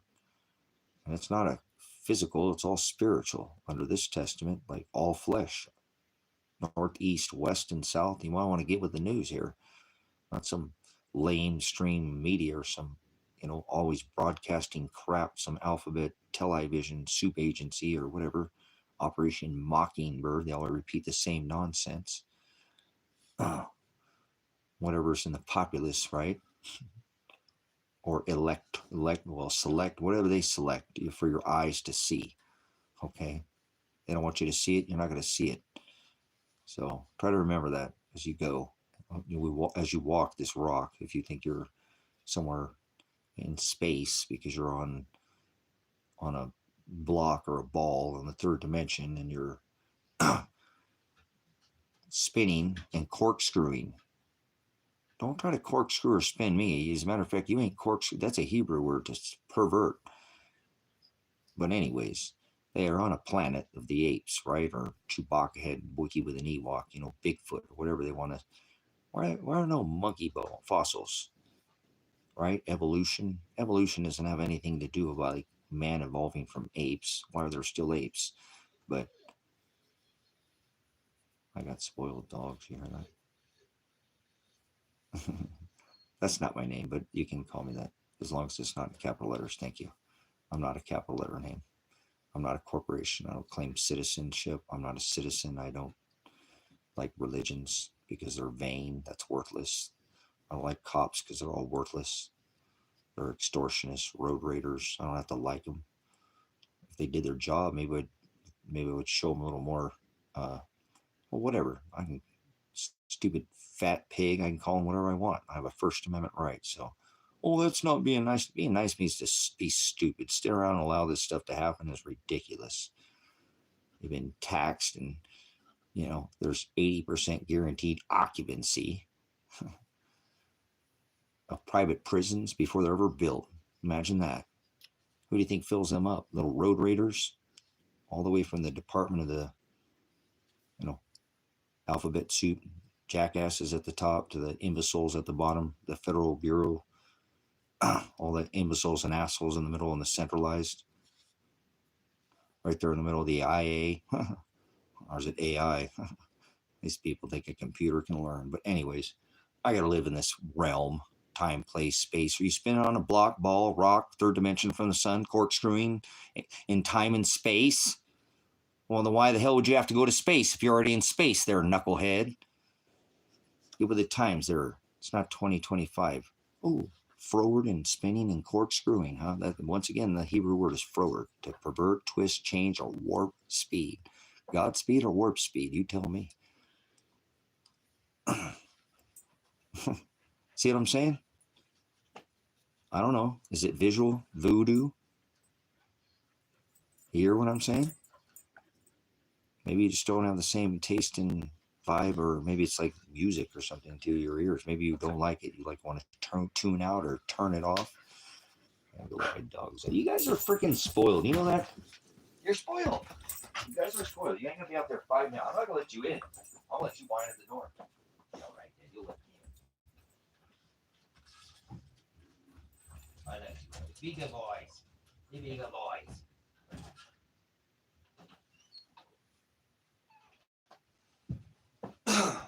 All right.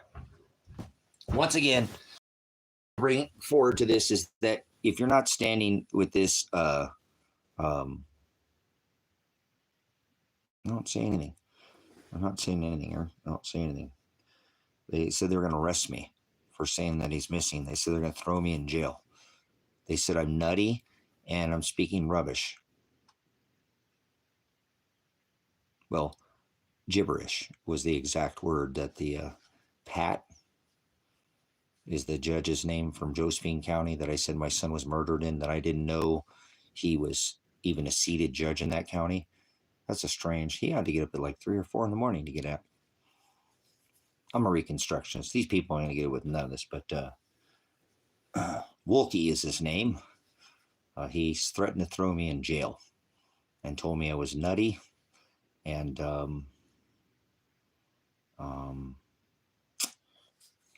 gibberish, that it's gibberish to say that my daughter or my son could be murdered in his county. So, isn't that crazy? That doesn't make any sense to me.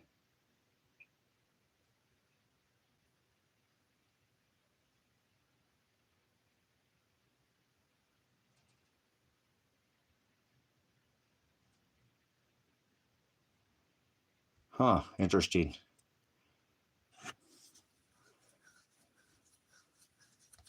Okay, thank you. I'll make a mental note of that. So anyways, when I had reported my son and my daughter, nah,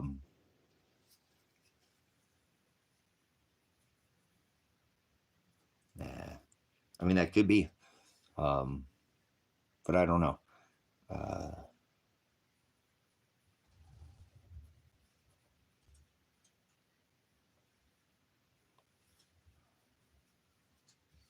Okay, what is that all about? I don't know about what that is. Thank you, Fox, about what I don't know what that. I know that that's some kind of, maybe is that a dogs already want in? No, freaking dogs! You can stay out there, you little puppies. Stop it. You're just fine. You not stay outside for a country minute. Um, well, that would be, I don't know. I'm trying to apologize. I got something on my nose here. Who's got runny nose there? But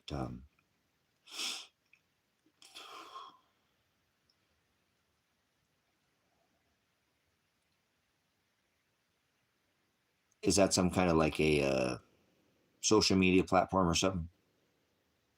Oh, okay. There we go. Okay. Work area info, huh? Social media. Knew something on that. Okay. Huh. Well, yeah. Again, guys, I don't know. I really wish I had some answers, but I'll take that and use that information. I appreciate that. Again, Um, I don't have a computer or anything like that, or a laptop or anything like that, so I haven't been able to. And I'm not supposed to be having any contact with her or my son, which is stupid, but it is what it is. I don't have to look that up. No, I don't know why. Uh, I don't know what that last name means, so that doesn't ring a bell with me, but I'll take note of that too.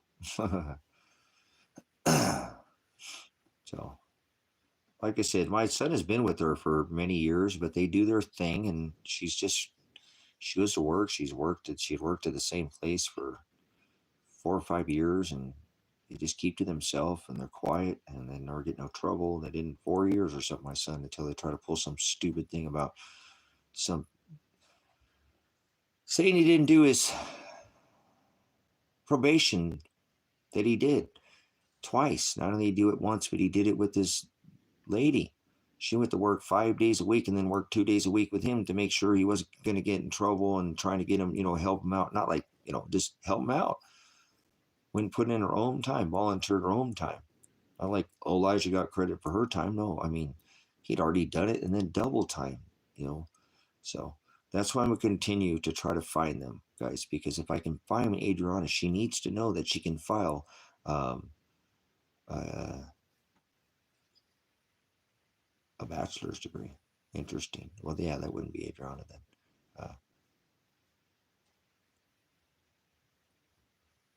Yeah, that's what's so crazy, isn't it? You know what I'm saying? Zero is he's definitely on the run, or missing, or dead. Looking over his shoulder, and as his dad, I don't want him to. This is why I did all this, is so I can get this taken care of. You know what I'm saying? I did this so I can get this taken care of. 15 months ago, almost now. So none of this would be. He wouldn't have to go through any of this. And now they're both missing. I mean, this is just too much, man. So it's okay. I mean, it is what it is. But I appreciate it, guys. It just I've tried. Like I said, I know people look, but they just keep running into, you know, and I know where. That's what I'm saying. I know where he's at, or at least where he was at, or there was a good chance he was there. How about my daughter's car being at that house? That it shows that there's Marshall is lying, and why they're covering for Marshall, I don't know. Why are they covering for Marshall Radonich? Who is Marshall Radonich? Here's something else, another rabbit trail if you'd like to go down. Who is Marshall Radonich? John Finn. Who is this guy? How did he know my son before I ever met him? How did he know this Tony Karsten rapist guy before Elijah had ever known anything about that? He actually is the person that brought this to my attention, because I didn't know the goings on of my son. This is super just fishy as hell. He seriously knew my son before he knew me, and then found me through buying candy from my freeze dried, skits, whatever I sold, freeze dried Skittles from whatever the freeze dryers online. So there's a good way to sneak up in my grill and play the role, So there's something not right. There's something not right about this guy. I'm telling you guys, you'll see. There's just why he's the one who took my silver. Unbeknown to me, he said he was going to bail my son out the first day. This guy supposedly sold all his grow equipment or whatever. He was in that, and he did all that, and then went into he was going to grow wasabi, and then he decided, no, I'm done growing it. I don't want to grow, and then he got into mining and sold all his equipment and got into mining, and then invited me to come down there. He told me to bring Elijah down there and Adriana down there, and they could mine gold, get $300 a day. Before the cops ever came and SWAT raided the house. So I don't know, Nathan, because he left where I told him, off of Mount Creek in Wolf Creek, Oregon. This is where I sent the cops to, saying my son's here, my daughter's here. I think this guy murdered my son, or he's kidnapped him. Here's why, because he said, I can, your son can come down here in the caves. I can bring him in here in the gold mines, and he can mine, gold and mine $300 a day. They can mine. And I'm like, no, Marshall, I'm not hiding my son in no cave. He's gonna, we have all the proof he did this. So he did it twice now. So if they do something wrong, that's why you hear it. When they SWAT raided the house, I'm like, you guys, you did the right thing, guys. You did the right thing by going peacefully, guys. We have the evidence, guys. We have the evidence, guys. And they've never looked into any of the evidence. You know what I'm saying? They've never looked into any of the evidence. So I had where Marshall was at. Remember, I told them that's where to go get Elijah at. They had a warrant, a 7-year prison warrant arrest for his arrest. 7 years. If they can go there, they got him. 7 years, goes to jail. Bam. They get him back in confinement. They can figure something out, but it's going to be hard to get him out of there. He might be facing another few years from supposedly running from the cops because I told him not to stop the vehicle. Right? Which they didn't pursue. They didn't come out with their lights on. They didn't get out of the car. That's not a freaking pursuit, felony pursuit, my ass. But anyways, moving on. So, remember, I told the cop to leave. Go, get out of here. And he turned around and left. Didn't even have his lights on. Remember, didn't even get out of his car. Didn't even say anything. How the hell is that a felony pursuit? Get on the motherfucking ground now, asshole. That's how a felony pursuit goes. Remember, I went back to get the cat. Tora. The kitty. The kitty. I went back and said, my people, I meant the kitty. Tora, the kitty was in the car. I had to get the kitty out of there. I don't want the cops shooting the kitty. Oh, I gotta get the kitty. Get on the fucking. If I went back in the car, I could have went back for a gun. I was going back in to get the kitty. Remember, I came out with the kitty. I love kitties. I risked my life for a kitty. I did. I don't care. That cop could have shot me. It was okay. At least I got kitty. I tore her out of the car. She could have run away. He could run away. He was scared. I'm sure. The energy of cops on this pigs. Cats don't like pigs, do they? I don't think this one does. But anyways, poor Tori had to go through all that nonsense. Should have just came and talked to us and not done all that bullshit they did. That would never happen. Weeks. 14 days Adriana had to be here without a shower. Well, we had showers, but, I'm saying, like, constant running water. I do have a hot water heater in here on demand. I'm just don't use it. But we had showers. It's just, bucket showers or whatever. Just wanted the lady to take a shower. She thought her husband was going to prison. She'd been hanging out here in the dirt. She was stressed, man. That's all we went to do. Go get her a shower. The cops were at the end of the road. As soon as we turned, Elijah turned around. And if they did it, he said he flipped a U-turn. No, he didn't. That's why I'd love for them to see them ping his phone. Let's see the evidence. Let's see him ping the phone. Where was he at? The truck shooter sat for 12 hours in the bushes, and then his phone, and he went 45 miles away. Interesting, 45. Okay, yeah, so they know where you're at. Okay, that's called cellular data, cellular evidence. I want to see it on all the phones. They're all pinged. So, like I said, we'll get to the bottom of this. I just don't. It's not gonna. Like I said, I just tell you guys this Marshall Rata snitch. John Finn, whatever the hell this guy is. I look. See, that's what I'm saying. Earlier, you said, why would Adriana be working at Target if she could be mining $300 a day, gold mining? I think she'd gold mine. Adriana's not like, she's conservative. I think that's a job she could do and would do. I've never seen her collarbone or her ankle. She always dresses and She doesn't show herself, and she's, like I said, she's very conservative. But I think she could do. What the hell should we be? So it don't add up, guys. None of this is adding up. If you've been following this for a minute, you know I'm all over this. So I have a paid attorney now. Thank you, brothers, sisters, for your support through helping me through the last, 15 months. It's, well, it's 14, but it seems, we're going on this. It's going to be here. It's the end of the month. So time's cooking by, but maybe you won't have to go to trial, because I'm telling you, as soon as they drop these charges or whatever, I'm going to look for Elijah, no matter where he's at.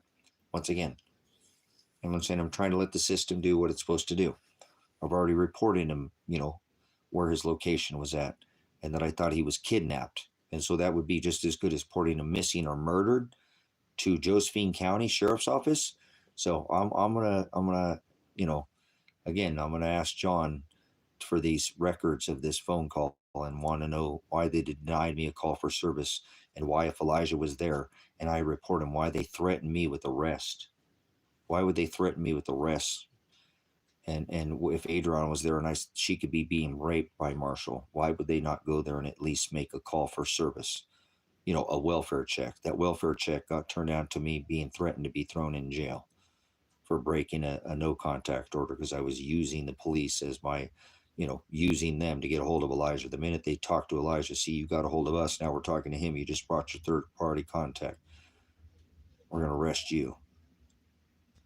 So I want those people to pay for that, not like out of vengeance, but, like, I'm going to file lawsuit, and I want to make sure my daughter's reimbursed and my son, and they get their lives back if they're still alive, that she ain't working at no Target.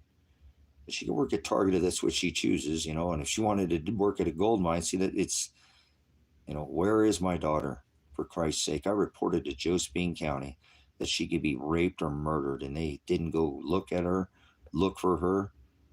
That's crazy. I reported to the Josephine County judge, Pat Wolke, and he didn't say he threatened to throw me in jail too. I've been threatened now twice because I asked somebody to try to look into my potentially murdered son and potentially missing or murder or raped daughter, and nobody wants to. I get threatened with thrown in jail. So if you've been following this channel, go, why is this guy not like America? You see why I don't like America? You see why I don't like this country? You see what they do to veterans like me? This is bull. This is nonsense, guys. This makes no sense what they've done here. So I'm not seeking vengeance, but I want these people to be accountable for what they've done. Somebody's got to hold these pigs accountable. They get swept under the rug. That's what they want. That's what they want. They will just get swept under the rug. And it's like, ugh. People should hear this. This story should go nationwide, man. I can't believe that nobody's picked this up. Huh, for real. I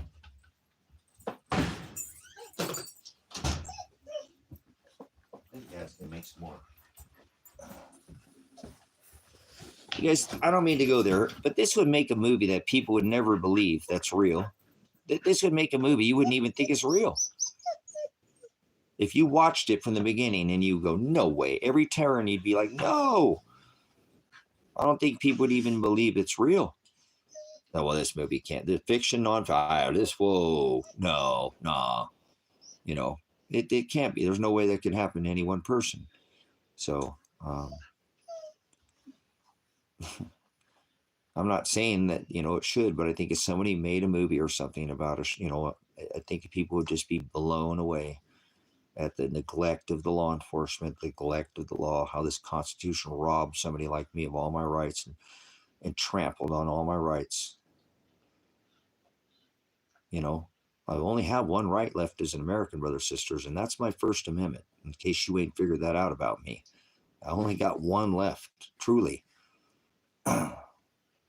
So, because the right to speedy and fair trial sure in hell hasn't been happened. Now I have an attorney, but I think my right to speedy trial has obviously already been violated.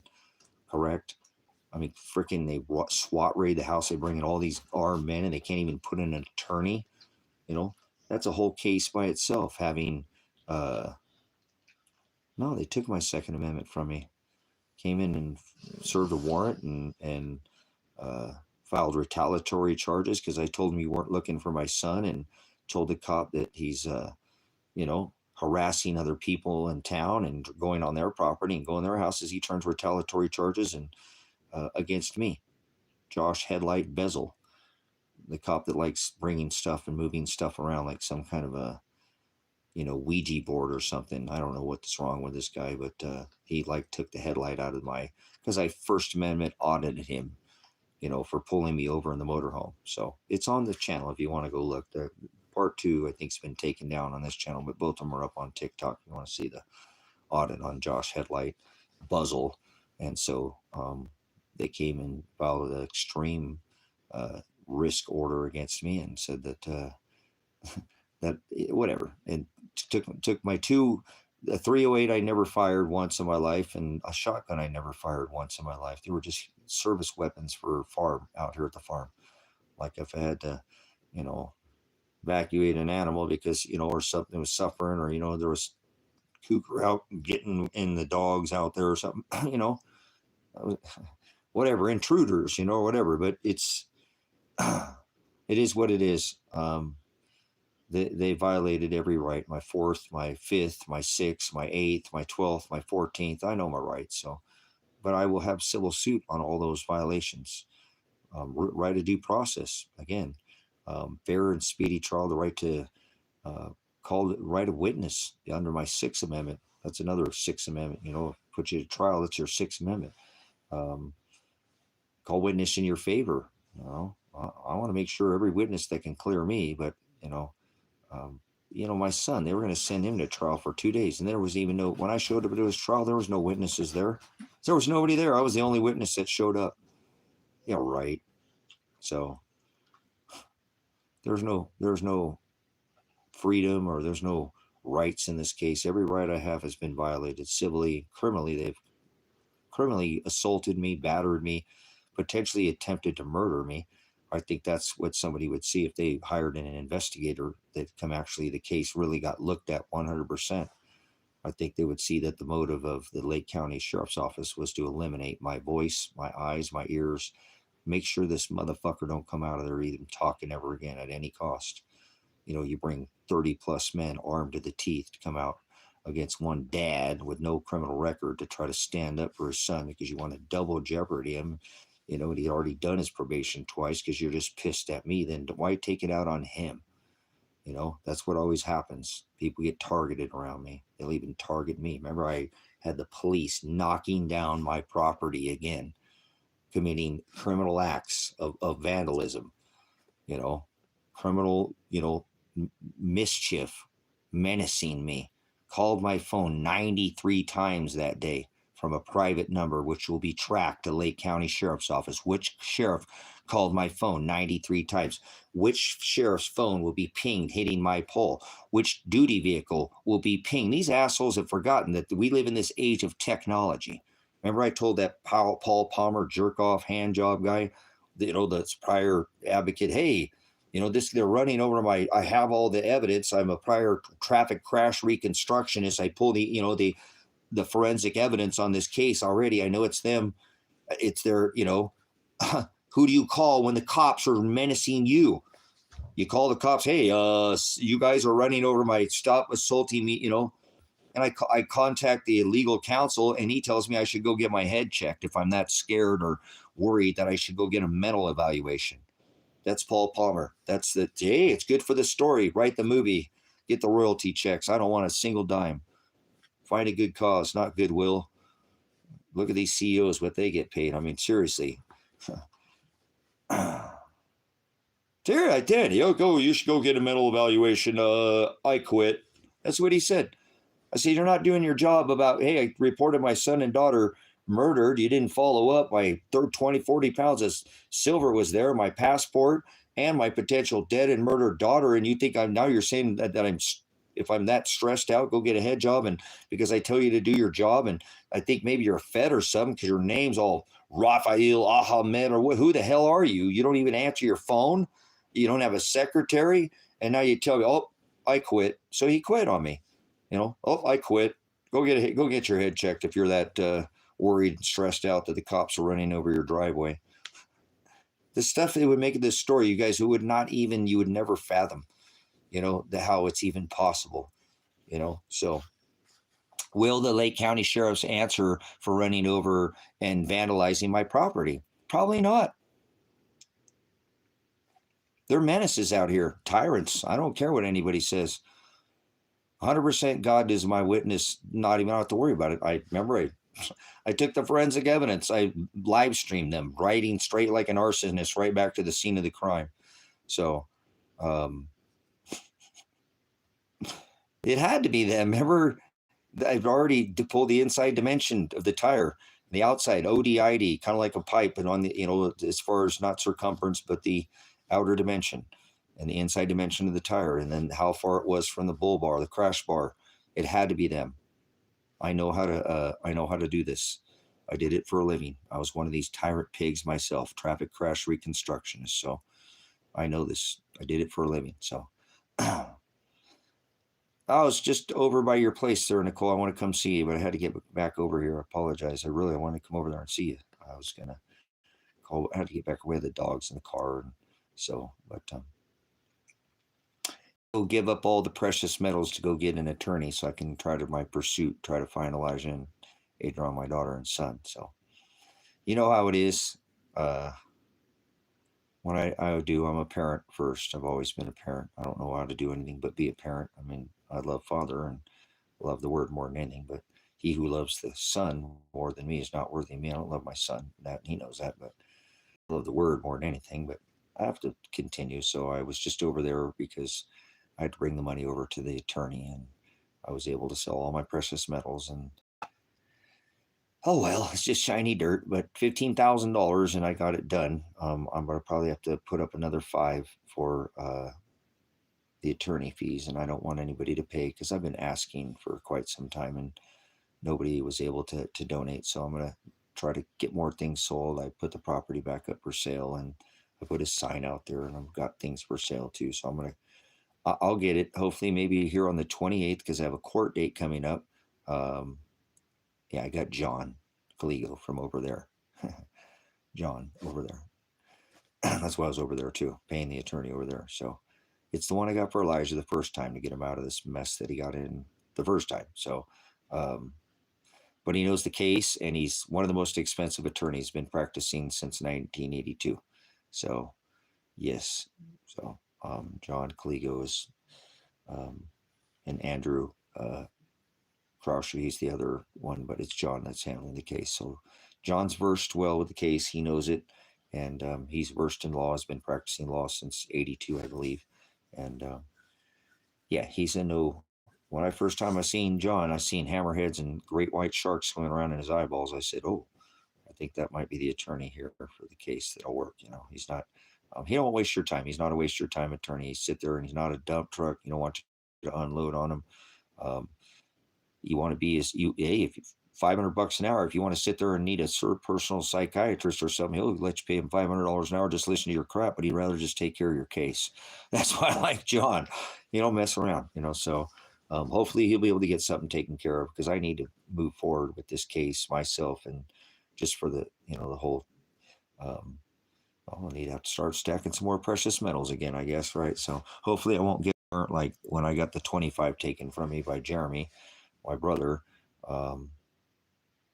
I didn't collect metals for about a year because I got a little burnt, bad taste in my mouth. But I went back at it, and then I obtained, 40 pounds, and then that Marshall took that from me. So now I've got, I think I just took over 20 pounds and all the gold I had. So it is what it is. I have counsel now, and I don't have to worry they were going to throw me under the bus again.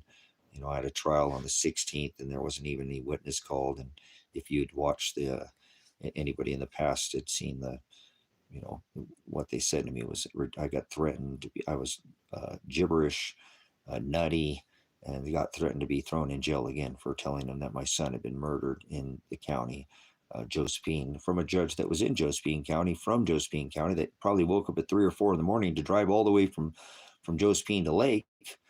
That's a long drive just to rule on my case, and said, no, you're going. You want a speedy trial? Yeah, no, you're going. No, you're going. Kept throwing me under the bus. And then I said, well, you'll do whatever you want, but, you know, you don't have witnesses and you didn't call any, summons any jurors, so there'll be mistrial. And the district attorney decided, yeah, I don't want to try this case once, or, well, I just want to try it once, not multiple times. I definitely have to try it multiple times. So we're going to get you another attorney. So they put me back in the pool of attorneys. And so I am, well, like I said, I mean, I can't speak too much of it, but I can tell you this, Nicole, just like this. I'm not throwing Elijah under the bus, but, you know, like I said, there was no pursuit because I don't have anything to hide. I mean, it's got to follow what your counsel says, right? Don't talk about the case. I won't talk about anything I ain't already talked about. How about that? And I ain't hid nothing. So, Elijah is his own man. I didn't physically stop him I just told him not to stop the vehicle. He could have hit the brakes. He could have stopped. He could have said, fuck you, Dad. I don't want to hear your, apologize for but, and stop the car.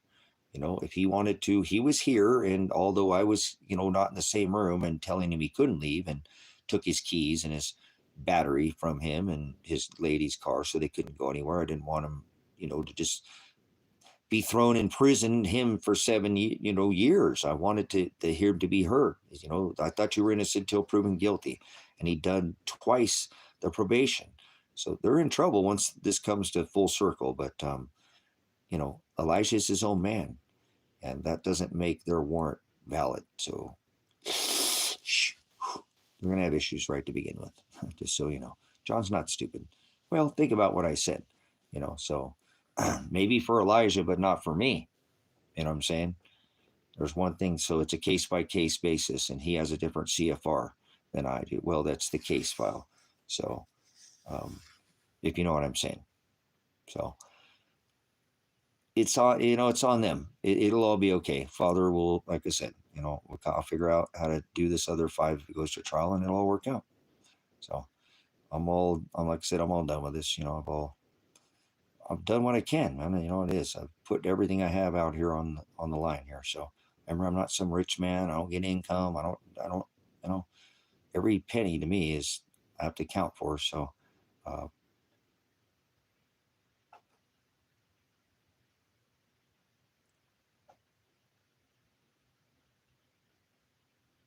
no, I hear you. But I'm not, like I said, I'm not saying anything that I already haven't. That doesn't change the case. Remember, under right of discovery, Nicole, and suppression of evidence, you can't just bring something up at the last minute in court. Hey, look at what we got against Nicole. So, but I want to follow his, his advice. He's a good, like I said, he knows. But like I said, I'm not, hopefully here, I know John's smart. And even if I go to trial, I don't think they can win the case. And I really have to look at it that way too. I talked to Kevin about that and said, hey, what do you think? What do you think? Probably not going to take the case if he didn't think he couldn't win the case, right? I mean, would you disagree? I don't think he'd take the case, right? I don't think John's into taking cases that he thinks he's going to lose, that he's going to go to trial on. He does know with a lot of cases he won't have to go to trial. So I just try to look at it that way. So he must have some, confidence about him that there's things here that, it's always come down to evidence, let's just look at it that way. Okay. And that's what I'm all about. So, this evidence will speak for itself. That's why I said, even that, the day of the SWAT raid, that he did the right things, guys. I told Adriana and Elijah that they did the right things by going peacefully without resisting, and hands in the air, got shot or whatever. But they did the right thing, and we have the evidence. So it will speak for itself. And now, I'm going to file civil lawsuits after this. And again, I have the right to say that, and I already told them that in the last court hearing, that I have to do this now to hold these people accountable. So it should yield lots of millions, tens, hundreds, maybe of millions of dollars for the ministry. And now that's how I look at it. So, and I'll figure out how to distribute the money, yeah, there's no way, like I said, Nicole, there's no way. There's no way that's a sin. And he knows, like I said, already how to really smash this down to where they're not going to want to even, I don't want to get over ahead of myself and thinking, but I know John knows what he's talking about. So, see, the state has to stand against this, and they have to have the money to fight this. So that means they have to put all this money out to fight this case. So their chances of taking this to trial just got really, really slim.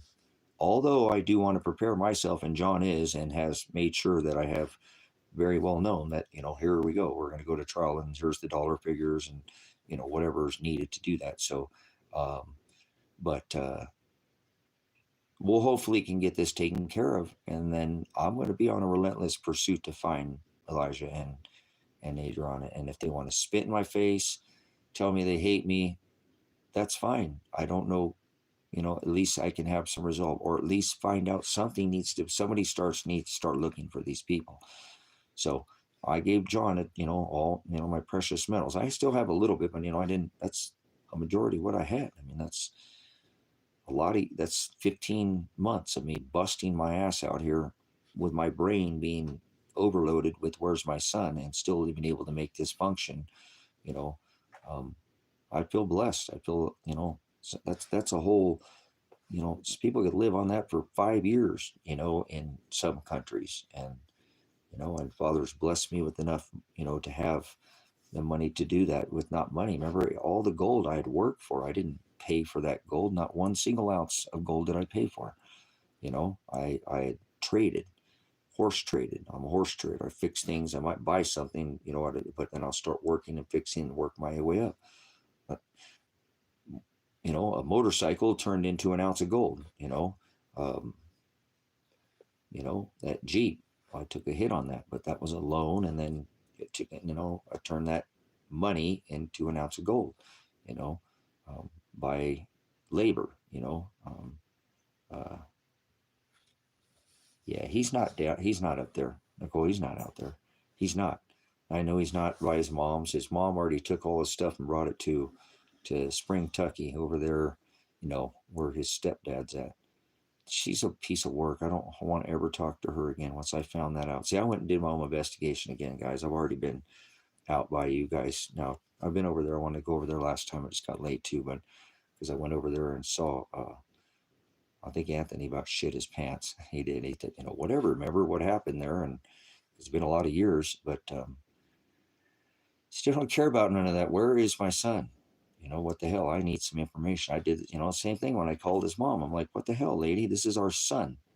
What? And now she takes all his stuff and brings it to his house. So I don't want to talk to her ever again. She doesn't care about him at all.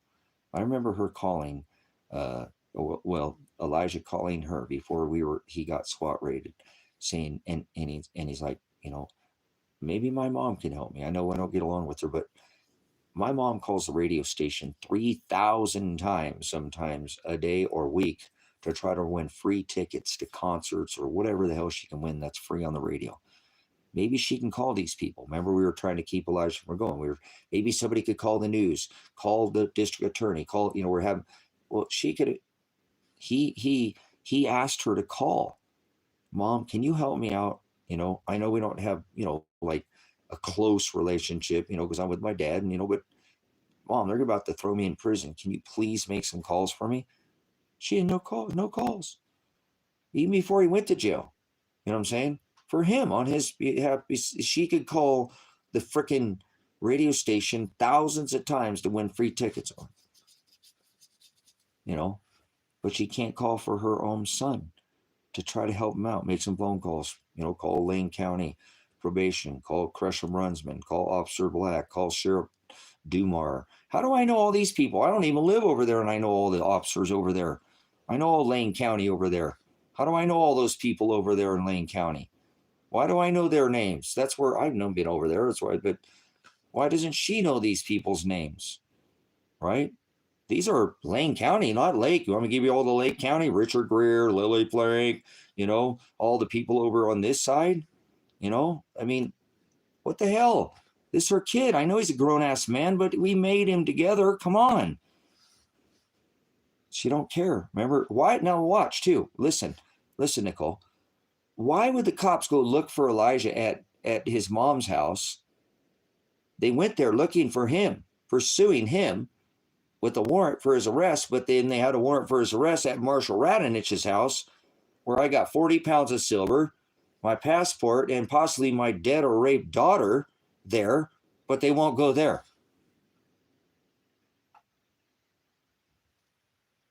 I'm the crazy one, huh? I need to go get checked out because the cops are running over and vandalizing my property. I need to get my, remember the judge just called me nutty and said I was speaking gibberish. Today you're gibberish. I'm going to throw you in jail. Get to throw me in jail. Yeah, Elijah's not perfect, but he loves the word, and he's not some kind of, like I said, Nicole, him and his old lady he had his place, his home record there with Anthony over there in Spring Tucky over there, but he was up with this lady, in Albany, and they lived together for a long time, 4 years, you know what I'm saying? Without nothing. He did all, and he drove those little loud cars, but he worked on them. He traveled all over the state, because hey, you've been with a mechanic. We met each other over a mechanic, right? Whatever. But he's self-made. People call him now. He couldn't leave the state, but he'd go right to the border, meet people in Washington and California to fix and tune their cars because he was that good. You know what I'm saying? So self-made too. You know what I'm saying? Known. And that a man can make a living out that if he applies himself, and he did, and he was good at it, and he made, but not overly too, because he liked hanging out with his lady, and he had to drive. He still was doing probation again. Remember, another 133 hours thrown on him after he had already done 180. So he's trying to live his life up there, and he's down, a drive, and then, times he drove down there and it was all frosty and nobody showed up. He was the only one. And what is that? Dumar. Oh no, hold on. Oh, I can't remember. But anyways, the head of probation over there, one of those other guys, he wasn't with probation. He was supposed to be helping out Elijah, and said, oh, well, you came down here and you're the only one who showed up, so I'll give you an hour credit, because everything was froze over. And he showed up, nobody else did, and they gave him, but he never got that hour. They just screwed him every time they moved the goalpost. But like I said, Elijah's not perfect, but he was up there 42 months is when the first time they tried to go after him, for a probation violation, because he wasn't they kept telling him he wasn't doing it, and he kept working. His old lady was working over there at Food for Lane County. They were working at the gardens, the whatever, for the church, and they were working for the church. She was going to work with him. She working 7 days a week, 5 days a week for her job, and then goes to work 2 days a week with her husband to make sure that he's, got somebody there and he's getting it done. And, he's got a witness too, which is good. He got a witness too, but nope, he's not there. There's times, did you go out in the parking lot and look for him? Did you ping his phone? Did you even call his phone? All they've tried to do is screw Elijah over, because they're pissed off at me. Because I'm a political activist, because I have 6 YouTube channels and a dozen years, and they don't want to, nobody wants to hear the truth anymore. They just love to rub their own little, pull their own chain, if you will, whatever you want to call it. But I'm hoping soon, like I said, because I was able to obtain this attorney, John will get to the bottom of this too. He has an investigator. I gave him a lot of money. I mean, and he'll go find out something for me. Maybe I'll get some resolve here. I'm just a dad that loves his son, and I want to. Yeah, I know I'm nutty because I say, hey, my son could be killed in your county. Imagine not even knowing that, Linda, that I wasn't talking to a Josephine County judge. I didn't have no idea.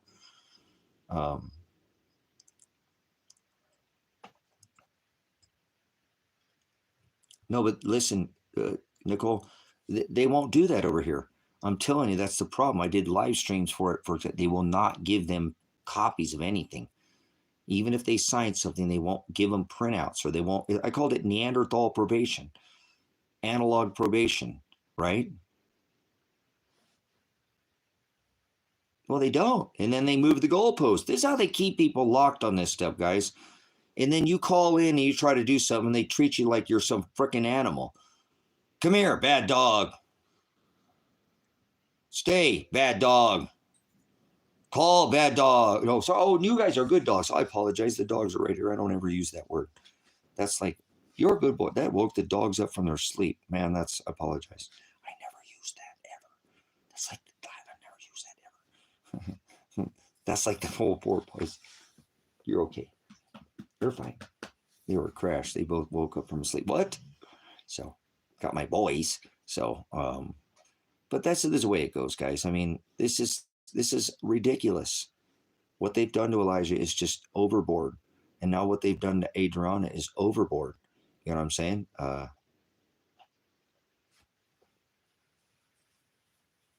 Yeah, and they don't want, see, that's what I'm saying. Nathan, you've been on paper, you know what I'm saying? Like, Nathan, you've been on paper. Watch, check this out. Elijah gets out of Lake County and goes over to Lane County.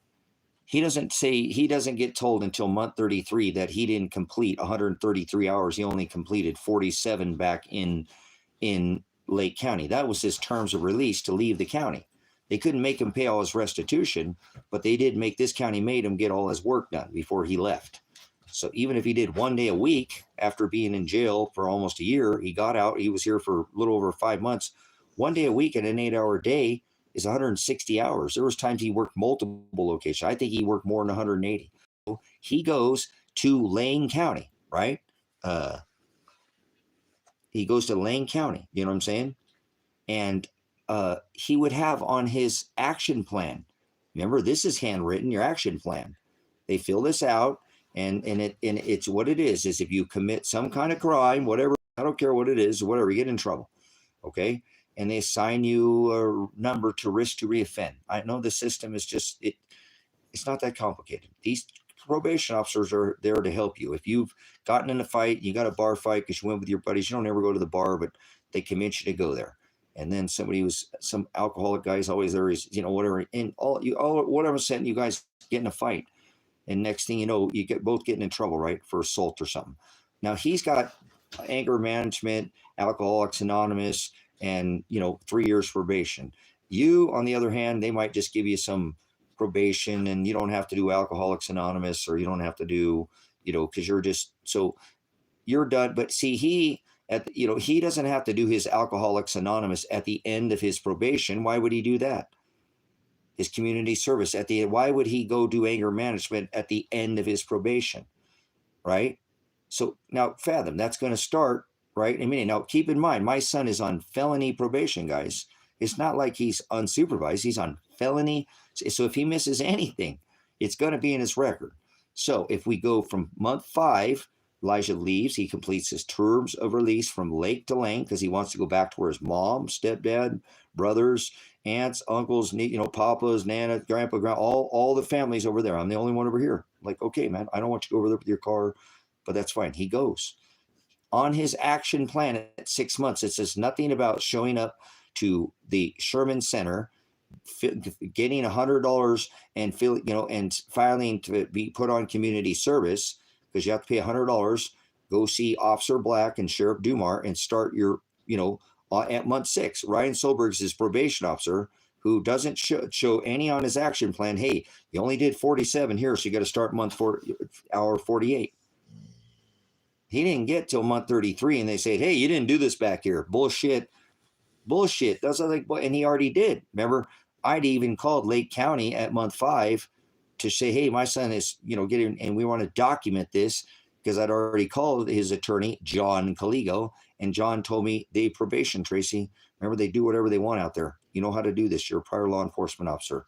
Okay, so I called John Caligo, and I called Lake County Probation, and they told me not once, Elijah's already done all this. No, I need record. They put me on hold, so there'd be a digital cellular show at month 5, and then came back and said, okay, yeah, all Elijah's hours are completed. He doesn't have any more hours. I said, okay, he needs to get record of this.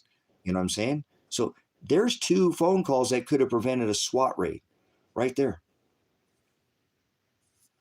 Think about that. That right there could have prevented a SWAT raid.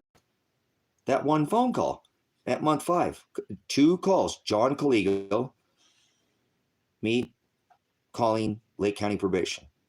Now, I'm involved, guys, with this from the beginning. They've forgotten this case. So remember, there's a month 17 where Elijah comes up, where I call Elijah and say, hey, man, Remember, you completed all your hours. Let's find out about your restitution and figure out what that is. Do you have any money? I want to get you help you get off probation. You did a good job over there, man. You're not getting any trouble and or nothing. Love you, bud. If you get a hold of Ryan, see if you can petition the courts. You can petition the court to get off at halfway through your probation. Why would this phone call exist?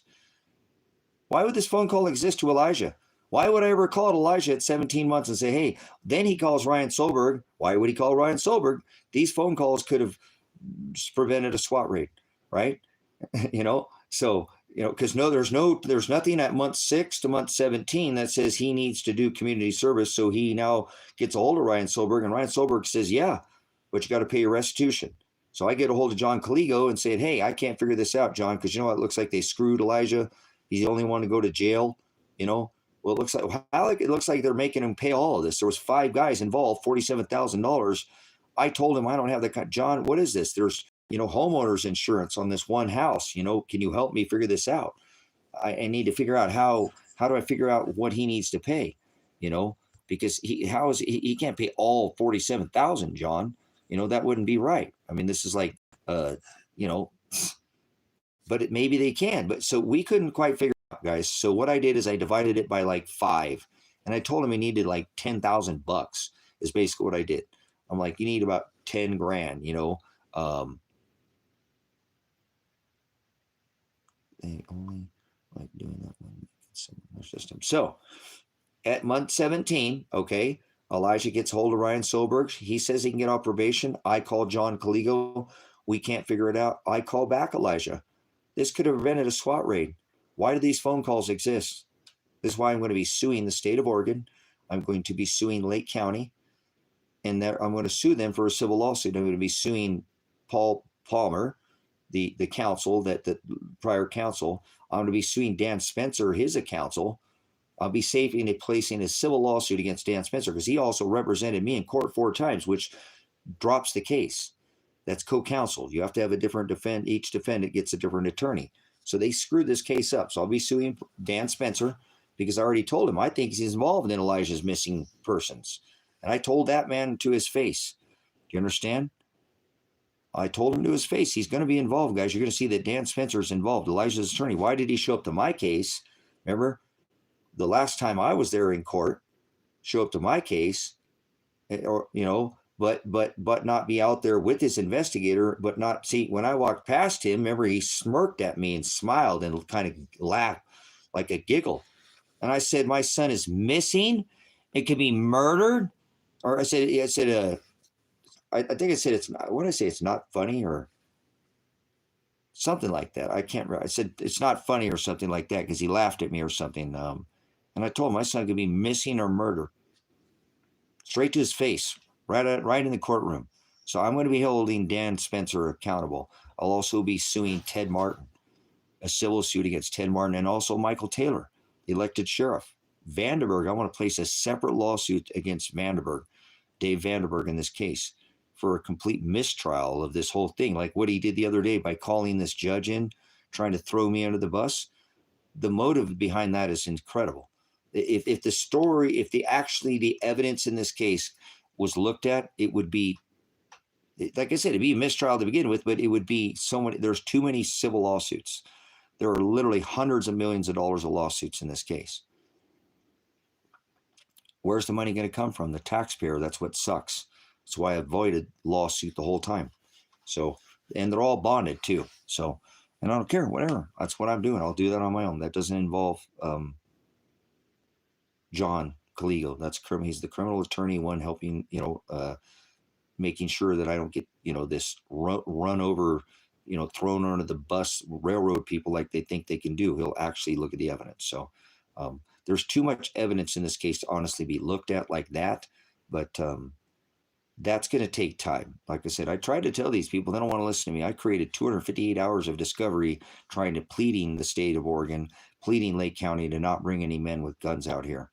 Instead, they denied that and sent drones and sent guns and came with violence and grenaded my daughter and shot my son and grenaded my son and grenaded me in the face and shot for it. So they're not going to get away with this. So it is what it is. Like I said, I'm going to let the evidence speak for itself. And so hopefully here soon. Like I said, we'll get an answer on on the 28th, because there's a hearing. So I imagine it's just going to be a formality on that day. But I'm sure John will also, he has weight. John has weight. I've been on the phone with John before where he's made a phone call to a different county and they hang up on him. I like that. Yeah, that they're scared of him. So he's not from this county either. So he's expensive, but what can I do?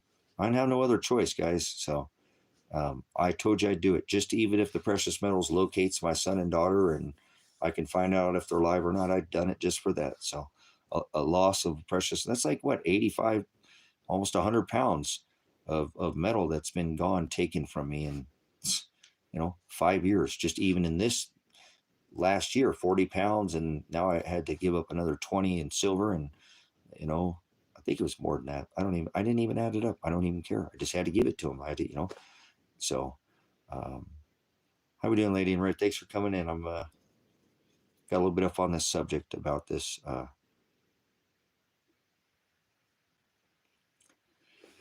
really, by John Day. Interesting. I didn't see that. Thank you for the update there. Good information. Schneeber? Man, come on, eyeballs. My eyeballs are hammered, guys. Hammered!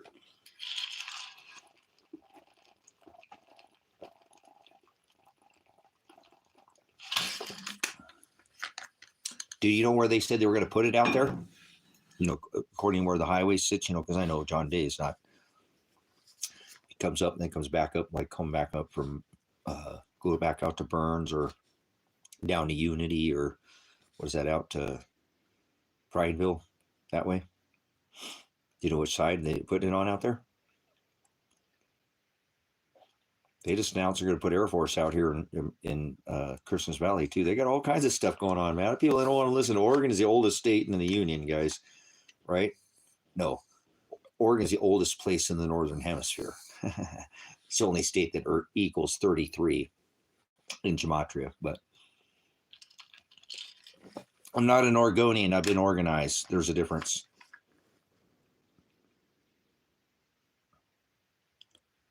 Yeah. Oh, yeah, man. Oh, man. Guys, it's crazy. People have forgotten there's so much underground that's going on below our feet that they're getting ready for. It's this week in magnetosphere. Don't freak it out. The magnetosphere is failed. We can do that if you like. Wop, wop, wop, wop, wop, wop, wop. Will that get you up off your ass to do something about it? You know what I'm saying? You know, we throw the big red alarm and then you might do something. Come on, guys. This has been happening for a while. The magnetosphere has been, we had low latitude auroras like 5 times in 2023, which crushed only over times in 11 years. It happened 5 in 1 year, not even having the energy coming from the sun. They're not going to tell the general public. If the world was coming to an end next Friday, they're not going to tell anybody. That would incite panic and violence. You want to keep everybody going to work and doing their job and putting money in their 401k and get ready to go take vacations. You keep them right up to the end of the day. You don't tell them what's going to happen. That's how you keep people going to work right up to the end of the world. And the world's not ending next Friday. I'm just trying to show you it works, okay? These people know what they're doing. So try to remember, they're getting their underground facilities ready, like the Hopi, the ant people. They know what they're doing. So this is not new news, okay? You might want to get with the news. North, east, west, and south. There are chasms underneath your feet, not hells, not below your feet. Hell's no knowledge. So you have no knowledge. Remember, what you doesn't kill you only makes you stronger. Oh no, out of sight, out of mind.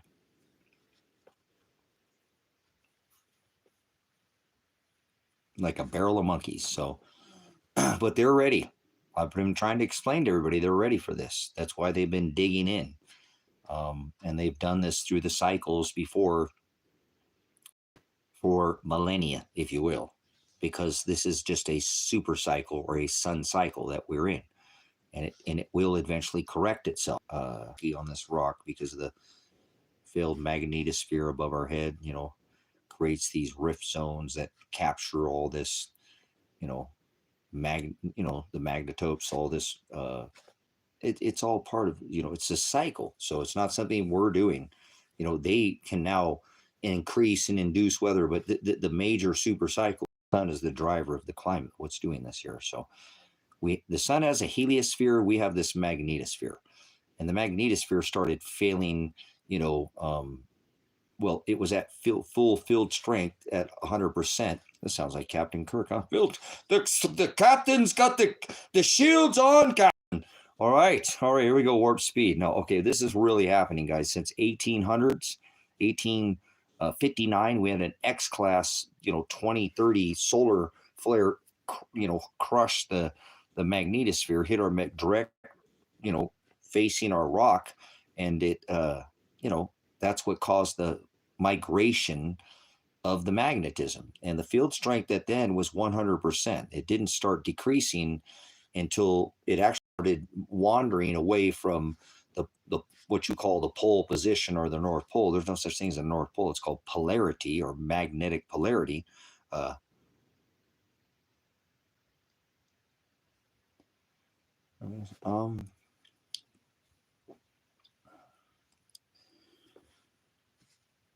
I'd bring him once again, maybe to Matthew 10:34 through 39. Bring him to the book of Matthew. Make him read, not make him, but ask him to read. And I've asked you already many times is to read that, because that tells us it's kind of because I was studying this the other day, and I apologize because I don't keep, man, I wish I was better at that. I was reading about our rebellious hearts and that we're supposed to give up that, and children are different, and I know he's a young man now, he's not a child, but wow, what was I reading the other day? I forget which book that I was in, but I was reading again about how we do this, that we need to give up this rebellious heart that we have that wants to rebel against Father, and go to the mammon, fall to the flesh and not to the word. And it's easier to serve the flesh than it is the word. Remember, it's like the downhill Jesus, leading to the pit. There's no resistance. So you can't achieve lift like a bird without that resistance. But see, that's the wrong kind of rebellion. People think they need to resist, but they're resisting in the wrong way. I apologize. I'm trying to remember which. I was in Timothy. I was in Matthew. I did kind of a skim reading through Jeremiah, but I don't think it was that. Where was I reading?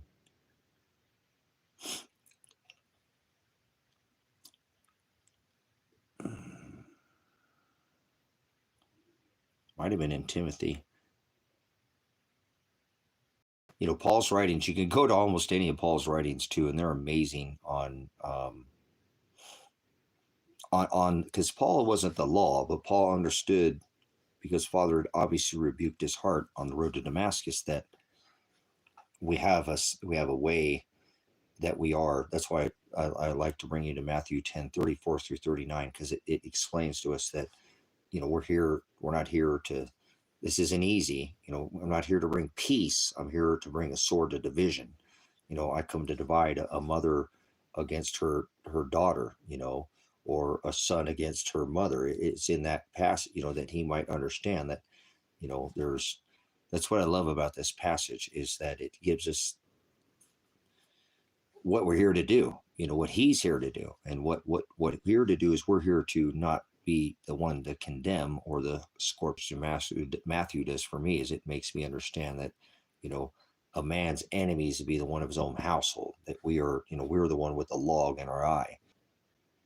When you have somebody that's a younger, and they don't have all of this, and I know you constantly work with him with the word, with scriptures, just, reading it, being a parent, what you do, but what I would do?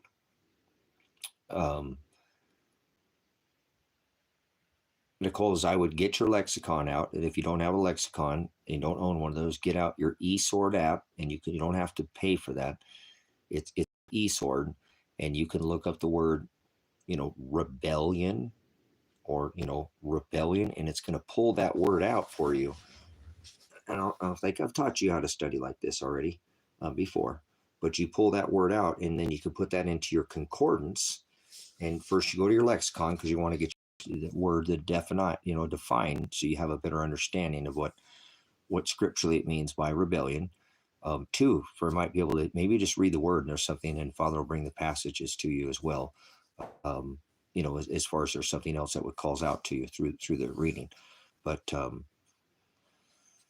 once you get that app, you can go there and you can use it like a concordance, and then you use that concordance. You can pull that one word and study rebellion. And so I can't remember where I was reading the other day, but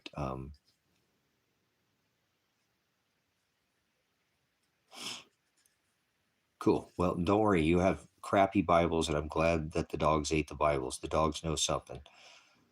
Remember, Nicole, a dog, when I come home after being home for a long time, he shakes that, or she, my bitch, hey, I don't make it go there. But the longer I'm gone, the more you're mad because I'm at the store and I'm supposed to bring you home milk, and I'm talking about the word, and you're like, honey, you said you're going to be home. And yeah, and the longer I'm gone, the happier my dog is. So I'm glad the dog ate the dog knows something. Okay, Nicole, I don't know if it was Tacoma or the other one. Good dog. You tell that's a good dog. Throw that trash away. There's only one version you should be reading right now, especially with Bentley. That's the inner Texas Receptus. Stop studying on anything else, please. Throw it away. Put it to the side. It's not garbage, but you can archive it and read it later after you have a good base. So he's the Petra. He's the rock. Don't build your house on sinking sand. It was the interlinear Texas Receptus. The other, I only have the one that was sent to me in the ministry, but I think you can find them at like Christian bookstores. Man, see, that's what I'm going to do too, brothers, sisters. If I come into these lawsuits, I'm going to buy a grip load of those interlinear Texas Receptus. I can't imagine how many we've sold through the ministry. Through the last 3 years, we probably sold 1,000 sets, guys. That's such a blessing. People are like, do you work for the? No, I don't get any royalties. I just want people to have the word. So, okay, cool. But I understand. We talked about that. I remember, but you need to get this version. It's a little easier to study out because it has volumes that work through the Young's or the Strong's Concordance. Okay. This is coded. These are the two that I use, Nicole. Okay. I'm sure yours had, but it's the Young's or Strong's. Okay. This one's coded with the Strong's Concordance, and it's through the Henderson volume. So it's going to be very similar. It would be very similar. It's not too far out of line, but this is a better, easier way to study. This one is laid out to be able to study much easier. So you can use your e-sword for now, though. Get that book and get the word judgment, and then cool. So that's what I use. I use my Strong's, concordance, and then just one word study. Now, because I don't know where all the words are at, right? I don't know where judgment's at. I mean, I'm sure this is in the book of Revelation, right? It's got to be in the book of Deuteronomy, as far as, because that's the law. And well, how about Genesis in the beginning? Well, okay, but anyways, so you don't know where it's at, but you use that concordance, obviously, if you've been taught to study, to find where it's at in Scripture, and it's like a cheat code. So that's why I call it coded with the number. It's coded by the numbers so that you see those numbers, what words you're studying up above in the Greek or the Hebrew. Remember, in your eSword app, it's going to say, H above the word if it's written in Hebrew, or Greek, it'll be G, or it'll say A for Aramaic if it's some of the words were in Aramaic. So you'll be able to use that app for now until you can get your book. And you don't have to download that version. They have a free version on the Google Play Store or the iPhone, or I don't know, whatever personal Jesus you got, your old black box, your old tracking device. I don't need a tracking device. Oh, honey, I left my tracking device at home. What? Tracking device? Honey, what the hell are you talking about? I left my iPhone at home, honey. Oh, I left it on the couch. Or your Android, right? Your personal Jesus. But okay, anyways, who needs to be tracked, right? Chipped.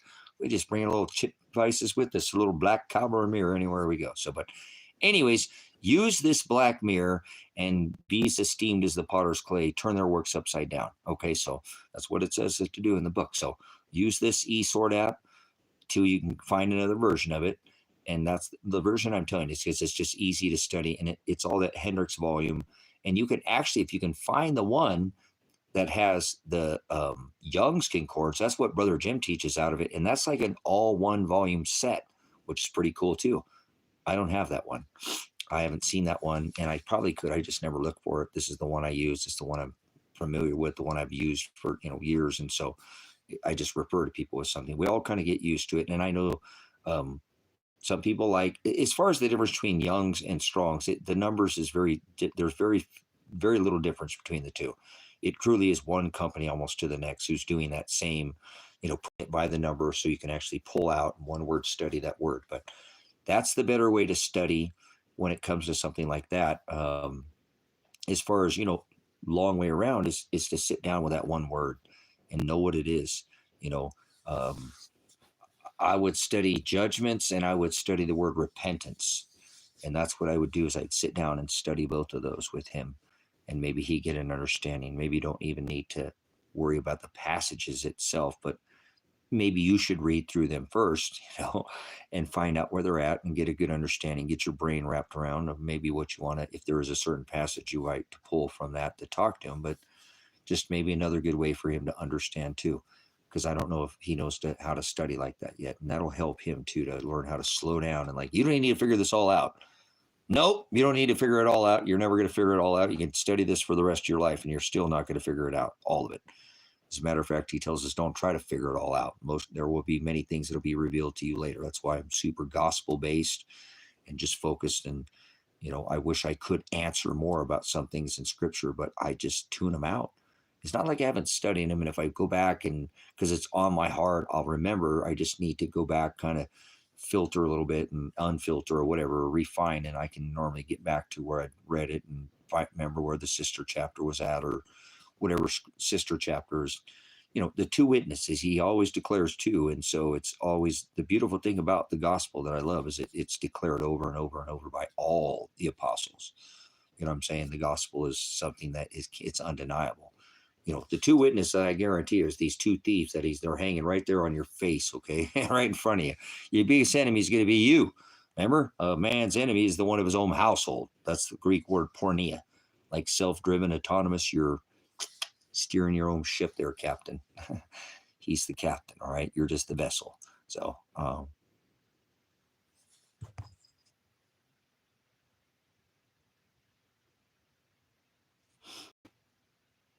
yeah, that's okay. Don't, Nicole. Like I said, don't let him do it. Like I said, maybe you can sit down and do it. Like I said, just make it a little bit different, change it up. He's too old to try to make it a game or fun, and what I'm saying, he's in that age. He's a lot of testosterone. Things are starting to pump, and things that weren't in certain places, and things poking up, and there's just a lot of changes in his life right now. He's that, I know that he's at that age, man. Woo! It's a big task you got up there, lady. What are those with children in the disc suck? So you still got kids to take care of, and I know that he's not your only one. So, but you know what? Like I said, maybe you can sit down, and if you have, don't try to overdo it. Just say, can we sit down and just read some of this? Don't try to even read like that. See, I think people try to read scripture now, and and it's fine. To learn, you need to read scripture. I'm not saying that, but you need a one word study scripture, period. That's the only way to study, is one word at a time. There's no other way to study. I found I remember I'm a veteran, and I've taught people. I'm a leader. I understand how to have a mass of people underneath me and try to bring everybody along. Not this no child left behind crap, with the system, but some people learn at a, I'm serious, like at a second grade level, and they're grown ass adults. Now, I didn't have to deal too much with that because I was an MP, and, you had to score it, to become a military police in the Army, but people do have a different learning curve, right? So people do learn a little bit differently. And I can tell you, to learn, the best way I have found is just to slow down. I don't read it like it's some book, not like it's a novel. This ain't, whatever your favorite love story or whatever, some country, whatever Western, or you need to read it one word at a time and understand the one word. Stop trying to understand everything. You got to understand the words you're saying. And even if you start with one word, that's a better way to start studying and understanding than the word, because when you one word study, judgment. Okay, here it says 15 times it says the word judgment, and here's where it was said and who said it. Now you use your concordance as a cheat code. That's what I use it. See, it's all in that one book, but you're not really going to learn as much as unless you take that one sentence out where it says judgment. Okay, we're going to go back to Genesis. Here it's at, and read 2 or 3 passages before and 2 or 3 passages after. That gives you the context of what, not only the definition, but the context and who said it, because it said 3, 4, 5 times, different times in a different context. You start understanding the meaning of that word, because just like Nathan said, the book is full of idioms. So maybe this is said in an idiom. Maybe this word is said in an idiom and it means something completely different than what you're actually. This is the way you actually start. This word starts coming to life. You know what I'm saying?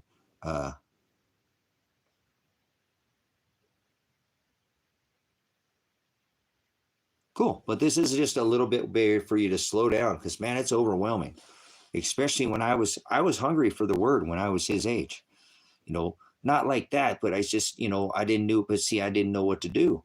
I didn't have anybody teaching me or any of that stuff. I actually didn't go to church. I didn't do any of that. I just had to kind of it was all in my heart. Was just me. My dad never took me to church, never had a Bible in the house, never said the word Jesus, or didn't come to some heathen prayer or something. We didn't do that. That just wasn't. So I had to have my own relationship. Actually, it started, really heavy after my dad died. I just kind of knew God was going to do nothing but beat me for the rest of my life. And so I had to figure out a way, to make faith. I was so mad at him, for just taking my dad from me, and, everything except for the clothes that I had on my back. And I was just confused. And I wasn't that much older than, your son at the time. And I'm not saying that he's immature, but I was just even though I was a space brain, obviously was mature enough to pay attention. I didn't get good grades in school, but when I went in the military at 17, I scored as one of the higher percentile, without going to school and listening. Or, well, I did go to school from the time I was in the 4th grade till, I graduated, but I didn't listen. I didn't really learn much in school. I learned, but not, I learned more way after getting out of school and learning on my own. And like I said, I went into the 4th grade. I couldn't read, write, add, subtract. I couldn't do nothing. And they had no special ed classes back then. They had, well, disability learning, but they didn't have special. So I had to figure out, like, tighten my bootstraps and figure out how to do it real quick. Because I had a dad that had to beat the snot out of me if I didn't, even at that, like, he demanded that I pass my classes. He didn't demand I get good grades like my brothers, because my brothers, he didn't have to demand. They just got good grades. I didn't care about grades. I cared about getting my ass whooped or not being able to do what I wanted to do. That's all I cared about. I was already getting whooped on the streets or whatever, and being, whatever, but I didn't want to come home and be whooped, or more or whatever. But it is what it is, But again, what doesn't kill you makes you stronger. And so I'm glad that the Father, gave me this from a young age, and I got to learn this on my own. And He gave me a desire. So my dad didn't try to make me have a relationship with anybody, and with God or religion or anything. But we said prayers, and but on my own, Father pulled me to Him. He didn't, I didn't do it. He made me do it. So.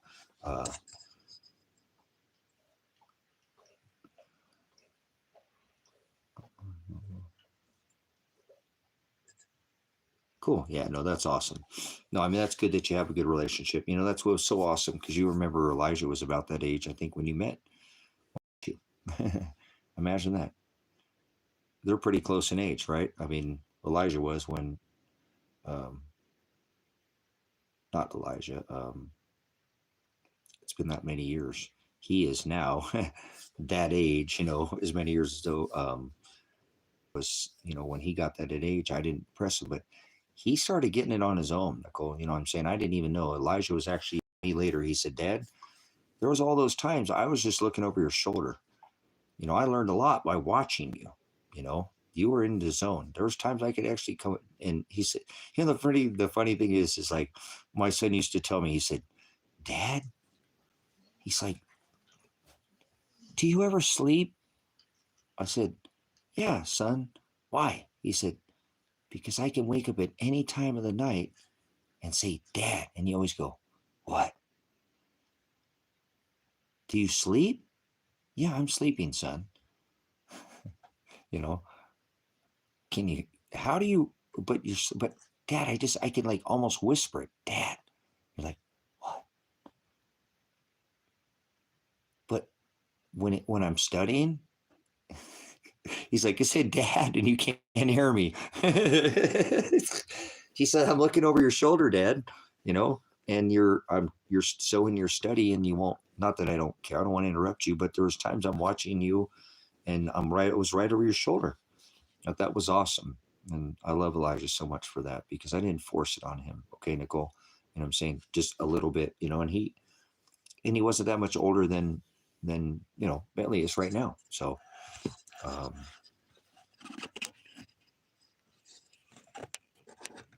see what I'm saying? So he'll eventually, I'm saying he'll get it. Father will make him. You can't make him love the word, and I know you won't, or you're just being a good parent like you are, giving him that opportunity to sup with the world. But I wanted to let you know that with me because I was so enthralled with my studies sometimes with Elijah, especially. We got out to, over to Ontario and then out to Unity and stuff. I had a lot of time to study with him. And, I just think it was neat. Later, Elijah told me, he's like, Dad, you were so enthralled with your studies. I'd say, Dad, and you wouldn't even answer me. I could, from a dead sleep, you'd wake up from a dead sleep. Dad, what? But when you were studying, you just had, you were in your own zone, Dad. And so you didn't force it. And so I was watching you. And I learned a lot by watching what you did, Dad. And I'm thankful that I had you there. And if I needed you, I'd just tap on your shoulder and just, but it was hard to get your attention when you were studying, He'd be a dead sleep, but, I remember that's so funny. Dad, do you ever sleep? What? Well, every time I wake up in the middle of the night and ask you, Dad, you just say what? So, you know how that is as a parent, guys, and Elijah slept, with me in my bed for years, you know what I'm saying? So, I just, as a parent, you just have an instinct, as a single parent. And I used to wake up all the time and cover him up because I thought he was cold and he loved being cold. And I'd roll over. I never, I'm telling you, every time I learned that about him, man. If I keep his room warm, he'd wake up and be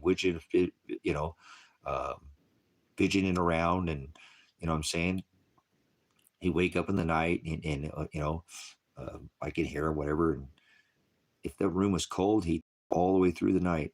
And man, as a parent, I hated that. Oh God, it would drive me crazy because I'd feel his skin and it'd be cold. I'd cover him up and he hated it, because I'd fall asleep for an hour or something too. And he would pull off the covers and his little arm or something be cold. And boy, I don't want my boy to be cold, So he didn't like that though. And I learned that later. Just leave him alone. He's all right. He's not a freeze at the houses and he just likes a cold room. Some people like sleeping in a cold room. Some people like a warm room or something, but it was this thing. But it's pretty funny that, I'm in a dead sleep, but as a parent, you have those instincts, you just, you just learn how to adapt. Nobody gives you some kind of book on how to raise your kids, and I wouldn't read anybody else's book because your kids are your situation. Don't let anybody tell you how to raise your kids.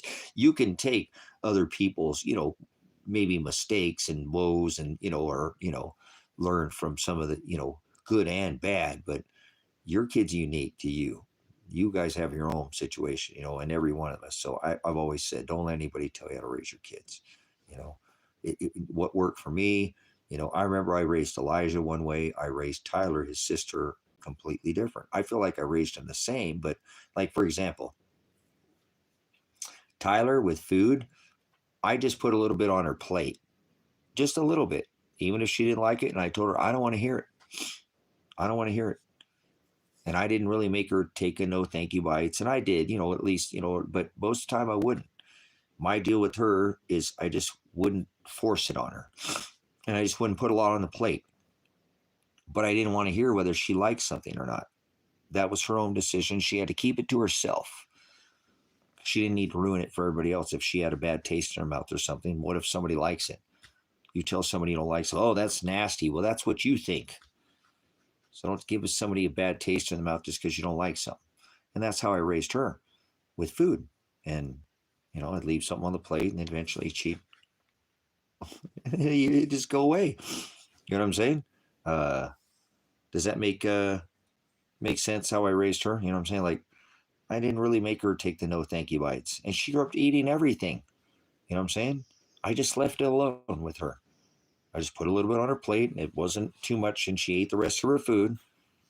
I had to eat it at the end of the plate, All right, you know, and just right before she, clear her plate, whatever. And but she tries something later. And that's how I worked with her. Elijah, he had to take a no thank you bite.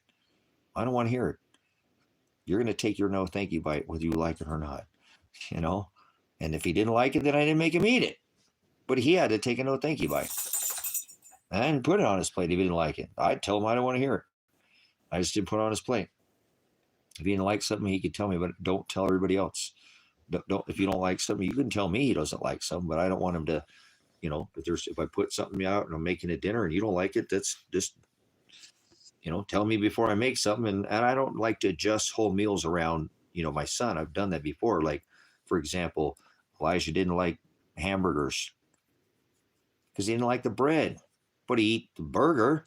Just tell him it's steak. He love it. Oh man, chopped steak. I just normally has meat, man, a chopped steak, not a little burger back then, but literally chopped steak.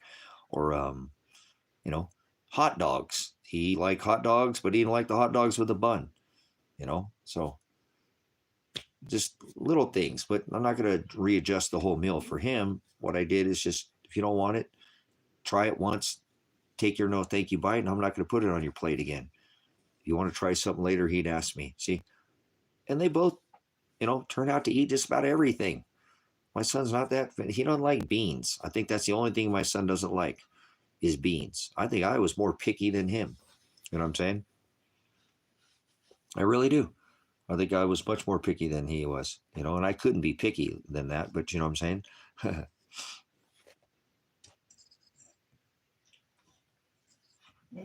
So I did that with a lot of things. I remember when Elijah went through the stages of wearing skinny jeans. People are like, dude, your son's wearing skinny jeans. I know I went to the Goodwill and bought him some. I found some in the girls section. Dude, that's crazy you let your son wear skinny jeans. Well, if I make a big deal out of it, he'll probably wear skinny jeans the rest of his life, turn into some emo or something like that, No, whatever, man. It's a phase, man. He'll grow out of it. If I make a big deal out of it, he's going to, rebel against me, Nicole, right? A big deal about it. He's going to rebel against me. He's going to wear skinny jeans the rest of his life, right? You know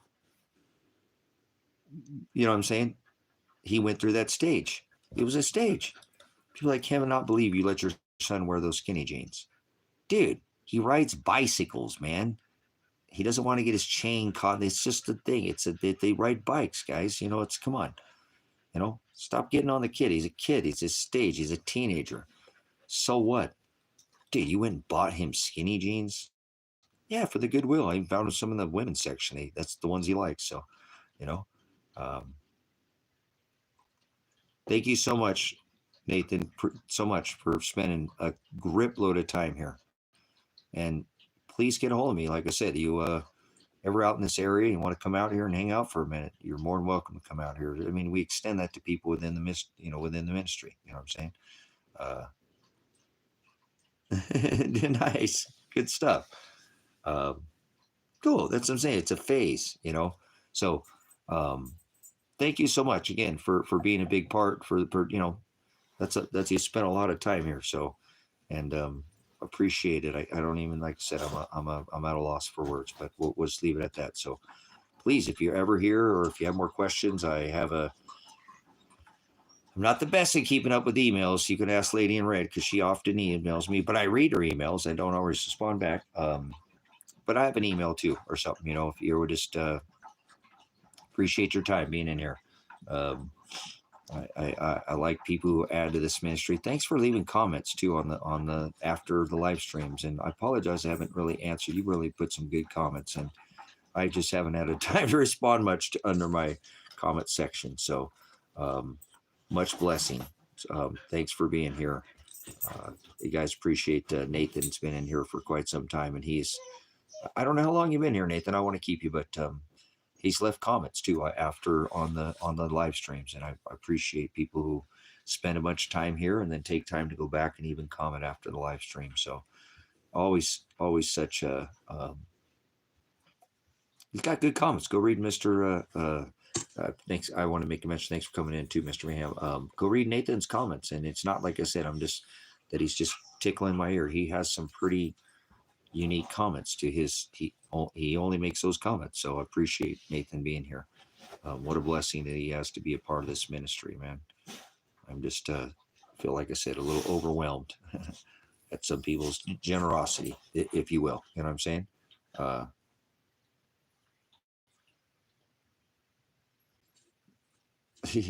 So I apologize.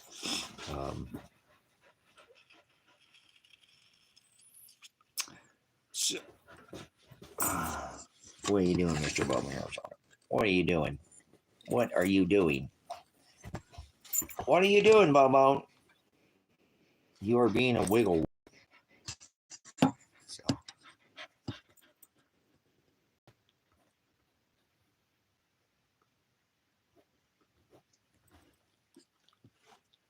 Nice. Cool. Well, guys, I better get off here. I've been on here, for 9 hours today? And we did a stream earlier too, didn't we? I think we did more than one stream today. So we put in a bunch of time. I wanted to thank everybody, just kind of give everybody an update too, and able to get over there to get the attorney the funds that he needed to secure the retainer. And so he's hard at work. I received more paperwork today than I have in 15 months, from the attorneys. It's nice to actually have attorney working in my favor. You know what I'm saying? God's in control, so I'm not going to make any plans like this attorney is just going to make everything go away. We'll see. I know my life's going to be difficult, so whatever happens, happens. But I do appreciate everybody's just been a tremendous blessing to me to have this place to come, let off my little stress steam, and hopefully I haven't. You're such a handsome guy.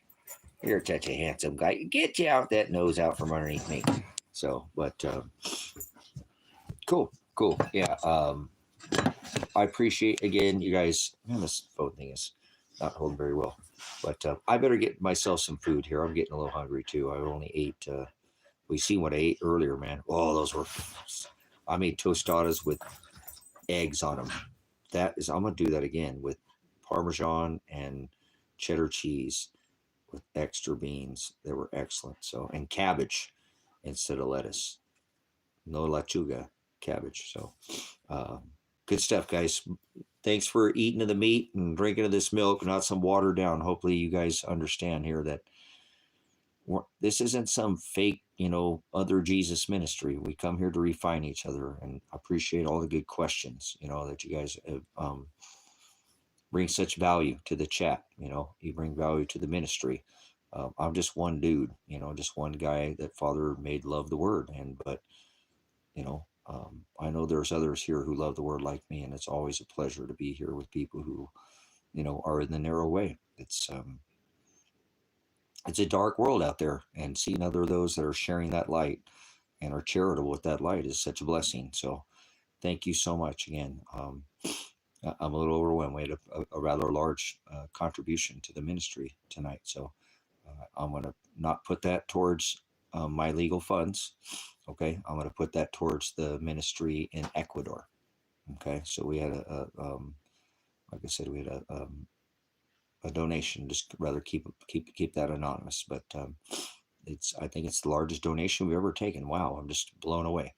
But we'll like I said, I'm going to try to actually figure out a way to start some kind of rebuild back here again, because I just had to give away all the precious metals to get the attorney. So that was supposed to go towards Ecuador, guys, but it's okay. We'll get some more funds coming in. So like I said, that's a blessing. And so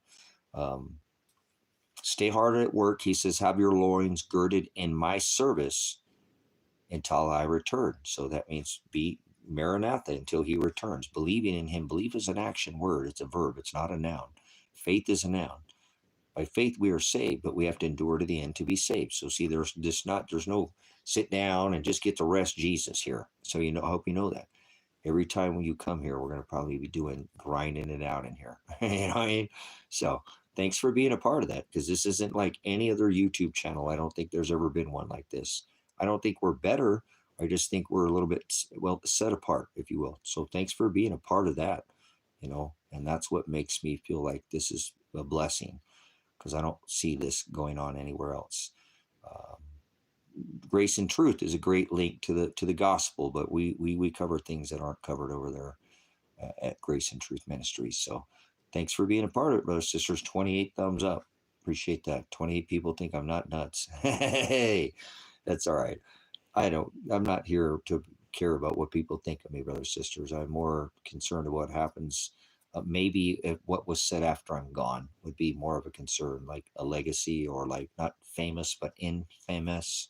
There's a difference. So I'm not here to try to, again, get to be seen or liked or whatever. I'm here to sup with my brothers and sisters that are in the narrow way. We're told not to sup with vipers or cast our pearls before swine. So no low energy in here. We won't allow it. Keep your energy up, brothers, sisters. I know I've gotten, over these last 15 months, Father's really drugged me down, but I've tried to smile and laugh, even though how hard it's gotten. I haven't just been all a fuddy-duddy. I hope you see that I can still giggle and have a good time. And, I miss actually coming in here and listening to music and kind of taking a halftime, because they strike the channel for music. So I'm not all business all the time, guys, but I am on Christ daily. I do this every single day. I'm not going to stop until I'm already too deep into this rabbit hole on this one to get this one. So I don't want out of this one. This is where I want to be. So thanks for being a part of that. I hope you feel the same way. This place that we gather in, he said, where there are 2 or 3 gathered in my agape, my Shem, my authority, they're all be in their midst. So hope you feel him here when you come here and here. He's the one doing it. We give all glory to Shiloh. We're not doing this. Remember, Father created all things. So no such thing as free will. No such thing as luck.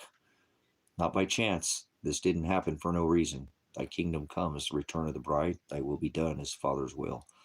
Oh, don't be thinking you're going to steer the ship. You're going to wreck it. You're going to wreck it. I do every time, like the freaking Titanic, right in an iceberg. Let Father steer the ship. You're just supposed to hold on, be the vessel. Okay, let him steer you. It's going to get rocky. We're in the book of, right, Revelation, sorrows. So increasing in intensity of waves of pain. Like a woman in travail, labor. Anybody's ladies in here? I think we got some ladies in here. I know you ladies know what labor pains are like, though. They don't just, they come on suddenly and then they get stronger and they pull back. They still going to come back. It doesn't stop until there's that crowning moment, if you will. So he said, Revelation 3 and 11, I come quickly, let no one take your crown. Seriously, brothers, sisters, come on, use your head, please. It's in the word. This should be very, defined. It shouldn't be hard to figure out what he's telling you. Put that light at the top of your house. Pride is to shine above others, brothers, sisters. That's not what he said. He said, put that light at the top of your house and let it shine. He's your light that you bring people to. From the narrow way, right?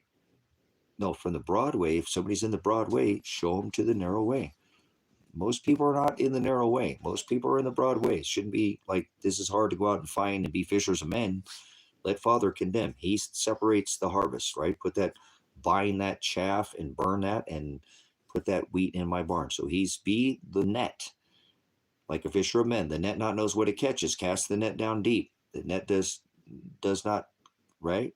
The net does the job of the net. Does it see what the harvest is? No. It goes out and it righteously judges. Love thy neighbor like thy enemy, like thyself. That's everybody. Lottie-dottie. Hey, we said in the military. Be militant about it, brothers, sisters. Seriously. Every attention to detail. It's what we called it. Now they call it what? Excessive compulsive disorder. It's called on Christ daily. You too could be OCD like me. Are you on Christ daily? You thought I was speaking of something's wrong with my head, huh? get a checkup from the neck up. All right, there's that sister. Yeah, I enjoy myself in here. I said, it's like I said, it's been such a pleasure to, have this relief valve, because I don't know, I'd have blown my top by now, guys. I would have just come apart like some whatever, what do they call those, steam pressures or something. So I'd be cooked. Are you OCD? Linda's OCD. You too could be OCD. You'll spread the news. Like, what would Jesus do? What would Christ do? OCD on Christ daily, or carrying your cross daily too, right? Make sure your cross is on Christ daily, carrying that cross. So take up your cross, deny yourself, and follow after me. Should be hard to do, brothers and sisters. Yes, it should. It's not easy. That's the other Jesus, right? Don't fall for that, guys. This is a blessing. So all the pleasure that we have, it's worse than the pain that we will suffer. So don't do too much of this laughing and giggling and playing.